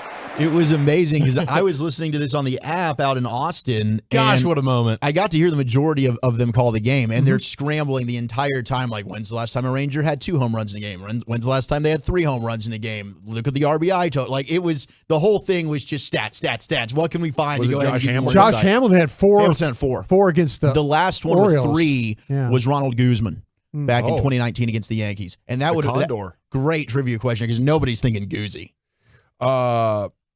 Garcia does lead right now with 28 to Alvarez's 27, by the way, if you're wondering about an update. Because there's been a day of baseball. Because he hit more. He hit 2 more RBIs later on. It's ridiculous. Just crushing it. Yeah, and shout out to our guy, Adolis Garcia. Shout out to the Rangers in general. The amount of fun that this team is having right now, and as a fan base, we get to appreciate. Jacob deGrom is at the top of the Major League Baseball strikeout leaderboard as well with 43, and they shut him down after 80 pitches.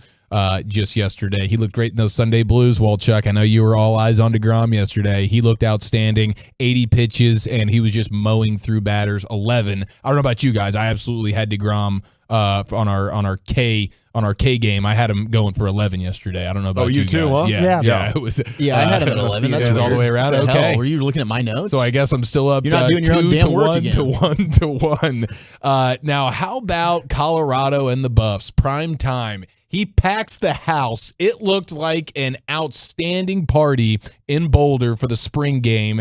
They were showing. We had snow before the game. Yeah, snow before the game. That was a little bit weird, but and shout out to Colorado for, I guess, I mean, at any given time there can be snow coming from the sky. But it was cool to see some old shots of like last year's spring game, and you can count on like basically one or two hands how many people were in the stands, and then it shows a photo of the packed house from Saturday, and it was all a party. I mean, you had Deion Sanders. He was in his cowboy hat. He was getting the crowd going. He was mic'd up, and it really was an event. And it was really an event for Colorado's wide receiver Montana Lamonius Craig. He's a hyphenated last name guy. Montana Craig? His name is Montana Craig, with a little Lamonius in the middle. Okay. And he goes for happy trails for him. Montana. He goes 154 yards and I believe 2 touchdowns in the spring game. He was the guy. 3 catches. Think about this. This is a Will Fuller stat of the day. 3 catches, 154 yards, 2 touchdowns. And then he wakes up, and for breakfast yesterday morning, he threw his name in the old transfer portal. I don't understand this. Do you think they would take him back if he decided not to transfer? I don't know. You gotta. Some of these schools are not. Some of these schools are. At Texas has said that's what we do. A player enters the transfer portal. He's not coming back. Well, why does he want to go if he's having great success? He kind of sees that he's going to be the only player that they really have at Colorado. Okay, probably I can see that Colorado that buffs But the they secondary. brought in No, I don't Shedeur. know. No. I'm just saying. You got a quarterback. Is now. that an NIL He's issue? not. He's not the only. Well, matter of fact, he was asked for the jersey number 1 and he didn't get it. That was something. Yeah. So Well, if you're Dion, don't you go to Shedeur and say, "Son, Well, this is your number 1 that's receiver. the whole deal. He can have number 1." Sanders made a big deal about it. Like all the Oh, players that's right. didn't have he jersey did. numbers. Yeah. And so you had to earn your jersey number. And It was especially his the kid number wanting 1. number 1. Remember, and Dion made a big deal about the jersey did. number 1. He did. He's usually, you're the guy that's not playing. Remember, Well, he made a big deal about I that. think if maybe Shedeur deserves number 1, but I think you got to go to your kid and be like, look at this guy. He just put up 150 yards in the spring game. We can't let him go over a number. I'll give you number 1 as soon as he leaves. I don't think he was the only player that They left probably got Colorado, a bunch of new by the receivers. way. No, they lost 6 Yeah, after the spring game. after the spring game, yeah. It sounds like to me So that most of them were like jobbers that were like, "Oh crap, Okay. I'm not going to play here." Right. I didn't like the snow. I got to get the hell out of here. But that is that's an interesting one, and there may be something to do with the number there. I know Dion is passionate about the jersey number, particularly jersey number 1. He's like, if you're wearing number 1, you are the guy. So I don't know. That seems way too trivial to up and leave after dominating in a game where clearly you and Shedeur have some kind of chemistry.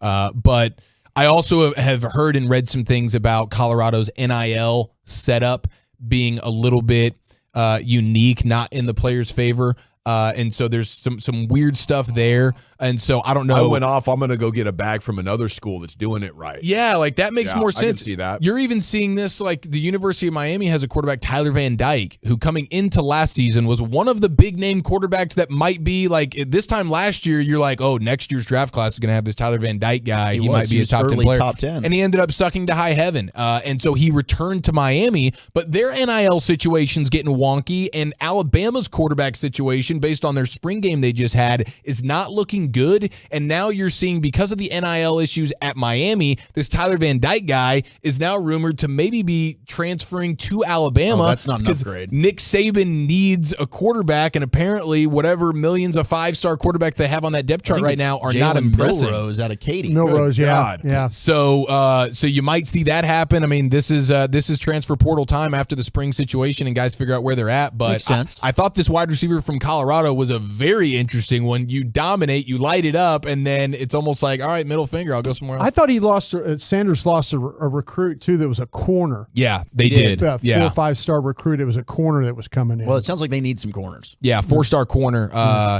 Juwan Johnson. Okay. He decommitted. Excuse me. So that's a bummer.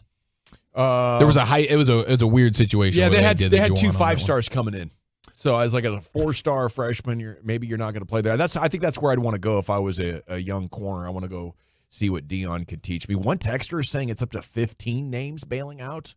Yeah, it's 15 now. 15 Colorado players have entered the portal. It was 6 this morning. And I would guess that Dion is on board with 14 of them. Yeah, you know, yeah, I want most of those guys get out. He wanted to clean house. At that first meeting, he said, if you're not that good, you're probably going to want to get your luggage and go because I'm bringing my own guys. He said, I'm bringing my bag, and it's Louis.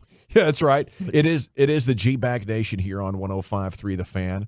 Okay, by the way, the Woolly Bullies Top 10 is brought to you by the Alma TED procedure, only available at EliteSkinCenter.com. Sorry about that. I should have mentioned that earlier. But those are tremendous people. We do have Chris Young coming up at 4:20. The Chris Young Show is coming up at 4:20 here on 105.3 The Fan. And coming up next, we have some great sports that you are definitely going to enjoy next year on 105.3 The Fan. Got to chat D&M Leasing, though. My friends at D&M, they won big awards this year for exceeding customer expectations across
From our fan studios, secured by DFWsecurity.com, you're rolling with the G-Bag Nation on 105.3 The Fan.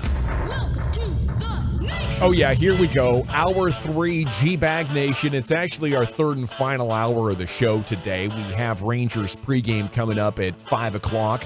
And Chris Young, the general manager of your Texas Rangers, is coming up in 20 minutes. He's 20 minutes away. And then Sans is going to join you about 4:40. We'll be talking Rangers with you. But Cowboys right here, general at your service. There's Brian Broaddus. And I believe that's a vintage Cowboys turtleneck. Is that right? Yeah, back in the day. This is the Reebok one. Yeah, this is like circa 1983. That is sick. That is nice. Yeah, it must be draft week. There's Lucius Alexander in the Pimp Cup at Master Control over there. You have Wolchuk and Chiafalo. And Carter Freeman is coordinating your video at 105thefan.com, Twitch, and YouTube. I was very frustrated Friday and Saturday because I couldn't get email from people. And people were texting me and saying, hey, I emailed you about something 2 days ago. This lady on the team emailed me and say, hey, I got an important message about my daughter. I just emailed you. And that's what sent me off. I was like, what is going on with my email account? I didn't get your email. I had her send it to another one. And I'm thinking, I'm going to have to scrap this email account, which is just my name, right? It's like my favorite email account. I've had it for like 15 years. So I Google this article up and I'm reading the whole thing. I'm like, nope, not it. I get to the bottom and it said, you might want to check if you have blocked domains. So I go through the settings and everything right there. Blocked domains, 1 out of 3. Gmail. Oh, gosh. I have blocked Gmail. So if you have a Gmail account, you've been trying to email me, and you're like, wow, this guy Dawson, he must not like me very much. I have unblocked you, and I apologize. Oh, I've been sending it to the wrong email. I was sending it to the general at gmail.com, so that's on me. It was a big weekend for me, and you were just doing the best of the weekend, and I was like, holy crap, that was maybe that feeling of relief, like when you find something that's been lost. I was stressing out over it. I bet, I still am kind of stressed. I don't know what kind of messages I've been missing out on. Yeah. Okay, we got to get into Cowboys Twitter, though. Tonight on Mad Money on CNBC, Jerry Jones is joining Jim Cramer. By the way, for some of you Tolos out there who are a little bit into finance, or you know who Jim Cramer is from his whole. I mean, he's got a big.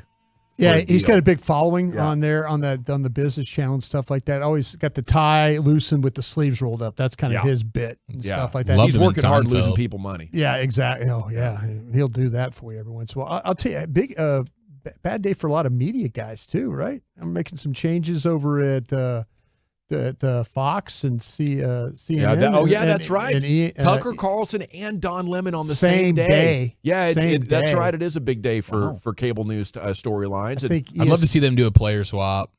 Just see how that goes. Swap stations.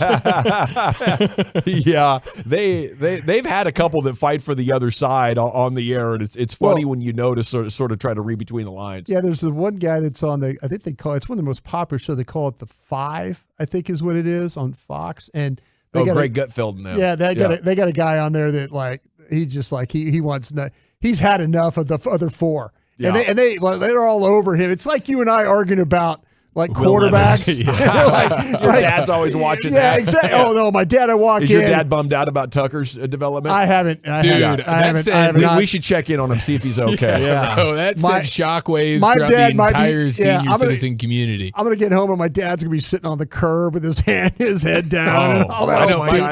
My grandpa, Pump Up right now, is losing his mind. He's beside himself. Yeah. Pump-Up's pissed. Well, I mean, Bill left like 5 years ago, and people just got warmed up to Tucker's version of the truth, and now he's gone too. So I don't know where they go from here. Yeah. We go to Cowboys Twitter, though. Elsewhere on Cowboys Twitter, again, Jerry Jones on with Jim Cramer tonight, Mad Money. The Cowboys have the 26th pick in the first round on Thursday. Since 2000, Cowboys have selected 9 players between 20 and 32.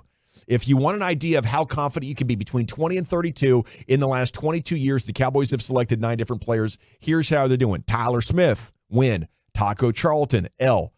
Byron Jones, dub. Travis Frederick, dub. Dez Bryant, dub. Felix Jones, pretty good dub. Mike Jenkins, a good year. Yeah. You got him at 25th. That's could fair. have been. Yeah, could have been a lot better. I'll call that a wash.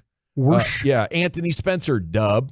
and Marcus Spears dub. So they're getting a good player here other than Taco Charlton pretty much, and maybe a couple of washes over the last 20 years. It is so difficult to figure out which way this board's going to go. And I know I talked earlier about the tight ends and stuff. And, I think that, I just feel like that they really are at that mercy of that board. They really, really are. That okay, how, Jerry talks about, I think Jerry would like to go up if, they could, if the right player was there. Jerry mentioned warts. Now I got to go figure out, okay, who are all the players? Who's the warts guy? Yeah, who are the players that have warts in that first round? Whether it's medical, whether it's medical, it could be a situation where but Jerry talked about the second round of being that medical round. We've seen it before with Sean Lee and Bruce Carter and others like that. So if Jerry's looking at warts, we need to figure out who those first round warts are. All righty. Looking forward to all the coverage here as we are now just 75 hours from them drafting them up on Thursday night. Our Path to Draft coverage is brought to you by Pluckers.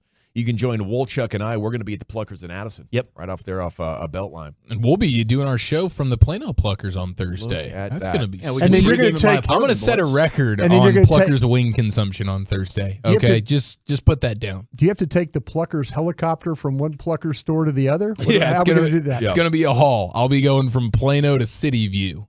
So looking to borrow the Jerry chopper if possible. He's not using it. He's going to be in the war room. You know what I mean? He doesn't need it. He's drafted on the yacht before. That is a good call. Maybe that was a good draft. It was a good draft. Elsewhere in Cowboys Twitter, top tweets going viral. We are going to get to takeaways from the presser here coming up in just a second as Steve, Jerry, and Mike were talking today.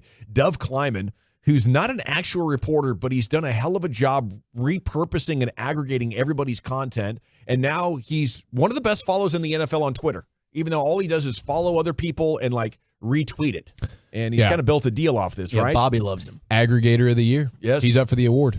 Update. He's an Aggie. A few NFL teams like Alabama's Jahmyr Gibbs over Bijan Robinson in the draft per Peter King. That seems possible. Yeah. That absolutely seems possible.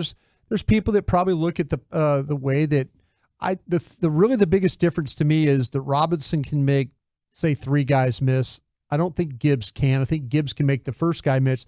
When you start to talk about pass protection and catching the football, he's better at both those. I think there's things that you could look at Gibbs and say, yeah, he could do these things. I think he's just faster. So you don't think I he's think better? Bijan's clearly better. Yeah. I think no. I'm just saying though. To me, if you that's what I'm saying. Yeah. You could get. I would disagree with the teams that have Gibbs ahead of Bijan. I don't see that. Better routes. Would you agree with that? Just parting it out. Teams might see him as a better pass receiver, and then they might see him as a better blitz pickup guy. Man, both those things are impacting the passing game. Yeah, I think Bijan is. Listen to Gavin jump on this real quick. He sees a crack. He's driving that truck through it right now. I saw Bijan run routes down the field that I didn't see Gibbs run. No, but he is really good in the flat. You get him in space. Like Gibbs is a home run machine. Yeah, that they will tell you that the thing that with Bijan, he could anywhere from the field, anywhere on the field, but he runs the ball better inside. He takes it inside, and then his ability to cut, to make people miss, and then get into space and then finish. Where they feel like that maybe Gibbs is a little bit more press the edge and then go. Yeah, I see that. I just think it's important to recognize what made tight end such a dominant thing was to evolve more to being a wide receiver. I think the same is going to happen at running back. I think you need wide receivers playing running back. And I think that's going to be the future prototype that it evolves to over the next 10 to 20 years. Well, Mike tried you get to. more guys like Deebo Samuel. Mike tried to. What was our guy from Ty Montgomery? Ty Montgomery. Yeah, but that was out of necessity. That's a little bit like Mike. That's a little bit like Dan Quinn playing Micah Parsons at end because he didn't have any pass rushers. Okay, here we go. Takeaways. The Cowboys haven't made a big trade up since 2012 when they jumped to number 6 to land Mo Claiborne. Steven addressed the question, stating that most of the time big trades are done to get a QB, and because they've been fortunate to have Romo and Dak, that hasn't been a need. Therefore, they have avoided splash trades in the last decade. But there was a lot of talk about trades. And Jerry mentioned the idea of trade, but gave his response, we may be interested in going down or up, or we might just sit there, which, people were making fun of a little bit. The fact that he talked about, I think he opened his press conference with trade on his mind. Yeah. I thought maybe I did. came late, but that's the opening of the press conference. He sure did. He talked because he's on the phone talking to somebody about moving. I don't know if he's right. He doesn't know if he's going up or back, but there are people right now that are calling him and talking about, hey, listen, don't forget us. If our guy's not there, we might try and drop. What do you think they would trade up for? I think Pete Skoronski, the guard from Northwestern. The Warts. Is he a Warts guy? Well, you don't trade up for Warts. Well, Warts. He's short-armed. He's short-armed. Well, that's why you're kicking him inside from tackle. But that's a Wart. That's why he's probably could be available. Fair. That's why Jalen Carter, certainly Warts. Clearly Warts there. There's if Jalen, if these guys get to somewhere around where you're picking where like Green Bay's now picking 13, 14, 15. And, that's where you start to think about going up and getting a guy. Maybe there's a corner they just really love more than the others. Yeah. All right. Jerry updated his thoughts on Zeke at today's press conference. You can go back and listen to the whole thing on the Odyssey app. It happened at noon. Said Zeke's still an outstanding player. Stephen Jones says the team feels really good about Tony Pollard. The coaching staff high on Malik Davis. If the right guy was there in the draft, we'd certainly look at it.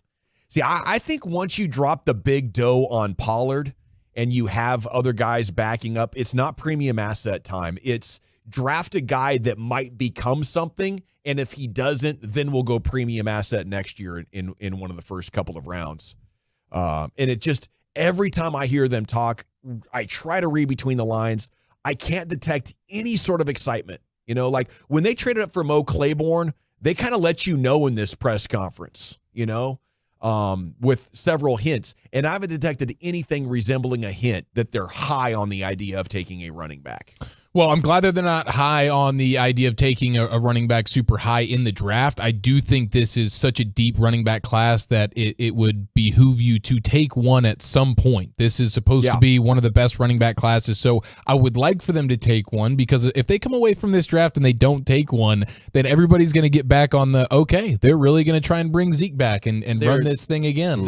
They'll take one, and I think it's the third round. There's 3 names I'm looking at. It's Tajay Spears out of Tulane, who I love, Kendre Miller from TCU, and Roshan Johnson. Yes, that'd be any one of those guys would be great. I think I would list what you just talked about. I think Roshan Johnson would be number 1 on that list. And that's totally fine with me. Okay. Elsewhere here, recapping what the Cowboys had to say. Mike said Matt Waletzko's having a great offseason. He's knocking it out of the park.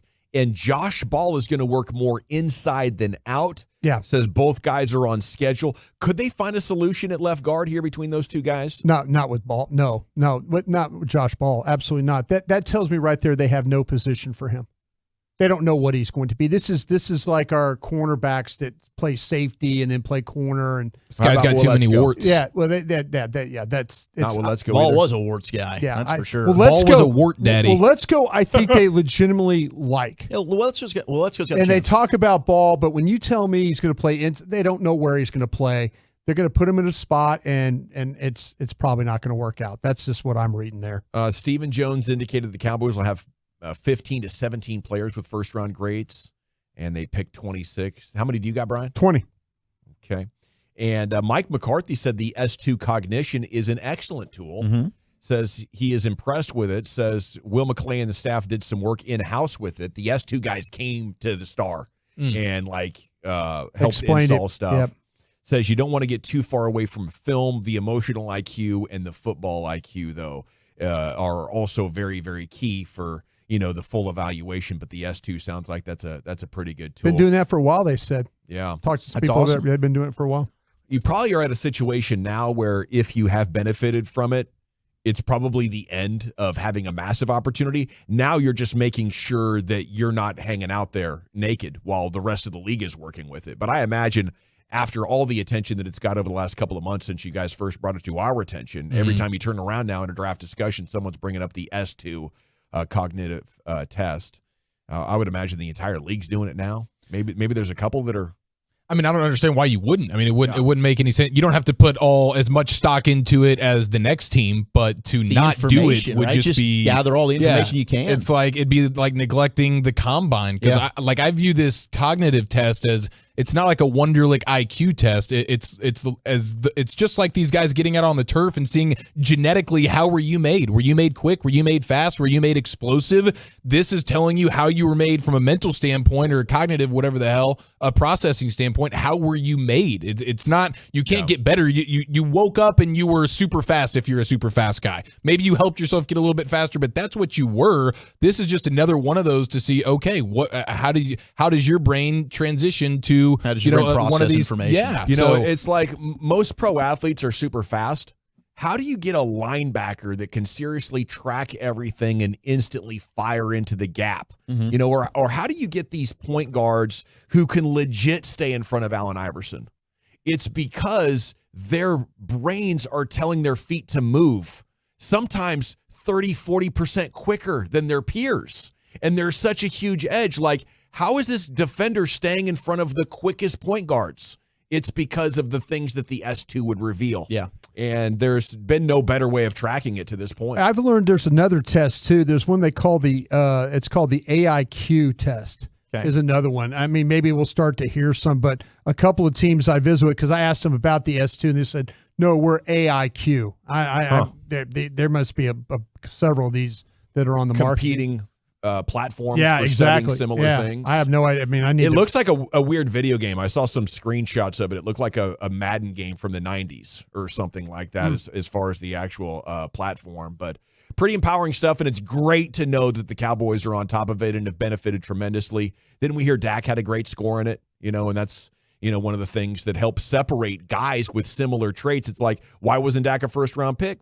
Maybe enough hadn't been put into how important this particular test is. We got to go, though. When we come back, it's time for Rangers GM Chris Young right here on your home of the Cowboys and Rangers, 105.3 The Fan. Are you getting back to being you in 2022, though? That's a question I've been asking a lot of my friends.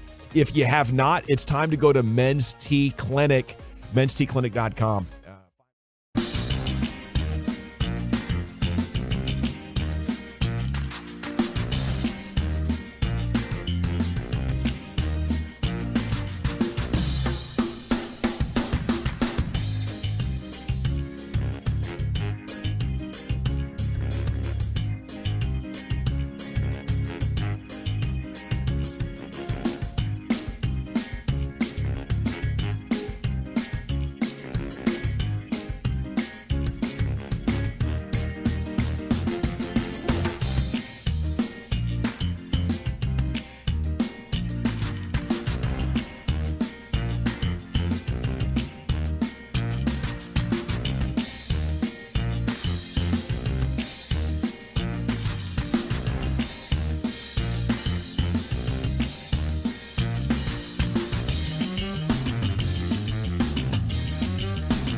Welcome back, Nation.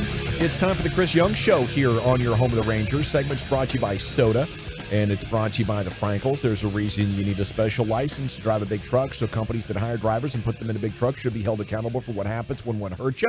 Frankly, you need Franklin Frankel. Consultation's always free at truckwreck.com. And the Chris Young Show is brought to you by Anheuser-Busch and Cars for Kids. Here he is, Chris Young, and a good afternoon, sir. How you doing? Hey, guys. Good afternoon. Hey, sorry about calling you last hour. That's my bad. I got my times mixed up on that. Hope I didn't interrupt anything. No, you threw me for a loop there. It was all right. I was in another meeting. I thought, did I mess something else up? But we're all good. Thank you. Good thing, Chris, you're as good a general manager are, but making the trades and stuff that you have to do, and kind of make it up for Gavin, kind of bothering you when you're doing busy stuff. It wasn't a bother. I was positive I messed something up on my end. So anyway, thanks for giving me an extra hour here. You can do no wrong, Chris. Trust me. That's right. That's hardly. right. That's not what my family tells me. Well, we love you. Yeah, so we're all the same in that boat, I suppose. Hey, Chris, speaking of doing no wrong, okay, we harken back. We've seen what happened with Adolis, in the series that he has, and really the start of the season he has. And as a former guy that worked in the NFL, when a player gets designated for assignment, what happens then? How do you come to that decision? And in Adolis' situation, was the baseball gods just smiling on you on this one when you do stuff like that? It's a great question because we talk about this a lot, and a lot of times when a player is designated for assignment, it doesn't mean that the organization doesn't believe in the player. It just means that the timeline for that player has not lined up with the timeline for the organizational needs. And that, the organization needs a certain type of player or a player to do something that maybe that skill set isn't there for whichever player you're having to designate. And so a lot of times it's more a function of timing, less than it is the function of not believing in the player, because there are, you are restricted in terms of how many times you can option a player, the protection and rights that a player earns over the course of their career. And sometimes just the timing doesn't perfectly align. You believe in the player, you think that, okay, there's, it's coming, it's going to click, but you run out of time. And I think in Adolis' case, that happened a couple times when he was DFA'd, and we just happened to be the right organization to catch him and give him a longer runway at a point in his career where we could afford that, and maybe other teams couldn't. He's now won Player of the Week for the second time in his Rangers career. How good is he? How important is he for making this lineup work the way it has so explosively? Well, I mean, I think certainly he's a very important piece of our lineup, and then you add the fact that we don't have Corey right now, and so he becomes even more important. And so what he's been able to do over the past 3 seasons, the production that he's had, the improvements that he's had have been phenomenal, and it's just really fun to watch him day in, day out. Go out and compete, play as hard as he does, play with the passion and energy that he does, and see the improvements. I mean, he's an older player by age, but he's a young player in terms of experience, and he's still improving. I think that we have not seen the best of him yet, and it's just fun to watch him. deGrom yesterday, great to see 11 Ks over 6 innings. Now, he had 80 pitches. Was he taken out just because you're being cautious with him, or was there a plan for that? Well, a combination of both, but I think ultimately we're playing the long game with Jacob, and we understand how important he is to our entire season. He was coming off the start in Kansas City where he came out with some wrist inflammation, and we just felt like given the score, really his first start since that shorter start in KC, it just made sense to keep him limited. He had given us 6 great innings and felt like we want him strong for his next one. This is the best decision. We've had a very good performance to start the season from our bullpen as well. So when you factor in all those things, it just felt like the right decision. Is there anything wrong with keeping a guy with his history just under 100 pitches for an entire season? Well, I think the season and the standings will dictate some of that, but no, I think as good as he is, I think we're better off having him for as many starts as possible at less than 100 pitches than we are having him for a limited number of starts if we pushed him over 100 pitches. So if you're asking me one or the other, I'd certainly take we get him through a full season and never let him hit 100 pitches. But some of that will just be predicated on how the season goes and what the needs are and how he's feeling as well. Chris, when it comes to hitting with runners in scoring position, is that a skill that a player has, or is that just something that kind of gravitates to what kind of hitter the guy already is? Well, I think it's both. I mean, I think it's a good hitters hit with runners in scoring position or without runners in scoring position. So I think it's a combination of both. But I think ultimately, there is some sort of baseball acumen that goes into a hitter understanding what the pitcher's trying to do, how they're trying to prevent that run, whether the runner's on second, third, how many outs there are, where the defense is positioned, and what the pitcher's tendencies are. So there's a lot that goes into it, but I think ultimately, I said this, sometimes I would get asked as a player, where did you like pitching? Where did you hate pitching? And I said they could all be pitchers' parks or they could all be hitters' parks, depending on how you execute. And I think it's the same for a hitter, right? Whether there's a runner on base or there's nobody on base, your job is still the same. You're trying to put together a good AB, and there is some discipline and an approach that's involved in that. But good hitters can hit, and it doesn't matter really for them whether there's runners on base or not. Well, the offense has certainly had some impressive outings, even without Corey Seager. But what do you think about the job that Josh Smith and Ezekiel Duran have done so far filling in at shortstop? Well, I think both of those guys provide great versatility for our club. They can both play outfield, they can play third base, and you've seen them both at shortstop. And really, we felt like as we constructed the roster coming out of spring training, one, they had earned it with their play, that they belonged here, but two, they provided a level of versatility that was needed. Certainly, we didn't want to lose Corey in the fashion that we did and for the length of time that we have. But having Zeke and Josh able to step right in and provide us with very good replacement level for Corey while he's out. And then once Corey's back, those guys being able to bounce around and supplement in other positions and still provide, again, really good quality. It's an important piece to any successful team, and we're very fortunate that they're healthy and playing well for us right now, and they've put themselves in a great position, and they've earned it. Hey, Chris, I was going to ask you about Zeke, and you mentioned that, and it's, how do you balance, like, here you are, you're fighting for, a spot in the playoffs, but you're also thinking about how do you get him enough at bats. Mm-hmm. And it seems that kind of like there's a time where he goes through and you're like, you could probably put him down, in the minors and he get a ton of at bats, but is it more important to have him learning here and going that route, or is it getting him the at bats? Yeah, and there's no perfect answer. And this is something I'd be lying to you if I said we didn't consider this or factor this in as we decided the final spots on the roster coming out of spring training. And one of our concerns was just given the number of players that we have and the options we have, were we going to be able to get Zeke enough playing time, just to really keep him hot. I think that he had a great spring training. He was getting regular at-bats, but as a young player coming off the bench and not getting regular ABs, it's really tough to perform. So that was one of our big concerns with him.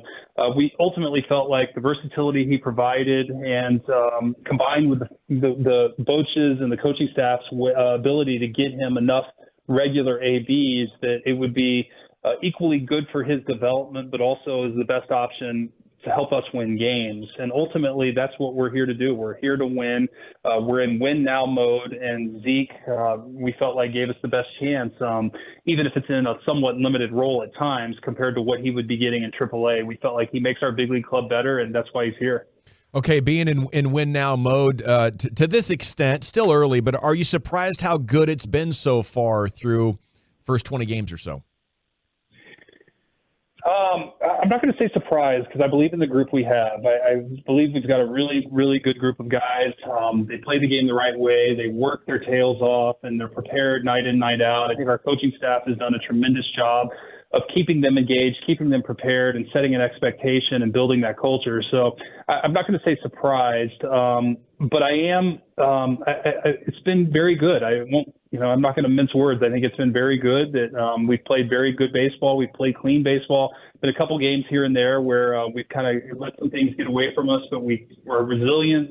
We're a resilient group. We come right back the next day and it bounced back after those tough games. So, I've said all along, when you get the right group of guys that play the game the right way, they come together and play for each other, that anything is possible. And certainly we have a talented bunch, seem to be a good group of guys, and are playing together well right now. So it's been fun to watch. But again, like you said, it's really early. We have a long way to go. We're going to get tested at some point, and it's going to be the character of the group that gets us through those trying times. And but right now, I'm certainly thrilled with the way we started. Well, the team's looking darn good, and we thank you for that. But just between the five of us here, being win now, when are you guys going to trade for Ohtani or Trout? Oh, that's I can't even look that far ahead, but we've got enough on our plate now. But that if we are in a good position later in the season, we'll certainly be open-minded. But for right now, we're competing against those guys, and we're going to have our work cut out for us in a couple of weeks when we play them. We had a hard-hitting question earlier. Great conversation, I would say, an important conversation. I'm glad that we had it. I'd like to have it with you. Do you have a particular favorite finger food, Chris Young? Oh man, finger food. Let's see. We know it's not the McDonald's hash brown. Yeah, we're learning about that. I still have not had the hash brown. So yes, we're gonna fix that. I'll leave that one off. I don't know. Any type of slider count as a finger food? Absolutely, bro. Absolutely, All right. 100%. All right, And we'll go there. if you're doing it Scotty Scheffler style, you're throwing French fries on that slider, just for the Ooh, record. Hello, Scotty. I like that. Now, I like that. I don't know if you're in Cincinnati, but if you were, would you make it a point to try the Skyline chili, or are you staying away from it at all costs? No, I'd absolutely try it. I've had it before. I'm not in Cincinnati with the club right now, but I would absolutely try it. I think it's a little chilly there, so I'm hoping that Boach and the coaching staff have gotten some chili in them and keep them warm for the game tonight. I mean, it's nothing like Texas chili, obviously, but you're co-signing that it's actually not too bad. Oh yeah, that's the beauty of being a major leaguer. You get to go to these different cities and try the different foods and experience what each city's known for. So Skyline chili is good stuff, and I give it 2 thumbs up. Chris, there's a lot of things I agree with you on. I do not agree with that take at all. I am not a fan of the Skyline chili. I just want to let you. Well, I didn't say it's better than Texas chili, but okay. I did say it's. When you're in Cincinnati, you got to try it. Like I said, there's a lot of things I'm vibing with you on, but this chili, I don't know about that. I just don't know. Well, CY, being a baseball lifer, the Pirates just promoted a 33-year-old Drew Maggi after he had played over 1,100 career minor league games. This is the second time he's ever been promoted. I don't think he's taken an actual at-bat yet, but did you have anybody that you played with during your time that had a similar story? You spent 13 years in the minors, and you finally get the call up. Yeah, not that long. I had when I was in Kansas City, I had a teammate who was called up at one point. I think he had 8 or 9 years in the minor leagues when he got called up, and it was really a special thing to see. He had worked so hard to get to that point, to see him get that opportunity. I'm sure there were times when he wondered if it was ever going to happen, and to see him get that opportunity was really, really cool. I can't tell you how he did. I don't remember that, but I just remember it was really neat seeing him get the opportunity, because we all know how hard this game is and all the work and sacrifice that goes into it, and I know it was special for him and his family. It might be a hard game, CY, but you're making it look easy, brother. Appreciate you. Oh, gosh, guys. Not at all, but I appreciate the support and appreciate you guys having me as always. Give him hell. We'll be pulling for you. Sounds great. Thanks so much. Salute. There he goes. Rangers GM Chris Young here on 105.3 The Fan. All right. It's always fun to catch up and talk with him, especially as Adolis Garcia wins AL Player of the Week again. And we do have Sandler coming up. Jared Sandler, play-by-play man extraordinaire, joins you next year on 105.3 The Fan. Coming up Tuesday morning on Sean and RJ.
Fan is brought to you by Classic Chevrolet. Thank you, Lucius. Rangers pregame's coming up in the 11 and a half minutes. The 469 says, I like CY, seems to have more personality than JD did. I think that's about a tie, to be honest with you. JD's a great guy as well. I think CY, has some other traits more specific to building a baseball team that I thought a winning he did baseball better. team will help your attitude. Yeah. Yes, it sure will. It sure will. And some of us do need an attitude adjustment here and there, Ryan.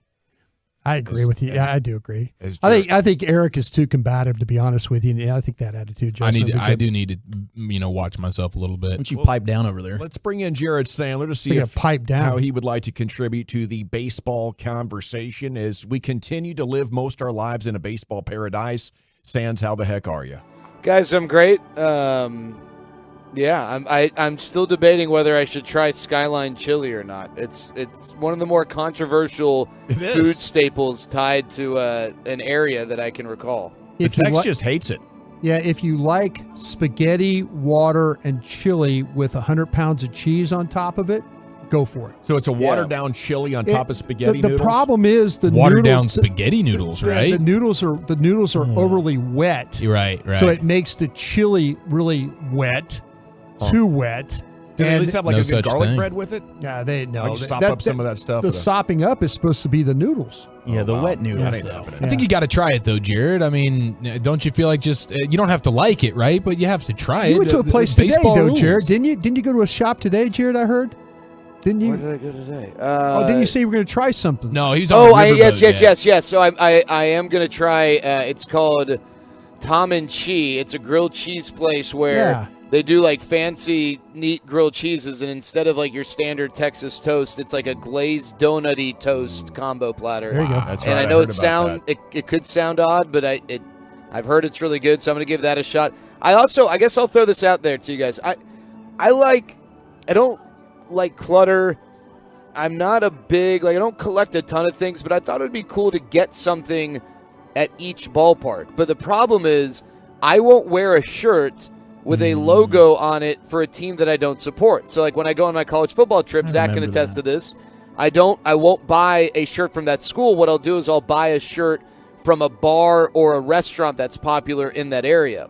So one thing I thought about was, they have those like way overpriced collectible souvenir cups that like might have a random player on it. I collect those. Yeah. So is that something, I don't even need the drink. I might just go and buy the cup so that like 20 years from now, I go and look at like a random Reds cup and it's got TJ Friedel on it and it's like the most obscure thing ever. But is there anything that you guys can think of that would be fun to collect at these different venues? Dude, if you can get like a Skyline chili t-shirt of sorts, I think that would be pretty festive. I'd go with the miniature bats. Ooh, okay, that'd be good. I got a buddy that does shot glasses. Let me give you something, and this goes all the way back to 1972 with me. Get a pennant. Because one day you're gonna. Do they make those still? Yeah, no, they like those felt pennants, and one day you're gonna have a room like your man cave room, and you can have all those old pennants. Good idea. Now I've got every pennant from every NFL team since 1972. When in Cincinnati, though, Jared, I think you got to get a bow tie, brother.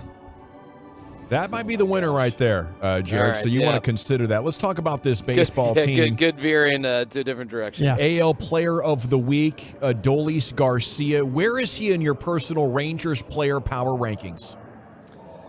On this current team? Yeah.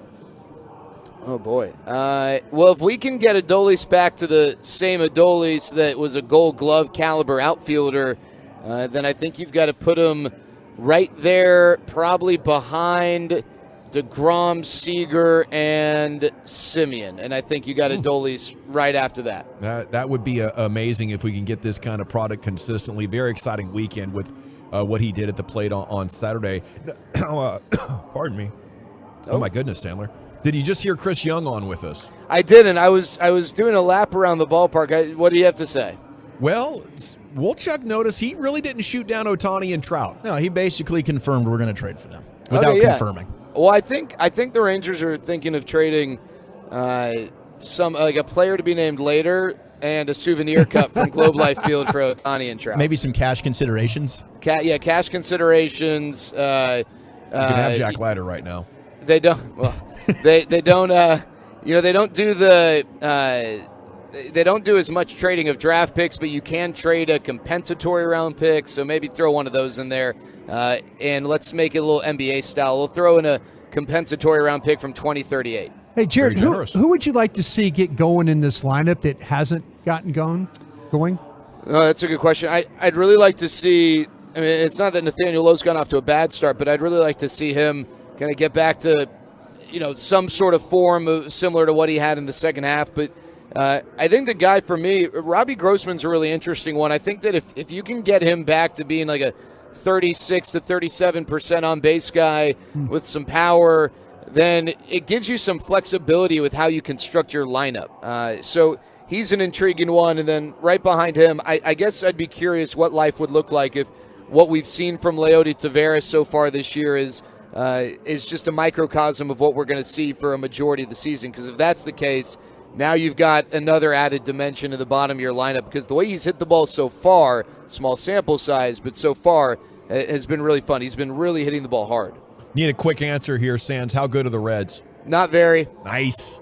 Tear them up, buddy. Have yourself a good night. We'll catch up with you tomorrow, same time, same place. Hey, see you guys. Thank you. Enjoy that chili if you get it. There he is, Jared Sandler, our Rangers play-by-play man and insider. He joins you every night in the final segment before the pregame show. Speaking of that pregame show, the legend Mike Peasley is warming up in the dugout. He's ready to jump on the air and conduct your pregame show. It leads you up to the first pitch, which is coming up at 5:40. For Lucius and Carter Freeman, Wolchuk and Chiafalo and Brian Broaddus, I'm Gavin Dawson. Till tomorrow at 2, Rangers Player Show at 2:20. You're going home with the G-Bag Nation at East.